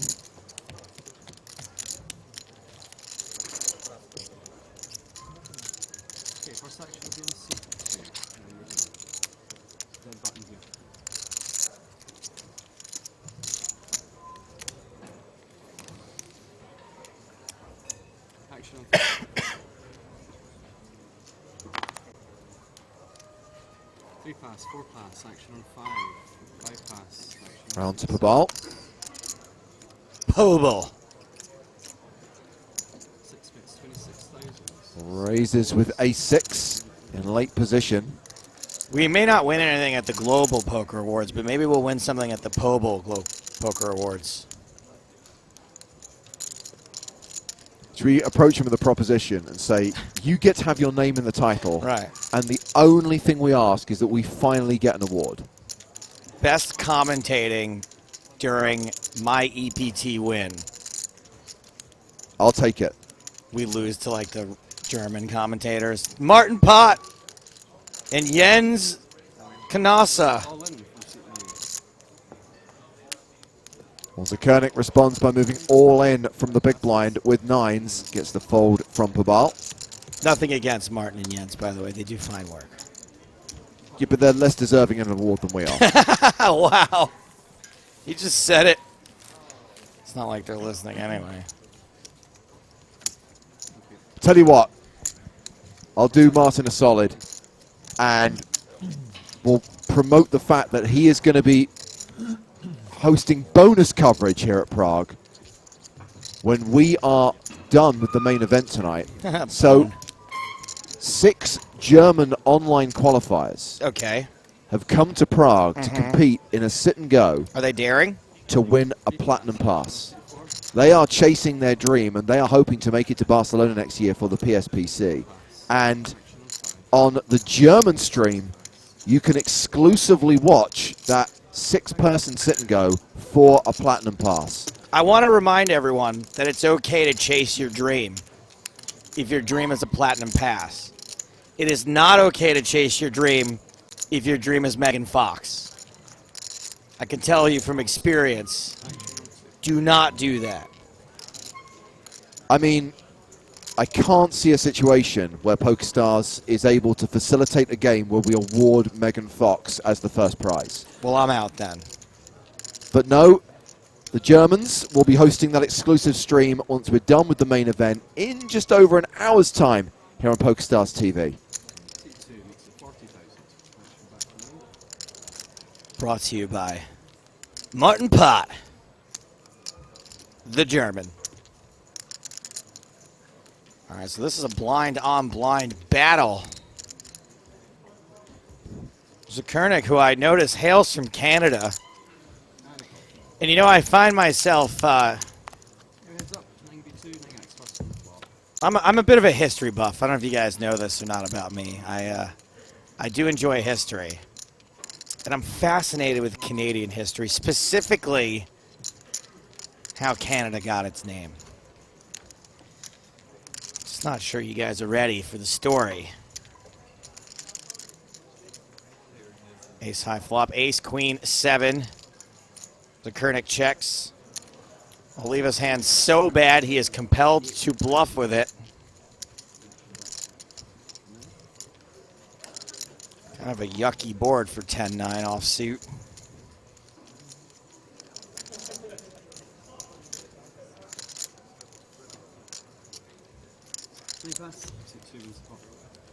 And the bluff works. Hard to bluff a Canadian. The Elements tried to bluff the two Canadians who founded Canada. Of course, they weren't Canadians yet. They weren't Canadians, that is, until they named the country. It's kind of an interesting story. I'll tell it to you guys one day.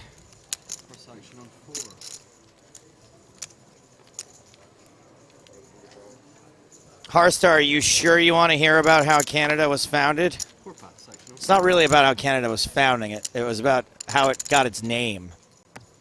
Although the founding has something to do with it. Pocket fours for Mikolai Pabal, the namesake of the Pobol Poker Awards.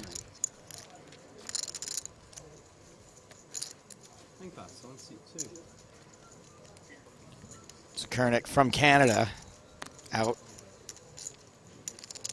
Oliva in the small blind, ace-7 suited. Always happy to see a suited ace. You're drawing to the nuts. Well, I was going to tell you guys the story of how Canada got its name, but always cracked says not again, Joe, and, well, pretty much ruined it for everyone.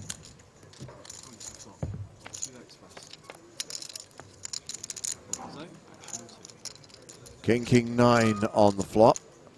Oh, didn't see you there.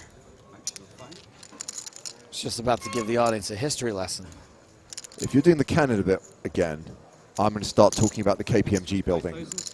Oh, I think that's fair. Yeah? That's fair. Okay. I might not do it. I know how much you hate it. But it's fair. It's like a raising war.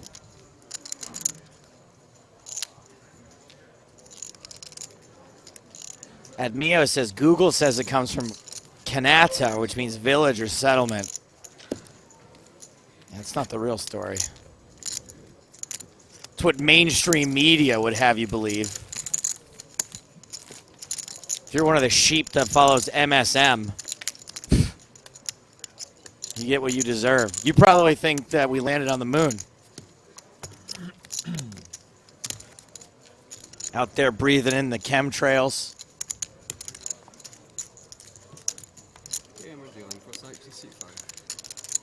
You probably think jet fuel can melt steel beams.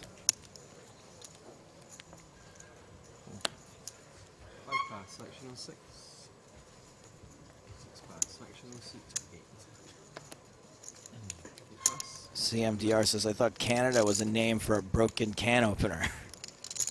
Canada.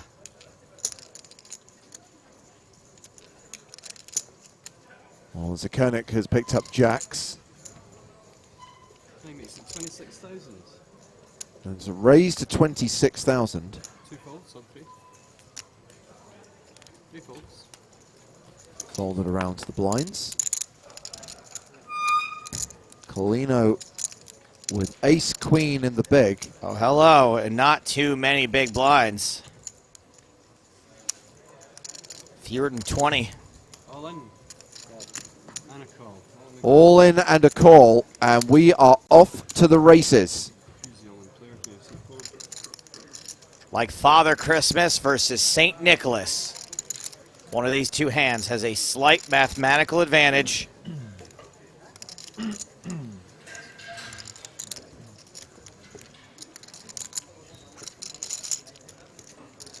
More than slight in this case. Yeah, Zakernik pretty much a 6-4 favorite, and Colino at risk of elimination here.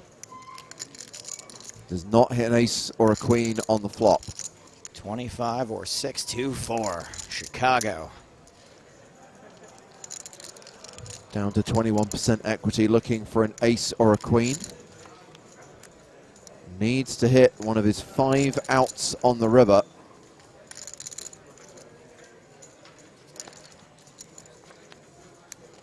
No ace, no queen, jacks hold.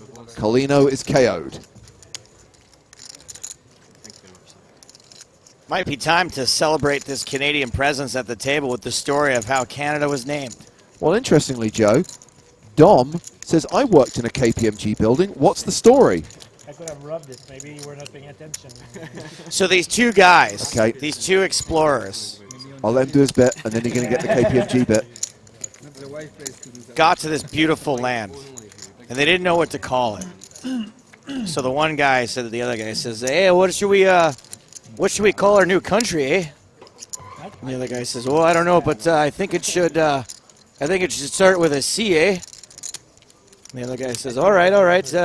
Well, I think it should have an N, eh?" The guy says, "Okay, I like it. I think it should have a D, eh?" And they stop there, and that's how it became known as Canada. Well, I'm glad you've been able to satisfy everyone's curiosity about that one. And in response to Dom and everyone else who's asking, if you step outside the Hilton Prague, which is the venue for this event, you are facing the KPMG building, which is the building they used in the pre-credit sequence in Casino Royale. You know, the black and white bit where the guy goes up in the elevator, he goes into his office, his safe's already open, and Bond's there. They have the chat, and then there's the flash scene to where he's beating the guy up in Pakistan, and then he shoots him. Considerably. Well remembered. And then it goes into the Chris Cornell song and the really cool animated title sequence. And then we go to the jungle, and I there's... swear to God, I work with Alan Partridge. There's- It is just... There's Lashif, and he's speaking to like the African guy, and he's taking his money, and then he's saying, right, short the airline because I'm going to blow up the plane. And then suddenly we're in Madagascar, and Bond's free running for some unknown reason and chasing this guy over buildings and cranes. Parkour! It very much looks like the Bahamas, but it says it's Madagascar. Yeah. Is that it? And then we're back in London. And they're Don't like, oh no, Bond killed the terrorist and it was on security camera. Don't forget the other Prague. Miami Airport. We haven't got there yet. Oh, I was cutting ahead to the... No, we haven't got to Atlantis yet. Sorry.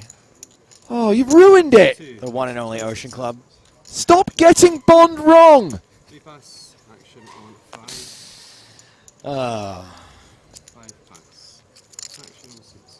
Ooh, which one do you want to mute, AI Collector? Probably sometimes me, sometimes James. Raise and take it for Oliva. Yes, Hasta, I would be happy to do the whole film.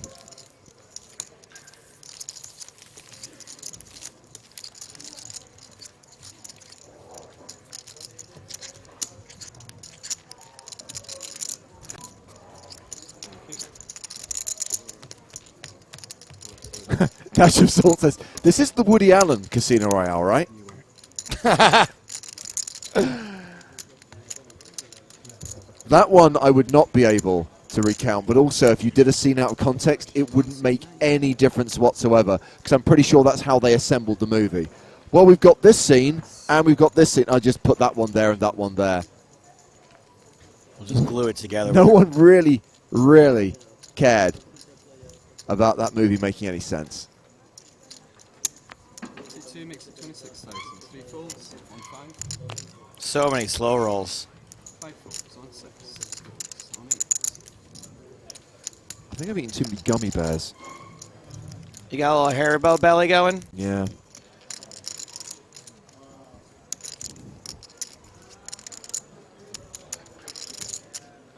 Bryn Kenny's going to defend his big blind against the pocket sixes. 2 players, 8 black first, 8 then 2.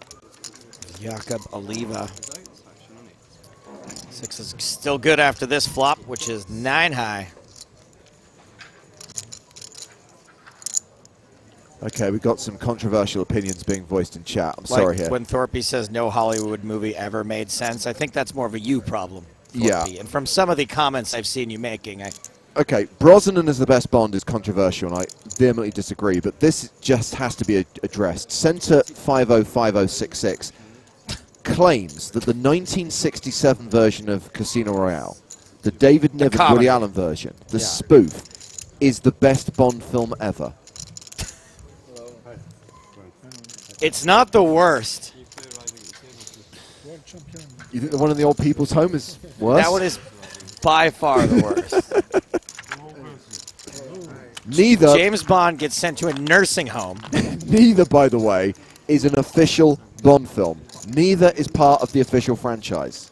Plays a video game that gives you mild electric shocks. Meanwhile, Hussein Ensan's back at the feature table. Hossein in the membrane, Ensan in the brand.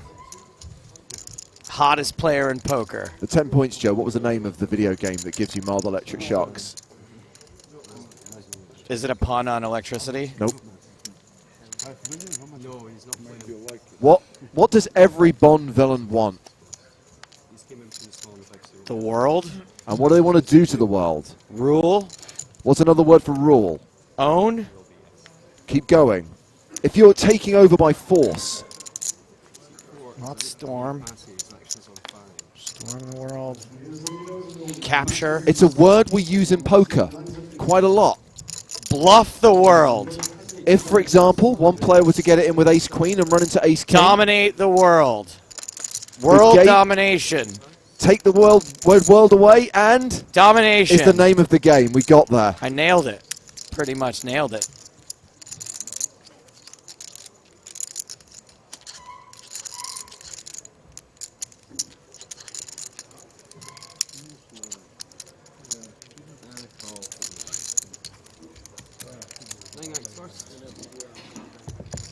King says that was so painful. Which bit? We got second pair versus bottom pair here. Dash of Salt says, OMG, I suppressed the memory. It's the second Thunderball, right? That's correct. Yeah. There was nearly a third. Or as Sean Connery called it, where's my paycheck?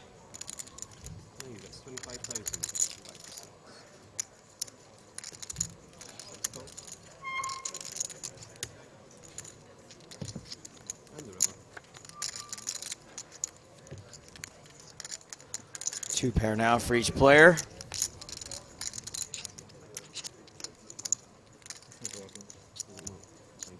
Can you imagine you're Sean Connery, you've played James Bond, they come to you and they go, look.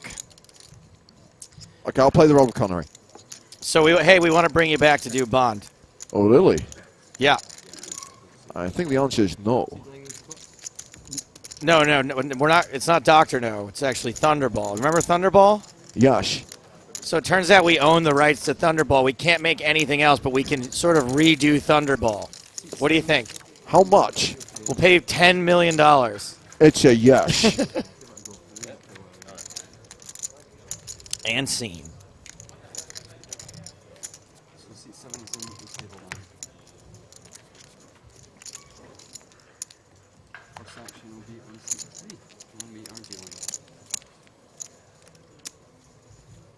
This stream definitely needs more improv.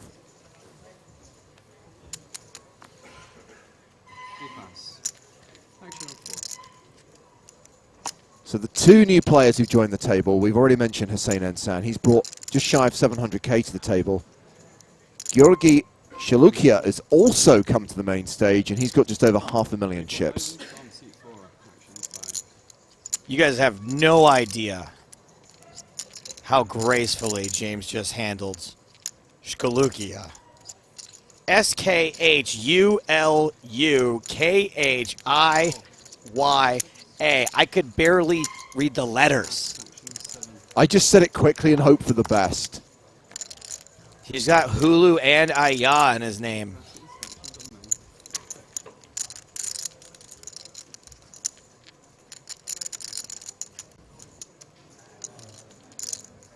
So Ensan's bumped it up with Jack 10 suited. Ace Jack for Pabal is in. Bryn Kenny is folded. Queen 10 in the small blind. If you think the big blind is not likely to squeeze, why not? Why the hell not? Big blind getting some stupid odds. 8-1. I like cake. How about it? We have 9 to act first.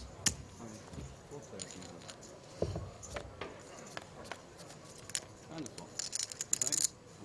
that flop is queen high. Hold on a second. Yep. He's got top pair. Yep. He's got Figure nothing. it out. Sound it out. He's got nothing. Work it out. He's got nothing. Get there.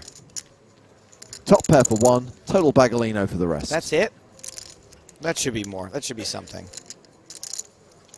Playing bets, 30,000. Action on seat 2.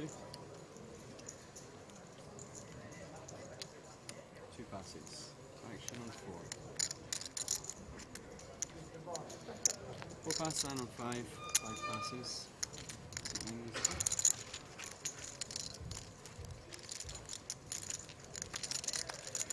And it was a bet, followed by some folds.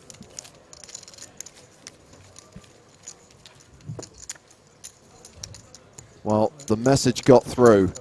They're talking about Bond again. Get other people in there now. So we welcome Mason Pye and Georgina James back to the stream. And guys, I've got you a theme tune. Oh, yeah. Go on. Do you remember, and I imagine that both of you are far too young for this, there was an awful TV show on in the 1980s called Blankety Blank. Oh, no, my parents watched that show. Okay, well, basically, I'm just ripping off the Blankety Blank theme tune and putting your names in it. So it's, come on and GJ and Pie, GJ and Pie, GJ and Pie, and GJ and Pie. You get Blankety Blank. Yeah, that's the one. yeah. Yeah. But the syllables work, right? GJ and Pie. It's very, very quick. It's very, very catchy, very, very easy, yeah. We're going to have to practice that, though, a few times, I think, before we... Will it catch on, though? I don't know. Maybe just for the commentary, maybe. Dude, if I convince people that chop pots are a good thing, I can make this happen, okay? Well, first dual stream back, maybe we'll have to test it out. Pie doesn't look convinced, so I'm just looking at his face now. Do we have to sing it? We had a long... No, you don't. You need to Oh, get right. it recorded. Get it recorded, okay. We Get talked some a lot actual- yesterday about production values, right? Yeah. And I do feel that a big opening credit sequence... Right. That would be, that would be something. That, you know what? If someone actually come up with their own theme tune to their own stream and did it themselves, record themselves, that would be very good. I'd be impressed. Ideas for you, chat. Yeah, me and GJ have just had a nice little photo shoot That was fun. It was awkward at first, but then good fun. with Nick and Caladu. Yep. That was brilliant. Meanwhile, tomorrow is Half Price Sunday on Stars. 50% off all major MTTs. Half price buy into the Sunday Million, but you'll notice that the guarantee hasn't been halved. Oh no, still $1 million in the prize pool, but only $54.50 to play. For one Sunday only. And I think as well the Sunday Storm's going to be half price. Correct. And the warm-up, yes. Everything. Half price Sunday. Should be a lot of fun. Should get involved. Seat 6 needs 26,000. So really, the main theme of the last hour has been we're into the last level of the day. Yeah. Everyone's getting a little bit sleepy. Everyone's thinking about their dinner plans. And now it's just kind of fold your way into day 4. Exactly. Text their friends, say, hey, I made day 4 of a main event EPT. Look at me. To be fair, more than I'll probably ever get to do, I swear to God. 47 players remain. Hey, Pie, come on now. You never know. You have to believe in these Who's saying things. Ensign's still in this? Go on. Yep, and it looks like... So we now have EPT champions sat side by side. We've got Ensan there, Prague winner from 2015. Yeah. And you won't recognise him because he looked completely different back then. But Mikolaj Pabal, the player to Ensan's left, won Barcelona back in 2012. He had much longer hair. He's gone for the full clean-shaven look. And, of course, bring Kenny. Wow, Of course, what a table. yes. Could not ignore the presence of BK. Chat demanded him to be on the feature. Yeah, I don't do requests. I do still think there's a lot of people who don't get it. They just think, well, okay, I like that player, so he can be on the feature table, and we'll combine him with that guy and him. It's like the table draw is completely random, and we have to pick a complete table. Exactly. Now, I'm not saying we were ignoring Bryn Kenny, but we have to look who else is at the table. Yeah. And also, is he on a table that's going to break midway through the level, which would be really awkward. Yeah, come on, Twitch chat. Think about it. I found that asking the audience to think is negative EV. We should have learned that by now, right? Zukanik in the hijack, raising with ace-jack.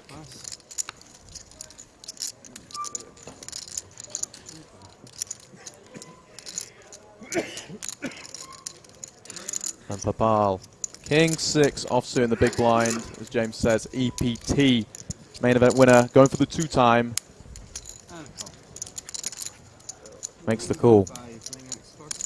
And I think with 47 players, with fewer than 50 remaining, we can now start drawing attention to previous champs.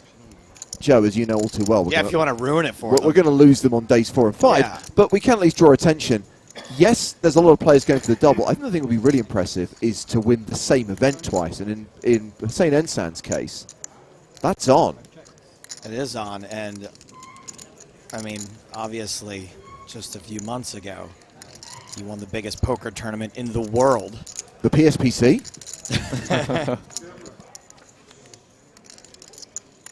I said biggest, not most important. And I've been fired. That's okay, Joe, because you know who's here, don't you? It's GJ and Pi, GJ and Pi, GJ and Pi. Blankety blank, blankety blank. GJ and Pi. The pause is really important. You have to pause, and then the final one comes in. The guy knows his stuff. I learned everything I know from him. So this was just check, check, check, check, check, check, all the way down. Ace high is good. Oh, I think you could do something with this as well. The consolation prize. You know, all game shows, if you fail to win, you get like some ridiculous consolation prize. On Blankety Blank, it was the Blankety Blank checkbook and pen. So was it like a little figure of some description? No, you're thinking of the Bendy Bully from Bullseye. Right. The Blankety Blank checkbook and pen was like a metal checkbook and a metal pen. Oh. Oh, okay. It was rubbish. But checkbook, checking in poker, we've got to work this. Oh, I see. I see where you're coming from. What was the whole point of the game? Czech Republic book? Hang on, what was the one where they couldn't say yes or no, and there was a gong? That was the golden shot, was it? I can't remember. There was like golden a gong. what? You know, I have no idea what you're talking about. No, it was just one of those gong old game. Yeah, it was like there was a guy with a gong. And GJ, were you homeschooled? No TV or movies or anything? It's what the kind of the vibe I'm getting from you. No, that's not the case. Okay. But I don't know. Didn't pay much attention to TV, I guess. Yeah. She's an anime fan. You know what anime is, Joe? Oh, yeah. That's true. Let's talk Naruto. The Bubblegum Crisis. Voltron. I'm huge in anime. Sounds it. Love me some Bionicle. And Captain Planet. I was never really introduced to it until GJ started mentioning it on stream, and now I just can't get away from it. I know, but I feel like I have to kind of get into it at some point because I feel like it is a huge topic of conversation in our dual streams. No, but the thing is, I cover the anime and you cover the football. Yeah, the football. So this is true. it's fair. This is true. So Paquette with ace-king suited, facing a raise from Zakanek. You know, in America, they call it Dragon Ball Z is Dragon Soccer Z. Zed. It's not soccer, it's football. And now we have the all-in from Michaud. The call from Paquette. So just to stress one more time, it's chop, not chopped, and it's everyone, not everybody. I can't believe Finton got that all so wrong. The best thing about it is that he genuinely cares. Yeah. And realizing he gets it wrong, he's genuinely devastated. So he must have been saying it in the commentary with you guys before, and he's been saying it all wrong. Correct. Wow.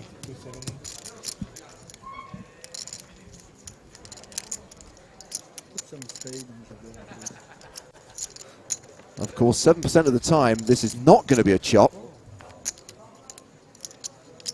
Well, there's only one way it cannot chop. Oh, it's so much funner when you go runner. Paquette is free rolling. No diamond on the turn. This will be a chop pot. And you know what they say. Everyone loves a chop pot. Solid. That was solid work, team. Somebody said chopped pot. Well, somebody, Finton's not here. somebody said chopped pot. Check the tape. We're going to need to go to VAR on this one, people. I think it might have been James in an attempt to sabotage one of the two of you. No. Which one?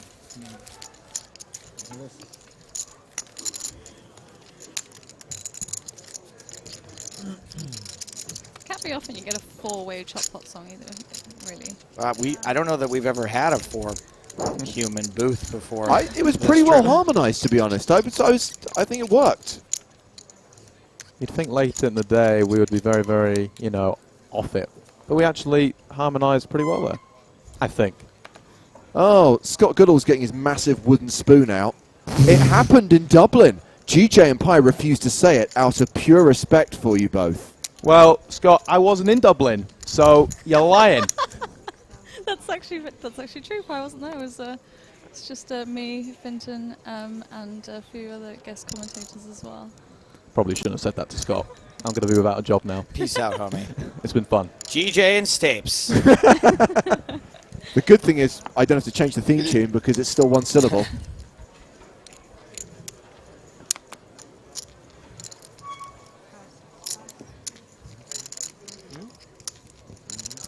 Yeah, there you go. A Mukalaka Kiki. My present.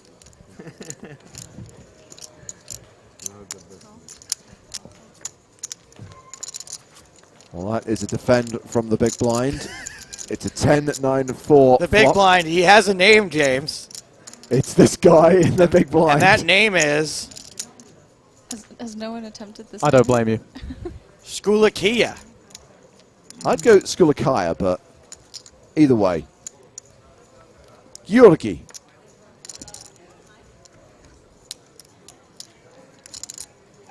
Calls the C-bet of 25,000.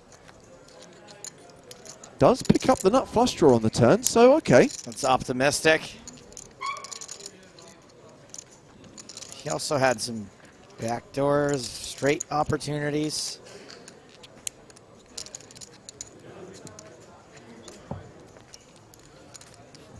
And he gets a free river. Bricks. King high would be the best hand sometimes. It's not working, you're pressing. Probably gonna get a free showdown.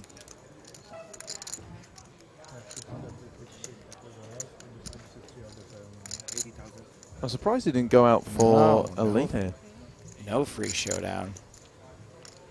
And that is an overbet. No, not quite. Well, he's bluffing with the best hand at this point, you'd imagine.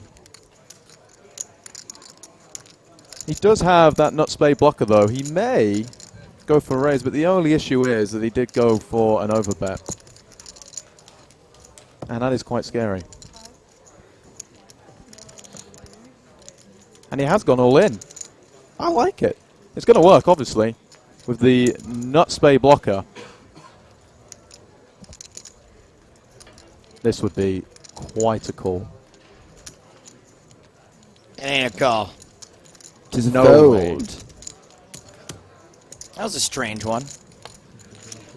So just a reminder as we start playing the last few hands of day 3 that when play concludes in the main event, we're done for the day, but our friends providing German commentary are going to be bringing you an exclusive sit and go with 6 German qualifiers playing for a platinum pass. If that floats your boat, watch the Germans.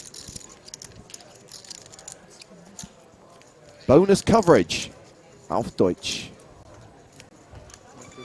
So Pabal still table chip leader and among the tourney chip leaders with 1.5 million.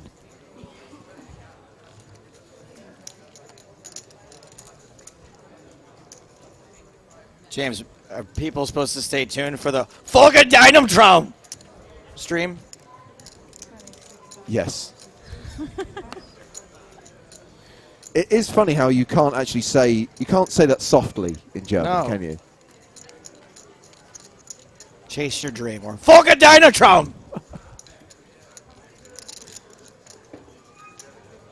think I spit on you a little, Pie. Sorry. Aliva coming in with a raise here with a very pretty hang. King, Queen of Hearts. Ensan 3 betting with deuces. Love it.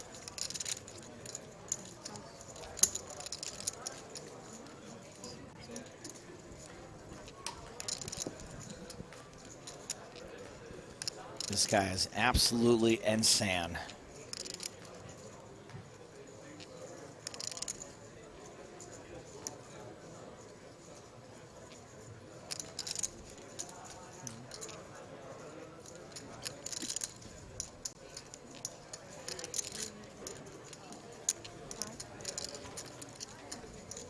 Olava not falling for it. Just a call, though. Too good. Too good to see a flop with. The old queen. Ugh. Ace-6-6. Yeah, and this is the problem with playing 3 bets out of position with half a hand. King queen suited is not half a hand. Just king high, dude. And deuces never lose the pot. That's the saying, right? I always heard as deuces often win. That might be it.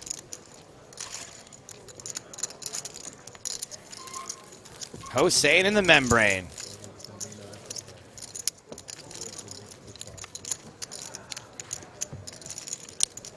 I'll tell you what was really nice yesterday and a little heartwarming moment. Obviously, at the end of any kind of big stream like this, we get to raid a streamer. Yesterday, we raided one of our Dare to Stream streamers, Cheno, and his reaction to it was quite priceless. He is one of the competitors. He's a really, really nice guy and deserved it. So that's what's a great thing. And maybe after this stream, we could raid another one. I do feel that the terminology is slightly off, though, because you're effectively gifting another streamer your audience. Yes. That's not raiding. Raiding is where you take someone else's audience. And that should be a thing. You should be able to go on someone's stream and say, you know, okay, you got 5,000 viewers, we'll have them. Yeah, but after all, it was really nice because, you know, these guys stream to probably max 50 people, you'd imagine, and then they get like 2,000 people just coming in, spamming these emotes, going crazy. I've got a new name for it. Go on. Viewer dump. Viewer dumping. You just got viewer dumped. As we see a shove here with the pocket jacks. I was streaming recently, and I was like just kind of over it for the night, and Yeah. I was like wrapping up, and then somebody raided me, Oh, yeah. and I was like, well, we're going to be here for another 5 hours. I guess we're going to keep going. Sorry, Joe. You got viewer dumped. I got a viewer dump. Fantastic. Viewer dumps would happen whenever I open my mouth. That's a good question. Has anyone spied Lex Veldhouse? Has he arrived in Prague? I hope so. He hasn't been feeling well over the past few days. He had to cancel a few of his streams. I've not seen him yet, though, so... Okay, I'm going to check You his don't social cancel- media channels. You don't cancel EPT Live. EPT Live cancels you. Yeah. Oh. Well, Lex has not tweeted for 24 hours. Bless RNG, Lex. Stars nuts for me show in the hijack. Pocket nines.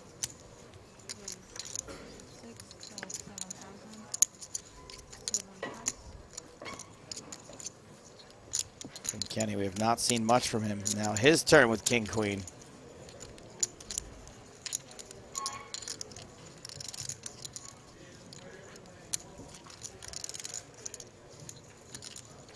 $40 big blinds.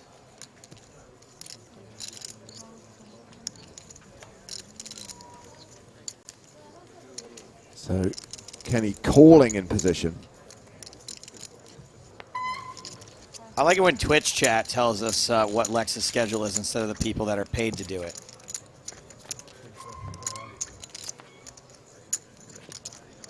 Scott Goodall confirming that he isn't coming until tomorrow. Apparently Brandon should have told us. He did not. Shock. Sometimes I think those frosted tips soaked into his brain.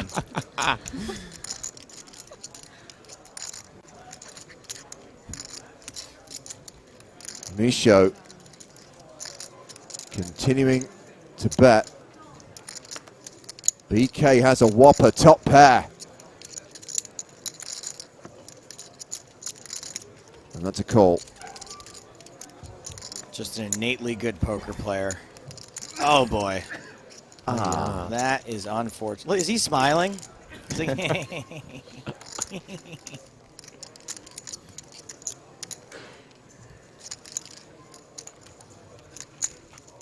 Are the French on or off limits at this point? Can I do the ha-ha thing or no? Is that... No? No good? Can't do it? No. All right. Is he okay? Yes. He does seem kind of thrilled. Just waiting patiently for his moment to get the chips in. Does bet 90,000. Setting up nicely for that river shove. Is he?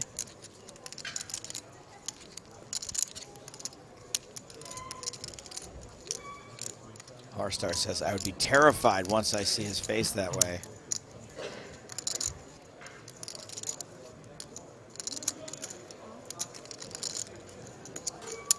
Well, Bryn makes the call. Not able to get away from it just yet. Maybe he'll get some help on the river. No, that is not going to be a very scary card for him. That is the biggest brick.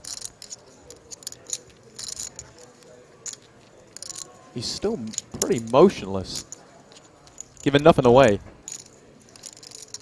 Well, both players have less than pot behind. Wouldn't be too surprised if we see the shove. He looks so excited to get his chips in. That's what I mean. He has like his grin on it. Maybe he had the grin the whole time because I wasn't paying attention before, to be honest, but he looks pretty dang joyful. The troll boss says BK will avoid going broke. He can't go broke. It's 143k. He will avoid going broke, James. Got 281k True behind. statement. Don't nitpick.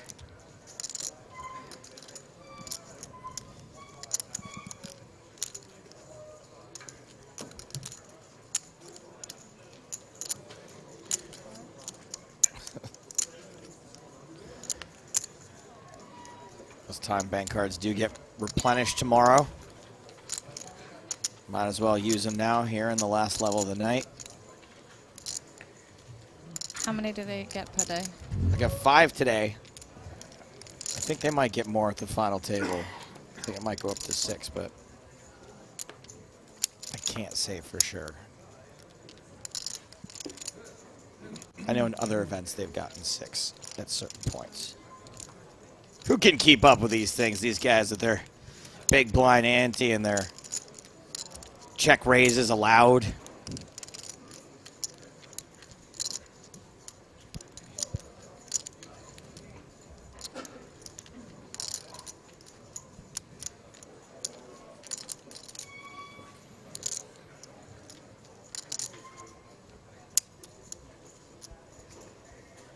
What is actually on that necklace?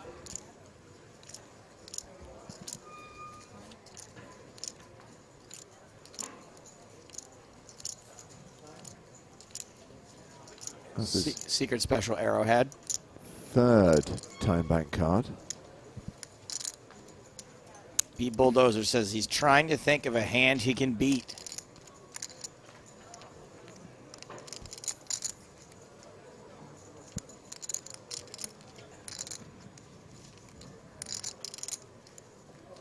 I think he's probably also thinking, how often is my opponent bluff shoving?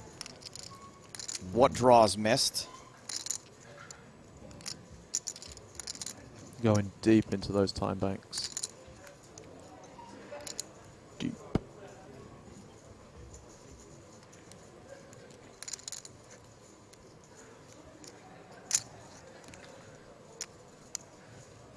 Adrock says he wants to call. Obviously, he wants to call.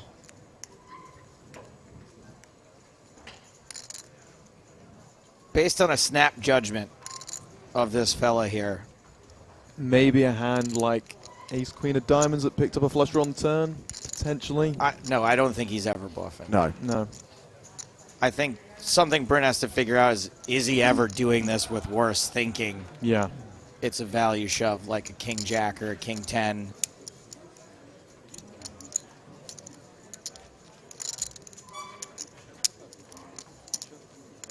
And I think there is an argument for that happening sometimes. Well, I don't see any time banks left. He's going to have to make a decision in the next 30 seconds. He does make the call. Oh, Bryn. But he does avoid going broke. He did avoid. Yes. You got to give him credit for avoiding going broke there. Very important, that tournaments and things. Troll Bosser called it. I mean, You know, we're all here speculating right off the bat. He's like, Bryn Kenny will not go broke here.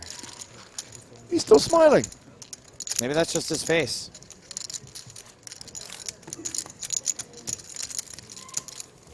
It's pretty much the face all of us make when we're stacking chips.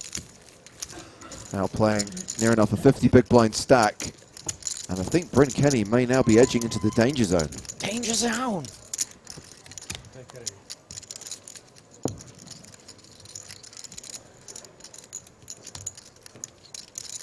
Oh my God, you killed Kenny. Yep, just 11 big blinds.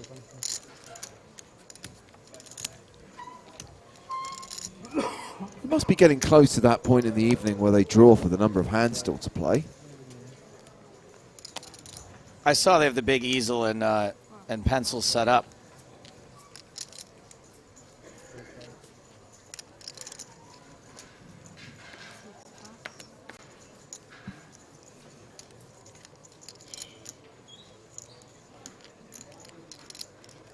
Action on this guy.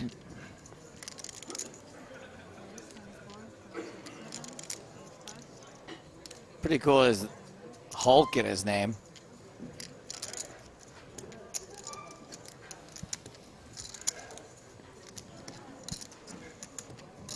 Ace 10 of diamonds for Zukanik.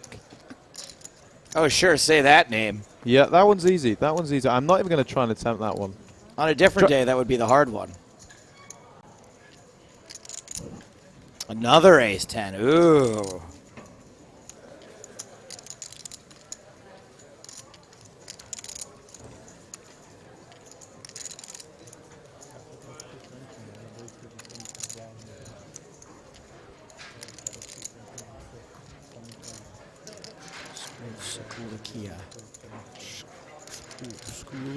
Kaya. Kaya. Another player with ace 10, and Paquette's going to move all in.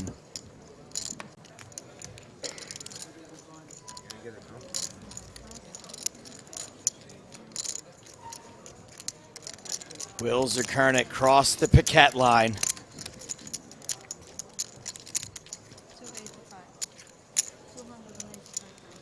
So the decision now on Zukernick.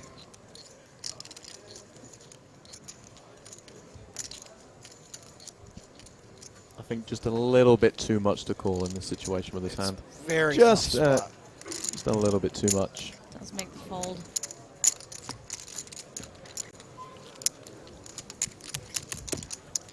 I have a question to ask you guys. So obviously you've been doing commentary for many, many, many years. Over 25 years. Really? Wow. If you could commentate over any event, either sporting wise or just any kind of event in general, which one would you choose that you could do? The League of Legends World Championships. Hint, hint. Super Bowl. Yeah. League of Legends is going to be the new Super Bowl. You mean the Concussion Bowl, James? Yep. League of Legends is really popular. It's like a small little community, but it's just so... Like, they fill out stadiums. I can't believe it. They take it seriously. There's like a huge prize pool or something, and it's like, wow. And the World Championship event is like a real spectacle as well. Yeah. Do they have like an opening ceremony? Yep. Jesus Pretty Christ. sure they do. Bryn Kenny, ace 7 suited. Right around 10 big blinds. They are going in.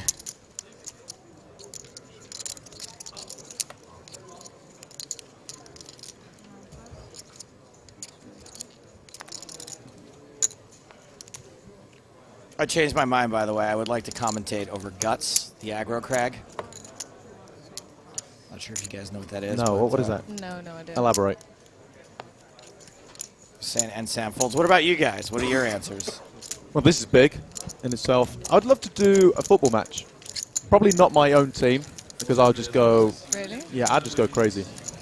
Seriously, they'll just make me so angry that I would just lose it. I wouldn't even make it 10 minutes into the broadcast before, you know, they'd drag me out, because I'm just that angry. You should see him on the stream when he talks about football.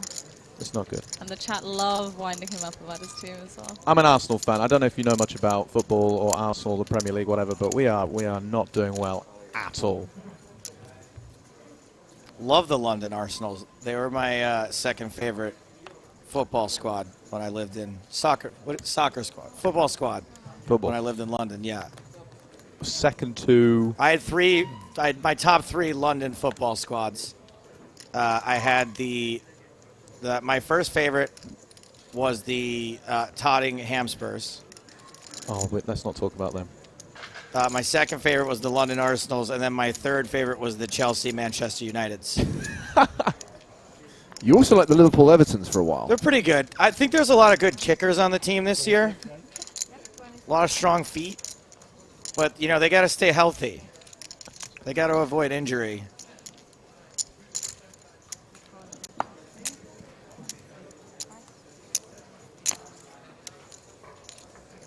I heard an announcement moments ago. I don't know if that was the hands announcement or not. I don't think it was. I think that might have been a side event thing. Zukanik raising in the hijack, gets a call on the button by ace-3 of diamonds, and Pabal coming along with the deuces. Freeway action going to this flop, which is queen high, 2 hearts. Zukanik pairing his queen.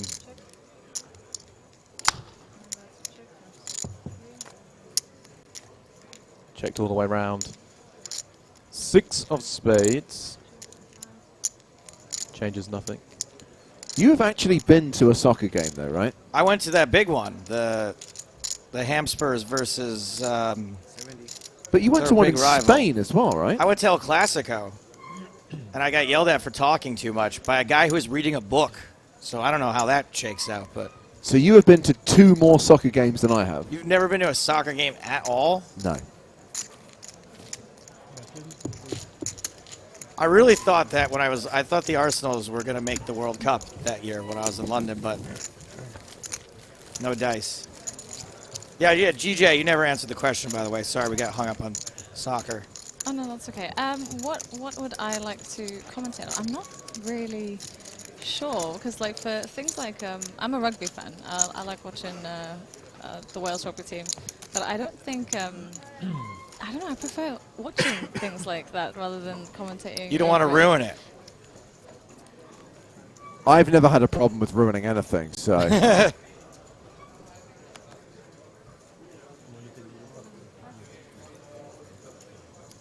Would you commentate a wrestling match between Pieface and Lex? I'll tell you what, I do love the commentary in WWE. It's brilliant. Hold on a second. Is this a thing? What, Pi versus Lex? Yeah. I think we can make it happen. I would definitely commentate that. Absolutely smacked. No, I, when you mentioned it, I thought that this was something that had been organised, because I know that there was Lex did the kickboxing a few years back, so I thought now it was like Pi versus Lex in the wrestling ring. This is something we're moving towards. I would get absolutely smacked. Smacked into next week. I mean, I think one smack would be really all it would take. Yeah, seriously. Honestly.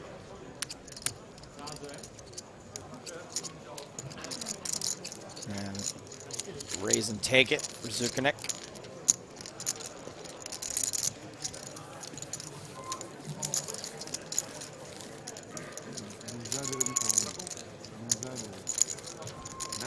I think there's a show in the States. I don't know if you guys have it. I think you do have it in the UK. It's called Bonsai. Bonsai? Right? What's that? Bonsai. I would really like to do commentary for a show like Bonsai, believe it or not. That would be super fun for me. It's like idiots run an obstacle course and get hit in the nuts with like medicine balls. Total wipeout. Takeshi's Castle. Yeah, kind of that's thing. Takeshi's Castle, that's Wipeout. different. Yeah. Okay, what's Bonsai? Bonsai was a spoof Japanese game show that was on Channel 4 20 years ago now, and the whole thing was around betting. It was like ridiculous proposition bets, and the audience had to vote. This was back in the day of the red button, interactive TV. You had to bet on the outcome. Like, how many balloons was it going to take to lift a chicken, for example? Oh, I and like you had that. to bet how many it would be. That's not what I was talking about. And I then like that. they'd drag out old celebrities who you hadn't seen for decades, and then have a lineup of penises, and which one is the celebrity's penis? And it was hosted by 2 like screaming Japanese Tell me frontmen. more about these penises. Now I could be interested in this. But they also had Mr. Shaky Hands Man, who would go do interviews with celebrities. Perform surgery. And all the time he was interviewing them, he was like shaking their hand. And it was the thing was how long before the celebrity would like break away. Well, it sounds like a great show. I feel like I It was missed awesome. out. It was absolutely awesome. Fun flop here for Paquette. Pair of kings, the nut flush draw. I don't think he will make any more from this hand, and he does not. I have long campaigned that in the era of second screen, in the era of smartphones, how no one has brought back a show like Banzai where you can now vote on your handheld device. Because the problem with it is, anyone who remembers the red button interactive TV, it was crap. It was It rubbish. just didn't work properly. Did they just announce? No one's reacting, so I guess it was probably still not that.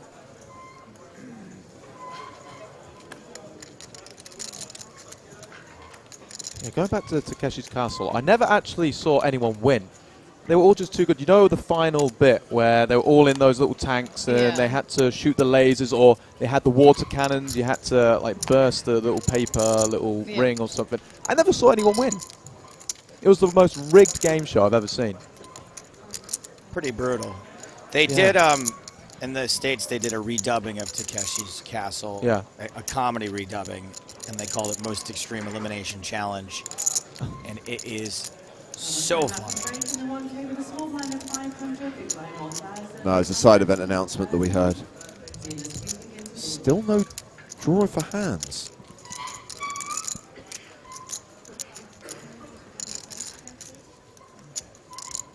Maybe that's it. Maybe we're just going to play down to a winner today. Yeah.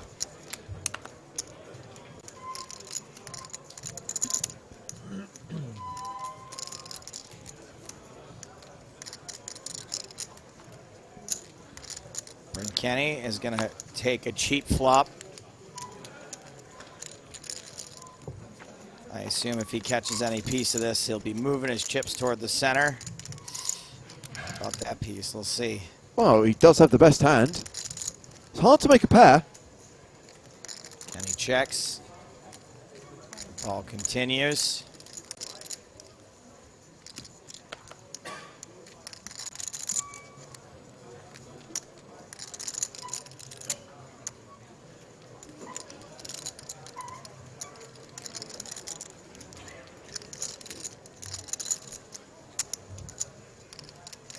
Although he does have some backdoor possibilities, and obviously the pair of fives, with only 110k left behind, he's going to have a lot of awkward decisions, but not on that turn card. Not on that one. Trips Kenny.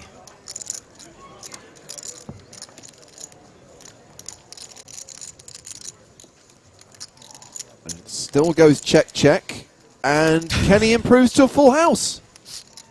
So this is how you become the number one. It's Bryn Kenny's world. We're all just living in it.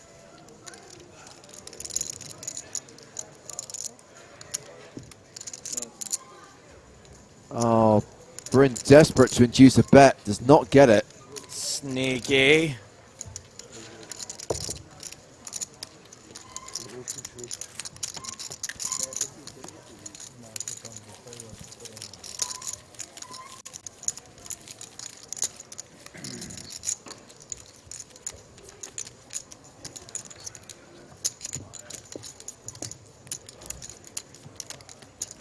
Bryn wearing his cult leader outfit.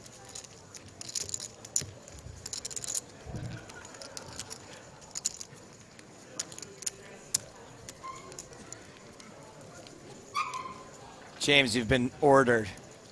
Well, unfortunately, Scott Goodall, we have a rule on this stream. We do. If you highlight your message, it does not get read. It's unlucky. Oh, man. Wish there was something I could do, but I can't. That's the rules. Because he spent a lot of time in this channel. Because he doesn't even know the rules.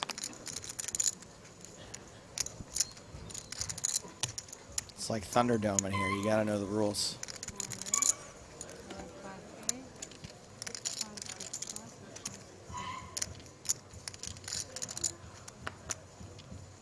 So we've got Ensan here raising with the pocket fours.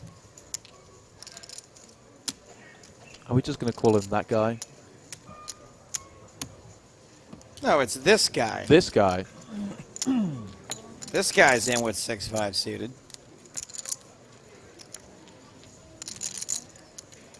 Shakula-Kia. Nope. Shakulu-Kia. Yeah, that's right. Wow. That could be worse for 6-5 suited. Unfortunately, Ensan is blocking the straight flush.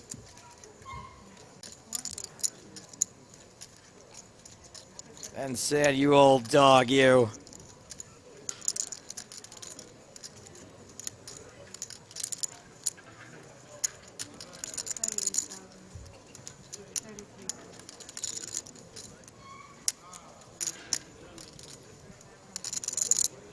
Thank you for your second message, Scott. All I would say is that Mason is more than capable of reading the message himself.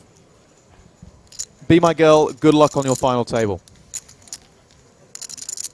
Please win. Be My Girl is one of those trick names. It sounds like it's a girl, but it's actually asking someone else to be their girl. That's exactly it. This guy won a pot limit 5-card draw Micro Millions event live on stream.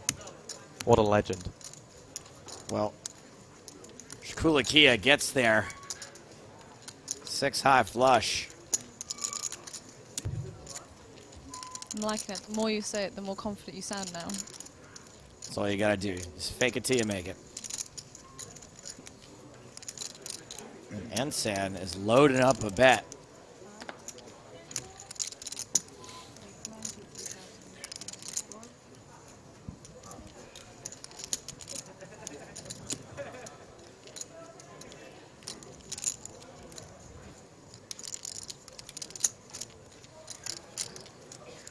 $93,000.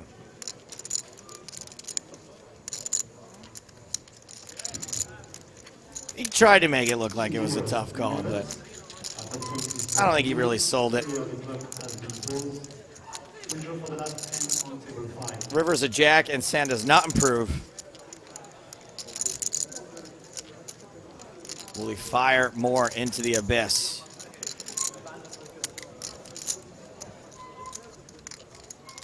Or will he hold off? Nope. Firing. Abyss. Chips. Goodbye. Leaving.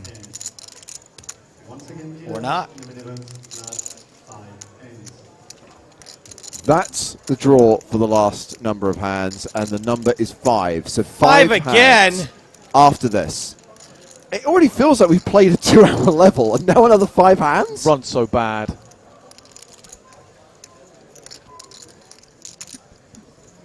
I'm going to allow it, but barely. This better be going somewhere, counselor. And Sand does check. Now this is a futile attempt.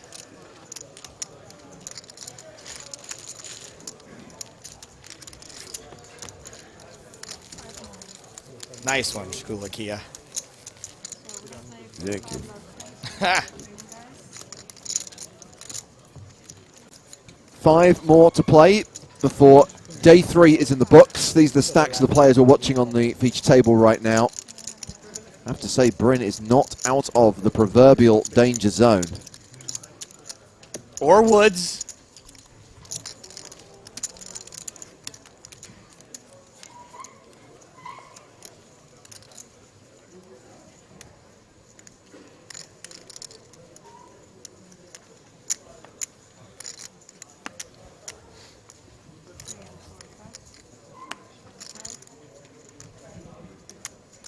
Action folded around to Pabal. Pocket freeze.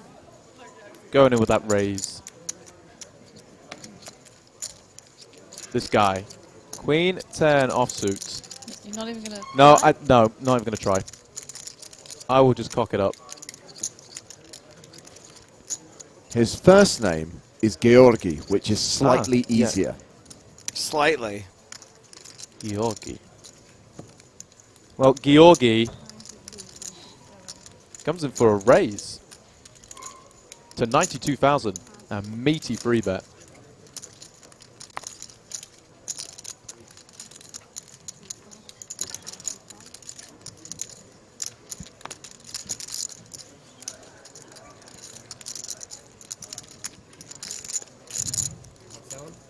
What's it going to be, Pabal?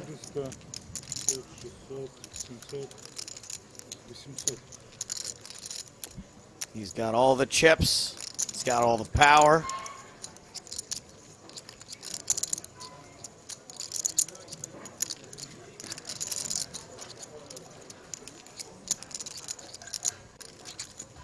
Can certainly put in another bet if he wants to.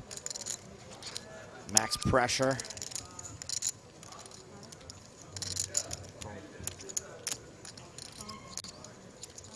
And decides to call. Out of position as well. Well, he's got enough chips to set mine also if he wants to. Let's go.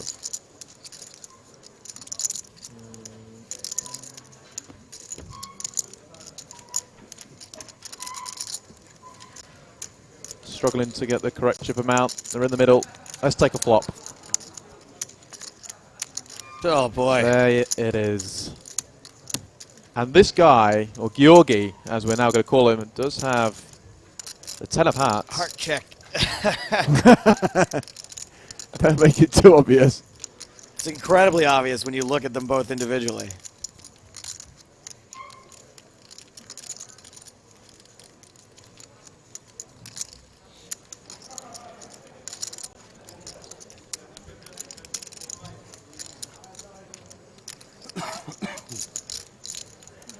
Georgi, continuation betting.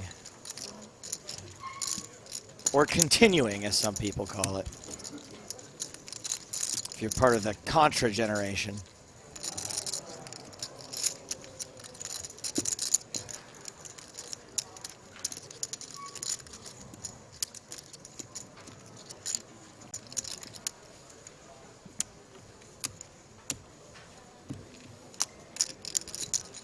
You got to raise here, right? Yeah, you don't really want that. Fourth heart to peel on the turn. If you do just call and you check to your opponent again, he may check it back on the turn and then reel off another heart on the river. So you don't want that. You probably just want to raise it up now. Your opponent may have aces with the ace of hearts, and you're just going to probably get stacks in. And this is where you need some solid 2004 analysis. You've got to put a player to a decision for all of his chips. Move all in.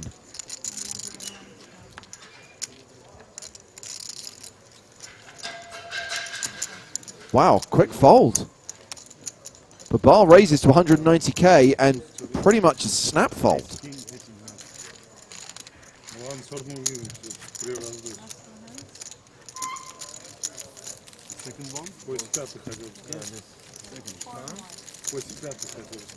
Maybe just not willing to play for all the chips this close to the end of the day. With a 10 high flush draw? Maybe. Seems solid to me. Can't believe these guys are just starting to be friends now. The day's almost over. I know. And of course, everything's going to get jumbled up overnight because there will be a new seat draw. New assignments will be provided for them when they arrive tomorrow for the start of day 4. And just a quick reminder, you Twitch chat folk, to link your PokerStars and Twitch accounts. You'll be then credited with a ticket for an all-in shootout for the remaining few days, right? Yep. 3 more days 3 more to go. days. By the way, I saw the way some of you played the all-in shootout. You played terribly. Really? Some of the hands they got it in with, awful.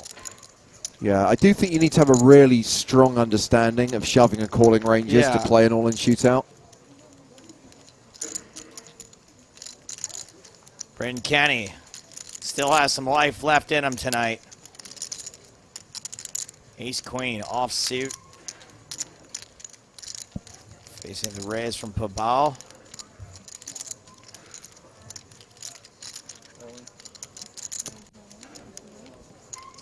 There's the all-in from Kenny.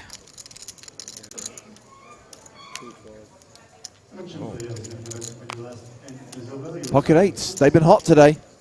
Well, they've just been dealt a lot at this table. That doesn't necessarily mean they've been winning. Correct. But we have seen many, many, many, many iterations of pocket eights. If you think about it, they kind of look like snowmen. That's why they're called the snowmans. Just put that together.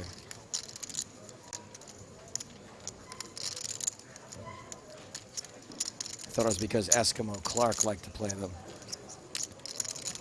Bit of an awkward decision here for Zukanik, because you've got to worry about the guy who's raising, you know, under the gun +1 with 1.5 million in chips, has you covered as well. You could maybe just call and then fold to maybe a jam from Pabal. I mean, you can maybe sort of widen out Pabal's opening range. Yeah. Being that's the end of the night, he has all the chips. And you can see, well, the fact he has 7-4. He might be. I like the fold. I really like the fold. What a amazing fold. fold. Such a Incredible great fold. Really good fold. Best fold I've seen all day. I would make that fold all day, every day. Historic fold. Totally into that fold. Inspired.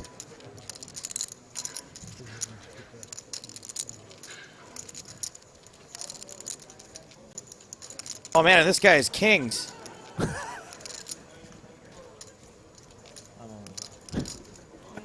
So he reshoves. And Paquette folds. Pabal folds. And Bryn Kenny is going to need some help here. There is a strong chance that Bryn Kenny does go broke on this hand. They can't kill Kenny, surely. You guys underestimate Bryn Kenny. He's got one overcard. He's a favorite here. I'm sensing the Barry.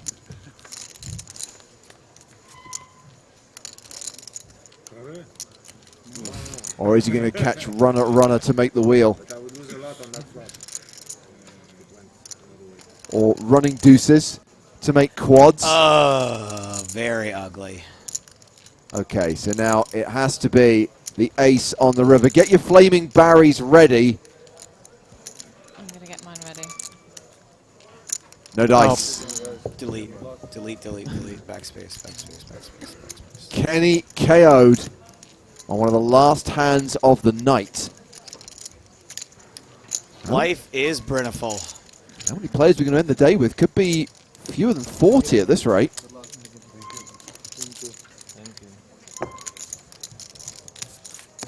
So 3 more hands to play. How much did Bryn cash for though, Joe? What are we paying at the moment? With 42 players remaining.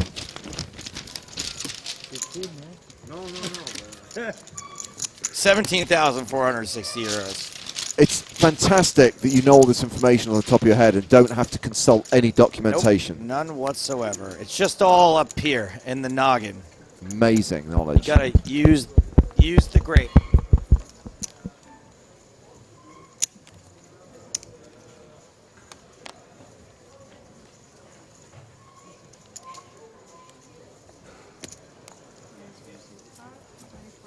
Oh, Mikolai Pabal. Going for it.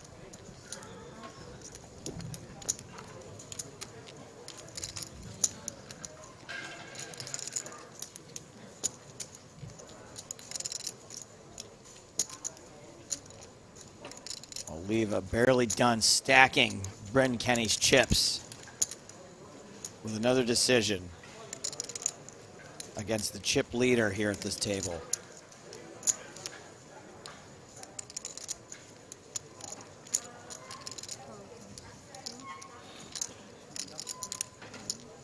Just calls, understandable. Man, oh man. It's one of the situations where you're playing the last 5 hands of the night, you're just thinking about bagging your chips and getting out of here, and then suddenly you start getting hands. At this point in the evening, all I'd want to do is fold. I just want to get out of here. Come back refreshed for the next day. Exactly. I mean, this call is a nice compromise, obviously, between folding and playing for your entire stack. when the end of the day is in sight. But Battle's raising with like speculative hands, just wanted to steal, but these guys are picking up hands they can play with. Piquet manages to catch top pair. And Sam with second pair. The ball wisely does not continue. And I'd imagine Oliver's going to check behind. No, dog. Oh dear. Had kings, just knocked out Brink Kenny. Firing some chips, got ace 10 here. 3 opponents.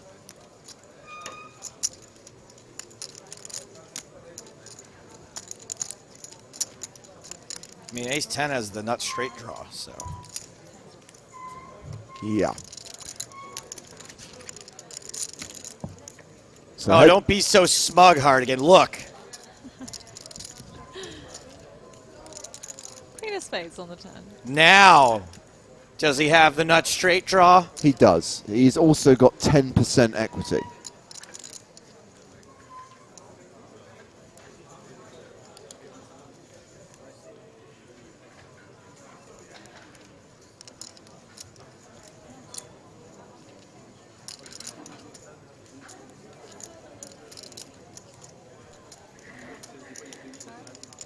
Wow, he's going to bet it. He's seeking an investment of 65,000 chips for 10% equity in his company.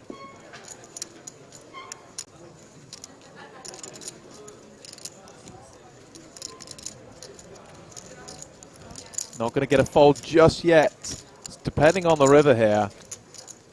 PK could be put in a tough decision. God dang it. No Broadway. Spades did get there. Does have the ace of spades as well. Does that make this bluffable? Put them all in. Does that make this bluffable? It does. Do it. 208,000 behind, 318 in the middle. Request the triangle. You've got to put a guy to a decision for all of his chips. Move all in. He's doing it! He did it. Oh. Why didn't I just fold ace jack? Last few hands of the night. Could have just bagged a decent stack, come into day 4, had to get involved, had to call the flop, had top pair, had to call the turn. Still had second pair, and then the spade on the river, and now he's put me all in. Oh, Christ. Should have just folded pre. If Piquet can make the call here, he will be a bigger Canadian hero than Avril Lavigne. Piquet's just thinking, I can't believe you've done this. Makes the fold, gets it through. See you later, skater boy. Do you reckon that if this wasn't, you know, the final few hands trying to make it to day 4, he may have found a call? Does that even make a difference?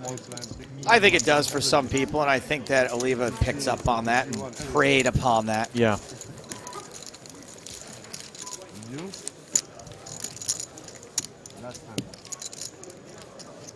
Avril Lavigne, your title is safe.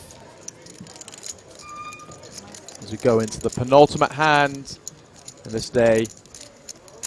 If I had used Alan Thicke as the joke there, would you guys have gotten that? Who? Yeah, exactly. That's why I went with Avril Lavigne. Why do you have to go make everything so complicated? There you go.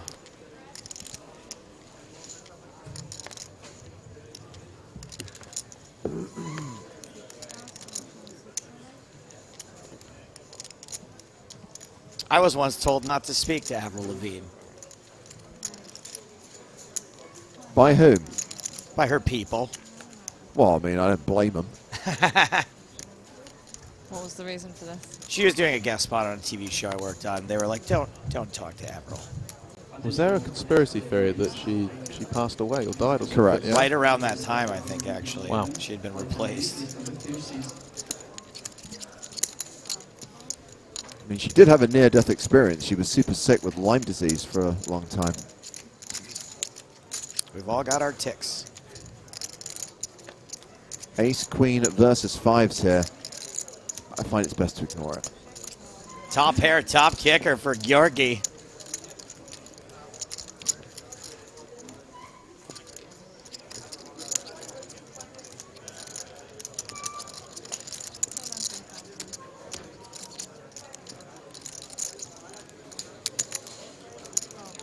Wow, the ball calls. And turns a gut shot draw. Tasty.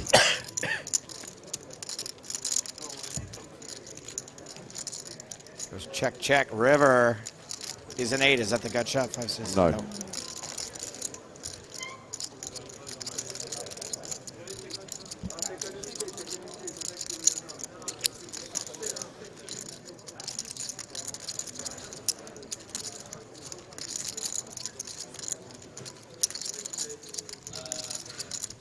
Seems pretty safe to bet for value.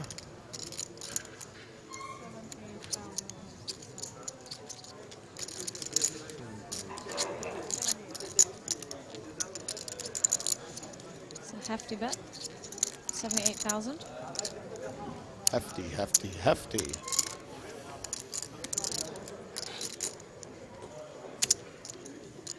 I think the Bowls played every single hand when they announced they were going to be playing 5 hands. 4 for 5 so far. Time bank going in.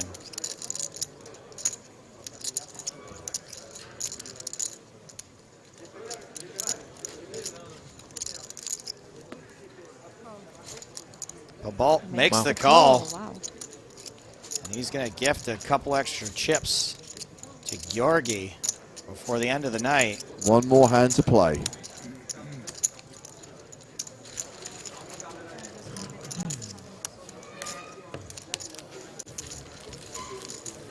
No obligation, guys. It's the last song. No obligation. So what are we doing then? Saturday night in Prague? Are we just going to tuck ourselves up into bed, or what are we doing?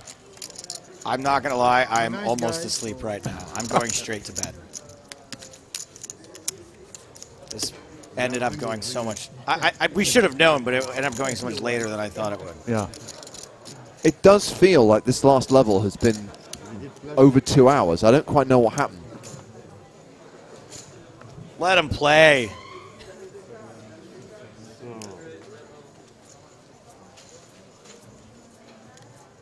James and I were going to take a stroll, but I don't think I can do it. Because tomorrow could be even longer. You guys are out of here tomorrow? No, so we're here. You're here till the end, right? Yeah, we're here till Okay. Wednesday. So you've. I just confused you guys for Finton, who's out of here tomorrow. Vincent leaves first thing in the morning. Nick leaves in the evening. Why is every hand a hand? Well, I have had it confirmed, by the way, that Lex is postponed by 24 hours. So Lex doesn't actually arrive till tomorrow night now. So you're not going to get Lex on air until Monday. And that's assuming he's recovered. I guess you're stuck with me and Pie, folks. Yay. Could be worse. So we've got. Every hand is a hand. Everyone's got hands. Yeah. Maybe we could see fireworks last night of the day. Hasn't even got to Papal yet, and he loves to play. Not this time. And Sam, just take this. I don't want it.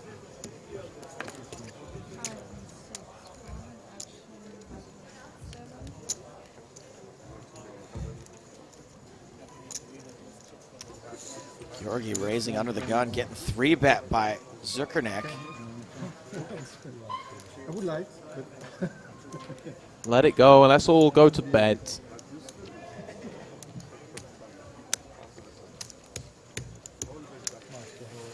Hang on. Wow. Hang on. What's. This was not in the script. This is a call. I think it's a re-raise. Is it? Yep. Wow. A very bizarre amount. 216,000. Okay. Crossing his arms as to say, you are not winning the last hand. What a bizarre hill to die on. Just has to make sure. wow, no. Zuckernick shoves. Stream 30 minutes, that's when you'll see. Just tell him. Nobody wants to watch that. I mean, Tomorrow we keep them. So that's going to do it for day 3, and looks like we're ending the day with 42. Of course, we'll have to keep up to speed with what happened on the outer tables. Could be around 40 players returning tomorrow. Day 4 being the day when we try to get down to the last 2 tables, the final 16 in the Prague main event. The stacks of the players we're watching on the main stage. Pabal ends the day as a big stack. Jean Piquet ends the day as a short stack. Lines, of course, will be up tomorrow. But they all get to bag and tag, and we'll pick up the action from 12:30 Central European time. GJ, Pi, thank you very much indeed. No, thank you guys. Thank you very much. Thank you, Joe. We will see you again tomorrow, and I think we will be retaining the services of Nick Walsh, with Lex still being indisposed. If you want a roundup of the day's action from here in the Prague main event, and also updates from some of the side events, head to the PokerStars blog. The live stream resumes tomorrow, 12:30 Central European time, day 4 of the main event. Thank you very much for watching today. From Joe Stapleton, GJ Pye, Nick Walsh, Finton Hand, the whole team here in the Czech Republic, this is James Hartigan saying good night from Prague. You get five more tomorrow, plus what you have kept today. Nice. Very good.